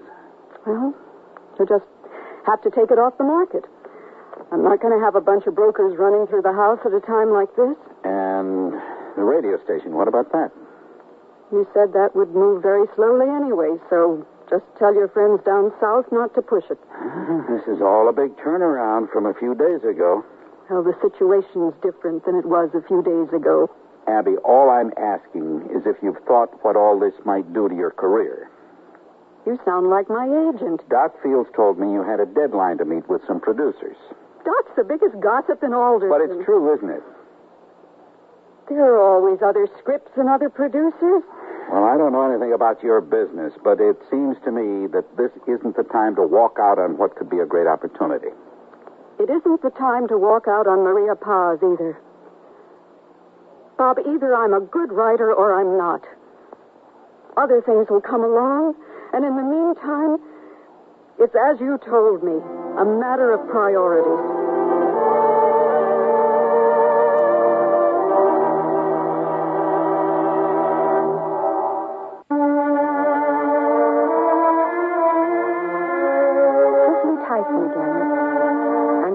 The concluding act of A Matter of Priorities. It was evening when I drove slowly back to the Willows, with 1,000 problems racing through my mind. Staying at the Willows until the baby was born would play hell with my schedule down south. And trying to make sure that Maria stayed on the correct routine of a prospective mother, and wondering just how I was going to get Raphael and Maria together, and what I really wanted to do with the house. Well, it was all just a bit much. I was feeling sorry for myself when I pulled up in front and entered the Willows. Abby? Tom! It's good to see you. Well, what in the world are you doing here? I flew up from Los Angeles to get you, to drive home with you. Oh, that's wonderful. But the thing is, I'm not sure how soon I'll be going back. There have been a lot of changes since I called you the other night. I may not be going back south for quite a while. For several months. Several months? Well, as I say, a lot of things have changed. Yes, but several months? Well, that's ridiculous. Look, we can talk about all this later. I'm all for a drink. How about you? For a while there, I was afraid you'd turned into a teetotaler. I guess you've already had one or two. A couple at LAX to get up my courage, a couple on the plane so I wouldn't lose it. Up the rebels. Miss Winters, I put Mr. Cameron and suitcases in the guest room. No, thank you, Maria. And what about supper? Will you be out or shall I fix something here? My dear girl, we'll be going out. A few drinks here, and then Miss Winters and I shall do the town. I'm not sure you can do Alderson. Well, anyway, we're going out to dinner, Maria. Yes, sir. Maria? Yes? Are you all right? I'm fine. Thank you. Well, real sweetie, that Maria. Yeah, she is. Well, we're right here. I might as well freshen this. You may not make it to dinner, Tom. Oh, don't you worry about me. Now, come here. Sit down. I want to talk to you. I'm just going to light the fire now. Yeah, it's really nice to have a fire this time of year. Abby, you've been here 3 weeks. Now, surely all the business has been taken care of by now. My father's funeral, yeah. And a lot of other things. Oh, no, I didn't mean to seem unfeeling, Abby. It's just that you'd planned to be here only a week or 10 days at the outside. Yeah, I know that was the plan. But things have changed. I told you that before. What things? Oh, I can't tell you. I don't want to go into it now. Well, I damn well think you'd better. Now, you owe it to me. Some kind of explanation. Don't use that macho approach on me, Tom. It won't work. All right, I'm sorry, Abby. It's just that I don't understand all this. Do you really like it here in Alderson? Whether I like Alderson or not has nothing to do with my having to stay here. All right. Don't get mad. I'm just tired, I guess. I'm sorry. Excuse me, Miss Wheelers, but I thought if there was nothing you needed, I'd go on up to my room. Oh, no, I don't. Well, yes, there is, as a matter of fact. Yes? Could you make a big pot of coffee and some sandwiches? Is that too much trouble, Maria? Oh, no, of course not. Maybe some of the cold roast beef? Oh, that'd be wonderful. Thank you. What's this big deal about sandwiches? We'll have another drink, and then I'm taking you out to dinner. Well, maybe it's just better to sit here in front of the fire. But Tom didn't want coffee and sandwiches. He wanted another drink, and he wanted to talk about us. He said he knew what a problem this whole thing had been for me, but went on to say that one has to be practical. Some things you just have to put behind you. Now it was time for me to get back to Hollywood and to a working life. I didn't need a garbled lecture from Tom at this point. But, Tom, why don't you just go to bed? What? I think we've all had enough to drink. Now, why don't you just go on to bed? You coming with me? Tom, don't be juvenile. Now, good night. I might lose my way. Tom, please. Abby, I need you. Tom, I'm in no mood for a drunken grabbing affair. Drunken grabbing affair? That's right. I just want to be left alone. Okay. I might just go to bed. Good. And we can discuss this in the morning. All right, Tom? However, Abby, I think your attitude stinks.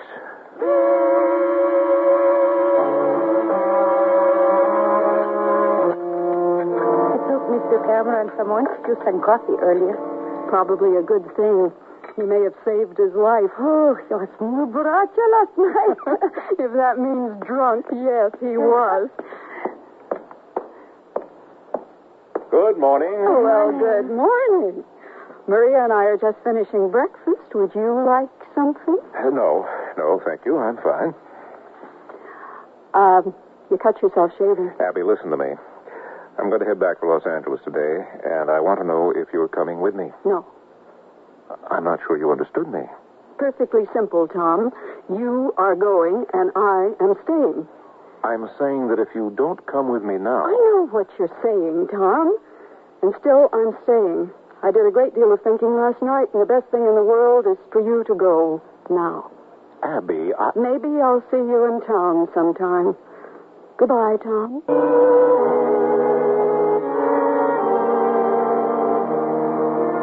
What I really need, Bob, what I want are the papers on the radio station. The papers? Abby, I don't really know what you're after. I want to see the profit and loss statements and the cash flow and the personnel list. I want to see the whole works. Can you read them? Maybe not yet, but I'll learn. The way I see it, Bob, if I'm going to run the station, I better know something about it. If you're going to run the station, is that what you said? That's right. Does that mean you're going to stay in Alderson, that you've made up your mind? Yes, I have. I will never figure you out, Abby Winters. I had a chance to do a lot of thinking last night, trying to sort out a whole parcel of values, and it wasn't easy.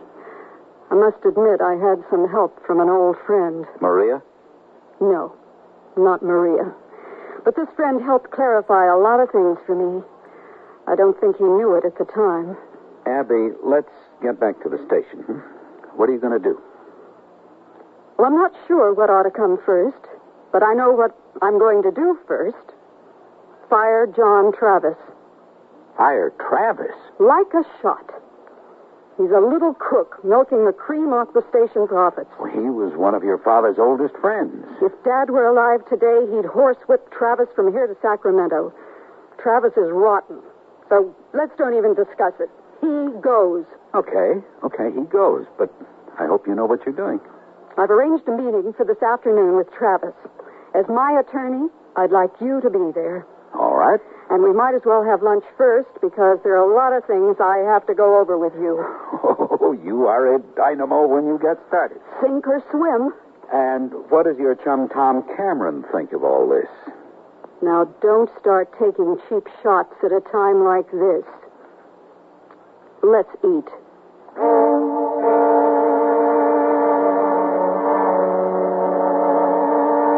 This meeting, John, isn't going to take long. Well, whatever the problem is, Abby, I'm sure we can solve it. You're right. As owner of KEG, I'm asking for your resignation effective immediately. Your what? I don't want you running my father's station, my station, any longer. Well, I've been manager of KEG for 15 years. And you've turned into a cheap cook, John. Now, just a damn second, Abby. You can't come in here and... Oh, you haven't done anything illegal. But you've been feathering your nest at the station's expense. I don't know what you're talking about. KEG is one of the best operated small stations in the state. Isn't it strange, then, that the net profits are so poor? I've gone over the station's books with Miss Winters, and we have a pretty good idea of just how much you've pocketed. I don't understand the radio business too well yet. But I know you can't make money if spots are given away instead of sold. Now, look, Abby, all station managers handle some trade-outs. It's perfectly normal practice. It's even good business. Well, I don't care what all station managers do, John. We're talking about KEG, and you've abused your position, and you're through. Liz Burden will handle your severance and whatever fringe benefits are due you. We'll expect your resignation letter to be on Mr. Spain's desk within 24 hours. You can't just toss me out this way. I'll take it to court. I wouldn't try to fight it, Mr. Travis. You're going to lose. We're on firm legal ground. Well, I think everything's been said. Come on, Bob. Oh, John, before you start phoning attorneys and talking too much, I think you ought to know Maria Paz is back at the Willows. She'll stay there with me until she's had the baby. I haven't the faintest idea what you're talking about.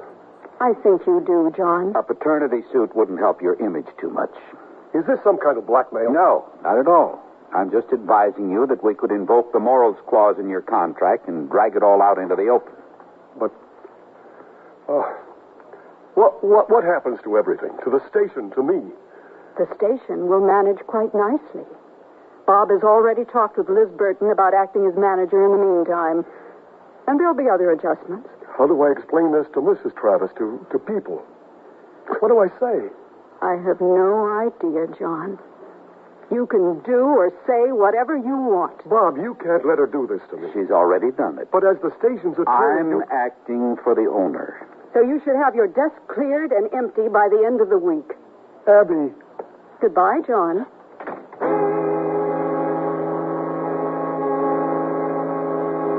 There was someone I had to talk to, but I wanted to do it alone.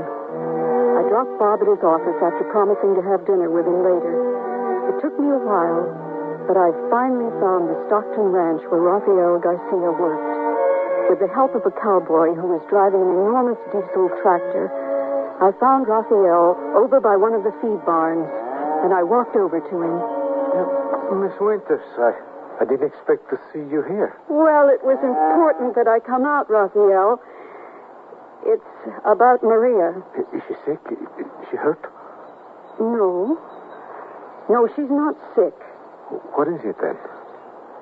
Maria is a very gentle, wonderful person. And she loves you very much. Yes, I think I know that. And right now, she needs you, Raphael. Why don't you tell me what's wrong? Is she in trouble? She thinks she is. She made a mistake, Raphael. And that's why she needs you. I'll go to see her now. Thank you. I watched him run across the dusty corral toward the bunkhouse where his pickup was parked. And I had the feeling that somehow things were going to be all right. On the way home, I stopped in Alderson and picked up a couple of bottles of good wine and some imported cheese that I knew Bob liked. At the Willows, Maria and Raphael were so deep in conversation, they didn't hear me walk into the kitchen when I said hello. I don't want to interrupt. I know you two have a lot of talking to do. Yes, we want to thank you, Miss Winters. Well, I've got to meet Mr. Spain for dinner, so I'll say good night. Good night. Good night, Abby. And by the way, Maria, don't wait up for me. I have the feeling I might be terribly late.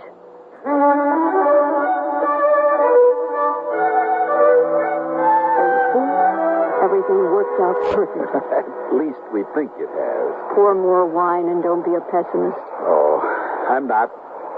I just hope there'll be no regrets now that you've burned your bridges, now that you're staying in Alderson. No regrets. It's probably the wisest decision I'll ever make. Well, you've taken on quite a load of responsibilities. Maria, Raphael, the baby. And then there's the radio station. And there's me. That's fine. That's all just fine with me. And you know something?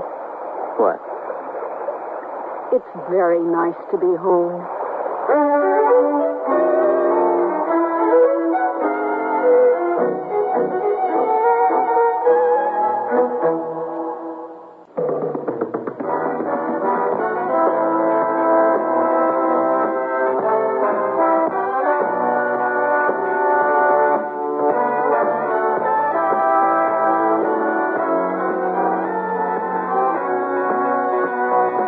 The Sears Radio Theater has been brought to you by Sears Roebuck and Company, where our policy is satisfaction guaranteed or your money back.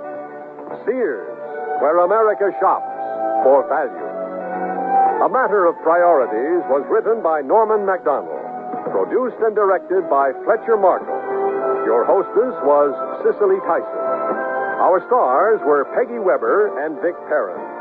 Also heard were Byron Kane, Virginia Gregg, True Boardman, Jack Carroll, and Don Diamond. The music for Sears Radio Theater was composed and conducted by Nelson Riddle. Art Gilmore speaking.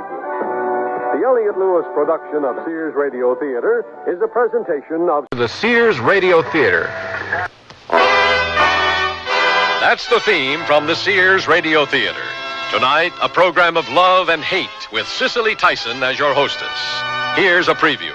It was a good marriage in some ways.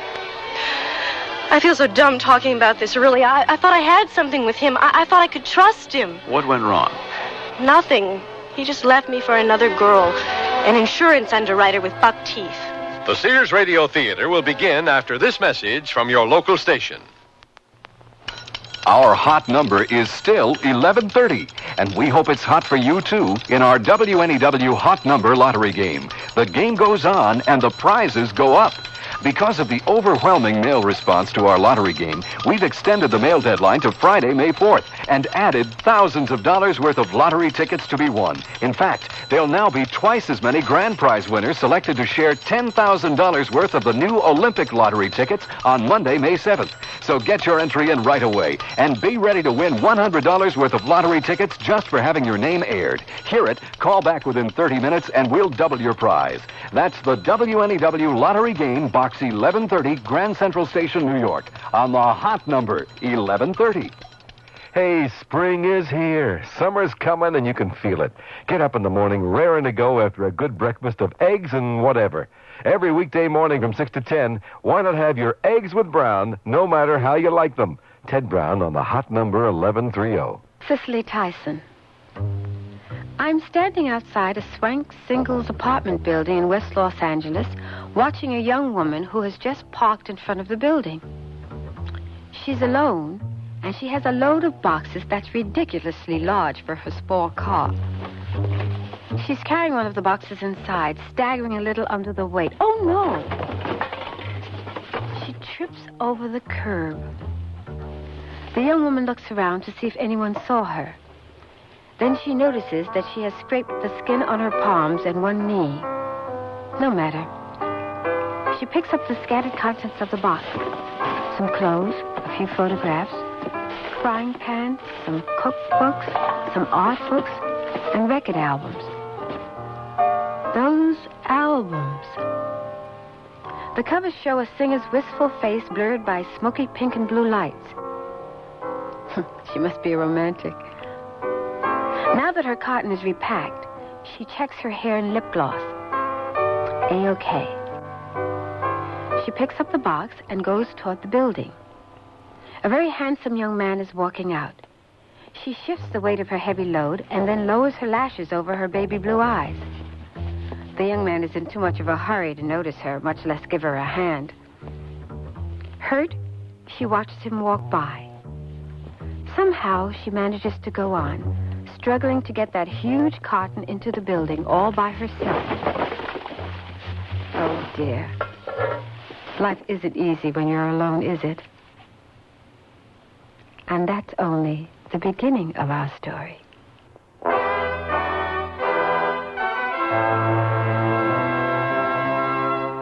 Sears Radio Theater, a new adventure in radio listening. 5 nights of exceptional entertainment every week, brought to you in Elliott Lewis' production of the Sears Radio Theater. Our story, Baby, Baby, by Patricia Joyce. Our stars, Miss Joyce as Julie, with Len Berman and Jean Howell. The Sears Radio Theater is brought to you by Sears Roebuck and Company. Sears, where America shops for value. The Sears Understory, or How Not to Underplay Your Underwear. Sears strips away the outside layers to reveal our best 100% cotton underwear for men. We won't understate the soft comfort that our finest natural comb cotton brings, nor will we underestimate the fact that it's shrinkage controlled to help retain shape washing after washing. Choose from V-necks, sleeveless athletic shirts, or crew neck T-shirts, plus briefs. 3 to a package. Our best 100% cotton underwear. Greet the sun this summer in Sears' Best Mayo bathing suit. This plunging one-piece bathing suit of nylon and lycra spandex stretches over your body for a sleek, smooth fit. In cool jade, burgundy, navy, or brown. So glisten in the sun and water sleekly this year with Sears' Best Mayo bathing suit. Mary had a little lamb. This is the actual voice of Thomas Everywhere Edison, that Mary went, the lamb was sure to go. preserved just as it was recorded on his talking machine. When Sears decided to help preserve Edison's Fort Myers home, we used the Weather Beater, our best long-lasting tough exterior latex paint. This paint covers trim, doors, and siding in one coat when used as directed, and it helps protect against weather's worst. Sears Weather Beater, for great American homes like yours. All items available at most larger Sears retail stores.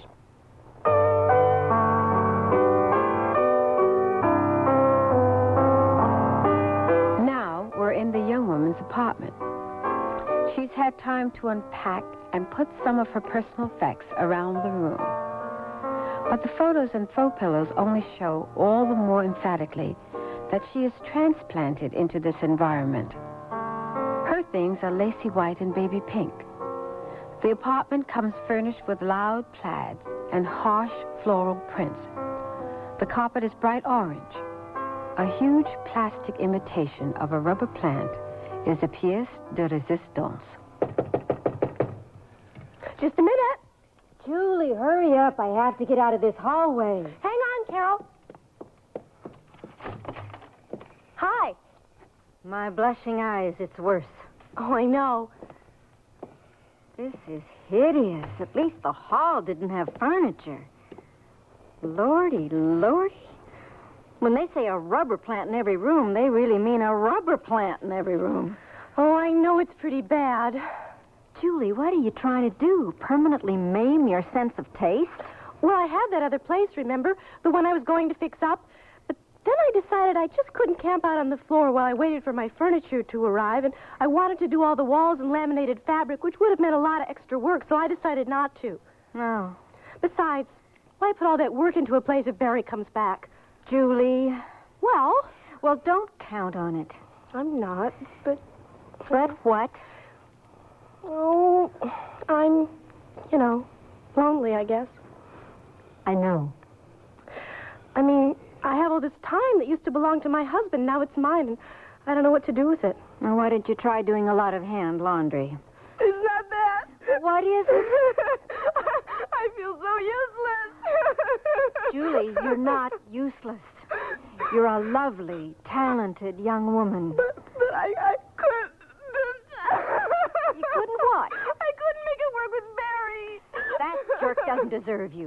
Carol. It's true. It's true. He's selfish, immature, and domineering. You're much better off without him. You're just being negative about him. Look, Julie, you just need other things to help you take your mind off of him. Why don't you take more clients for decorating? Don't do me any favors. Hell, I need you. We're swamped. I can put you with 2 new clients as of tomorrow. Oh, I don't know. You'd be doing me a favor. Really? Absolutely. Well, okay. You'll take them on. Sure. Great. Thanks, Carol. Don't thank me. Well, it will help a lot, I think. Now, do you want me to fix you up? No. Oh, come on, Julie. I know plenty of guys who rejected me hoping to find a young slip of a girl like you. I'm 31. Who's going to know? Carol, look, I appreciate it and everything, but But you'd rather mope around thinking about Barry. I just don't want Barry to think I had a whole crew of men waiting in the wings. You let him intimidate you even when he's gone. Stop it, Carol. I'm sorry. Oh, it's okay. I want to be helpful and honest, but I think I end up meddling instead.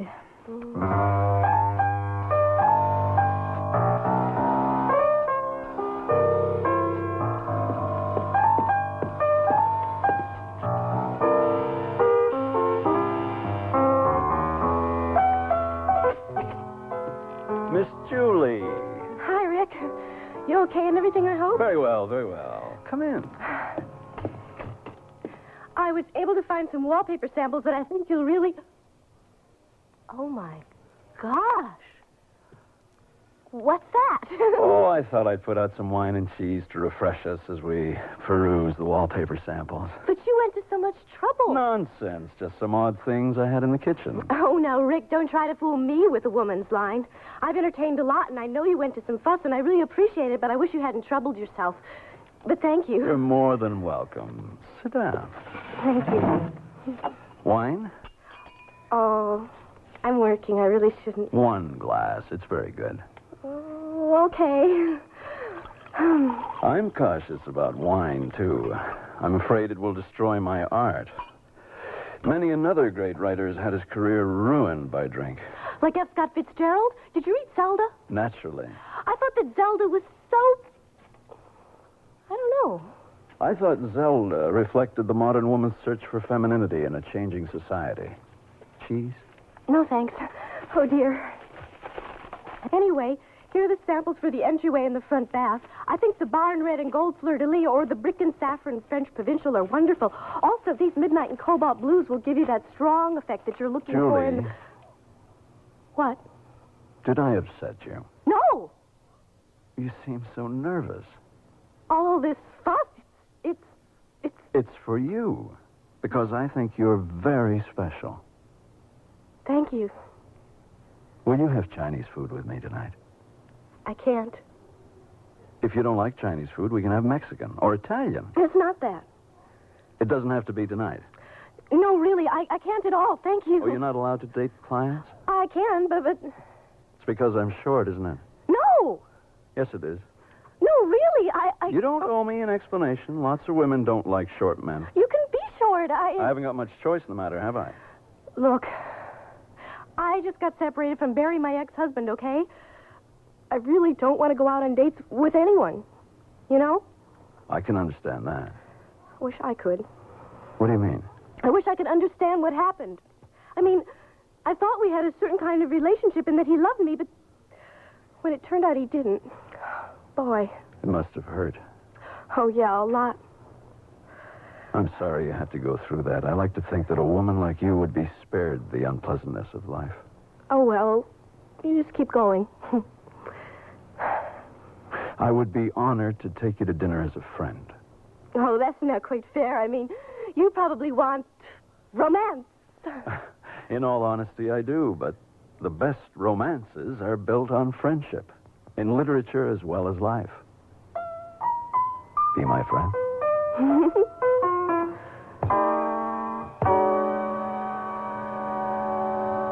Hi, I'm I'm Bud Palmer, inviting you to the Sears Spring Home Appliance Sale. Come celebrate spring and save from $20 to $100 on selected Sears major home appliances. Save big on washers, dryers, ranges, and microwave ovens, refrigerators and dishwashers, sewing machines, vacuum cleaners, color TVs, and stereos. Celebrate spring. Save at Sears now. Sale ends April 28th.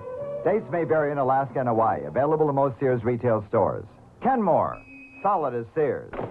You want to buy some radios, but cars all look the same.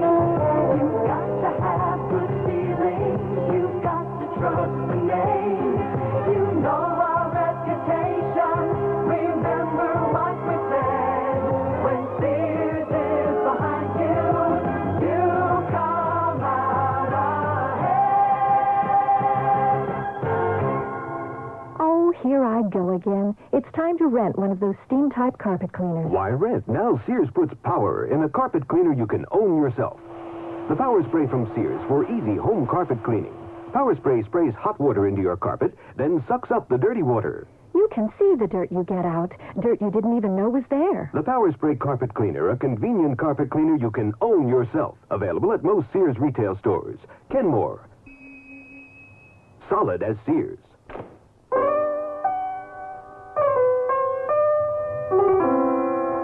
I've been to Cher's roller skating parties, the Jane Fonda Solar Energy Disco Contest, and Olivia Newton-John's birthday party, but deep down, Julie, my success means nothing. Rick, how can you say that? Because it's true. I need someone to share my life with. Someone to be my comfort, my muse, my literary inspiration. Like Zelda Fitzgerald. But more even-tempered, I hope. Of course.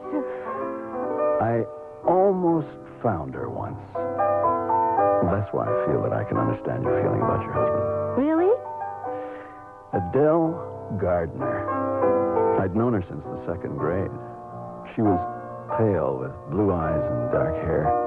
She was always picked to play the Virgin Mary in the Christmas pageant, and I always thought of her in that way, pure, perfect, the symbol of my redemption. See, I was short as a kid, too. The other kids used to call me Worm and throw volleyballs at me. I used to dream that Adele was my girlfriend, and no one would dare to make fun of me. Second grade is a long time ago. But I looked her up after college. I asked her out for Chinese food and told her I was going to be a famous writer. She moved in with me the next day. But you broke up? I was struggling at the time. She used to say, "Why do you want to be a writer? With your brains, you could be a doctor." I begged her to stick by me, but it was hard for her to be patient. She left me and married a dentist. Were you upset? I felt impotent, figuratively speaking, of course. I ran into her in the Century City shopping mall 4 months ago. I told her about the movies I was writing, and she smiled and said, "So you got what you wanted." I said, "Adele, don't you know that all I ever wanted was you?" She started to cry right there in the shopping mall. It was agonizing. Oh, you're a romantic. Yes, albeit a disillusioned one. Oh. I didn't mean to bore you with that self-indulgent twaddle. Oh, you didn't? I just wanted you to know that I'd been hurt once, too. Oh. What happened with your husband, Julie? I don't know. Well, surely you have some idea. This isn't fair. Why not? Well, I'm still really confused about everything. And besides, you're a great writer, and I don't express myself very well. Julie, you can't expect to be as verbally acute as I am. Oh, I don't. Speak with sincerity. That's what's important. Well, I guess you're right. Of course I'm right. Go on. Well, I was married to Barry for 9 years. Yes? It was a good marriage in some ways. I feel so dumb talking about this, really. I thought I had something with him. I thought I could trust him. What went wrong? Nothing. He just left me for another girl, an insurance underwriter with buck teeth. There must have been some clues, some undercurrents. Well, he used to get really jealous and everything. A couple of times he was so mad he hit me, not hard, just a little. I was never really hurt. He struck you? Well, not very hard. I mean, like I said, I was never hurt. That's a marvelous story. What? I may want to write that. Would you mind? Wife-beating stories are very big this year. Very big.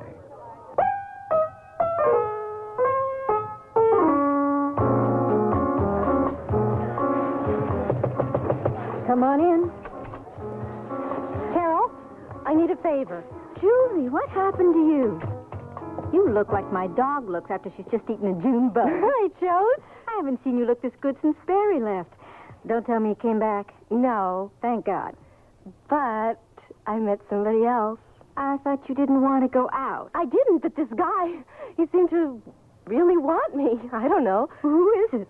Our client, Rick Mirsky. The short one? I wear flats. He's so sensitive. He's a writer, you know. I know. He spent the whole first meeting with me telling me how brilliant he was. He wants to do a movie for television about me. Really? About my divorce. A woman's story. Well, that sounds interesting. Carol, I keep thinking, if I married him, it would be like Zelda and Scott Fitzgerald. How long have you known this man? It'll be 2 months next Tuesday. And he's asked you to marry him. Well, not yet, but I know he wants to get married from the way he talks. And you really like him, don't you? Yeah. Well, then I hope it all works out. Thanks. Oh, listen, Carol. I almost forgot what I came in here to ask you. Can I get out of the staff meeting early? Why? Doctor's appointment. I hate to have you miss. It was the only time he could take me, and I have to see him. Nothing serious. No, woman things. As if being a woman wasn't serious business. Can I go? Oh, sure. Call me and I'll fill you in.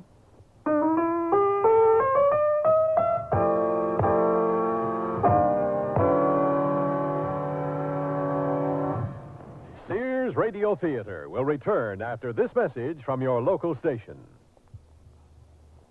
Hey, buddy, can you give a fella a break? Sorry, fella, I only give at the office. I'm not looking for a handout. What can I do for you? Help save my life and breath. Do you need mouth-to-mouth breathing? I'm not the type. No, but you're smoking. And your smoke is hitting me where I breathe.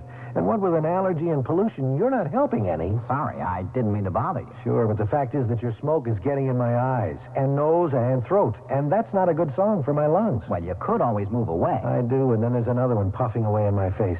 How about a deal? Like the Lung Association says, smoke if you must, but make smoking a private affair. Or quit. Secondhand smoke is truly offensive for non-smokers. Well, I'll give it a try. Wish you would, otherwise they're going to hang a tag on you. A tag? Yeah, cigarettes are a health hazard, and so are you. Gotcha, buddy. Now, about that handout. Save it. Let me give you one. Your Lung Association says that giving up smoking is a matter of life and breath. Here's a tip from your Better Business Bureau.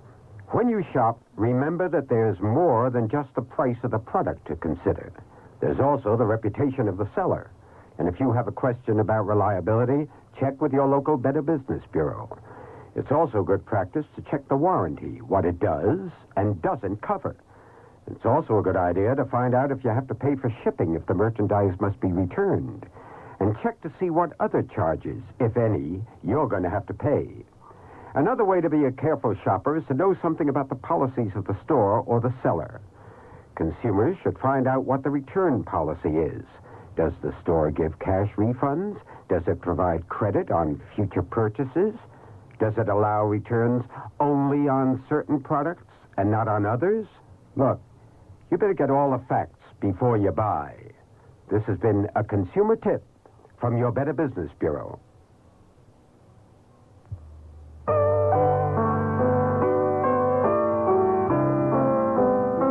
As the years mold character into our faces and bodies, we women weave the strands of our girlhood into the fabric of our womanhood.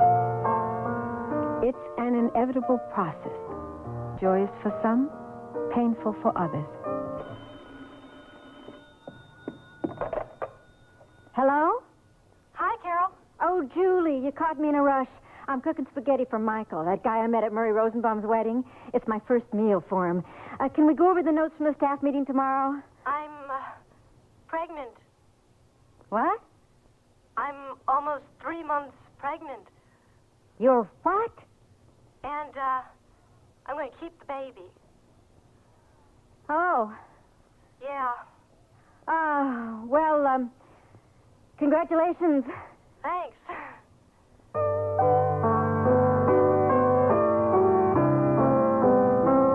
Julie seems determined to remain a little girl forever. She sits primly on the couch in a frilly white dress. She stares at Rick Mirsky.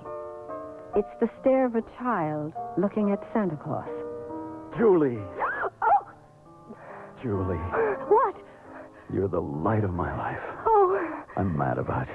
Well, listen, I'm Rick. growing increasingly attached to you. Well, me too. I know you still feel the bruises of your unhappy marriage, but you aren't the only woman who's been hurt. Oh, I know. We all have to move on. Rick! Don't make me wait any longer. There's something you should know if you want to get involved with me. What's that? I'm pregnant. I'm pregnant with my husband's baby. Oh. Does this mean you're going back to Barry? No, If he wants you, you'll go. not necessarily. Don't my feelings count in this at all? Of course they do, Rick. What do you want me to do? I don't know. I'm at your mercy. Well, it's not a question of mercy or anything. I just thought you should know before we get involved. Yeah. Well, pregnant. I'll be darned.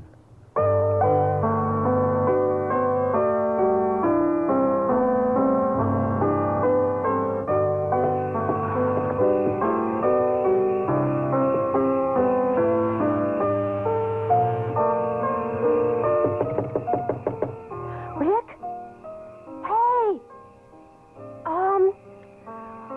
Rick?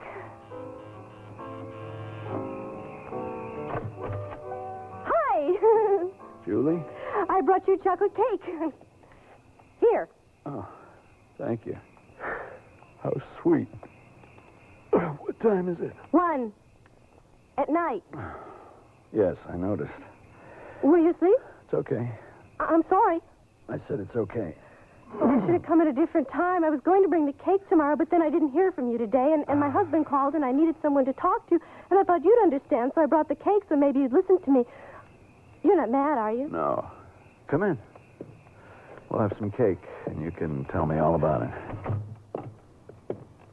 Cake looks good. I'm a good cook.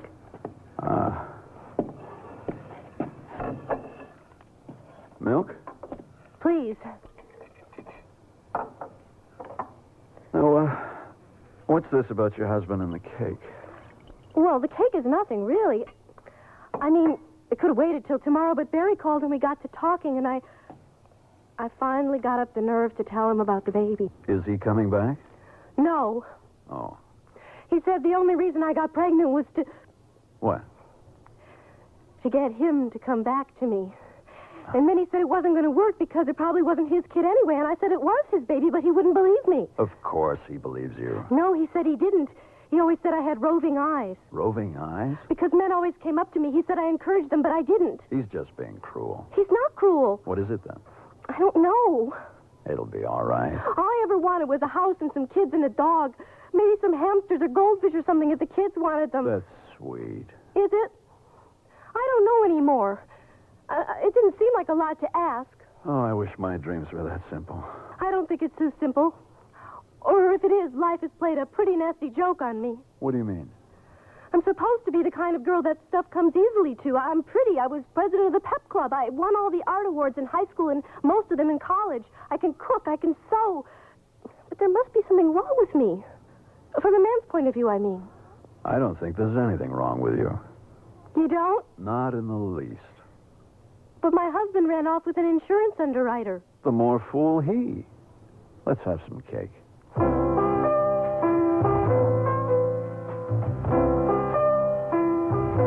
I don't know what to do, Carol. I mean, maybe I'll take time off when the baby's born and then go right back to work to earn more, you know? But then, if things work out with Rick, he may not want me to work. I don't know. What do you think? If Rick hasn't proposed yet, don't count on him. Why not? Because you're pregnant with another man's child. So? So he's a young, flighty writer. He may not even want the responsibility of a relationship, let alone a baby that isn't his. There you go, being negative again. Julie, I'm just telling you what I saw. So how many times have you seen Rick? Once, when he first came to us, before I assigned him to you. Okay.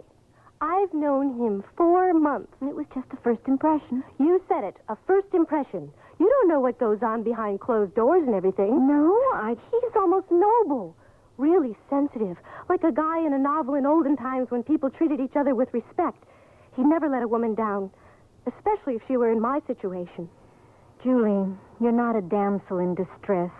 You're a 31-year-old woman who just happens to have a baby face. 32 next week. All the more reason for you to pull your head out of the sand and be objective about Rick. You're being negative. Why do you always have to be negative? I'm not trying to be negative. I'm trying to be honest enough to be a good friend. You never thought that just maybe you misjudged him? I may have. You'll see. When we all go out on my birthday, you'll see what he's really like.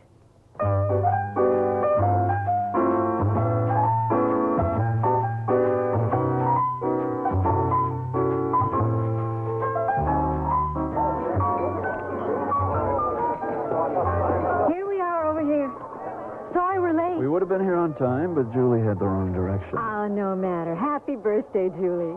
Thank you. Rick, you remember my supervisor, Carol? Yes, hello, Carol. Hi, this is Michael. Michael, Julie, and Rick. Hi. Hi. Nice to meet you, Mike. Julie tells me you're in the steel business. It's scrap metal. Ah. I don't suppose Carol told you I'm a screenwriter. No, she didn't. I wrote Death Phantom Returns and Revenge of the Death Phantom. I didn't see those. Oh. Julie, you had a chance to look over the menu? Oh, a little. Well, what's the birthday girl going to order? I don't know. Maybe lamb chops? Carol had lamb chops here last week. I sneaked a little bite, and they were just great. Oh, yeah, they were. The smoked salmon and the pâté were good appetizers. Oh, it's so much food. Oh, yeah, but it's your birthday.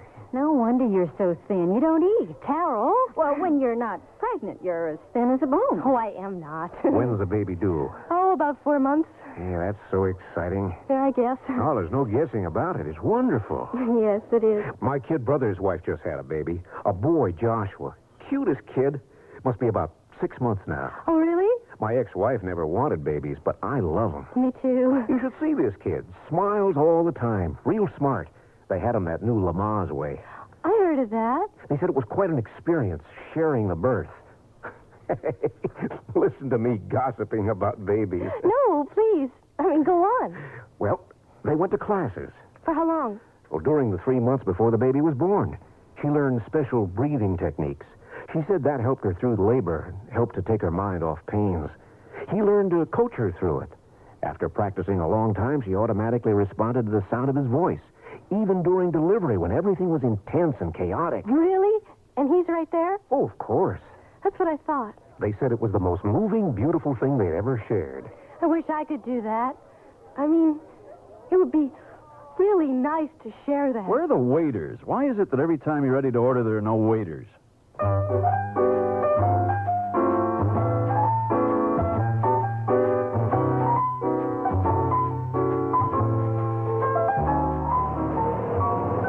You're stewing. What are you so upset about, Rick? Come on. Huh? Why are you mad?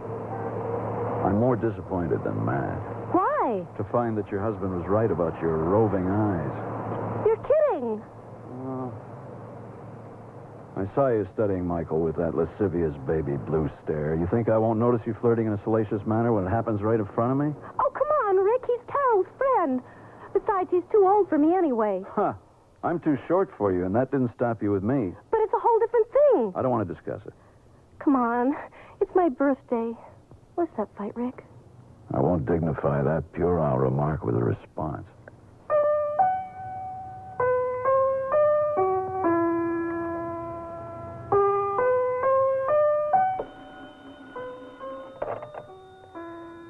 Oh, hi, Rick. You're late. You can't make it? I understand. Well, you know, if you've got to be at the studio. I know your work comes first in everything.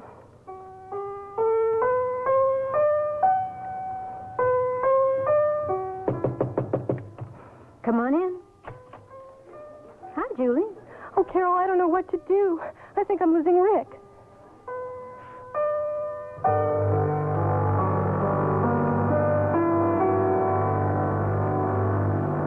At Sears, we know how important appliances are in your home and how important it is to you to keep them operating in top condition. That's why Sears wants their customers to remain satisfied with their products for years to come. That's why we service the Sears appliances we sell, to help make sure that your appliance will continue to give you quality performance. If you have a problem, just call Sears Appliance Repair Service. We're nationwide and listed in the white pages of your telephone directory. Sears, where customer satisfaction is one of our most important priorities. The room held several Sears brass-plated lamps. One switched on. The finely plated antique satin shade illuminated the furniture softly. Another lamp turned on, and another. The patio doors blew open. The gleaming brass-plated lamp nearby, with its heavy base built for stability, did not budge. The room glowed in the brassy elegance that these Sears best lamps command. Create your own hauntingly elegant moods with Sears brass-plated lamps at most larger Sears retail stores. Sears has a bedspread with all the muscle to resist the wear and tear it gets from high-spirited kids. It's Tough Cord, a sturdy blend of 75% polyester and 25% rayon. Choose from bunk twin and full sizes in 10 bright solid colors or 5 coordinating plaids. All machine washable and perma-pressed for no-fuss, easy care. When you want value in a strong and sturdy bedspread, look for Tough Cord, because kids not only sleep in their bedrooms, they play there too. At most Sears retail stores. Cicely Tyson again. And here's the concluding act of Baby Baby. You think you're losing Rick? I'm sure I'm losing Rick. What happened? Well, I don't know. Why do you think you're losing him? Did you think I was flirting with Michael? What? Oh, I didn't think so. Were you? I thought I watched that man like a hawk. Oh, well, I didn't think I was, but Rick said I was. And then he stood me up for a business meeting. He hasn't been calling much lately, and sometimes I miss him so much I can't stop my hand from dialing, you know. But then, when I talk to him, everything seems so awkward. I don't know. Julie, you're starting to show. You can feel the baby move. Every day the baby becomes less of a fantasy and more of a real little life in there. Oh. Rick may not be ready to trade the world of the novel for real life. You think that's it? I was watching Rick's face in the restaurant when Michael was talking about his brother's baby. Rick's scared to death. You really think Rick's scared? Yes. Oh, boy. What?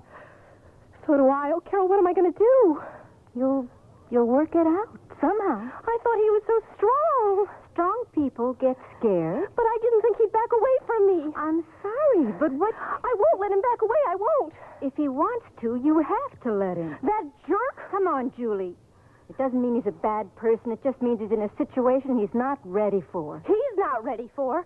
He's not ready for. What about me? I'm not ready for a divorce, let alone a baby. How in the hell do you think I feel? I wasn't ready for that idiot Barry to walk out on me. Especially after I'd done everything in my power to please him and make that marriage work. I tried everything. Really everything. And then Barry turns around and runs off with that insurance underwriter. And now Rick.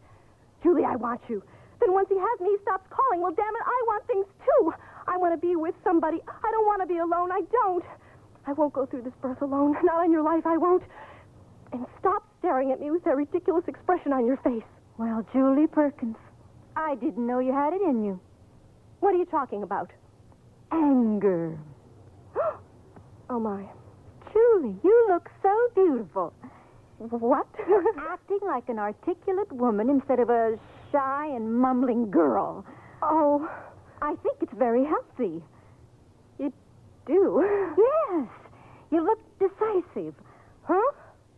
I always had this image of you as a lovely little toy boat floating in the ocean, bouncing wherever the waves would carry you. It's nice to see that you have the power to find your own direction. Don't be too sure. I mean, I'm not very comfortable with outbursts like that. Well, of course you're not comfortable. It's something new. If you were comfortable, you'd be in the same old rut, wouldn't you? I guess. You can take care of yourself, Julie. You don't need Barry or Rick or even me to take care of you. But I want you and Rick around. I don't want to be alone. Well, I think people can be with you and love you, but they don't have to take care of you to prove they love you.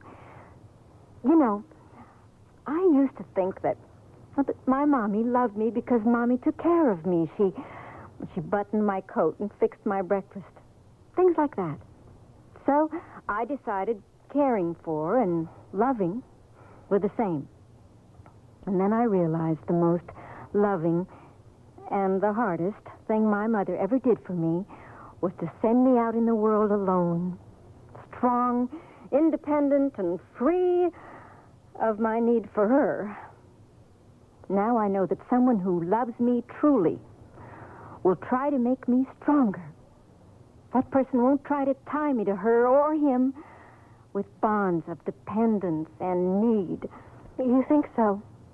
Well, that's what works for me anyway. I've been a single lady for years. I was always too much of a horse, looks-wise, I mean, to pretend I was a fairy princess. But I still believed in Prince Charming, who would make me live happily ever after. I got rejected by a lot of terrific-looking guys. And then I grew up. Started trying to lead my own life. And then I got lucky and found Michael. Sure, he's bald and a little overweight, but he just wants me to be myself. And I love him for it. I don't want to be alone. No, honey, I wish I could say you won't be. But you may just have to learn to cope with being alone. But to have a baby without anyone waiting to see if it's a boy or a girl, that's the worst way to spend a birthday alone. I thought Rick would be there, but... Well, have your folks come down. Mom and I don't even talk about things like that. Sex, I mean. Maybe it's time you started. I'll think it over. I'll do what's best for you. That's what my doctor said. The best way to take good care of the baby is to take good care of Julie. Sounds reasonably sane. What do you think I should do about Rick? Well, he's your friend. I don't know what goes on between you two. I'd like to talk with him, not pussyfooting around. I want to say what I feel.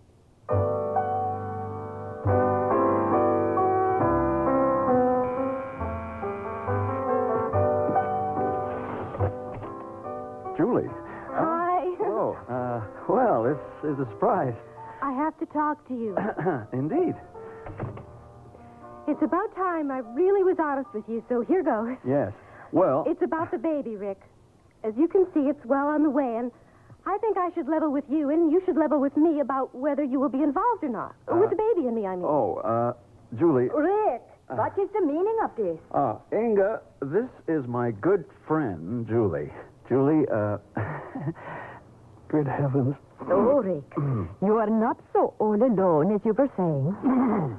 Julie, this is Inga Olafsson. Inga is playing the lead in my latest screenplay, The Force of the Death Phantom. Yeah? So, would you ladies care for some refreshment? Oh, I have some delicious butterscotch brownies that Rick. Julie... No? Wait. Perhaps that's not a good idea. Be quiet. No more talking, Mr. Hollywood Big Shot. That's a good idea. Look, I'm sorry. I should have called first and everything. I didn't think. Well, I'll just go now. No, wait. Yes, Miss Olafson? Ever leave. No, really, I'll go. Julie, I, Inga Olafsson, am not what you call the floozy. You must believe that I did not know that Rick had a woman with a bun in the oven. Oh, hey, look, you've got it all wrong. Why don't you two stay here, and I'll come back later? No. Just because Mr. Hollywood Big Shot has no class does not mean Inga Olafsson has no class. I will leave. Inga, I'll explain on the set. Von jävla förbund. Oh, Rick, I'm sorry. I blew it for you. It was too good to be true anyway. Oh, I came here all brave and clear-thinking and positive, and then I saw Inga, and I'd forgotten to call, and I messed it up. Want some of those butterscotch brownies? Oh, sure. Do you, think you can fix things up with Inga? I don't know. Want me to call her and explain or something? No. Where'd you put the brownies? In the cookie jar. Aren't you jealous? Of Inga? Yeah. Oh, I suppose a little, maybe not. Actually, I don't think I am. I have other things on my mind. Such as? Well, I wanted to talk with you. I see. When we first got to know each other, I thought that you wanted to have, a relationship. I feel so dumb. I've been rehearsing this speech, and it just doesn't sound right at all. Go on. Well, lately I felt that that you were backing away from me. I guess that was because of my being pregnant, but maybe you're mad at me. I thought we could talk about it. I'm really into my career, so, there's nothing much to talk about. Yeah. Right. I know. I'm sorry I disturbed you.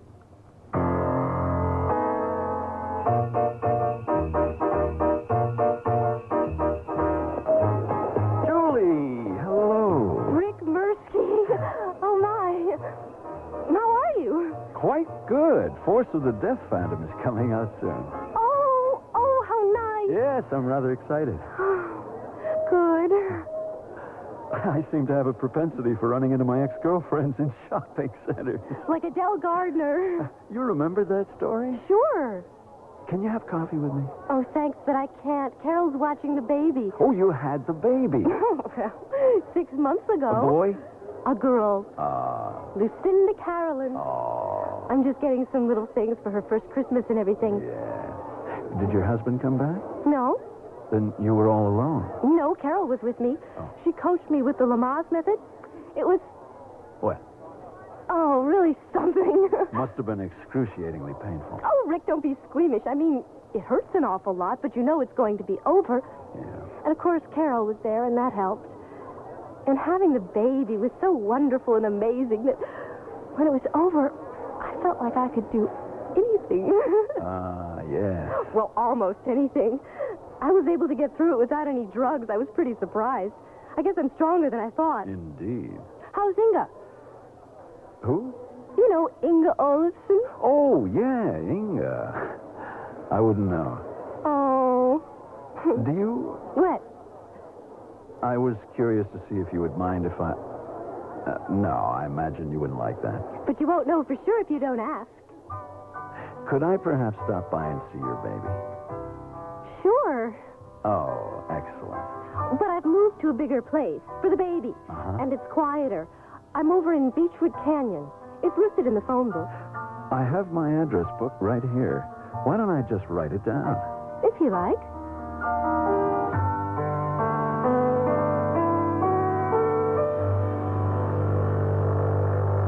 I love to eat. But it takes so long to cook. That's why we both love our new Kenmore microwave oven from Sears. I can cook a 5-pound roast medium rare in just 30 minutes, or 3 strips of bacon in 3.5 minutes on a paper plate.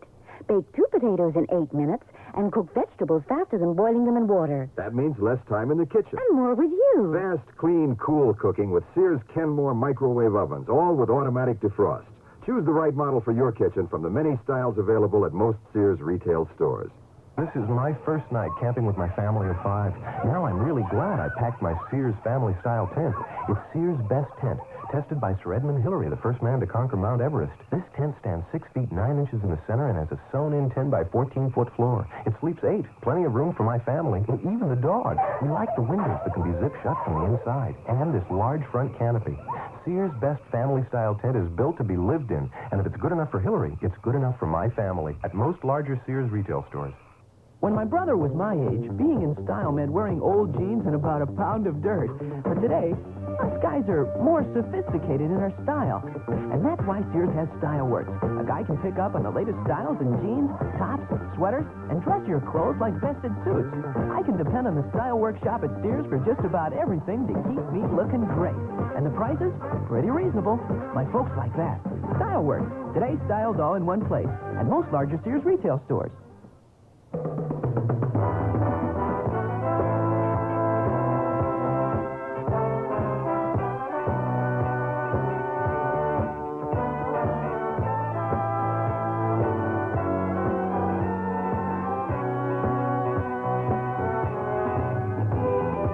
The Sears Radio Theater has been brought to you by Sears Roebuck and Company, where our policy is satisfaction guaranteed or your money back. Sears, where America shops for value. Baby Baby was written by Patricia Joyce, produced and directed by Fletcher Markle. Your hostess was Cicely Tyson. Our stars were Patricia Joyce, Len Berman, and Jean Howell. Also heard were Byron Kane and Julie Bennett. The music for Sears Radio Theater was composed and conducted by Nelson Riddle. This is Art Gilmore speaking. The Elliott Lewis production of Sears Radio Theater is a presentation of CBS News. The Carter administration has revealed some details of part of its proposed national health insurance plan. Neither Senator Kennedy nor the AMA are pleased. I'm Jerry Landay reporting on the CBS Radio Network. The Secretary of Health, Education, and Welfare, Joseph Califano, revealed the outlines in New York of what is termed the first phase of the Carter plan. It would spend up to $15 billion in coverage, limited only to what Califano termed catastrophic illness, as well as expanding Medicare and Medicaid coverage for the poor and aged. No substantial amount would be spent for more than 3 years, and Mr. Carter would make the limited plan contingent on congressional okay of his program to contain spiraling hospital costs.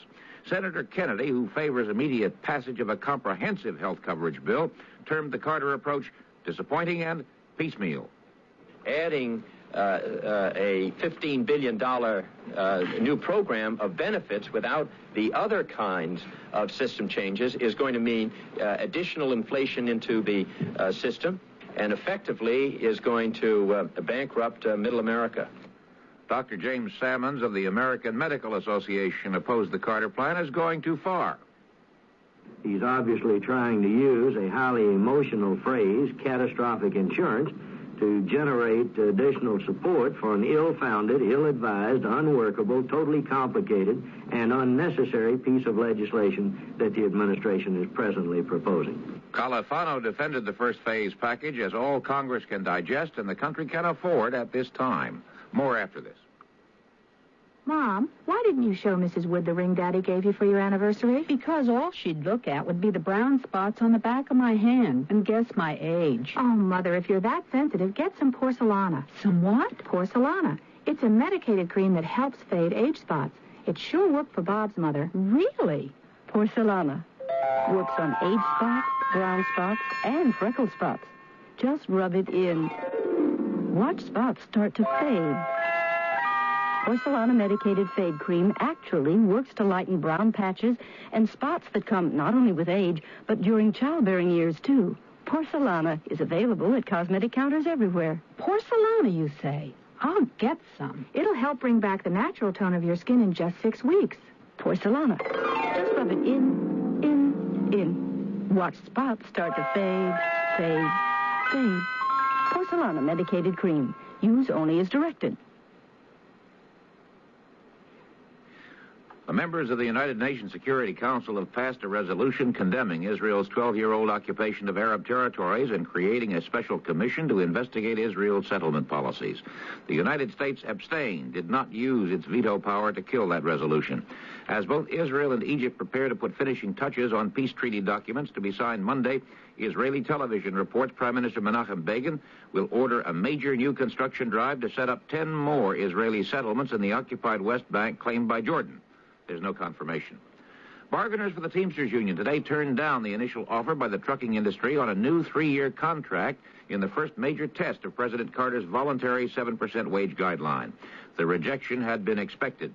Yesterday, the head of the Teamsters Union, Frank Fitzsimmons, declared it would not be right to hold down workers' wages while corporate profits are soaring. Today in Washington, our Robert Russell, Deputy Director of the President's Council on Wage Price Stability, warned of the ripple effect an excessive Teamsters settlement would have on other negotiations. Far and away, the most important reason why a 7% settlement for Teamsters is so crucial to our fight against inflation is because of the demonstration effect, the impact it'll have on subsequent settlements.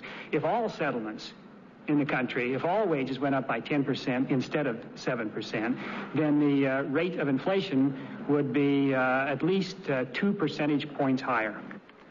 The current Teamsters contract expires the end of the month. Now this. Hi, here's one of my new favorites. Almanetta, gentle Almanetta, Almanetta from Manischewitz wine. Has a kind of nutty taste, has a kind of gentle taste. Nutty taste, gentle taste, nutty taste, gentle taste. Almanetta, Almanetta, gentle Almanetta, Almanetta from Manischewitz wine. Try some after dinner tonight. It's delicious. Cream Almanetta from Manischewitz Wine Company, New York. One word describes the Amana Touchmatic 2 radar range microwave oven. Automatic. So automatic it lets you cook the way you're used to. The automatic temperature control system assures you a medium rare setting will give you a medium rare roast every time. And if the family's late, Amana Touchmatic 2 radar range will automatically hold food at serving temperature without overcooking. Amana radar range lets you cook fast, cook slow, even change speeds automatically as you cook. Amana Touchmatic 2 radar range, the microwave oven you'll choose automatically. In Worcester, Massachusetts, officials report that a 68-year-old school bus monitor who died in December of infection was the victim of a bite from a 5-year-old student. Cyril Nickerson was admitted to a Worcester hospital at the end of last year, complaining of partial paralysis and back pain. 18 days after being bitten, he died of bacterial endocarditis, infection of the lining of the heart. No action, obviously, to be taken against the child. I'm Jerry Landay, CBS News. Whether you're insulating, refinishing, or just doing a little work around the house, WFAA has the man with the know-how for doing it right. Al Carroll, the super handyman. Now you can meet Al in person and get the tips you'll need for springtime chores this Saturday at Phillips Lumber Company, 110 Broad Street in Cedar Hill from 10 a.m. till 1 p.m. WFAA is going to be broadcasting live, so be sure to stop by and say hello to the super handyman Al Carroll from WFAA News Talk 57. Hello, this is Gary Copland, the Hi-Fi Doctor, inviting you to join me every Saturday and Sunday from 5 to 7 p.m. for some sound advice about your sound system. It'll be a lot of fun, so join me, the Hi-Fi Doctor, every weekend on WFAA News Talk 57. That's the theme from the Sears Radio Theater. Tonight, a program of love and hate with Cicely Tyson as your hostess. Here's a preview. There's nothing else in the briefcase. Just money. No papers? No identification? That's $5,000 in each pack, and there's 40 packs. Honey, that's $200,000. The Sears Radio Theater will begin after this message from your local station. Wow, look at all the stereos and the great prices. It's just what I've been looking for. Consider, if you will, this young man searching for the stereo he's always wanted at a price he can afford. In this case, he's at Worldwide Stereo, and little does he know, he's just walked into the Twilight Sale. This Twilight Sale does not exist in your imagination. You've got until midnight Friday and all day Saturday to get the stereo or separate you've always wanted at tremendous savings like this. A Marantz 1515 AM/FM receiver, a BSR automatic turntable, and a pair of Omega Lab 1000 speakers, all for only $279. Save $300. See the weekend guide in the Dallas Morning News for more. Seeing's believing at the Twilight Sale, going on this weekend, only at these Worldwide Stereo Centers, Inwood at Lover's Lane, Garland Road at Jupiter, and at Kmart Plaza in Garland. This is Cicely Tyson. It's amazing how we take for granted those who serve us in our workaday world, those faceless people who touch our lives. We're so ignorant of their existence. The driver of that cab over there, for example, the one stopping next to the newspaper stand. Hey, Stu. Huh? Be careful with those bags. You get me all wet. Where to? Enter the airport and step on it. I'll do the best I can. Where do you cabs disappear to when it rains? We've been waiting a half hour. Hey, Stu, when's that plane taking off for Miami? 7:15. Bam!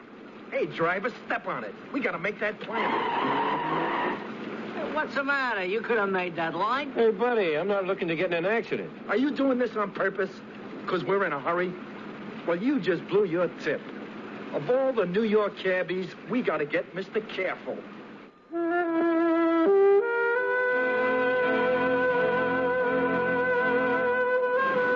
Look at that. The cab hasn't fully stopped at the airport, and they've got the door open and one foot on the ground. I'll take care of the cab, Stu. You bought the drinks. $14.80? Here's $15, and you can keep the change. Creeps.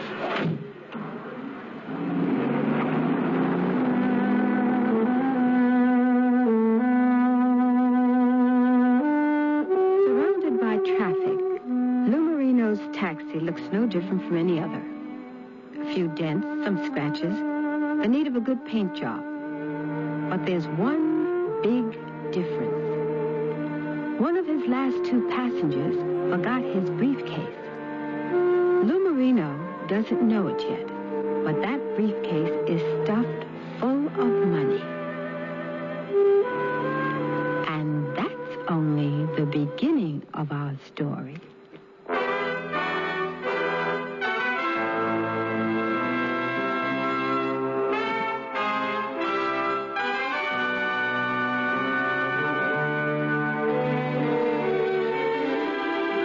Sears Radio Theater, a new adventure in radio listening. 5 nights of exceptional entertainment every week, brought to you in Elliott Lewis production of the Sears Radio Theater. Our story, An Honest Man, by Joyce and Stanley Director. Our stars, Joe Maross and Mary Jane Croft. The Sears Radio Theater is brought to you by Sears Roebuck and Company, where value is your byword. Sears, where America shops for value. It's tea time at Sears Budget Shop.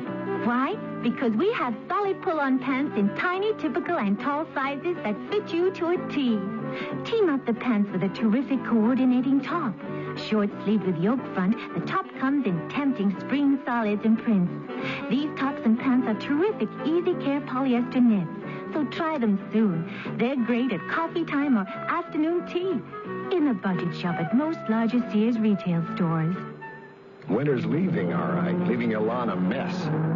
Sears Lawn Cleanup Sale to the rescue. Save 25% on strong Permanex trash containers. 32-gallon size, now $14.99. Save $1 on Bagzilla trash bags. And feed your lawn Sears Superfine Lawn Food. Now $1 off. It's just $4.99 for our 5,000 square foot coverage bed. Save $3 on a drop or rotary spreader. Sears Lawn Cleanup Sale at most Sears retail stores. Sale ends March 24th. Prices and dates may vary in Alaska and Hawaii. Put together a whole wardrobe with the classic collection separates at Sears. Now you can buy the pants to a suit, the vest to a suit, and the jacket to a suit separately. So every well-tailored piece of the outfit you buy is geared to your size and build. You can create a more casual look with solid color blazers and patterned slacks, or patterned sport coats and solid color slacks. The colors coordinate to let you mix and match. Now that's style, sense, and satisfaction. The classic collection at most larger Sears retail stores.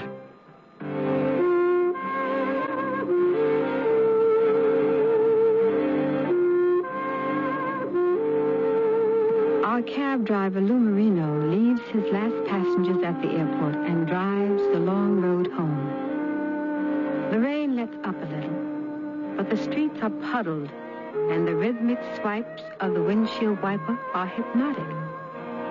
Lou finally gets home and leaves his cab in the garage, still unaware of the briefcase left in the back seat. Kathy, I'm home. Hi, honey. Oh, don't hang your coat in the closet. It's all wet. It's only water. Give it to me. How's Bobby? He in bed? Yeah, he's not any better. The medicine just doesn't seem to be working. I mean, you can't fix things till you know what's wrong. And Dr. Grossman doesn't know what Bobby's got. Maybe we'd better find another doctor. He's a good doctor. We're lucky to have him. He'd be the first one to tell us to go to another doctor if he felt he couldn't help Bobby. You know that. You're right. He's my kid. I can't help it. I worry about him. There's no need. You just like to worry about everything. Well, I got plenty to worry about. The cab. It's going to need a transmission job soon. Better get that fixed. But I still owe Joe for the brake job. So, go to a new mechanic. You see? That's solved. Hey, Pop. I'll be right there, son. I bought him a present today. I couldn't resist it. I know this is going to cheer him up. Hey, Bobby, I got to talk to you. I got a problem. You do? Yeah, maybe you can help me with it. I'll try. What is it? You see, I've got this present with me, but I don't know who to give it to. You got any suggestions? Pop, what'd you get me? Not so fast. This present is filled with magic.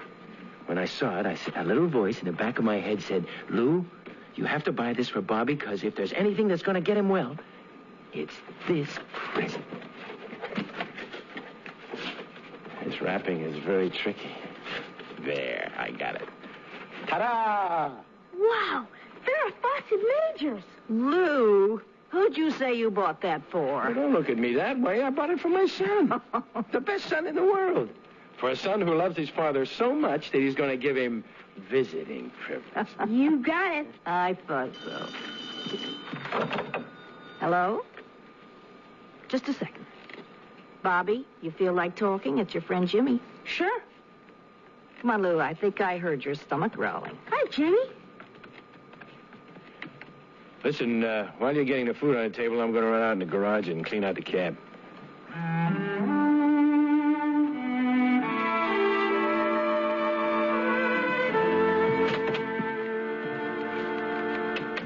Oh, what do you got there? Well, what does it look like? Looks like a briefcase. What are you so touchy about? Because it belongs to a couple of creeps that busted my chops on the way to the airport. What's in it? I don't know. I didn't look. Those big shots on their way to Miami, they closed some big business deal, and this briefcase is probably filled with all their important papers. Serves them right. Oh, they must have really given you a hard time for you to be so upset. Here, give it to me.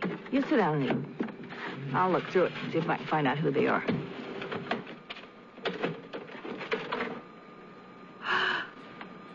Lou.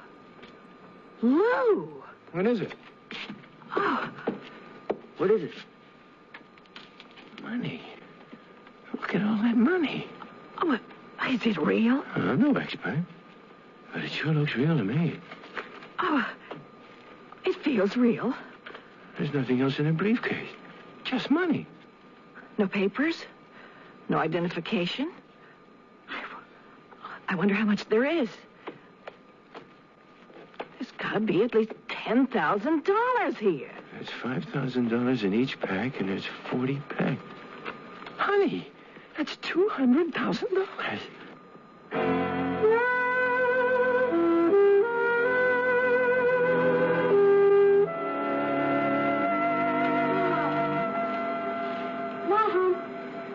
Mommy, I don't feel so good. Yes, I'm here, Bobby. What's wrong, hon? Oh, it's my stomach. It hurts more than usual. Oh, don't worry, honey. I'm going to call Dr. Grossman.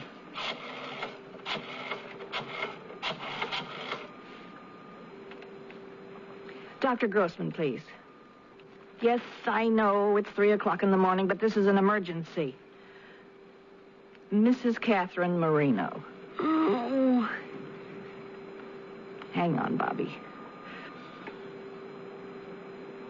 Dr. Grossman, this can't keep going on. He's in terrible pain. What am I supposed to do? Okay. What's going on? We got to get dressed. We're taking Bobby to the hospital again for more tests.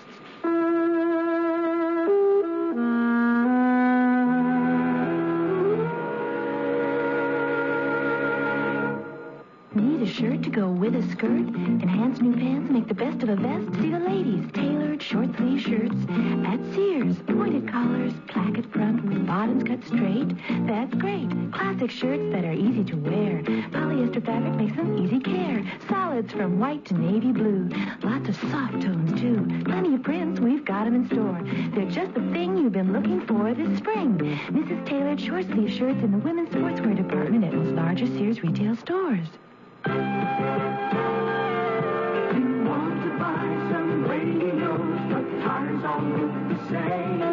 You've got to have good feelings. You've got to trust the name. You know our reputation. Remember what we said. When Sears is behind you, you come out ahead.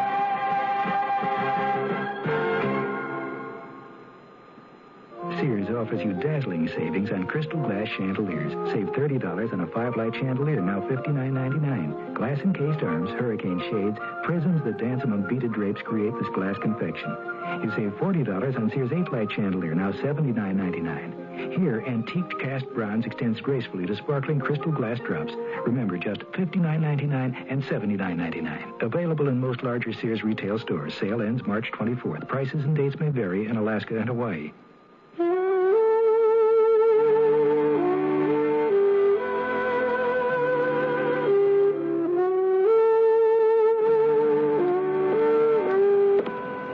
final to the post? Not yet. Okay, give me the news. Yeah? Maybe you can help me. I'm trying to locate a couple of guys I picked up yesterday in front of your newspaper stand around 6 o'clock. Huh? They were carrying some luggage. One was tall and thin with a mustache, and the other guy was shorter and stockier. They were wearing suits. You know them? What'd they do? Nothing. You a cop? No, I'm a cabbie. They run out on you without paying? No. Then what do you want them for?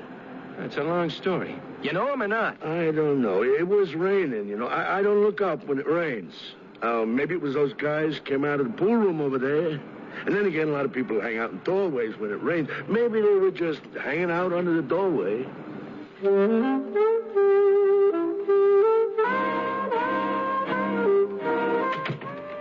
Excuse me, Mr. and Mrs. Marino, but I have to check Bobby's pulse. You want us to leave? Oh, no, that's all right. You can stay. But you just did all that stuff. We have to do it every half hour, Bobby. So, Bobby, you look better. Nurse, what's that contraption hooked up to my son's arm? He's on intravenous feedings. Okay, Bobby, that's it for now, and I'll see you in a half hour. Goodbye, Mr. and Mrs. Marino. Gee, Papa, I'm sorry. What are you sorry about? For being sick and being put in the hospital.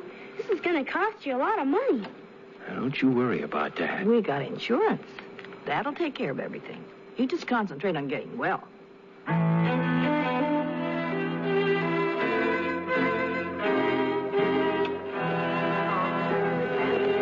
You know our insurance isn't going to cover everything. What about the money? What do you mean?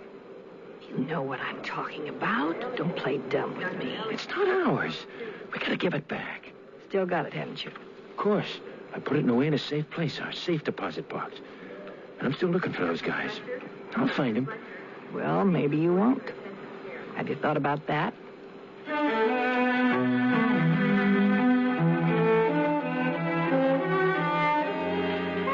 I told you all I know. If you don't want a table, don't bother me. I'm busy with paying customers. Now, that'll be $6.50.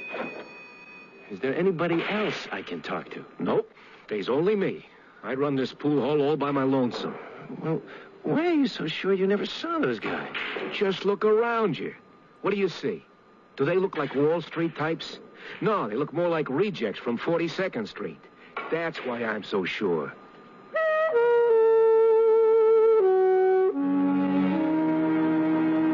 I hope I didn't keep you waiting too long, Kathy. Oh, where's your husband? He's working, Dr. Grossman. I can tell him whatever you tell me. So, what's wrong with Bobby? He's got ulcerated colitis. That doesn't tell me anything. Well, to put it simply, the mucous membrane of his large intestine is inflamed, and the way to fix it is by operating. An operation? Is that serious? How did he get it? Did he catch it from somebody? We really don't know what causes it, but one of the possibilities may be emotional stress. Emotional stress? It's common among people our age, but very rare for an 11-year-old. Now, I have to tell you there's some danger in the operation because of Bobby's age. Because his intestine is very small, it makes the surgery difficult. Now, he'll have to be in the hospital for at least 3 weeks for post-operative care. I've already contacted Dr. Harold Stockwood and told him about Bobby. He's the best surgeon for this operation. Kathy, I don't want to rush you, but I'd like to tell Dr. Stockwood to plan on doing the operation sometime next week. His schedule is very busy, and he needs at least 5 days' notice. Well, I have to discuss this with my husband. Oh, of course you do. But what I need to know now is, can I tell Dr. Stockwood to schedule Bobby? I said I have to discuss this with my husband. Good. Can you call him on the phone? Is there any way you can get hold of him? What are you doing to me? No, I'm not going to tell my husband about our son over the phone. You know, you're really something. For 3 weeks, you didn't know what the hell he had. Now, all of a sudden, it has to be done immediately. Everything has to be done immediately. Well, if you took 3 weeks, I'm taking 24 hours. I'll let you know tomorrow, Doctor.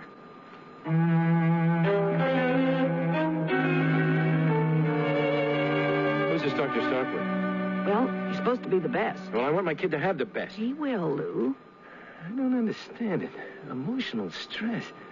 He's a happy kid. Well, you know, we got problems. Everybody's got problems. Well, he's a sensitive boy.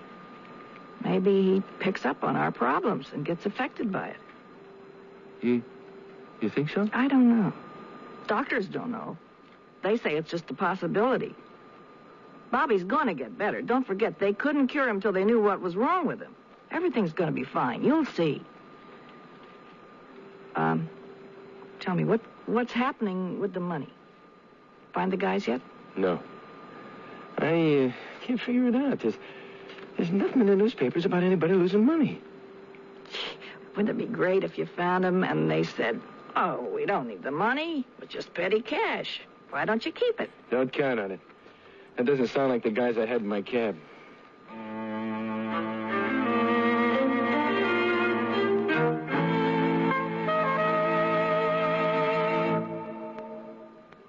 Sears Radio Theater will return after this message from your local station. Shirley, your furniture looks just fantastic. Why, thanks, Jane. I wish I had such good luck. Every time I buy something new for my home, it somehow just doesn't look right, and I don't know what to do about it. Well, why don't you do what I did? What?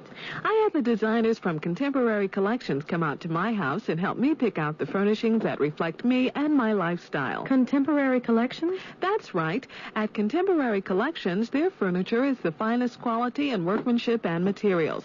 Some of it's even imported from Italy. I see. It's a classic, kind of modern design. Yes, and it's durable, so it'll last for years. Contemporary Collections has unique and distinctive pieces. It's furniture you won't see just anywhere, like your dining room suite. And the sectional sofa in the living room. And your wall decorations, and the mirror in the hall. All of the... Visit their showroom and see designs for today's lifestyle at Contemporary Collections, 12,801 Midway Road, 1 block south of LBJ. Well, I'm the kind of man who does things right. I take pride in my work and enjoy my life. And when I use cement mix, I use Saccrete, yeah. Saccrete will set a post and build a patio. I made a barbecue pit and I was ready for more. So I fixed the cracks in my driveway yesterday. I made a neat flower box, a brand new step, and I fenced off my yard with just a little help. So when I think cement mix, I think Saccrete. You just add water. Here's a tip from your Better Business Bureau. Each year, medical quackery takes many dollars from unsuspecting people, as well as endangering the health of innocent victims. Watch out for the telltale signs. There are several different types of quackery to look out for. For example, false claims for drugs, food fads, and unnecessary food supplements, as well as fake medical devices. Remember that their promoters are much more interested in making money than in preserving health. Quackery in drugs includes so-called cures for arthritis, rheumatism, baldness, and pills that supposedly melt away fat. Drug quackery can be very dangerous in that the victim is sometimes kept from seeing a doctor and obtaining life-saving treatment. The food quack attempts to convince the dieter that vitamin supplements are the only way to a thinner body. And once again, only a doctor should diagnose a vitamin deficiency and write up the necessary prescription.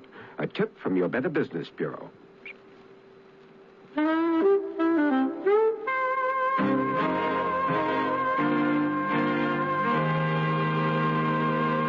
Wouldn't it be great if you found them and they said, oh, we don't need the money, but just petty cash. Why don't you keep it? Don't count on it. That doesn't sound like the guys I had in my cab. I don't want you to think I'm crazy, but I have to give this money back. I guess it was the way I was brought up. Well, my parents weren't Bonnie and Clyde either, you know. I'm sorry I made it sound like that. It's just that I've got this fight going on inside me. Sometimes I think I'm the one that's crazy for wanting to give the money back.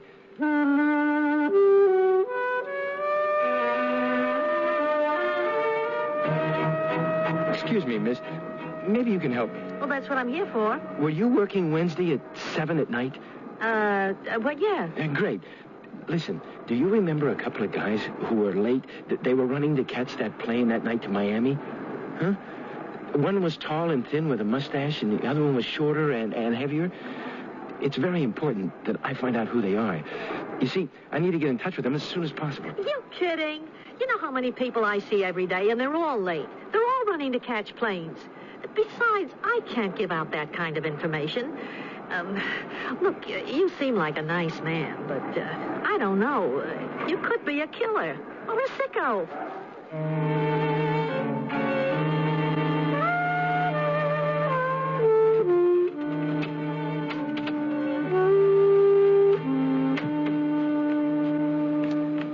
You don't have to tiptoe.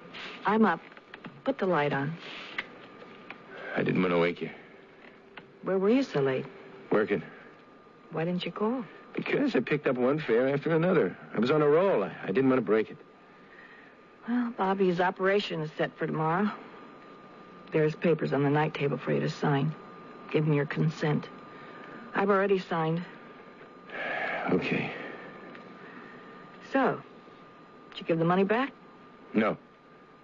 I thought so. What does that mean? How long is this game going to go on, Lou Marino playing detective? If you really wanted to give the money back, why didn't you go to the police? They got a lot more experience in playing detective than you have. Because it's my responsibility. I found it, and I'll give it back. Hey, give me a chance. If I don't find him, I'll call the police. They may not buy your story about why you waited so long to inform them.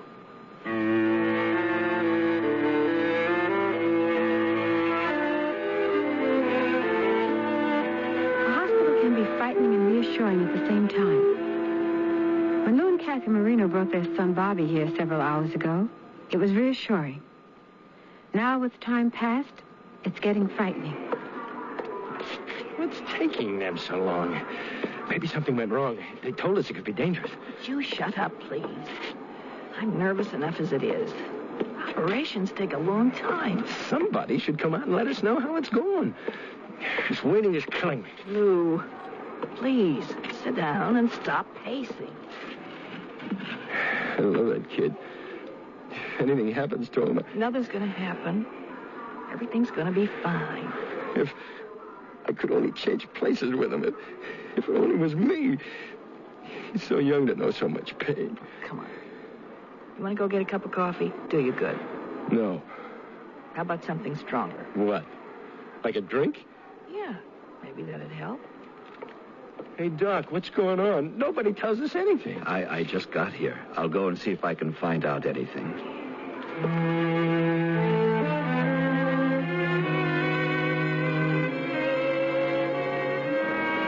Nobody cares about us. They come and they go.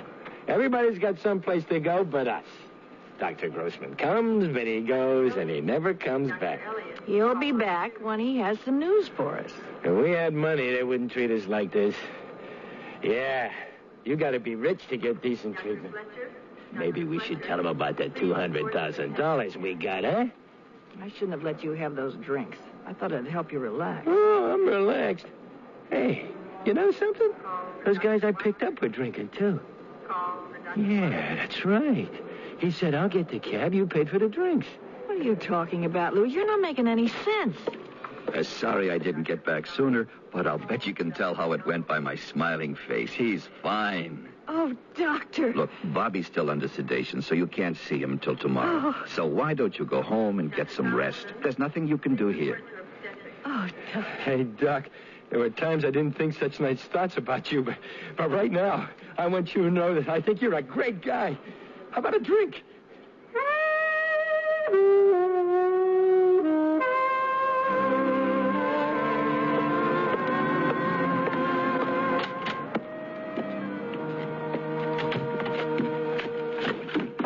Hey, take it easy, fella. Oh, it's so dark in here. You'll get used to it. What are you going to have to drink? Drink? How about a ginger ale? This place get busy on Wednesday around 6? Huh?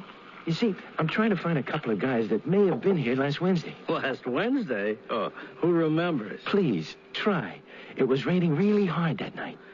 Oh, yeah, that's right. Look, friend, I don't want any trouble here. Oh, no. You got it all wrong. I'm a cab driver. I picked those guys up outside, and they left something in my cab. I just want to return it, that's all. Okay. Hey, Maggie, come here. Maggie's our cocktail waitress. She should hear this. Hear what? This man's a cab driver, and a couple of guys left something in his cab. He thinks maybe they were in here. right? That's right. Sorry, I can't help you. I was off last night. Well, it wasn't last night. It was last Wednesday, the night it rained. Okay, I'll give it a shot. So what'd they look like? Well, one was tall and thin with a mustache, and the other was shorter and heavier. They also had a few pieces of luggage with them. No, I don't remember. I do. They kept putting their bags out, so I trip over them. Yeah, that sounds like something they do. You know who they are? Not really. I mean, they work for some real estate company or... Wait a second. They gave me one of their business cards in case I hear of anybody who's looking to buy or sell property. Said they'd give me a finder's fee. Where did I put it? I remember throwing it in my pocketbook. Is this it? No. Wait a minute. Here it is.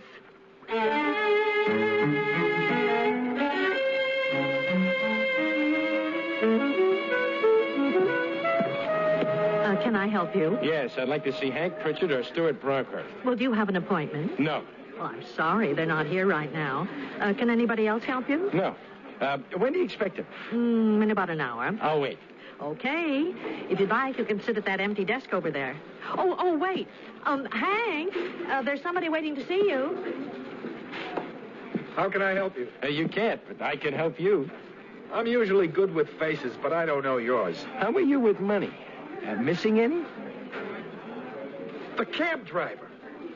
You found the money. Where is it? On the floor next to you. Boy, you're a sight for sore eyes. You don't know what I've been going through. I can't believe this. You're here. The cops told me to forget about it. Write it off. They said it was a lost cause. How did you find me? It wasn't easy. You won't be sorry you did this. Here, write down your name and address. My company's going to want to make sure you get rewarded. You deserve it.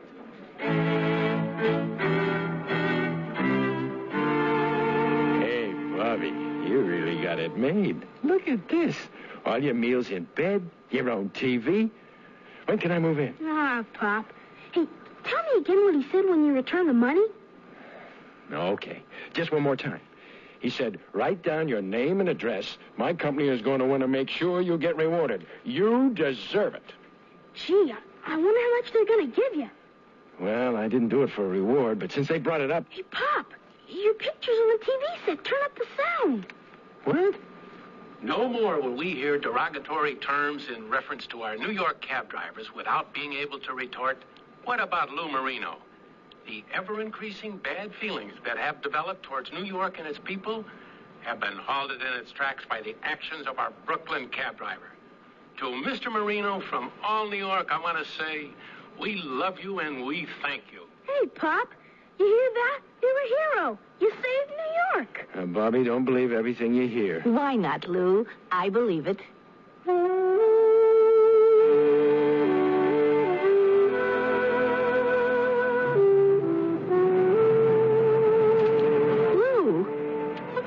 Around our house. I wonder what's going on. We'll find out as soon as we park the cab. I hope nothing's happened to any of our neighbors.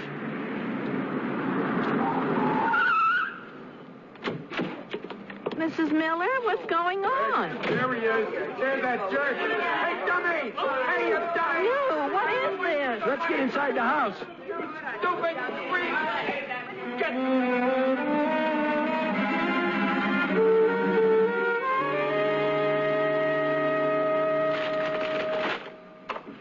Here's a couple of meatloaf sandwiches and a thermos of coffee in case you get hungry. What you really mean is don't stop and spend any money on food. Why should you when we got plenty in the house? I got it. Hello? Is this the man I saw on TV, the big celebrity? This is Joe from Joe's Automotive. Hi, Joe. Look, I know you're not calling to congratulate me on my television debut. I don't have any money for you right now. Probably in a couple of weeks. In a couple of weeks, I'll be able to give you some. What do you mean you don't have any money? Nobody in their right mind gives back $200,000 when they don't even have enough money to pay for a brake job. Hey, just a second. It's my business that I gave that money back. Well, it's my business that you owe me money. I got bills of my own to pay. Didn't you get a reward? Not yet. Well, when you get it, I want my money. You'll get it. Look, Joe, I'm not leaving town. I'm going to be in New York the rest of my life. I can't wait that long to get paid. Hey, man, I said I'm going to pay you. Now, just get off my back.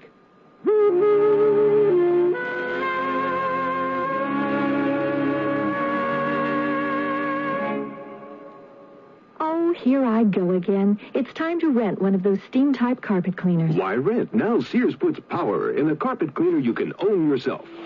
The Power Spray from Sears for easy home carpet cleaning. Power Spray sprays hot water into your carpet, then sucks up the dirty water. You can see the dirt you get out. Dirt you didn't even know was there. The Power Spray Carpet Cleaner, a convenient carpet cleaner you can own yourself. Available at most Sears retail stores. Kenmore. Solid as Sears. Here's looking at you, kid, from Winnie the Pooh. Spring, when a kid's thoughts turn to fancy, and a mom's thoughts turn to Winnie the Pooh and Sears. Dressy dresses and vested suits, soft, easy care fabrics, and lots of spring colors and styles. Kid sizes 3 to 6X at most Sears retail stores. Sure quality, pure delight. From Winnie the Pooh and Sears. Who else? Here's looking at you, kid, from Winnie the Pooh. Here's looking at you, from Winnie the Pooh. Here's looking at you. What would it cost to replace your car's muffler, including installation? Oh, I'd say about $50. No, wait, $45. It'd be around $30. Just about $40. The aluminized Sears muzzler is only $19.99. That's half of what I guessed. It's hard to believe. On a Cadillac? That's a terrific price with installation included. Should have known it. Sears. The muzzler, just $19.99 installed. Clamps if needed, 99 cents each extra. Sizes to fit most American-made cars. Prices may vary in Alaska and Hawaii at most Sears Tire and Auto Centers.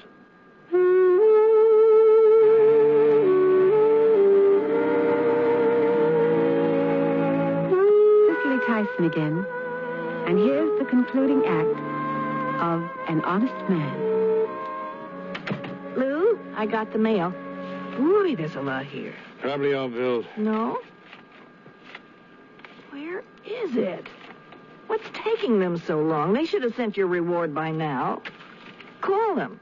I can't do that. How would it look? Hello, remember me? Where's my money?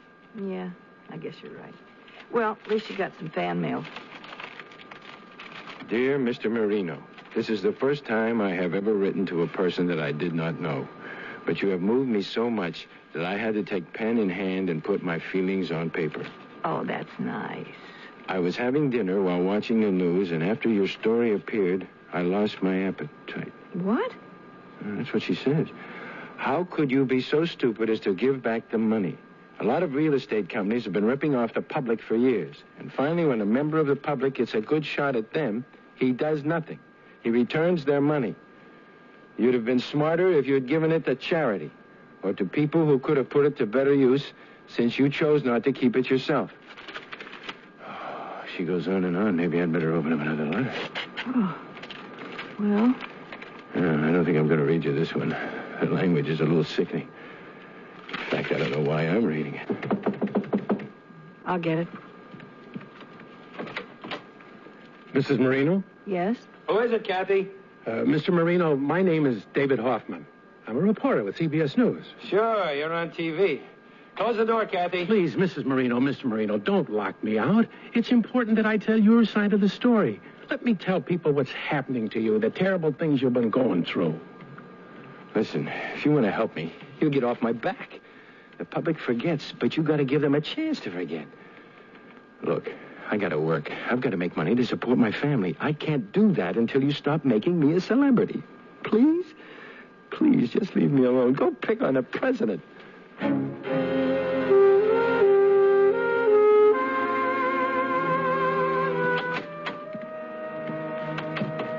Where'd you go? To get the mail. Enough with the mail. Oh, look. We got it. Oh, Lou, hurry up. You open it. It's your reward. Oh, great. This is sure going to take care of all our bills. Let me see. $200. Those creeps. Those cheap, sadistic creeps. Easy. Easy, honey. Oh. Don't let it get to you. This waiting has been ridiculous. I've got to get back to work. I've got to start bringing some money into this house. Some reward. But you can't go out and drive. People will recognize you. I'll wear my fishing cap and sunglasses. Don't worry. Nobody will know me. Besides, I need it. I need it, to get back behind the wheel. I miss it.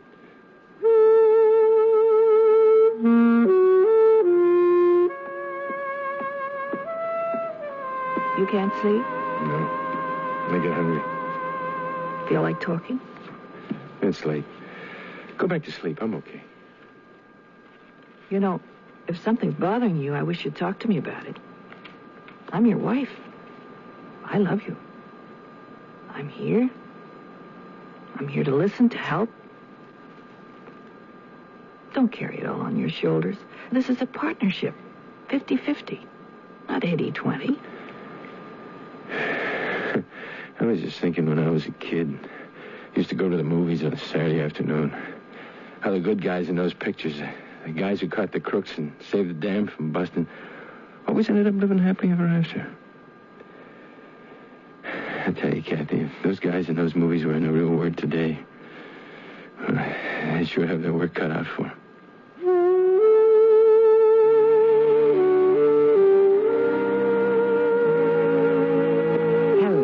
Mrs. Marino. Bobby's not in his room right now. He wanted to take a walk to stretch his legs. Be back in a couple of minutes. Why don't you just go and wait in his room? Thank you.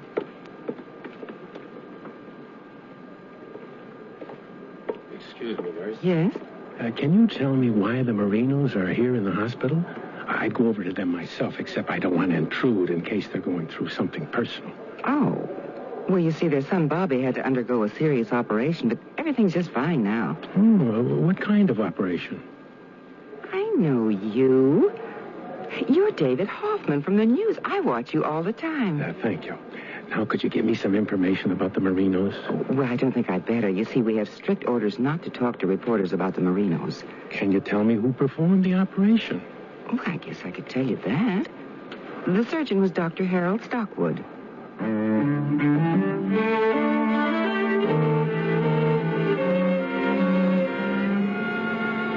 What's the matter, Lou? You seem down. I'm just thinking about how I'm going to pay for all this. Oh, come on. Let's not worry about that now. Bobby's fine. He's coming home. That's the important thing. If need be, I'll go out and get a job. I can still carry a mean tray. I don't want you to have to go back to work. You should be home, taking care of Bobby. Well, I mean, when he's better and goes back to school. I can try to get some part-time work, maybe lunches. It won't be forever, just for a while till we get straightened out. I wasn't brought up where my wife had to work. Damn. Okay, I'll level with you. We sure could use the money. I guess I really can't afford to be proud.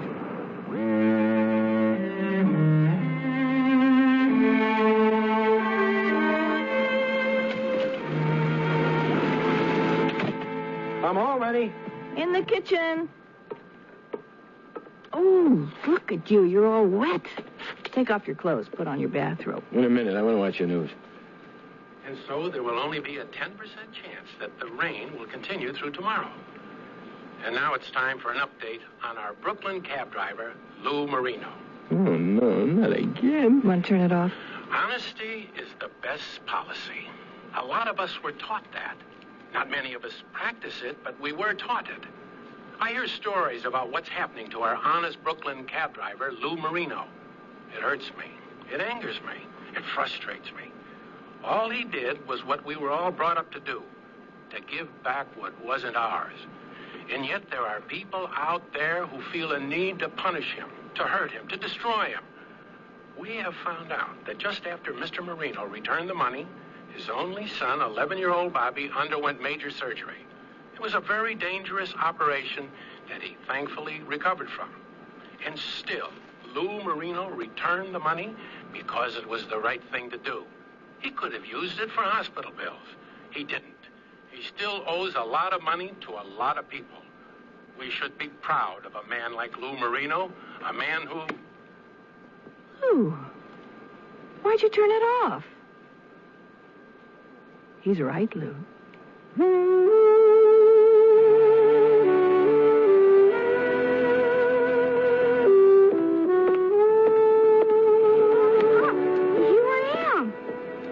You look like you're ready to go. You all packed? Yep. Where's your bag? In my room. Did you remember your toothbrush? Yeah.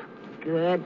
Oh, by the way, your friend Jimmy called. He's coming over to visit you this afternoon when he gets out of school. Great. He's bringing all your back homework assignments for you to get started on. Come on, let's get going.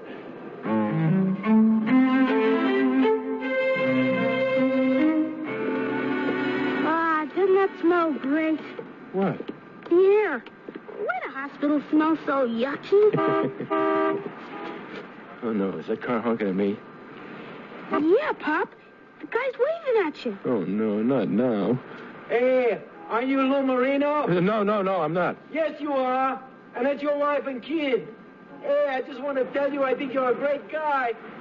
Huh? Well, thank you.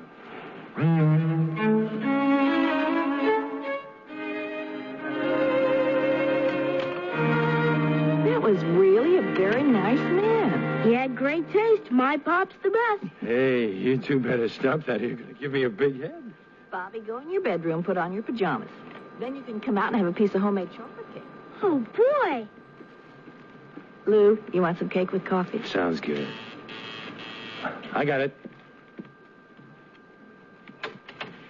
Mr. Marino, I got a lot of mail for you today. It wouldn't fit in your mailbox. Hi, Ruby. Hello, Mrs. Marino. Where do you want me to put it? Well, I guess you can put it on the dining room table. Is that all for us? Oh, it can't be. It's all for you. To take it back. Tell your bosses we've moved, and I didn't leave a pouring address. Look at all that mail. I got to go. I'll see you tomorrow. I hope not. Don't people get tired of writing hate letters? No, Bobby, I don't want you reading any of that terrible stuff. Ah, Pop. Wait a second. What was that just fell out of that envelope? $20. Look, the letter says, Dear Mr. and Mrs. Marino, please accept what little I can afford and use it to your best advantage. I only wish I could send more. What? Look, there's more money in this envelope. What's going on here? Well, I guess people want to help us. Well, that's very nice of them, but we don't know them. We can't accept it. We have to return this money. Pop, all these envelopes are filled with money, and the letters say they want you to keep it. I can't. Now, don't mix up those letters with the money you took out. We want to make sure the nice people get back the right amount. You can't do that, Lou. What's so funny? Why can't I? Because the people were smarter than you. They didn't put on any return addresses. That's right, Pop. Even Columbo couldn't find them.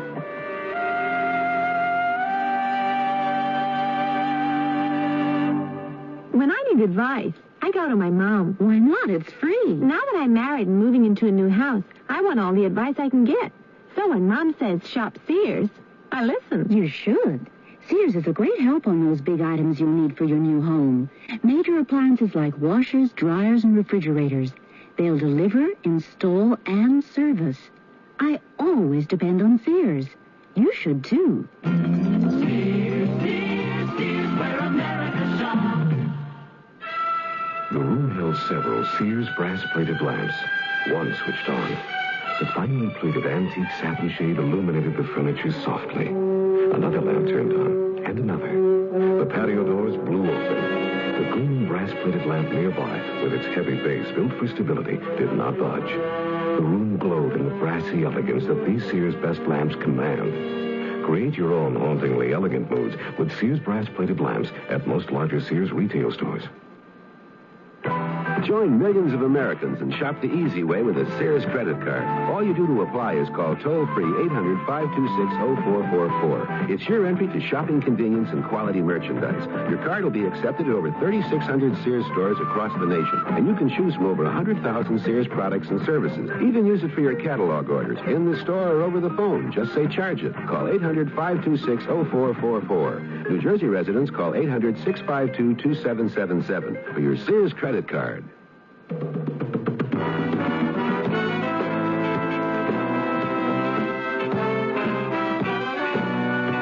The Sears Radio Theater has been brought to you by Sears Roebuck and Company, where our policy is satisfaction guaranteed or your money back.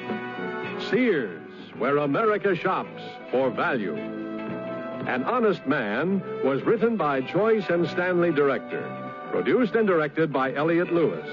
Your hostess was Cicely Tyson. Our stars were Joe Miras and Mary Jane Croft. Also heard were Brian Miller, Stanley Director, Jerry Hausner, John Shea, Bill Zuckert, Lillian Baeff, Byron Kane, Herb Ellis, and Paula Winslow. The music for Sears Radio Theater was composed and conducted by Nelson Riddle. Art Gilmore speaking. The Elliott Lewis production of Sears Radio Theater is a presentation of CVI. Get set for the boat show of the season. Frank Pillsbury's first annual Spring on the Water Boat Show, starting this Friday, March 23rd, and continuing every day through Sunday, April 1st.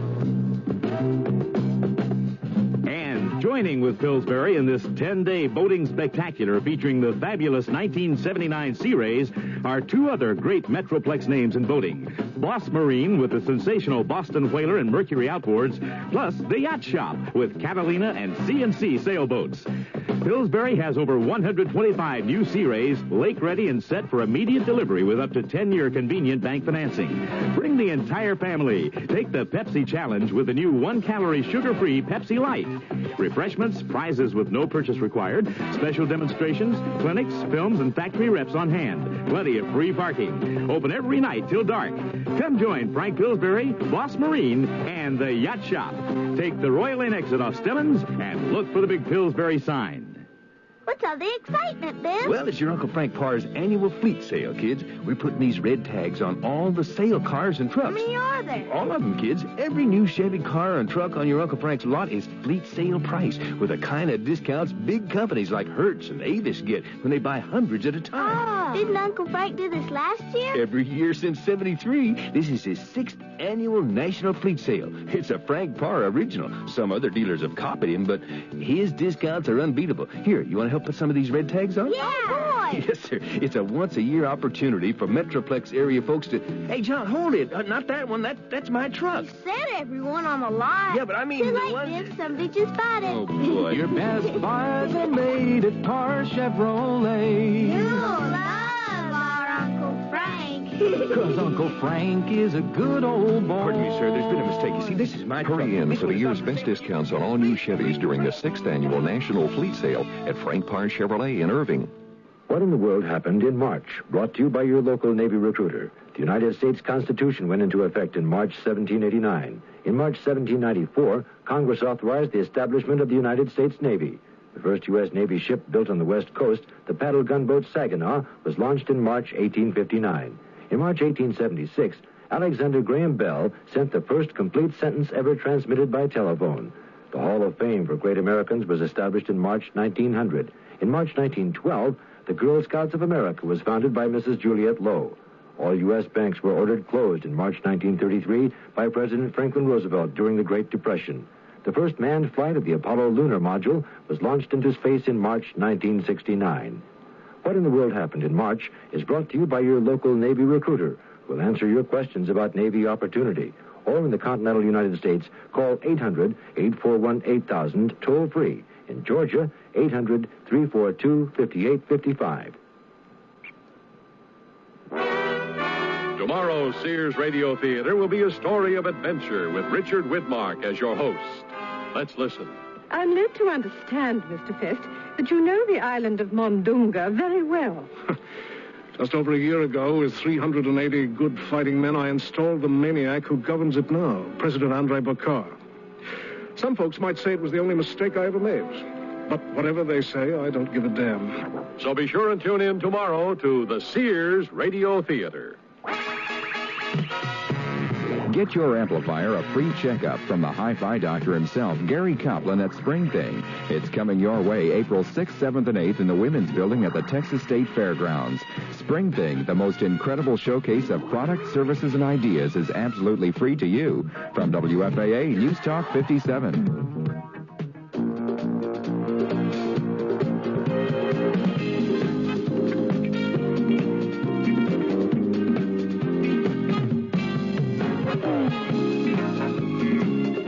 News, sports, and talk radio for the Metroplex. This is WFAA Dallas-Fort Worth.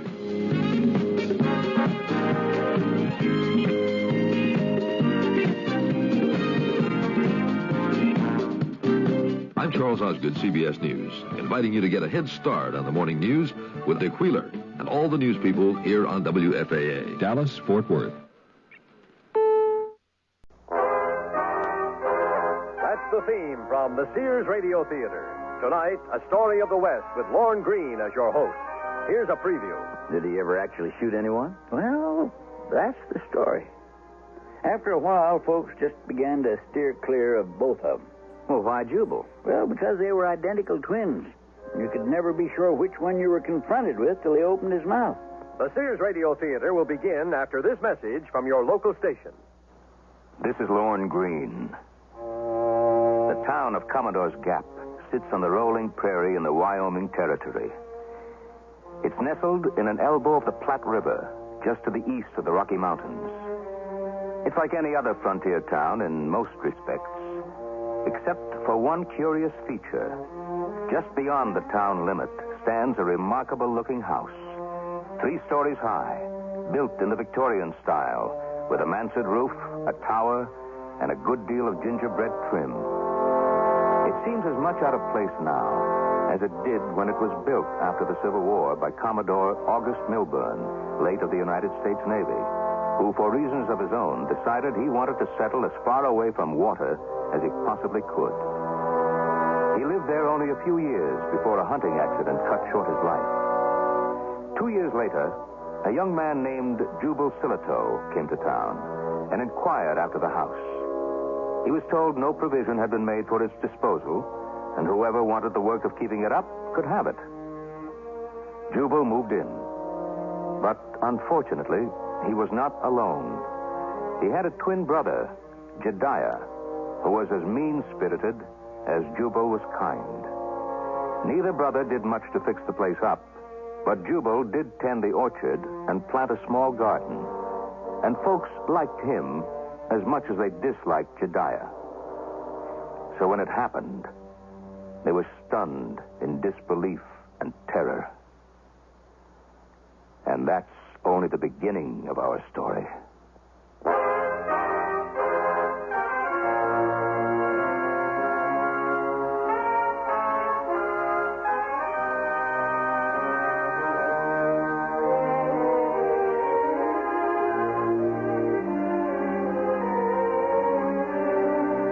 Sears Radio Theater, a new adventure in radio listening. 5 nights of exceptional entertainment every week, brought to you in Elliott Lewis' production of the Sears Radio Theater. Our story, Punishment and Crime, by Percy Granger. Our stars, Parley Bear and Howard Culver. The Sears Radio Theater is brought to you by Sears Roebuck and Company. Sears, where America shops for value.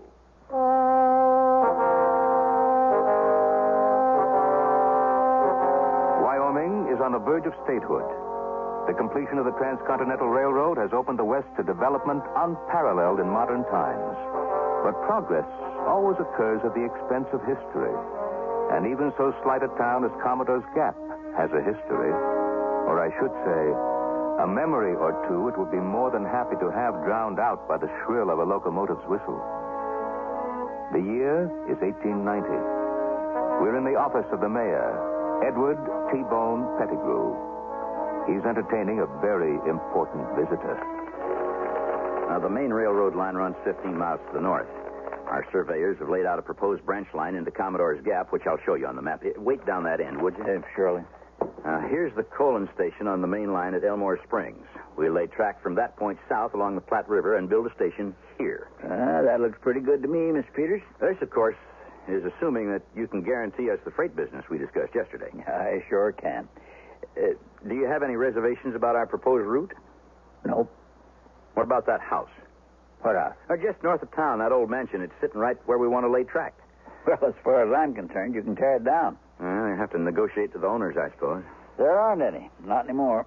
It's deserted? It has been for several years. And I think folks around here will be more than grateful if your men destroy all trace that it ever existed. Oh? Now, why is that? The last folks to live there were a couple of brothers named Silito, Jubal and Jedediah Silito. You ever hear of them? Never did. No. Then you ain't been around these parts long. What happened there is one of the most grisly tales you'd ever want to hear. Makes some of them Indian raids seem like something out of Bill Cody's Wild West show. The house itself was built after the Civil War by Commodore Milburn. Oh, is that how Commodore's Gap got its name? Yep. He made a small fortune running a ferry service across the Platte River. Anyway, the Commodore died, and his wife went back east and was never heard from again. A few years later, these two brothers come out of nowhere and took to homesteading on the property. No one minded much at first because Jubal was a pretty nice fellow. Personally, I always thought he was a little feeble in the head, but he was harmless, and the local kids took a real shine to him. He never came into town, but he'd bring some apples from his orchard or buy him some candy. But Jedediah, that was another story. Jedediah was mean as a buzzsaw, the devil himself, if you believe in such things. He was a recluse, and no one ever saw him much, unless you got too close to their house. And then? He'd threaten to kill you, chase you off with a shotgun. Did he ever actually shoot anyone? Well, that's the story. After a while, folks just began to steer clear of both of them. Well, why Jubal? Well, because they were identical twins. You could never be sure which one you were confronted with till he opened his mouth. Identical twins and different as day and night. That must have been hard on Jubal. Yes, I felt sorry for him. It was pretty clear his brother's meanness embarrassed him, but I never once heard him say a word against Jedediah, or against anybody else for that matter. I don't think he could have been cruel if he tried. I don't even think he really understood what cruelty was. Sounds feeble-minded, if you ask me. Now, how long did they live out there? Oh, 9 on 15 years. Then what happened? Well, sir, the whole gruesome story began to come to light one day about 4 years ago. I was a sheriff then, and my deputy was out riding the river scouting for traces of a party of rustlers who'd been highly active in the neighborhood. He came to the rusting barbed wire fence that surrounded the Silato's property there. Land stretched down to the river, you see. And he cut inland. He didn't want any truck with Jedediah and figured no rustlers would either. As he approached the main road, he saw something up against the fence ahead of him there. From a distance, it looked like a bundle of rags somebody had thrown over the sagging wire, but when he got closer, he saw it was a man. The man was dead? Yep. Shot from behind. The force of the shotgun blast had hurled him against the barbed wire. He was killed by a shotgun? That's right. The same kind of gun that was owned by Jedediah.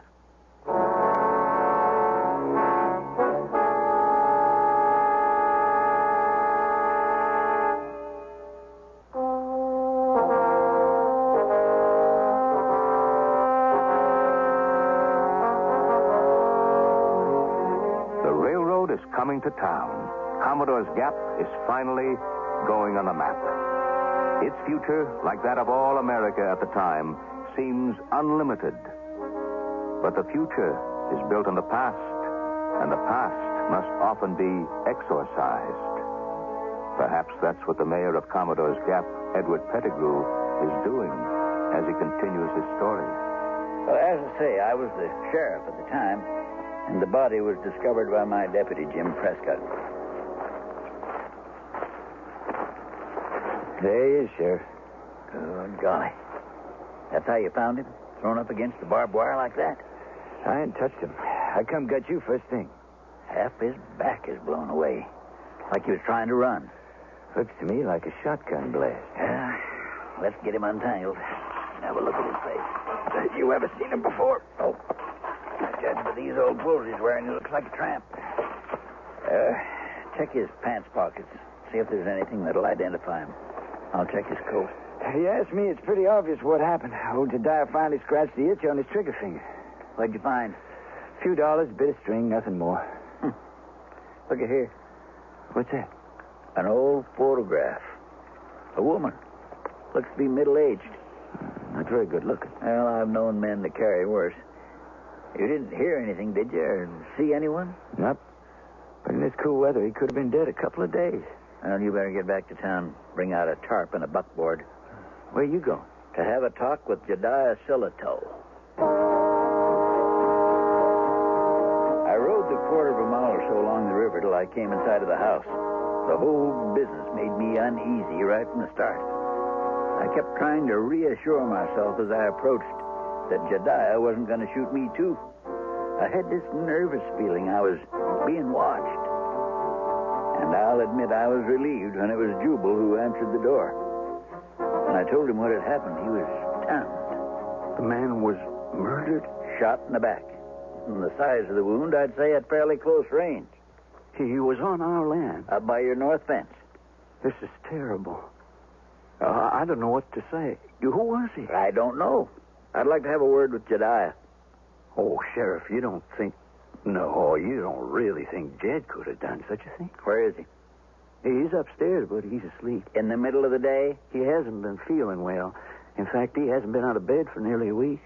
You sure of that? Well, I haven't been at his bedside 24 hours, but I'm sure I would have heard him. Mind if I go up? Well, no, but I wouldn't advise it. He's very sick. I'm afraid he has scarlet fever. Scarlet fever? Has Doc Hanson been out to see him? No, you know he wouldn't come, Sheriff. But I can take care of him. That's pretty dangerous. I know. I'm very worried about him. I meant for you, Jubal. Oh, I'll be all right. In a day or two, perhaps, if I'm able to bring the fever down, you can talk to him. Well, I sure don't want to go catching scarlet fever out of all this. Where'd you keep your shotgun? Here, in the parlor. Let me see it. Looks to me like it's been fired recently. He went hunting across the river about a week ago, just before he took sick. A week? Oh, I don't think the body's been out there that long. You have no idea who the poor man was? Nope. All we found on him was this picture. Oh. You recognize her? No. Well, it probably doesn't matter who she is or who he was either. I'm taking the shotgun with me, Jubal. And I'll be back day after tomorrow to talk to Jedediah.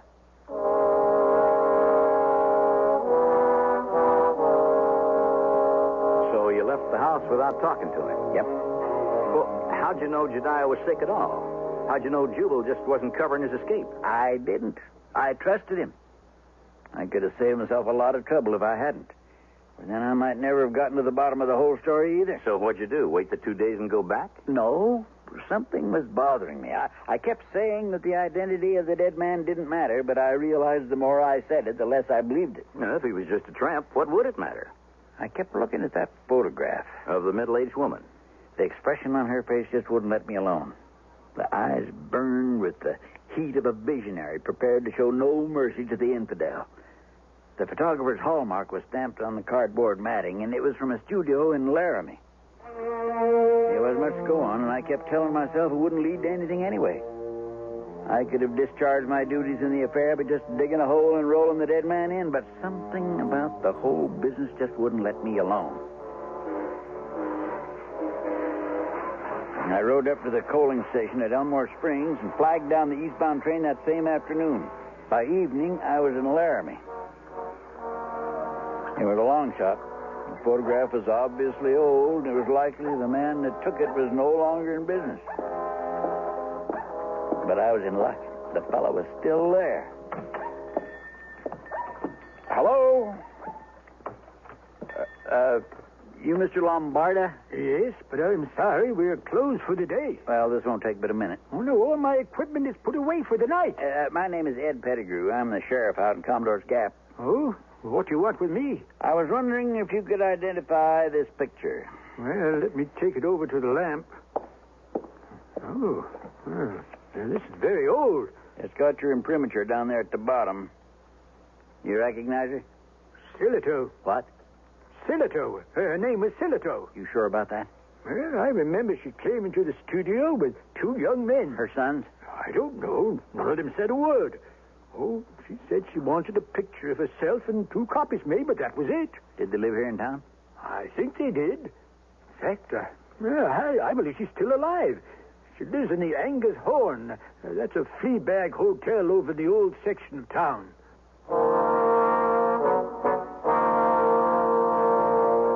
Her name was Silito. Was she related to them? Yep. How? And what was that tramp doing with her picture? Those were exactly my questions as I left Mr. Lombardo's studio and headed for the Angus Horn.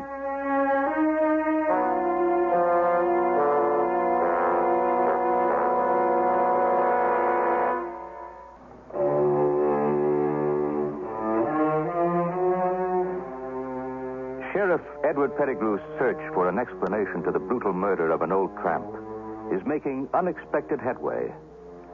But even more unexpected are the revelations that lie ahead. Did you find the old woman? In a way. Well, what do you mean? Either you found her or you didn't. Oh, unless she was dead. No, She wasn't dead. Well, was she in that ramshackle hotel like the photographer said? Yeah. The Angus Horn had been a fine hotel once, one of the first permanent structures in Laramie. But its heyday was long past, and it was now a run-down boarding house. The desk clerk wasn't more than a half step away from being a derelict himself. When I told him I was a sheriff and who I was looking for, his jaw dropped, and he gave a kind of a mazed laugh and slapped his thigh.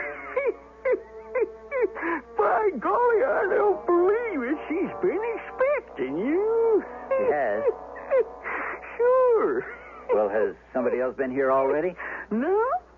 She's been saying for years how sooner or later some sheriff's going to come by with word. Word of what? I don't know. She sits up in her tent. Tent? Well, you know, like a hermit in the desert waiting for God or the devil, whichever comes first. She's crazy as an old hoot owl, but by golly, if here you ain't. So she didn't mean you in particular. Well, I guess not, but she knew to expect someone. Why? That's what I hope to find out. The clerk gave me directions to her room, top floor, all the way in the back. The building was so old, the paper was peeling, and there was dust everywhere. Wasn't any lights in the hall, and it was pitch dark. I found a room by the simple expedient that it was the only one with light under the door. I waited in the darkness a long time. There was no answer and no movement from the other side. I began to imagine things. There was a violence in the air. I could feel it. I caught myself fingering my gun. I heard sounds. I listened at the door. It was like metal objects being tapped lightly against each other. I gripped my gun tighter and carefully tried the door. It was open. The room was just about the weirdest thing I'd ever seen. I realized what the desk clerk meant about the tent. There were blankets and old faded bedspreads draped over the windows and all the walls. They were even over the ceiling. It was like something out of the Arabian Nights, except it was all dank and musty. The old woman sat in a corner. And the clanking you heard? Well, she was eating supper. I confess I felt a little foolish about that. She wasn't surprised to see you? She didn't even look up. While she finished the last few scraps of food on her plate, I surveyed the room. The only light was from a single kerosene lantern. I noticed the glass chimney was broken, and the flame was burning pretty close to one of the blankets. I almost said something, but I didn't. Everything about the room seemed so strange and timeless. I figured that lamp had probably sat that way for years. If it hadn't caught fire before, there was no reason why it would now. Finally, she looked up. Yes? Is your name Silito? What do you want? Is your name Silito? Yes? Well, I'm Ed Pettigrew. I'm the peace officer from over to Commodore's Gap. I'd like to talk to you for a moment. You're here. There's nothing to talk about.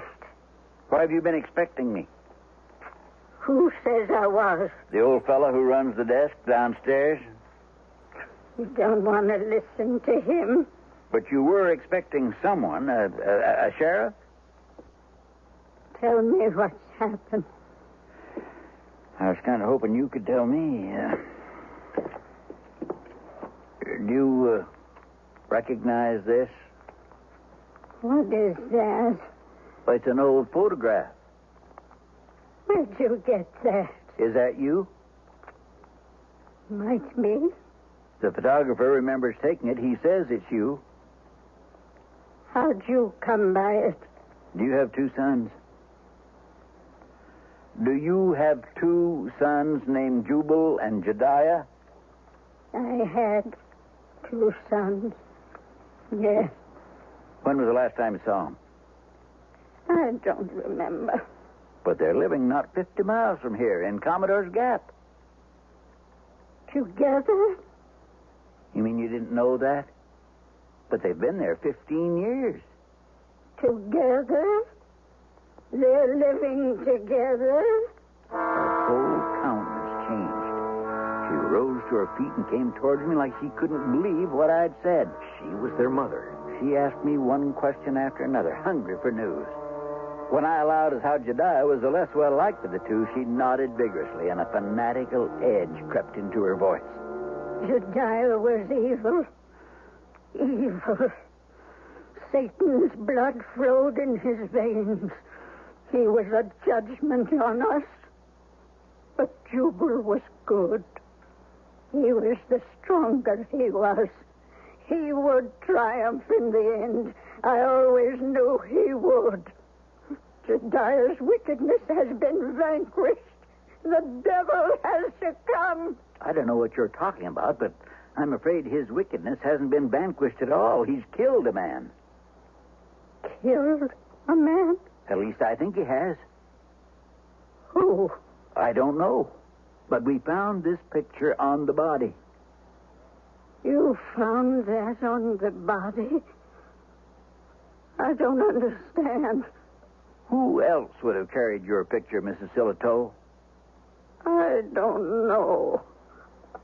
I'm not much to look at, sir. Well, anyway, it'd be a help if you could come with me and see if you could recognize the dead man. There's no need. What? What's happened, happened. That was it. I couldn't get her to say another thing. It was like she turned into stone before my eyes. As I left the old building, I tried to make sense of it. She knew who the dead man was. I was sure of that. But something I'd told her about the murder had frightened her into silence. She'd been expecting me, too. Maybe she'd been expecting the killing as well. That tramp wasn't just a passerby, and I figured for sure now that his identity was a crucial link in the case against Jediah, which, after all, at this point, was only circumstantial. Well, maybe the tramp was her husband, the boy's father. No, I thought of that, but he wasn't old enough. He wasn't more than 4 or 5 years older than Jubal and Jediah. But he had the old woman's picture in his pocket. Do you think Jediah put it there? And if he did, why? I didn't know. But I knew what my next move was. Illness or no illness, it was time to talk to Jediah and to make an arrest.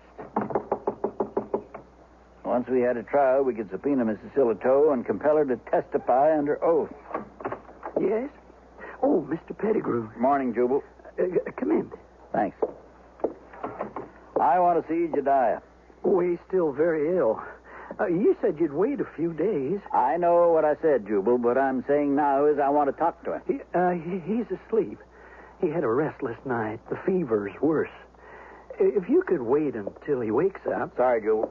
There's been a murder, and I aim to find out who that man was and why he was killed.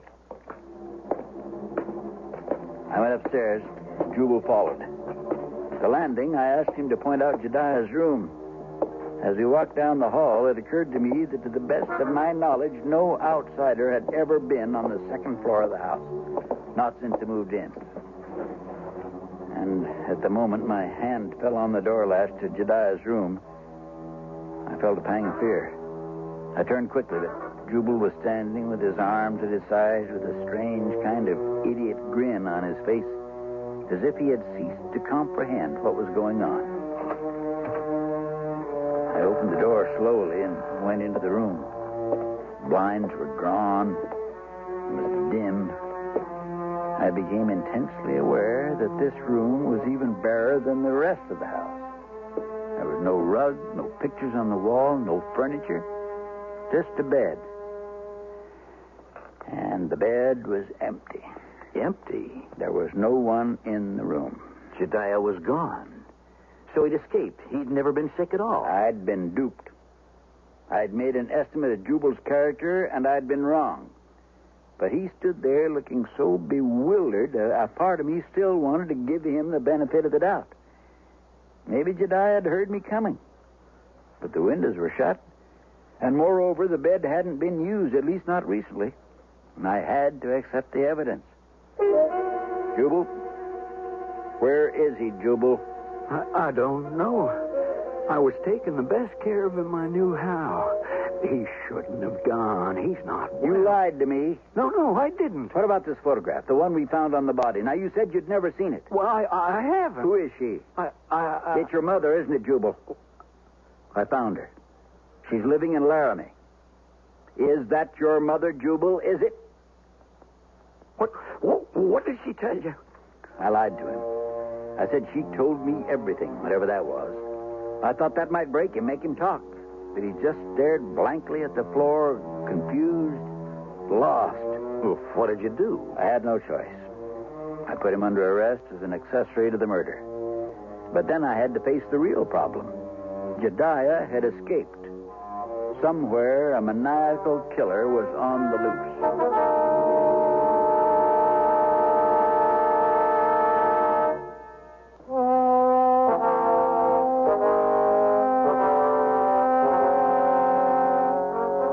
Again, and here's the concluding act of punishment and crime.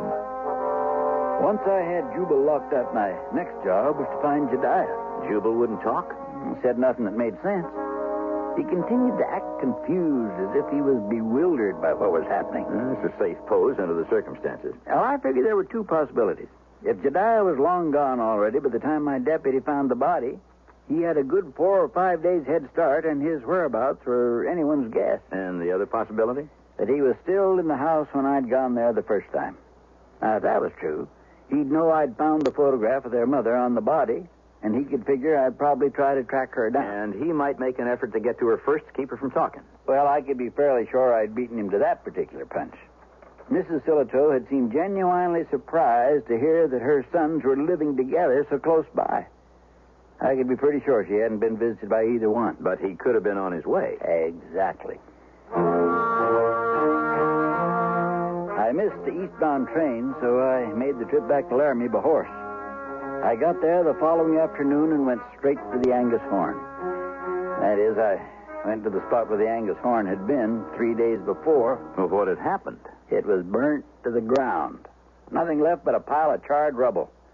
I was told the fire had broken out on the same night I was there. It had spread instantly through the old timbers, and within minutes the whole building was engulfed. And Mrs. Sillitoe? She was dead. Well, did Jedediah set the fire? I don't know.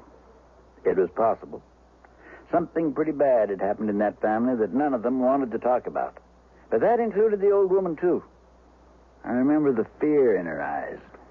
And I remembered the kerosene lantern with the broken chimney that was burning so close to the blankets in her room. She burned it down. She killed herself. Somehow, by my visit, I confirmed what she'd been dreading all those years. What did you do then? Went to see the federal deputy there in Laramie. An old friend by the name of Eli McCutcheon. We'd known each other for years. He'd been sheriff before he was appointed marshal. It occurred to me, if something had happened years before, maybe he knew about it. Eli? Yeah? T-Bone, come in. What the heck brings you to town? Have a seat. Coffee? Thanks.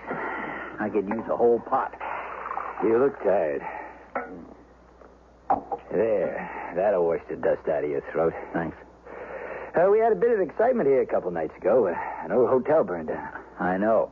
That's why I'm here. Oh? There was a woman living there, name of Sillitoe. Oh, yes. You knew her? I knew the story. Why, what's your interest? Story? What story? It didn't involve her directly. It was her sons. Jubal and Jedediah? Yes. You've heard about it, then?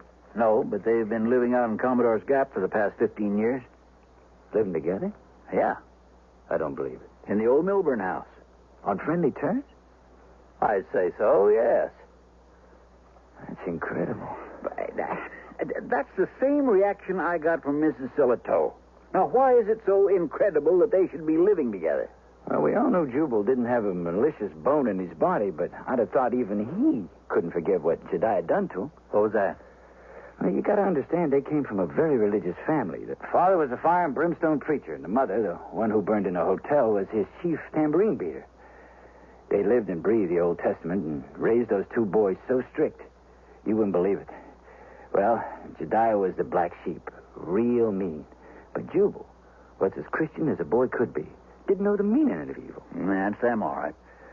Jediah was a rebel, but Jubal was, how to put it, beatific almost. He glowed. He gave off a kind of goodness. Well, I don't know if I'd go that far. No, you got to understand. His mama thought he was Christ incarnate. What?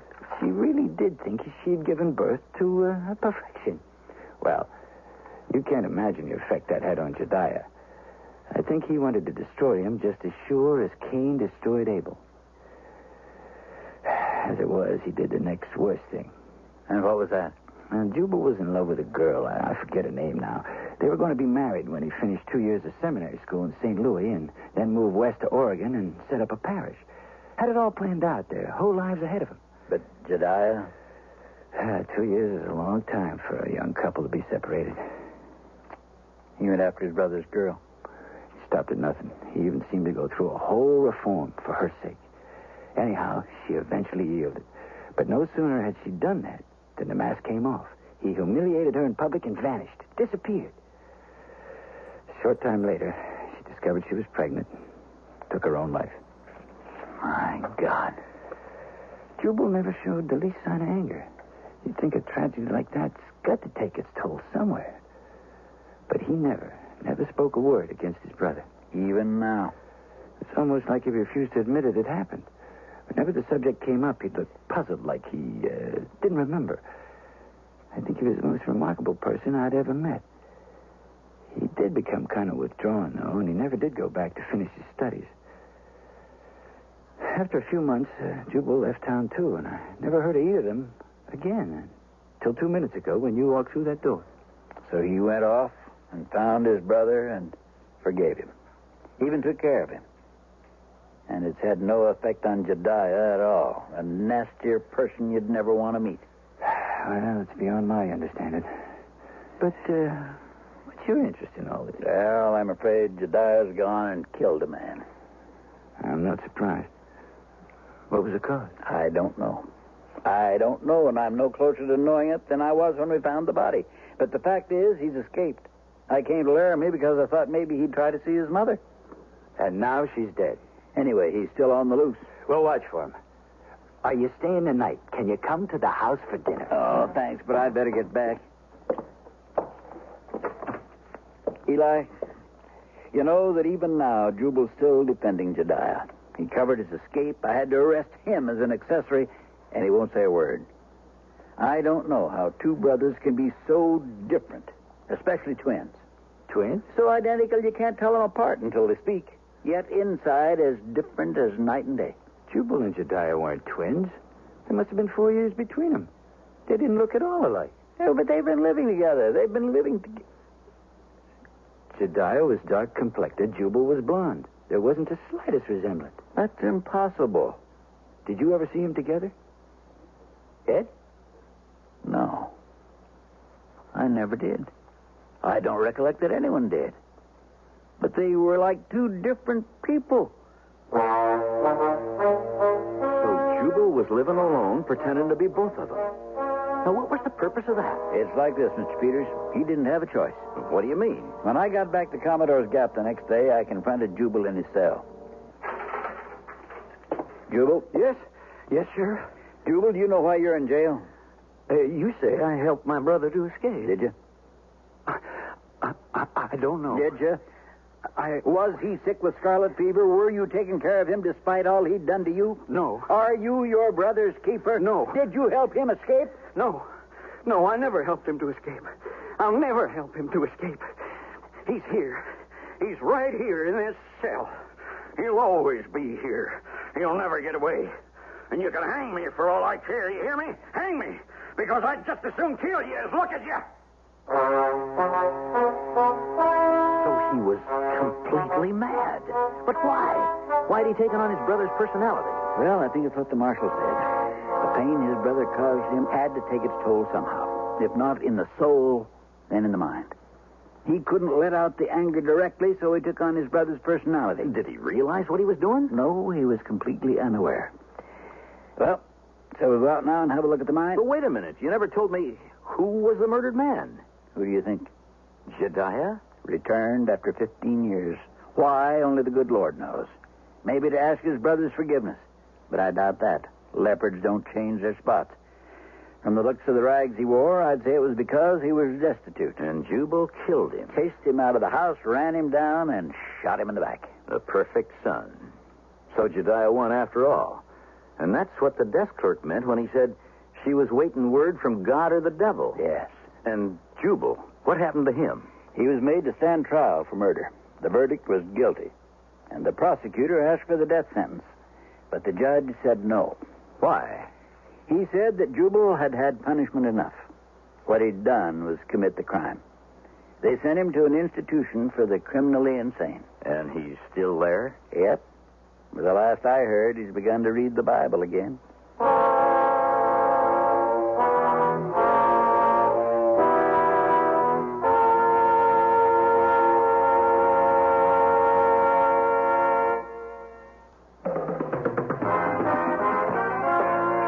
Radio Theater has been brought to you by Sears, Roebuck and Company, where our policy is satisfaction guaranteed or your money back.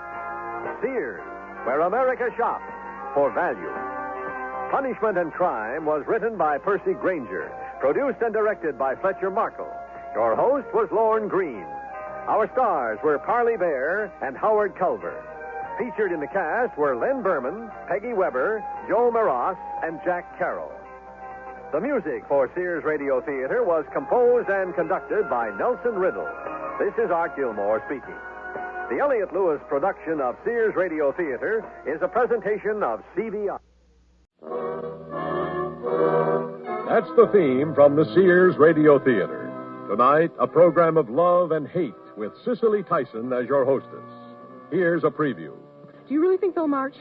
There must be a dozen posters in the law school quad alone saying they will. Did you see that notice saying that a committee is meeting to stop them? Yeah. Do you think I should join? If you want to. Are you? No.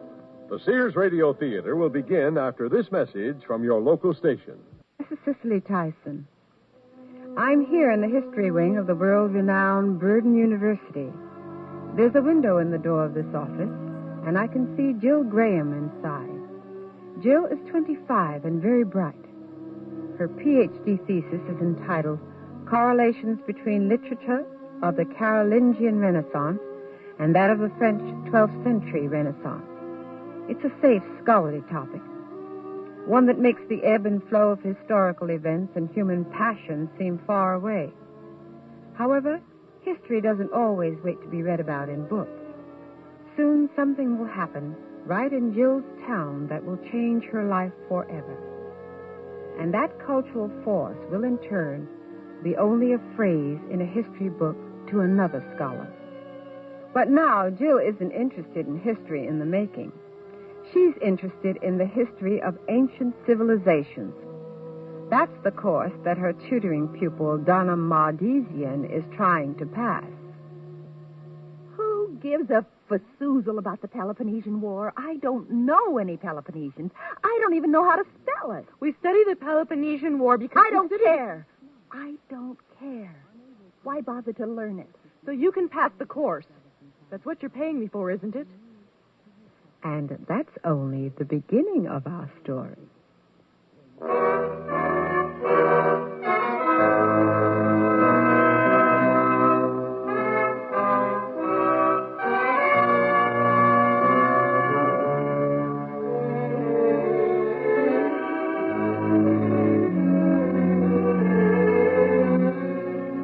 Sears Radio Theater, a new adventure in radio listening. 5 nights of exceptional entertainment every week, brought to you in Elliott Lewis production of the Sears Radio Theater. Our story, The Great March, by Patricia Joyce. Our stars, Miss Joyce as Jill Graham and Shepard Mencken. The Sears Radio Theater is brought to you by Sears, Roebuck and Company. Sears, where America shops for value.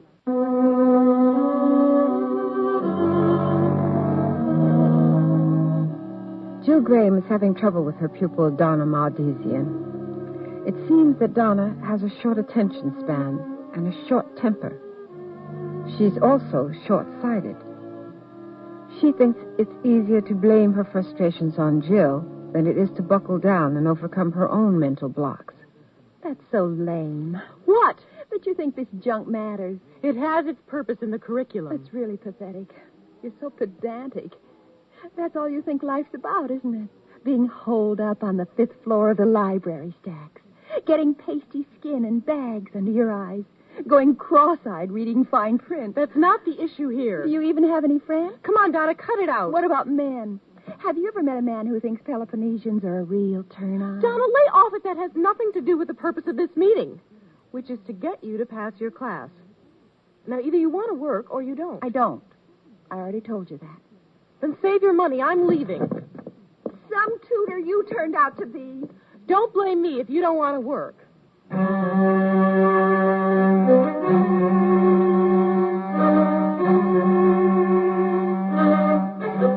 don't know why you let Donna upset you so much. I don't either, Ellen. Look, Jill, it's obvious that she's a bad student. She's taking out her frustrations on you. Is it? Sure it is.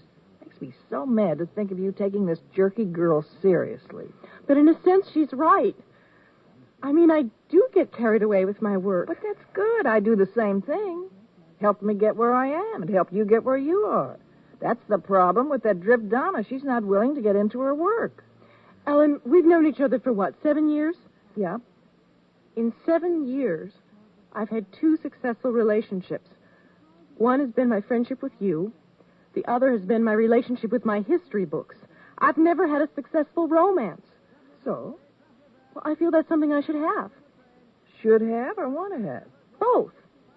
Well, I don't know how true all that is. Society says a woman can't be fulfilled without romance, but your life is going to be fulfilled without that. You've got the beginning of a very important career in history. You've got both, law school and Roger. Well, yeah. I just think life is really precious, and I want to know as much of it as I can. I don't know how much I'm learning about people up in the history library. I'll tell you one thing, Jill. You know a lot more about people than Donna Maldesian does. You know not to try to hurt someone else just because you can't cope.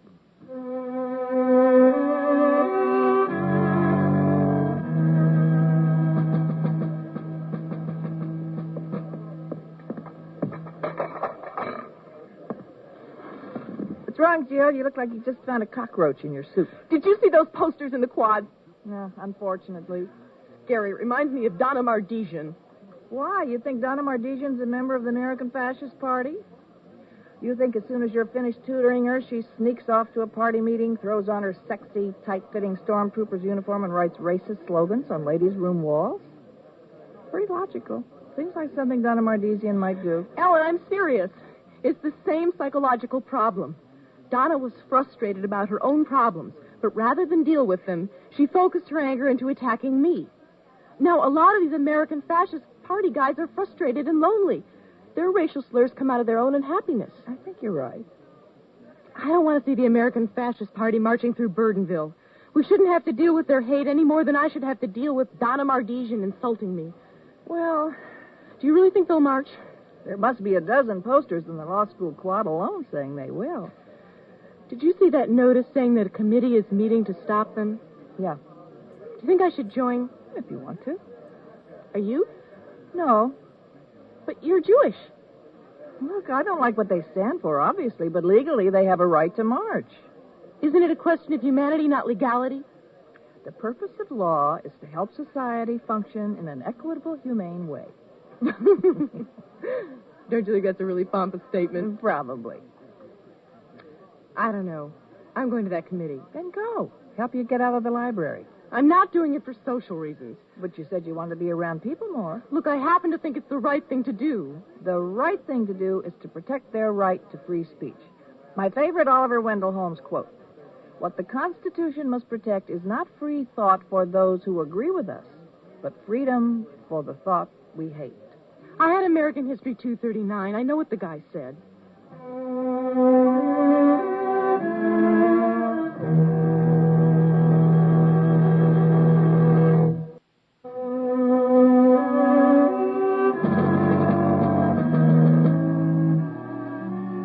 There's a meeting going on in the Burdenville Community Center. Its purpose is to stop the American Fascist Party from marching through town. So far, it's been a passionate meeting. People were screaming and carrying on about all the different issues. Now they've finally decided on a plan of action. The chairwoman, Rhea Arnold, stands at the podium. She breathes a sigh of relief as she raises her gavel. That concludes today's meeting. Thank you, friends, for coming. Excuse me. I said, excuse me? I need to get by. Oh. Your books are blocking my way. Oh. Thank you. Aren't you coming? Oh, I guess I should. Are you all right? I think so. I think I am. Are you ill? Do you need some help getting out? No, I'm fine. The meeting just affected me a lot, that's all. Yes. It's very unpleasant. The idea of the American Fascist Party marching here in Burdenville. I don't understand why people have to be so hateful to each other. Neither do I. It's all through history. People killing other people, pretending it's ideological conflict. All it really is hate. It's instant replays of the slaughter of the Albigensian heretics. That's what it is.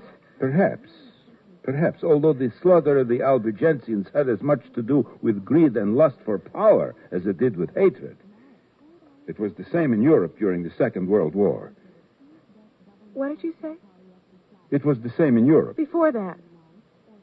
That the Albigensian crusade was caused by greed and lust for power. The Albigensian crusade in the 13th century?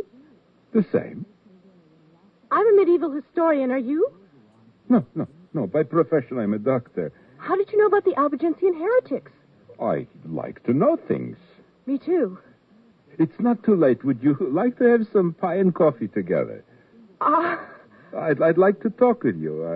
I think that gentleman over there would like to close the hole. Oh, I'm sorry. Yes, let's. That would be nice. My name is Jill Graham. Jan Komarowitz. Should I call you Dr. Komarowitz? Only if you want me to look at your x-rays.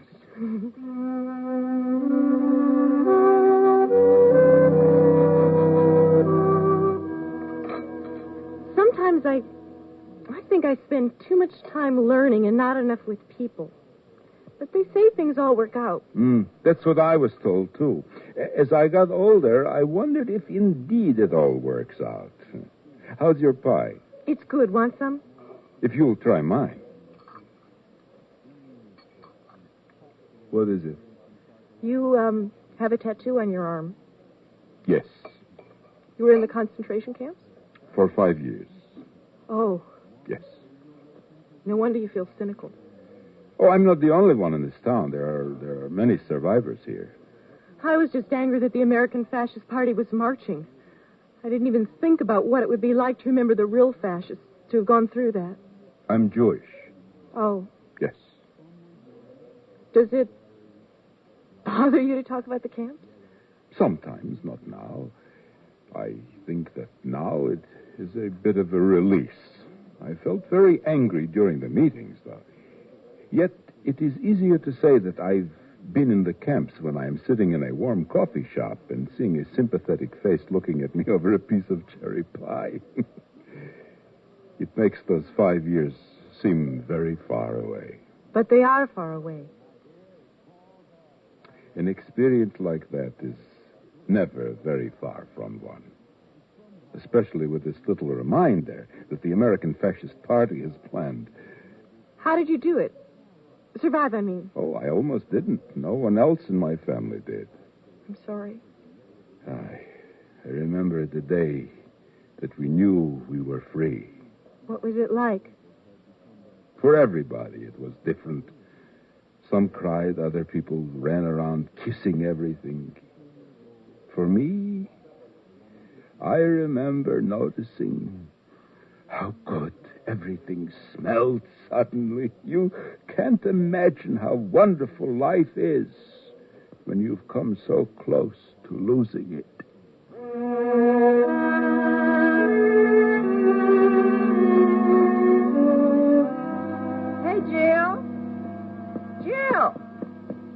Jill, wait up.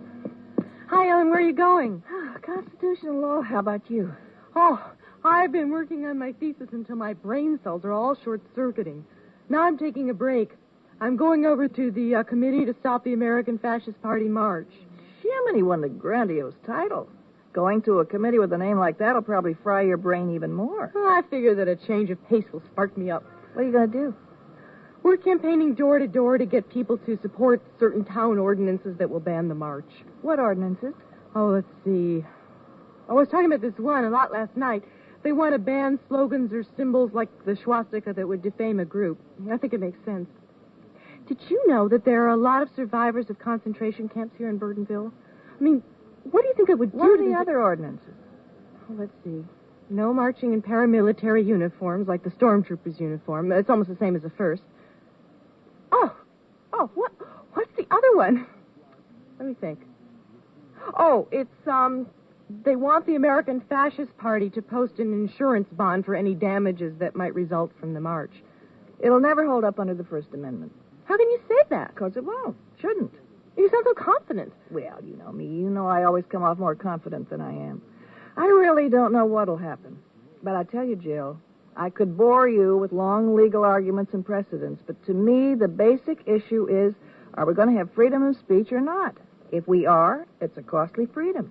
I guess sometimes some people have to pay a higher price for that freedom than others. We're not talking about textbook cases. We're talking about people. I met this doctor for coffee after the meeting, and if you met a doctor? No, it's nothing like that. He's a lot older than me, and he's married. He also has a teenage daughter. He's just a nice man who wanted to talk.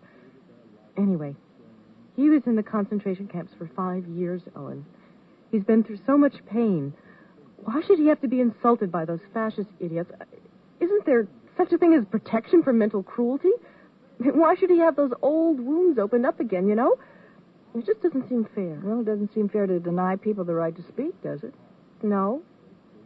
Oh, Ellen, I don't know. It's all so confusing. All I know is that right now, I need to get over to my committee meeting. I'll see you tomorrow. Hey, have a good time with your doctor. Ellen!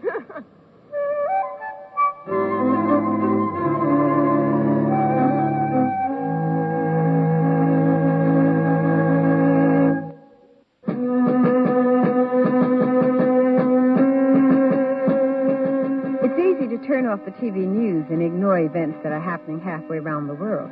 Not so easy when those events are happening in your hometown. For weeks, the townspeople of Burdenville could talk of nothing but the upcoming march by the American Fascist Party. I've been thinking about all that you've been through in the camps and everything. It makes my intellectual agonizing seem pretty foolish. No, you mustn't say that. We each have our own struggles. And I must tell you, I have been so disappointed with myself. When I was in the camps, I said that people don't appreciate life. They don't see how precious it is. They don't realize how fully it must be used. And yet, I don't know that I have used these 30 years since the war so well. But we all fall short of our aspirations. I think that makes life more exciting. Even when I reach one of my goals, I set up a new one. Don't you? Yes, that's true, yes. I hope I won't upset you if I ask you this. But, do you think that the American Fascist Party could ever be as powerful as the German Fascist Party? Anything is possible. There is one important difference between the American fascists and the Germans. It saddens me very much. Many Germans claim they knew nothing of the Holocaust until the war was over. I think it is true that they did not know. However, the American Fascist Party is aware of all the atrocities that some of the Germans committed, and yet they still persist in wanting to be like those killers. It's really ugly. That's why, even with your First Amendment, freedom of speech, I think what they do is illegal. Why? Because the party openly advocates racism. To me, just the act of wearing the swastika is an act of identifying oneself with the Holocaust. Oh, this only saddens me. Perhaps it's better if we talk of other things.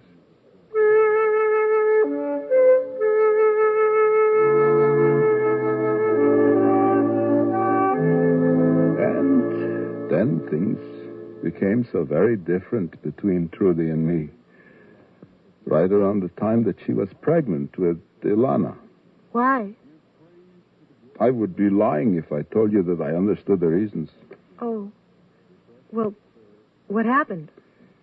I think the word arid best explains what my marriage is like. Arid? Yes, it's like your southwestern deserts. My marriage, well, it's strong. It's a very real force in my life, and I believe it is a force in Trudy and Ilana's life. Yet there's no passion. Nothing grows there. Then why did you get married? It was not always that way. I first met Trudy after the war during my burst of idealism when I really thought that the world could change and be better. Things were so good with us then, so fresh. Now we've lived together like brother and sister for almost 20 years. Yet at least I have the memory of that first tenderness to console me. You're like me. You're too hard on yourself. Perhaps. Really? How are you hard on yourself? Oh, I'm a perfectionist, you know. So I take it really hard when something like a relationship doesn't work out. This is not just a relationship. It's my marriage. Yeah, I'm sorry. Yeah, I don't complain about my marriage. This is rare for me. Oh, it's my fault. My disappointments and expectations are so intense. I think I overemphasize. What of you? Have you a nice friendship? Do you mean, do I have a boyfriend? No. I can't believe this. I get along well with women, especially my best friend Ellen, and I usually have excellent relationships with my professors and the undergrads I tutor, except for this one girl, Donna Mardesian. But, I don't know, with men, either they aren't smart enough or they're too wishy-washy, or if they are guys I like, they don't like me. Why is that? I don't know. But you're so lovely. I think I'm insecure. You should be very confident, a successful young woman like yourself. Oh, knock it off. You sound like my mom. I should be this, I should be that. Well, in some things I'm a failure, you know? I mean, some things may not go the way I'd like them to. That's just the breaks for me. You're very young. 25 isn't so young. Is time enough? I don't care anyway. Yes, you do. Not that much. It's getting dark. I better go. I will walk you home. You don't have to. It's getting dark.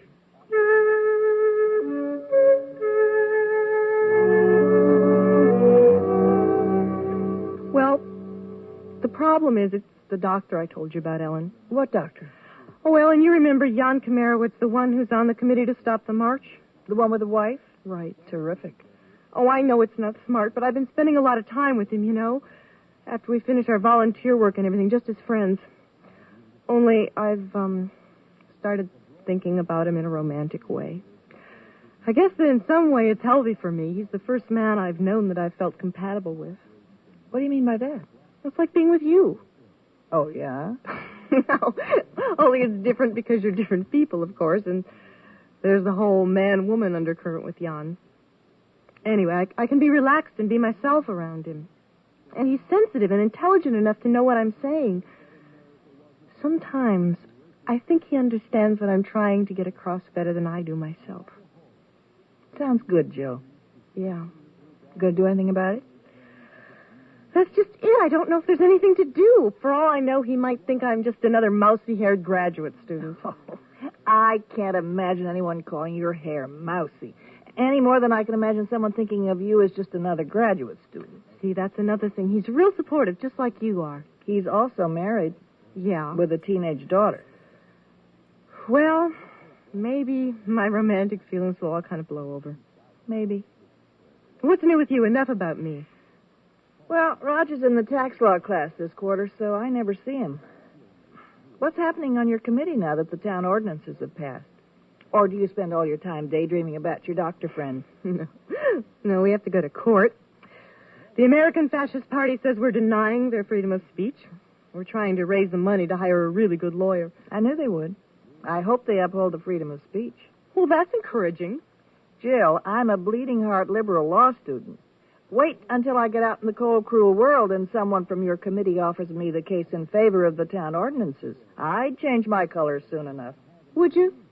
Argue the case to uphold the ordinances? Not me. But I'd be tempted. Fascinating issue. Does free speech give someone the right to be offensive? Does it? Well, the danger is that if the court decides that offensive speech is illegal, then somebody has to decide what is offensive and what isn't. That's not healthy. Having someone dictate what's morally right and what's morally wrong. Too much censorship power. I see what you mean. You do? Sure. Then how come you're trying to stop the march? Well, my gut tells me to stop them. Even if my head knows that they probably should be allowed to march. Ah. You know what really worries me? What if there's a riot or something? Couldn't the American Fascist Party be arrested then? I don't think so. Not unless they incite the riot. Why? There's this case, Bordenella versus the city of Philadelphia. A priest was giving a ridiculously bigoted speech, and the crowd rioted. He was arrested on breach of peace, then acquitted because he didn't urge or incite the riot. It's been used as a precedent to protect civil rights workers and stuff. Oh, boy, what a confusing mess. Don't knock it. We lawyers need those messes to make a living. Ellen! Just kidding. Gee.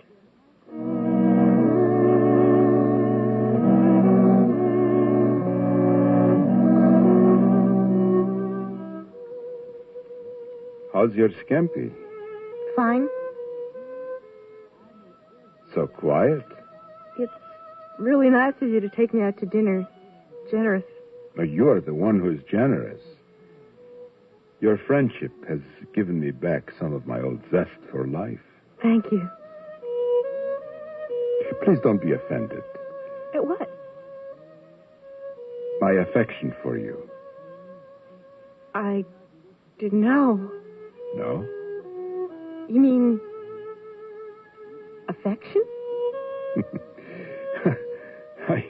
I thought it was written on me. I thought you must see it. I didn't see it. You're angry? Do I look angry? No. I really feel affection for you, too. I know you're married, but A man may be married and be attracted to another woman. But he has responsibilities to that woman as well as his wife. If the marriage is a strong one, the other woman could perhaps be hurt. If not, the wife... I know. I thought about that, too. You did? Yes. I don't know what to say, Jan. I only know that I've been a lot less lonely since we've been friends.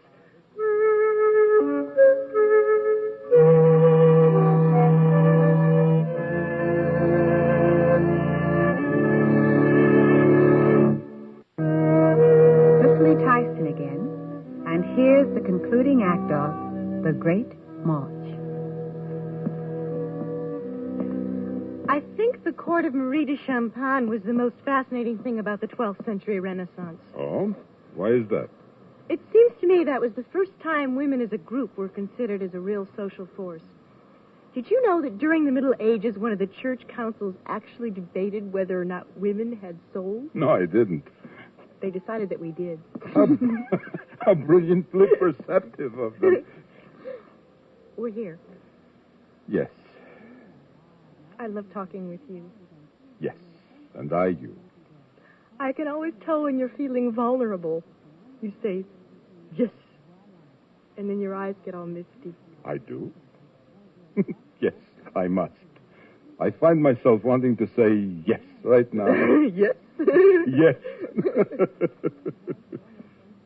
I can't ask you to come in, Jan. I can't. It's not just a question of whether I care for you or not. There's too much else involved, you know? Yes. Good night. Jill, What? whatever it is you decide, I trust you. Do what is right for you, and it will be right for me, too.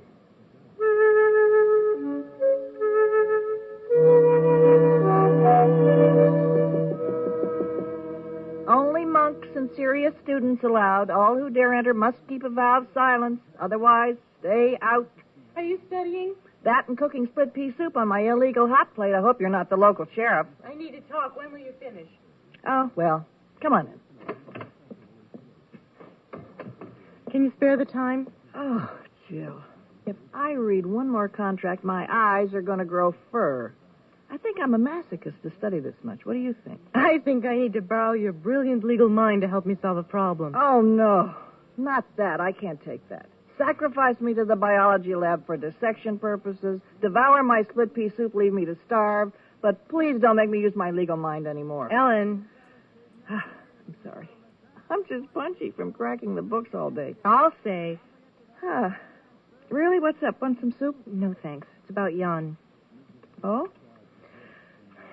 I don't know what to do. A week ago, Jan took me out to dinner and told me that he loved me. A week ago? Why didn't you tell me? I still thought it might blow over, I guess, or maybe I wanted to be sure of what was happening before I said anything. So, what's happening? I don't know what love means, really. I think that word is used to describe so many different kinds of feelings. Even, feelings that are ugly, like forcing another person to act a certain way because you love them, or fighting wars for love of country or some ideal. Or joining the American Fascist Party for the love of your own ethnic group at the expense of the rest of humanity. Right. Anyway, my feelings for Jan are different from anything I've ever felt for a man before. I can talk to him on an equal level. We're interested in the same things. But it's more than that. We're aware of each other's needs and what we can do to make things better for each other. I know what you mean. I feel that way about Roger. There are all these things in the way. I don't know if I have the strength to deal with them. And I don't even know if I should deal with them. I don't like that word, should. You know that. To me, it seems like you're worried about what society says you should do, not making up your own mind from your own personal values. I want to make up my own mind. But what's the problem? Well, he's a lot older than I am, but I think I can handle that. You do? It's a more clear-cut thing. All I have to ask myself is, do I care enough about him to want to be with him when I'm middle-aged and he's an old man? The answer is yes. What else? Well, the big problem is his marriage. He's been married for 25 years to a woman named Trudy. He has a daughter, Ilana, who just turned 19. He and Trudy really haven't been husband and wife since their daughter was born. You really? You believe that? Yes. Anyway, I don't think sex is the most important thing in a marriage. Jan and Trudy have other things. Oh, Ellen, it's awful. If I get involved with him, I'll hurt a woman and girl that I don't even know. People who mean a lot to Jan. But if he doesn't leave Trudy, it'll be just terrible for me. I couldn't love someone and be second. Don't do that, Joe. Remember how I felt when I found out Barry Simpson was seeing me and Lisa Kelly? Destroyed my self-esteem. Yeah. And then there's Jan. He must be quite a man. He is, but I don't know if he could handle the confusion of having a relationship with two women. He really respects Trudy. I don't know what it would do to him to hurt her or me. I just don't know. My brilliant legal mind is hearing all these great reasons against getting involved. What are the reasons for doing it? That was the first thing I told you. I love him. Oh, right. I don't know. Seems to me, Jilly, that your feelings about this man are the same as your feelings about the march that brought you together in the first place. The American Fascist Party march? No, the March of History. Of course, the American Fascist Party march. You think of that as... No, wait. It's more than that. There's a conflict between your gut reaction and your mind, your heart and your head. Your heart says, I hate what the American Fascist Party stands for. I don't want them to march. Your head says, but if I stop them from marching, I may set a precedent that'll restrict freedom of speech. Am I right? Yeah, something like that. Okay. Your heart says, I love Jan Komarowitz. But your head says, if I get involved with this man, there will probably be painful repercussions for everybody concerned. Listen to me. I sound so logical, and you're over there tearing yourself to bits. No, I see what you mean. It's a good point. If only I knew which voice to listen to. Both. Look, if I get corny for a second, promise not to tell anybody. Promise. I think the mind and the heart, or emotions, or whatever you want to call it, are very precious gifts. It'd almost be going against the life force not to use them to their fullest advantage. They're both like guides, to me anyway. I listen to my heart, then I listen to my head, and eventually I know inside what I have to do. What should I do about Jan? I don't know, Jill. That's your decision. After all, your heart and head give you different messages than mine give me.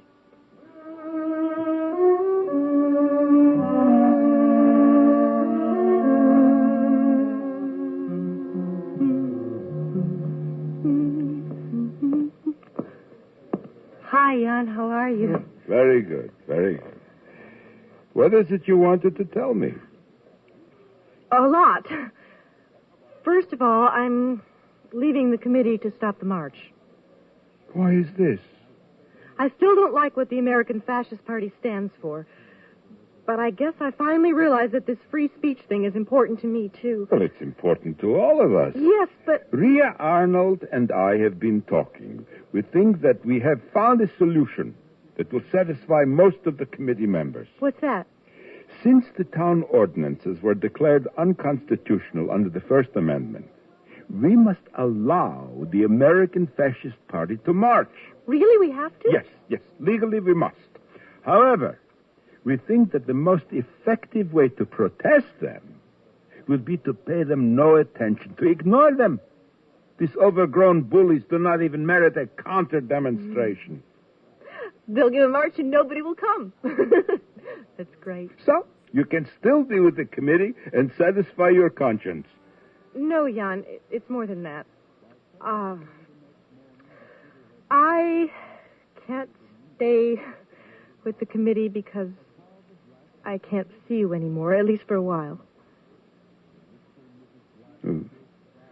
What of our friendship?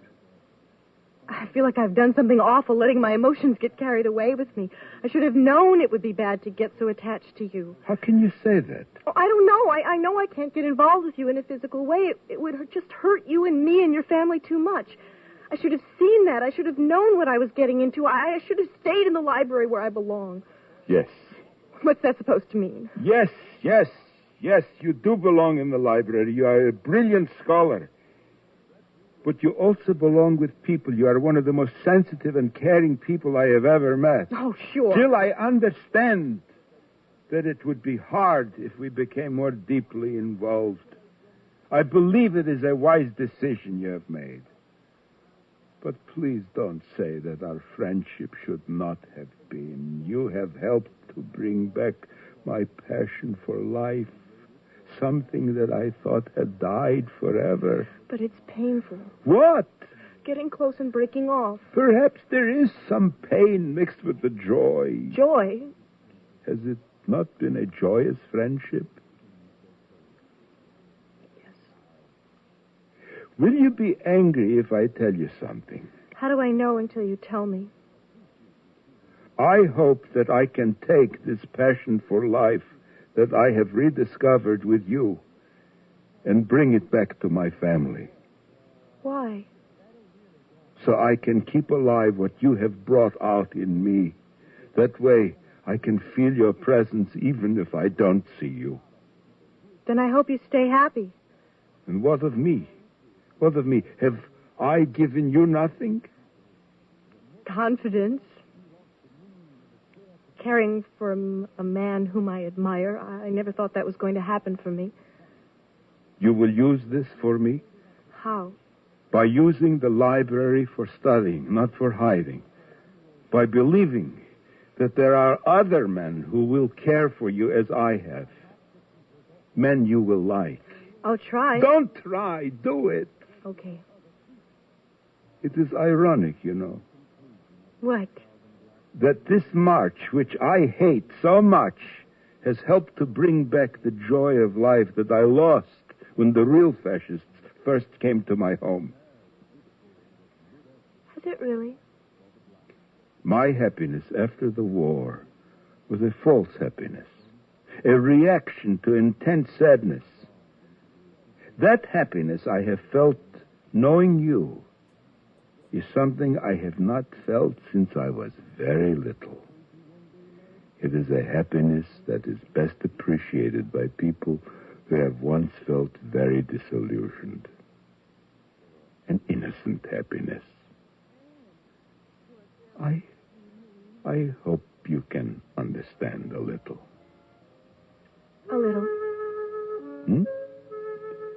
Then that is enough.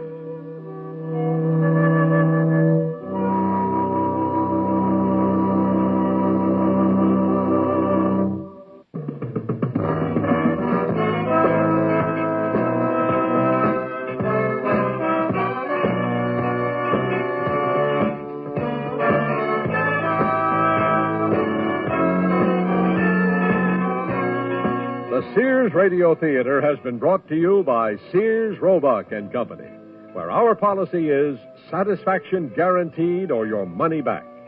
Sears, where America shops for value. The Great March was written by Patricia Joyce, produced and directed by Elliott Lewis. Your hostess was Cicely Tyson. Our stars were Patricia Joyce and Shepard Menken. Featured in the cast were Mary Jane Croft and Janet Waldo.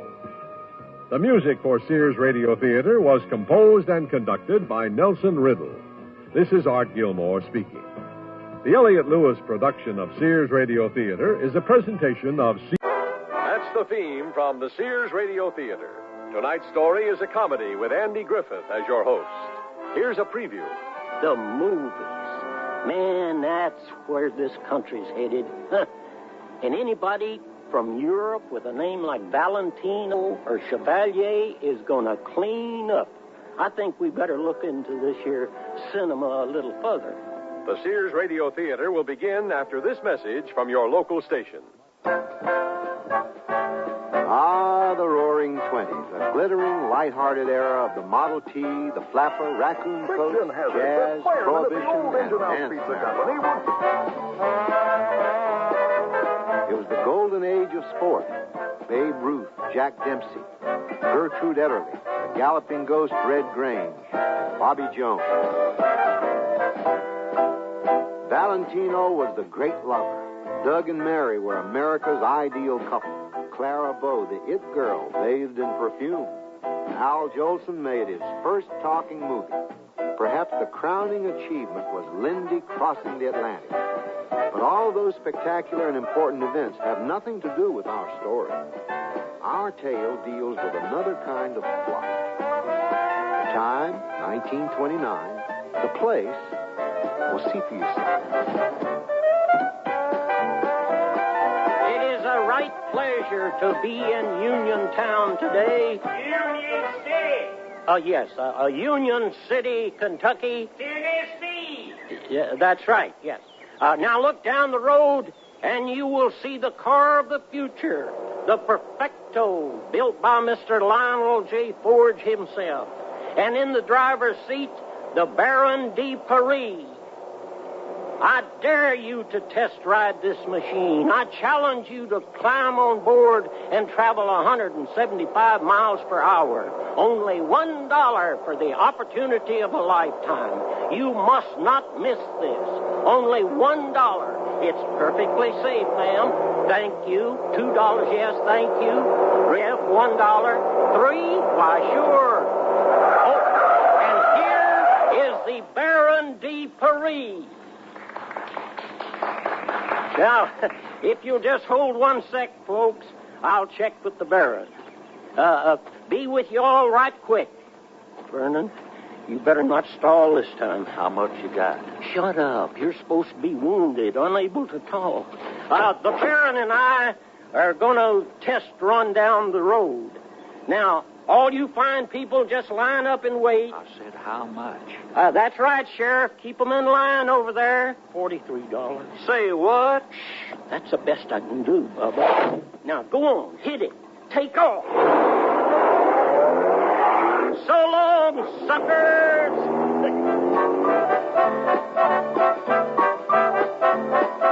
I didn't say it was a brilliant scheme, but it worked right fine.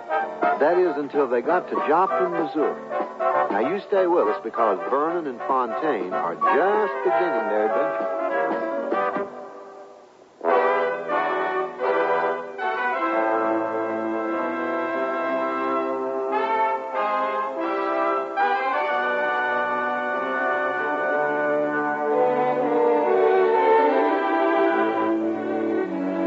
Sears Radio Theater, a new adventure in radio listening. 5 nights of exceptional entertainment every week, brought to you in Elliott Lewis' production of the Sears Radio Theater. Our story, Fontaine Harris, Le Baron de Paris, by Ken Gerard. Our star, Pat Buttram. The Sears Radio Theater is brought to you by Sears Roebuck and Company. Sears, where America shops for value. Now, it's like I was telling you, this scheme the boys had to make money, it wasn't the greatest thing you ever heard of, but it brought in $1 or $2, and maybe if things had run smoothly, they'd still be at it today.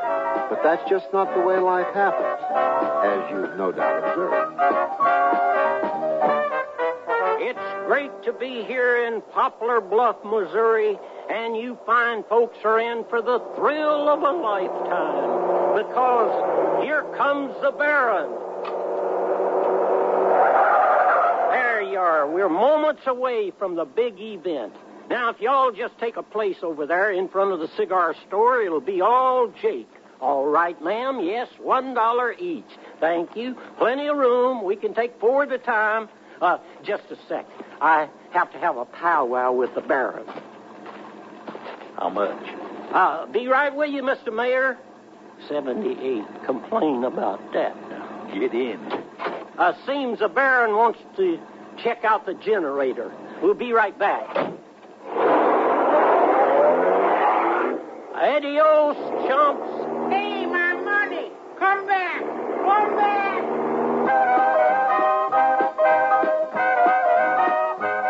And this is a big day for Ash Flat, Arkansas. Never before and never again, that's for sure, will you have this chance, this golden opportunity to ride with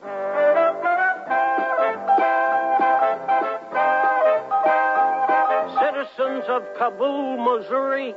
Get ready for the chills, the thrills, and the honor of riding in the Ford Perfecto, America's future for only $1. Ain't I seen you in Poplar Bluff? I doubt it, but here's a silver dollar. Now go have yourself a dinner on me. Thank you.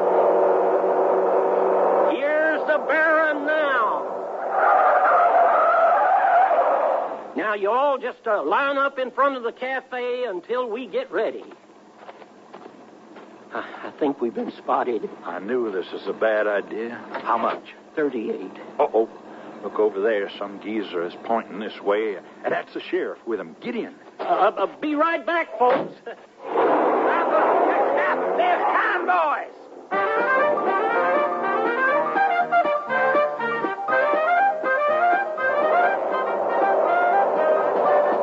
Drive, boy, drive. Hey, I think we lost it. Here, pull over behind them haystacks.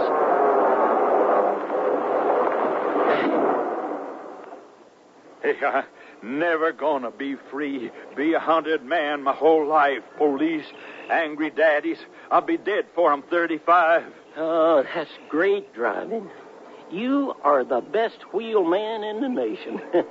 Shoot, I bet you could get a job with any one of them Yankee gangsters. Well, at least they make more money. Now, don't start that again. My nerves are all a-quivering. We got to talk about it sometime, like right now. Fine. I can't stand anyone walking around with a powerful lot of suppressed anger. I know what that means, but I do know that your car of the future scheme ain't got no future.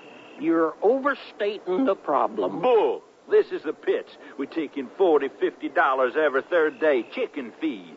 On an average, we're doing $93 per week. Fontaine, this is a terrible scam. Even my cousin Billy's horse liniment does better, and he lives at home.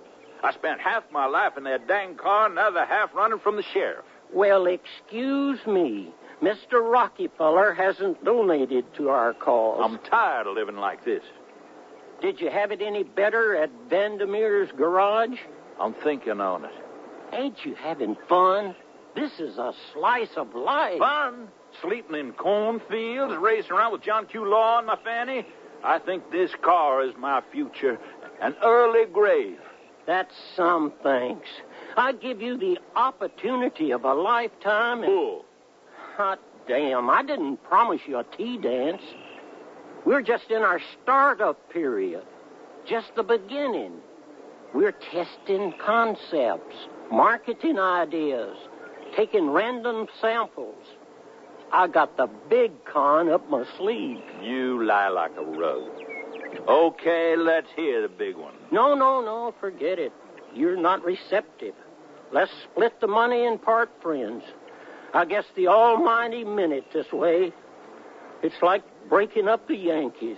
The end of Ruth and Gary. Don't you see I'm worried? This is not a successful mode of life. Right. Yeah, we got to split. I know you'll be happier fixing axles at the garage and living with your Aunt Minnie. I'll get an honest job clerking or selling shoes. Here, take the whole thing. We got this in dollars. How much? $367.50. Well, heck, that ain't too bad for a bit over a month. Well, have it all. I'll start all over again. Don't get all sulky. I didn't say I was going home. Well, you've been so hostile, I don't think we can work together anymore. Oh, sure. I understand. That's it. You want to cut me out of the big action. I know you. I have not said a word. I got you now. You have hit on the big one. Take it all, and the car. I just want to be alone. I thought you trusted me. But just like any young person, you want it all today. Fontaine, I am 3 years older than you. Go, Vernon, and may the light of a new day shine on our chosen path. Don't get huffy. I have gone along with the con, even being French. All I'm asking is, when are we going to hit the jackpot? Why do you care? You've rejected me? Well, okay, I'll ride along for a bit. Come on, let's go to Joplin. It's got to be better.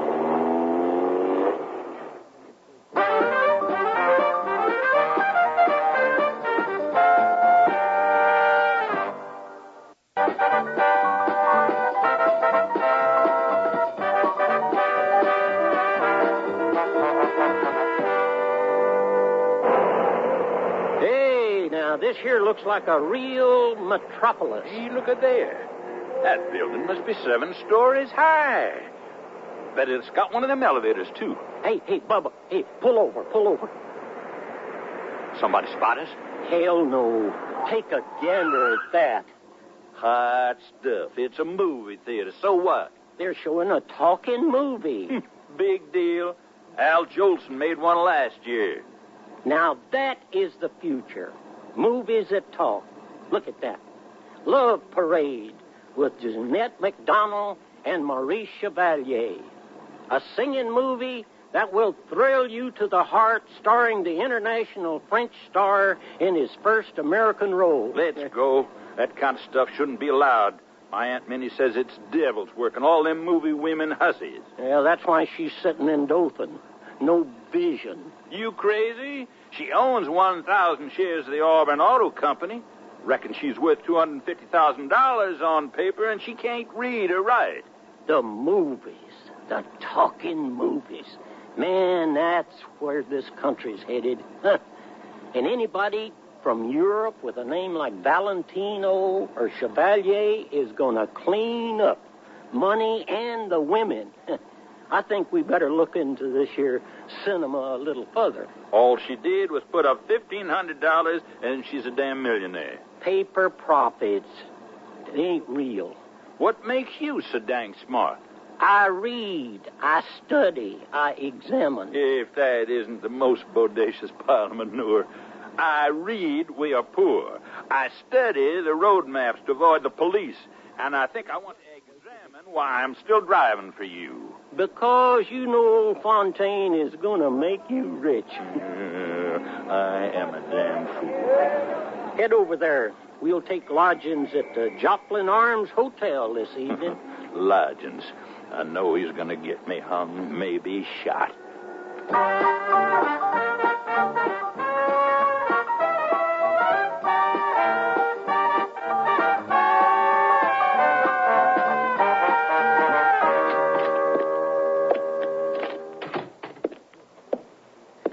Good day, my man. Accommodations for two.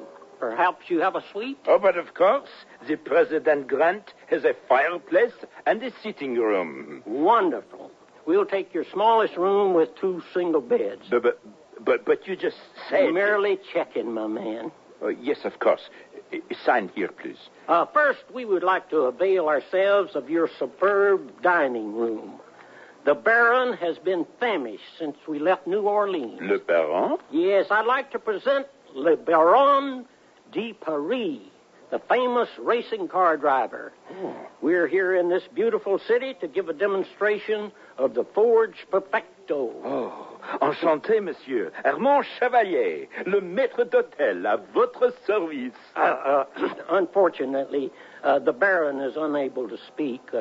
His throat was pierced by one of the Huns' bullets in the war. Oh, sacre bleu, pardon? Oh, nothing, a mere sacrifice for La Belle France. I am Fontaine Harris, his manager and confidant. Ah, mon plaisir. Yes, and perhaps a light repast? Oh, mais oui. Please follow me.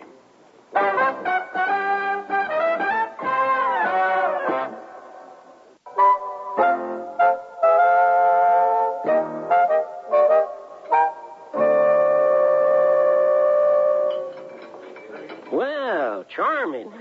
Just like Marcel's. Is this table satisfactory? Quite sufficient. Now, may I serve you a filet mignon, perhaps? No, it gives me a rash. Of course.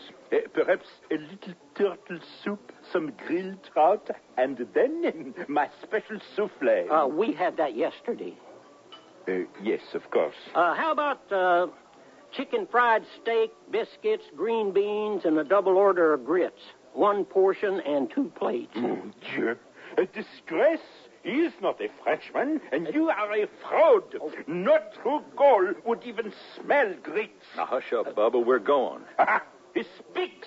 A faker, a poseur. Come on, Fontaine. Let's pack up. Now, sit down, Vernon. We are on the verge of a conceptual breakthrough. Oh, my stars, not now. I must ask you to leave immediately. You did say Chevalier? Oui. Let's split. He's going to call the cops.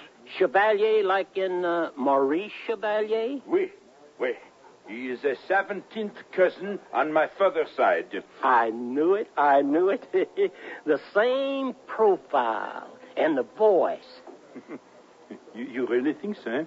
Would I lie? Does the sun rise? Sit down, my friend. I've got the opportunity of a lifetime for you and me. You know, the Chevaliers were keepers of the Queen's jewels. I bet that wasn't the only thing they kept. Can I get a roll and butter? Now, hush now. How come an elegant man of good taste such as yourself is in Joplin? Oh, a temporary inconvenience. I was the valet to... Never mind. I got you, brother, yeah. How would you like to drive around in a fancy car, wear suits with vests, travel, become rich and famous? Next, he's going to tell you about the luggage with the stickers on it. Now, hush. I am going to offer you a deal that will take you out of this hotel and Joplin. Pardon, if I say bull. Amen. Sit down, partner. Fontaine has got a hot idea. Armand Chevalier listens. Do we get dinner? If the deal is good, yes. If not, the door. Armand, you are the man I've been looking for. I'm going to put you in the movies. We're not going to eat. The movies? Oh, are you crazy? How much money do you have? Armand leaves. I knew it. We don't even get an appetizer. Now, steady, big fellow. It was just a thought. The poor one of that. I want you to become a talking movie star. Mad as a March hare. Hush your mouth. A star that never appears on the screen. Adieu, mes amis. Sit down. You want to be stuck in Joplin all your life, waiting on tables, serving fried chicken to fat old matrons? I can get you out of here in style. How? I am, as you say, flat broke. Because you are French and the time is right. Down at the Biograph, women are taking smelling salts every time Cousin Maurice looks cross-eyed at Jeanette MacDonald. But, of course, he is a lover, the best. Now's the time to cash in on your heritage. Oh, this is going to be a good one. Now, Vern, you figure in this also. Him? Le Baron de Gritz? Talkies is a coming thing. It's bigger than vaudeville, and you can get in on it. We form a fake movie company, sell phony shares to the suckers. We pretend to make a movie, but we never really make it. And Vernon pretends that he's a director. And Armand, you will be the matinee idol, the new Valentino. And I'll be the producer and handle the business end. Incroyable. We'll repaint the car silver, buy new clothes, look like movie people. We'll get Vernon a riding crop. C'est possible. But we don't know anything about the movies. I don't own a camera. We don't have to know anything about it because we are executives. But of course, we go to different cities in search of new locations. New leading lady. But of course.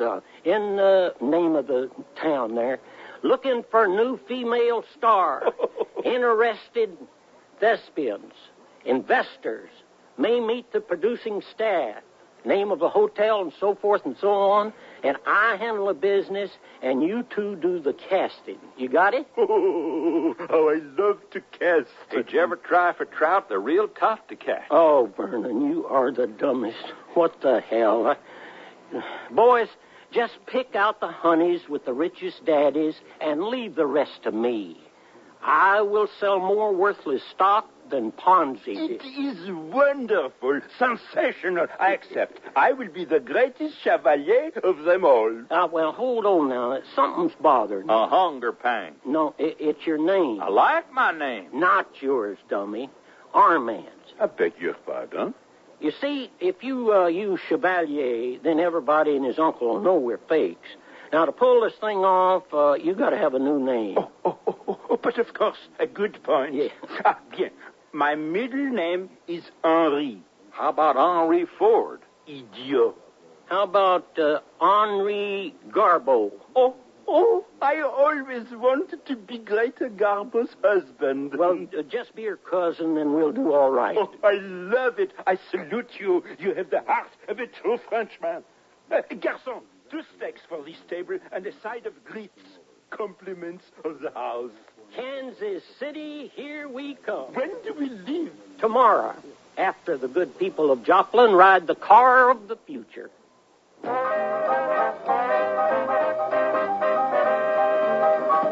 simple scheme. Set up a phony motion picture company, get suckers to invest in it, cast actors who didn't exist in a picture that would never be made. If not perfect, it was better than the automobile scam. But oh my, there's many a slip, as the fella said. Amalgamated Kinescope, Dr. Harris speaking.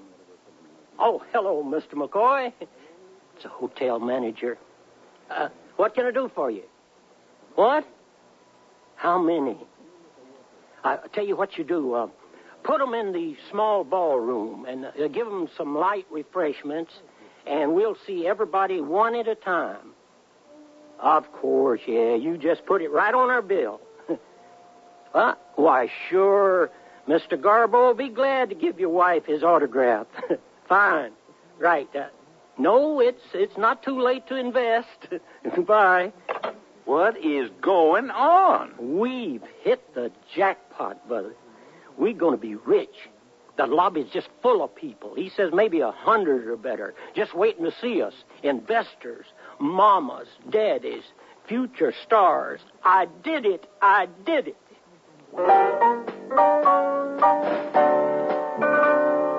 Mrs. Harper, my own sainted mother has put her life savings into this venture. Do you think I'd risk her retirement on some wild scheme?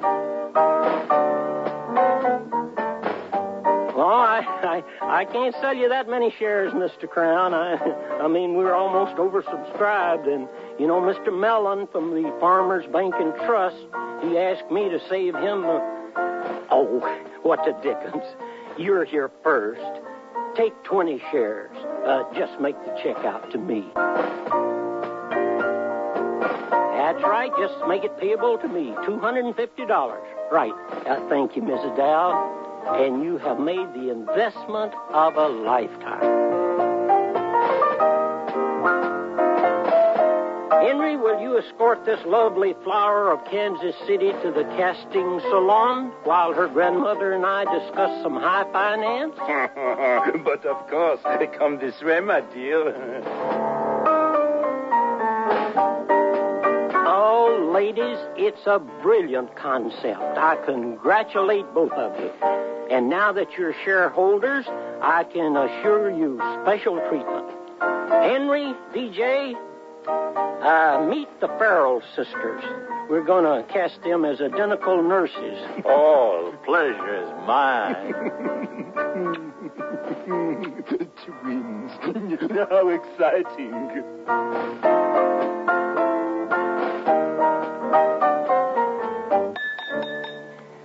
The first weekly meeting of the Amalgamated Kinescope Company will come to order.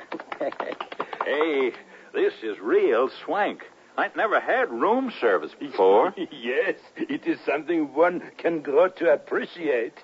Now, as president, I wish to make a financial report. Oh, here. Where? Mon Dieu, an imbecile. During the past 7 working days, your company made the following disbursements. $10 to repaint the car, $5 for new used luggage with stickers, $3 for office supplies, including the fake stock, $19 for secondhand clothes, $40 on sundries, of which $25 went for gifts to the Farrell sisters in appreciation of their efforts. The divine one. Do you know... May I finish? $1 for ice cream, $50 for dinners, $25 to the Mayor's Trust Fund, $200 to the hotel, a grand total of $403 dispersed. All bills paid in full. That's a powerful lot of money. Income from sale of bogus securities, $5,625. Say again? $5,000. It is not possible. Wrong. Here, take a look.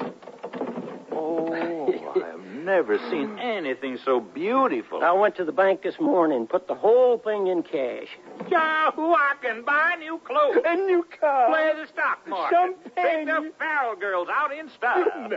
Hold on. Now, wait. I got some good news and some bad news. We are caught. No. We are leaving Kansas City. Why? We got it made here. Boys, we've been here a week, and we made a bundle from nothing. We stay longer, they're going to smell a rat, or we're going to have to make a movie. We've accomplished phase 1 of the plan. Now we're ready for bigger fish. I told the manager we're leaving in the morning. Going to Hollywood, then coming back in a week. Gents, believe me, it's time to move on. But where? Into the big time, where we can turn this $5,000 into $50,000. Continue, mon ami. We're heading north to Chicagoland. With all those bootleggers and gangsters? Of course not, no. I picked out a nice, quiet town just outside of the big city. Boys, we're going to Cicero, Illinois. It's a piece of cake.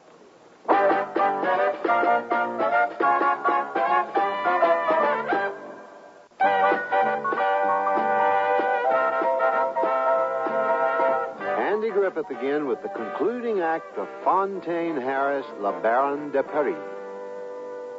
Come on, it's all set. We got the best suite in the hotel. Henri, hand me my suitcase, will Now, you? don't bother. They're sending a bellhop for everything. And they're going to park the car for us, so just come on inside. We'll go upstairs, have a little room service, and relax, and then commence operation. But of course. Look out!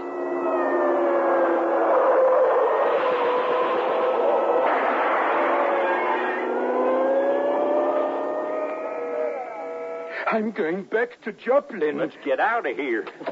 Hurry, Fontaine. We're heading south. Great. I'll get you for this. What happened? The O'Brien boys shot up the window again. Oh, that's the second time this month. I'll call the glass company. Gee, this is getting to be a pain. Well, what are you staring at? Oh, those are the movie people I told you about. They rented the St. Valentine suite. Oh, well, why didn't you say so? I'm Big Al Angel. I own this hotel. Welcome to Cicero's finest, the Hotel Hawthorne. I guess you met my manager and bookkeeper, Millie Hemmel. Sure have. No offense, but there's been a change of plans, and we was just leaving. No, there hasn't. You're staying. We're staying? You two, out of the car. If you insist. Yeah, I do. They're making a French movie in town, looking for new stars and investors, Al. Real interesting. I'm an investor. Well, maybe we could talk a little business sometime. Sure. Hey, Millie, have the boys come to the Kit Kat Club tonight, about 10. My special table.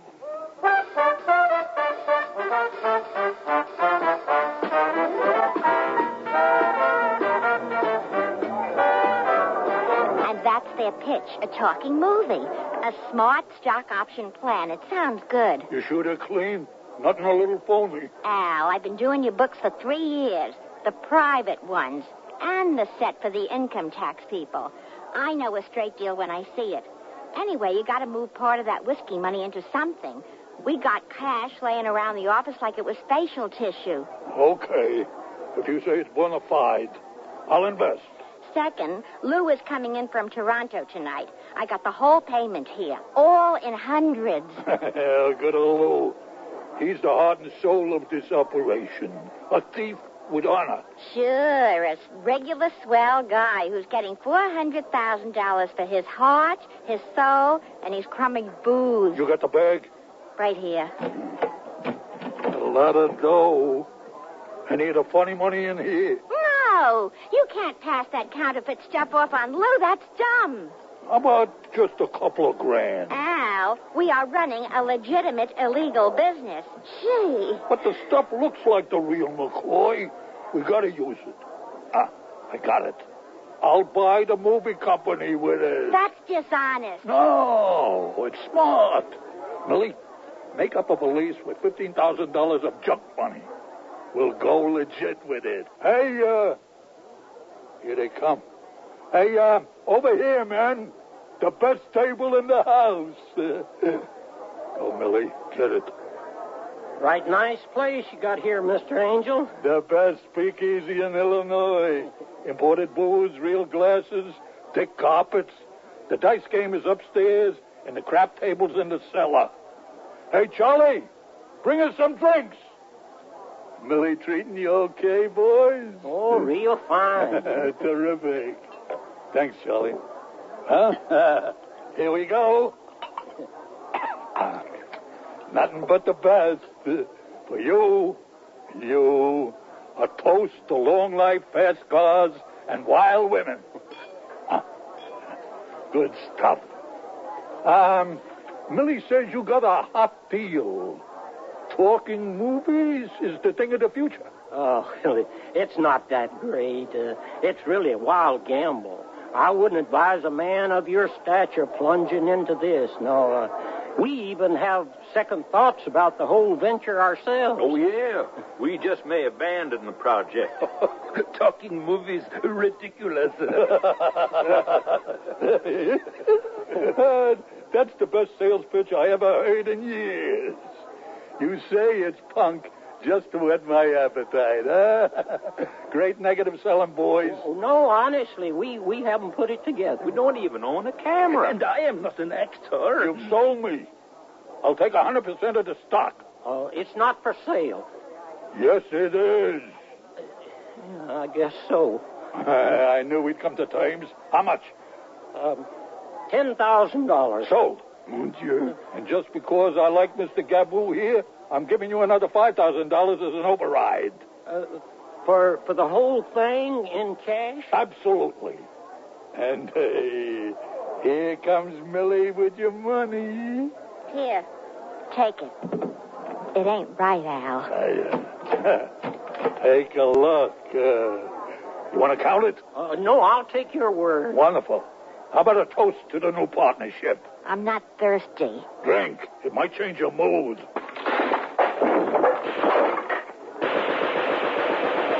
the O'Brien gang. Run! They got Big Al. Our money? What the hell with the money? Let's scram. Here, take this. That's not our money. Take it. Follow me. There's a back door. Where's the car? Down here. We'll head west. Come on, hurry.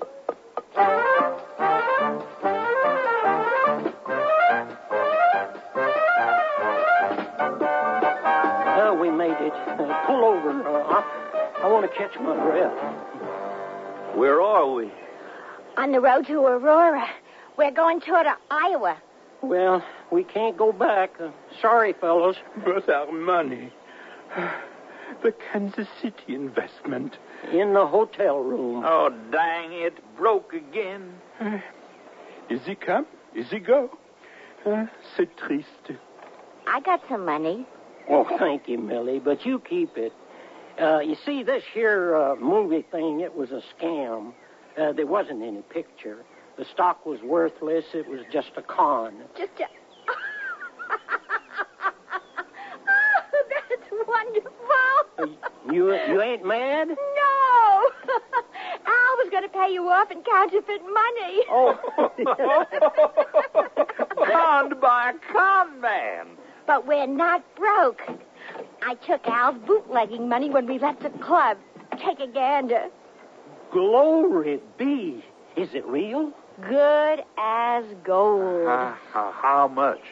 $400,000. Oh. Henri's passed out. Since Al wanted to cheat you, I think it only fair to keep the money. We'll split it 4 ways. But I'll handle the accounts. Yes, ma'am, and I nominate you as treasurer. Let's get out of here, huh? Right, Bubba. How about heading west to California? Sounds good, huh? What about Los Angeles? The climate could cure my asthma. Sure beats Cicero. And we need a bunch of miles between us and them Yankee gangsters. All right? Hit it, Vernon. Just head west. Come on, boy, shake a leg. Move this car. Oh, we're really millionaires? No, we're 100,000aires. The millions are next. Now, let's get. Yeah, step on it. Can I say something as 100,000 there to another? Yeah. Let's refund the money to the people in Kansas City, please. It'd make me feel better. Well, why not? It's a right nice gesture. When we get to Los Angeles, I'll send the mayor a money order for the whole thing, and then some, like a special dividend. Yeah! Well, that clears my mind. Let's go. Hollywood, here we come, and this is only the beginning.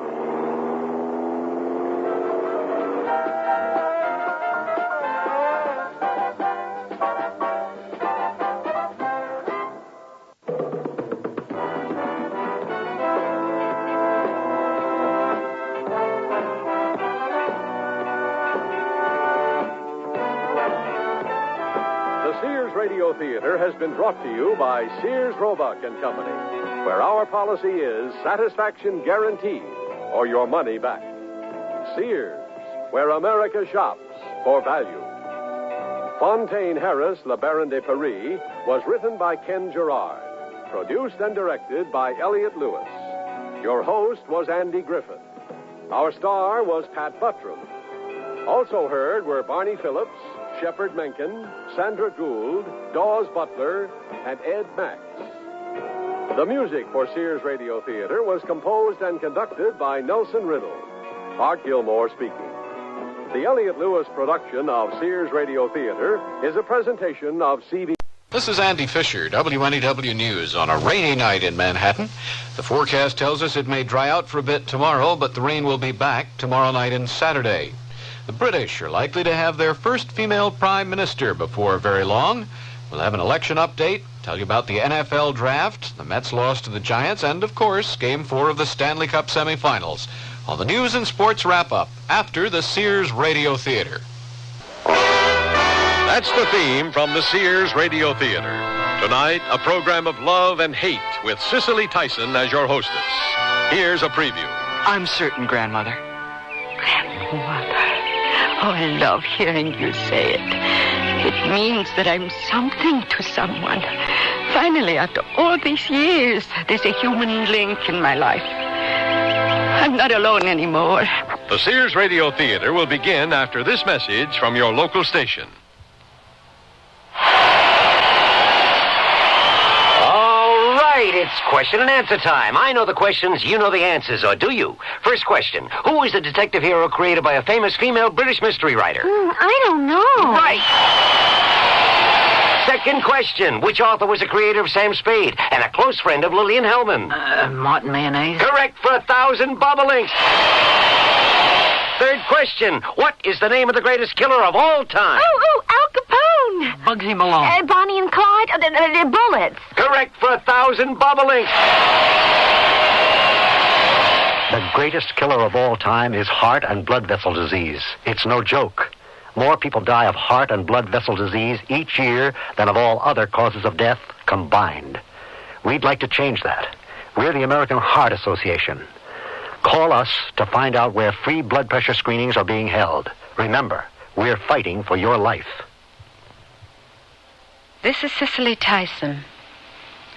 In a small rural community some 100 miles inland of a southern seaboard state, Indian summer has lingered long. October's nearly gone, and still the sun-heavy air blows across the tall grass, making it shimmer and sway like the distant and undulating ocean.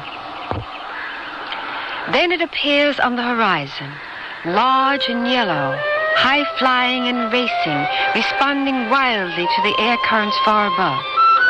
A kite, magnificent and proud. Following the taut white string downward from it, we find two figures running with the kite. Alex Vevey is 17 years old. He is tall and slender. His strides are long and loping, the easy and smooth movements of youth.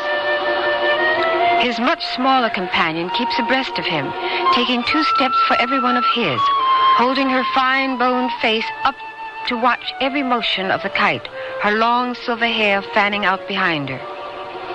After running up a gently sloping hill, she falters. Her eyes close.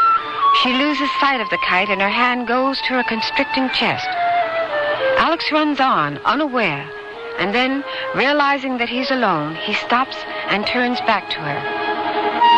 Fran! Go on, don't stop now. Are you all right? Yes. Go on, Alex. It's the best we've ever done. Don't stop now. Eugenia Granville stands atop the rise and watches her grandson turn and run swiftly away from her. Her strength can be clearly seen in her face, but now there is fear there, too. Fear of the pain which has come again. Look, Gran!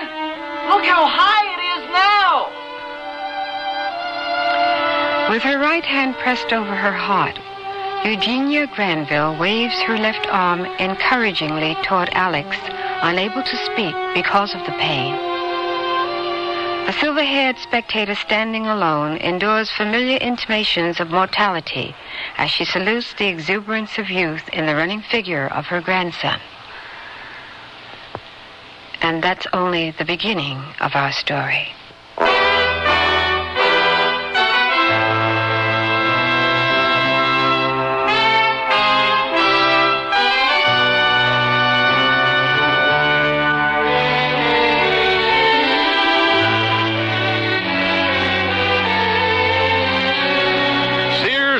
Radio Theater, a new adventure in radio listening. 5 nights of exceptional entertainment every week, brought to you in Elliott Lewis' production of the Sears Radio Theater. Our story, The Other Grandmother, by Pamela Russell. Our stars, Corey Burton, Virginia Gregg, and Jean Howell. The Sears Radio Theater is brought to you by Sears Roebuck and Company. Sears, where America shops for value. Separates ablaze with color fireworks, yet made of 100% cotton pointel knit to keep you cool and comfortable all summer. And just because they're natural doesn't mean they're neutral. Discover a gently gathered skirt, a cap sleeve shirt, a tank top, all bursting in colors, just waiting to be mixed or matched. For a day in the sunshine or a night under the stars, color fireworks is what's happening in Mrs. Pointel Separates. For Mother's Day, give Mom a hand. With handy appliances from Sears. Prices have been cut on Sears' best food processor. 14-speed blender with jars, and a push-button self-cleaning broiler oven. Save money and she'll save time on ironing day with a spray steam and dry self-cleaning iron. So give Mom a helping hand on Mother's Day. And save at Sears. Yay! Sale ends May 26th. Dates may vary in Alaska and Hawaii. Eastern, Central, or Pacific time, Mother's Day is an important time. Remember Mom with a timely example of sophisticated design. A Seiko watch from Sears. Seiko has a reputation you can count on in styles that range from sporty with leather wristbands to elegant bracelet watches in white or yellow gold color cases. Choose Mom's precision-made Seiko with 17 jewel or quartz movements from Sears. But hurry, Mother's Day is coming May 13th. All items available at most larger Sears retail stores.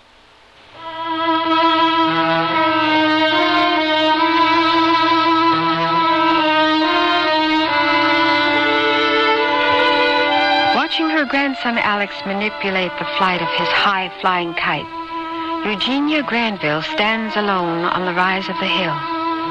She breathes deeply, trying to ease the pain that tears at her heart. Now she wonders not if, but when it will come again, and if she can bear it. She looks to Alex and smiles as he deftly and expertly reels in the kite and heads back toward her.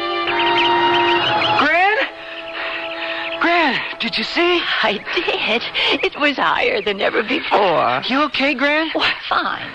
I just wanted to stand back and watch you. Oh, maybe you're tired. Oh, tired? Oh, maybe you, not me. You think Mother has dinner waiting for us? Probably. And I'll bet she's mad as a wet hen. Your mother just doesn't appreciate the fine art of kite flying. My own daughter, I can't understand it. Should we go back? In a minute, Alex. You sure you're all right, Gran? Of course I am. Just look around you, Alex. We won't have many more days like this one. Summer's almost over. Yes, summer. Alex, when your father died, it was a very sad time. He was a fine man. You were too young to know him, and that's a shame. But when you and your mother came here to live with me after his death, that marked the beginning of the happiest days of my life. Gran, why are you talking like this? Like something was about to end. Something is ending. What? Summer, Alex. Summer. Let's go back to the house now. The boy holding the folded yellow kite and the woman with her hand to her heart begin walking slowly down the gentle hill. The sun is setting and the sky is turning pale before it darkens into night. A cold gust of wind has come in suddenly. That night, Eugenia Granville, Alex's beloved Gran, dies in her sleep.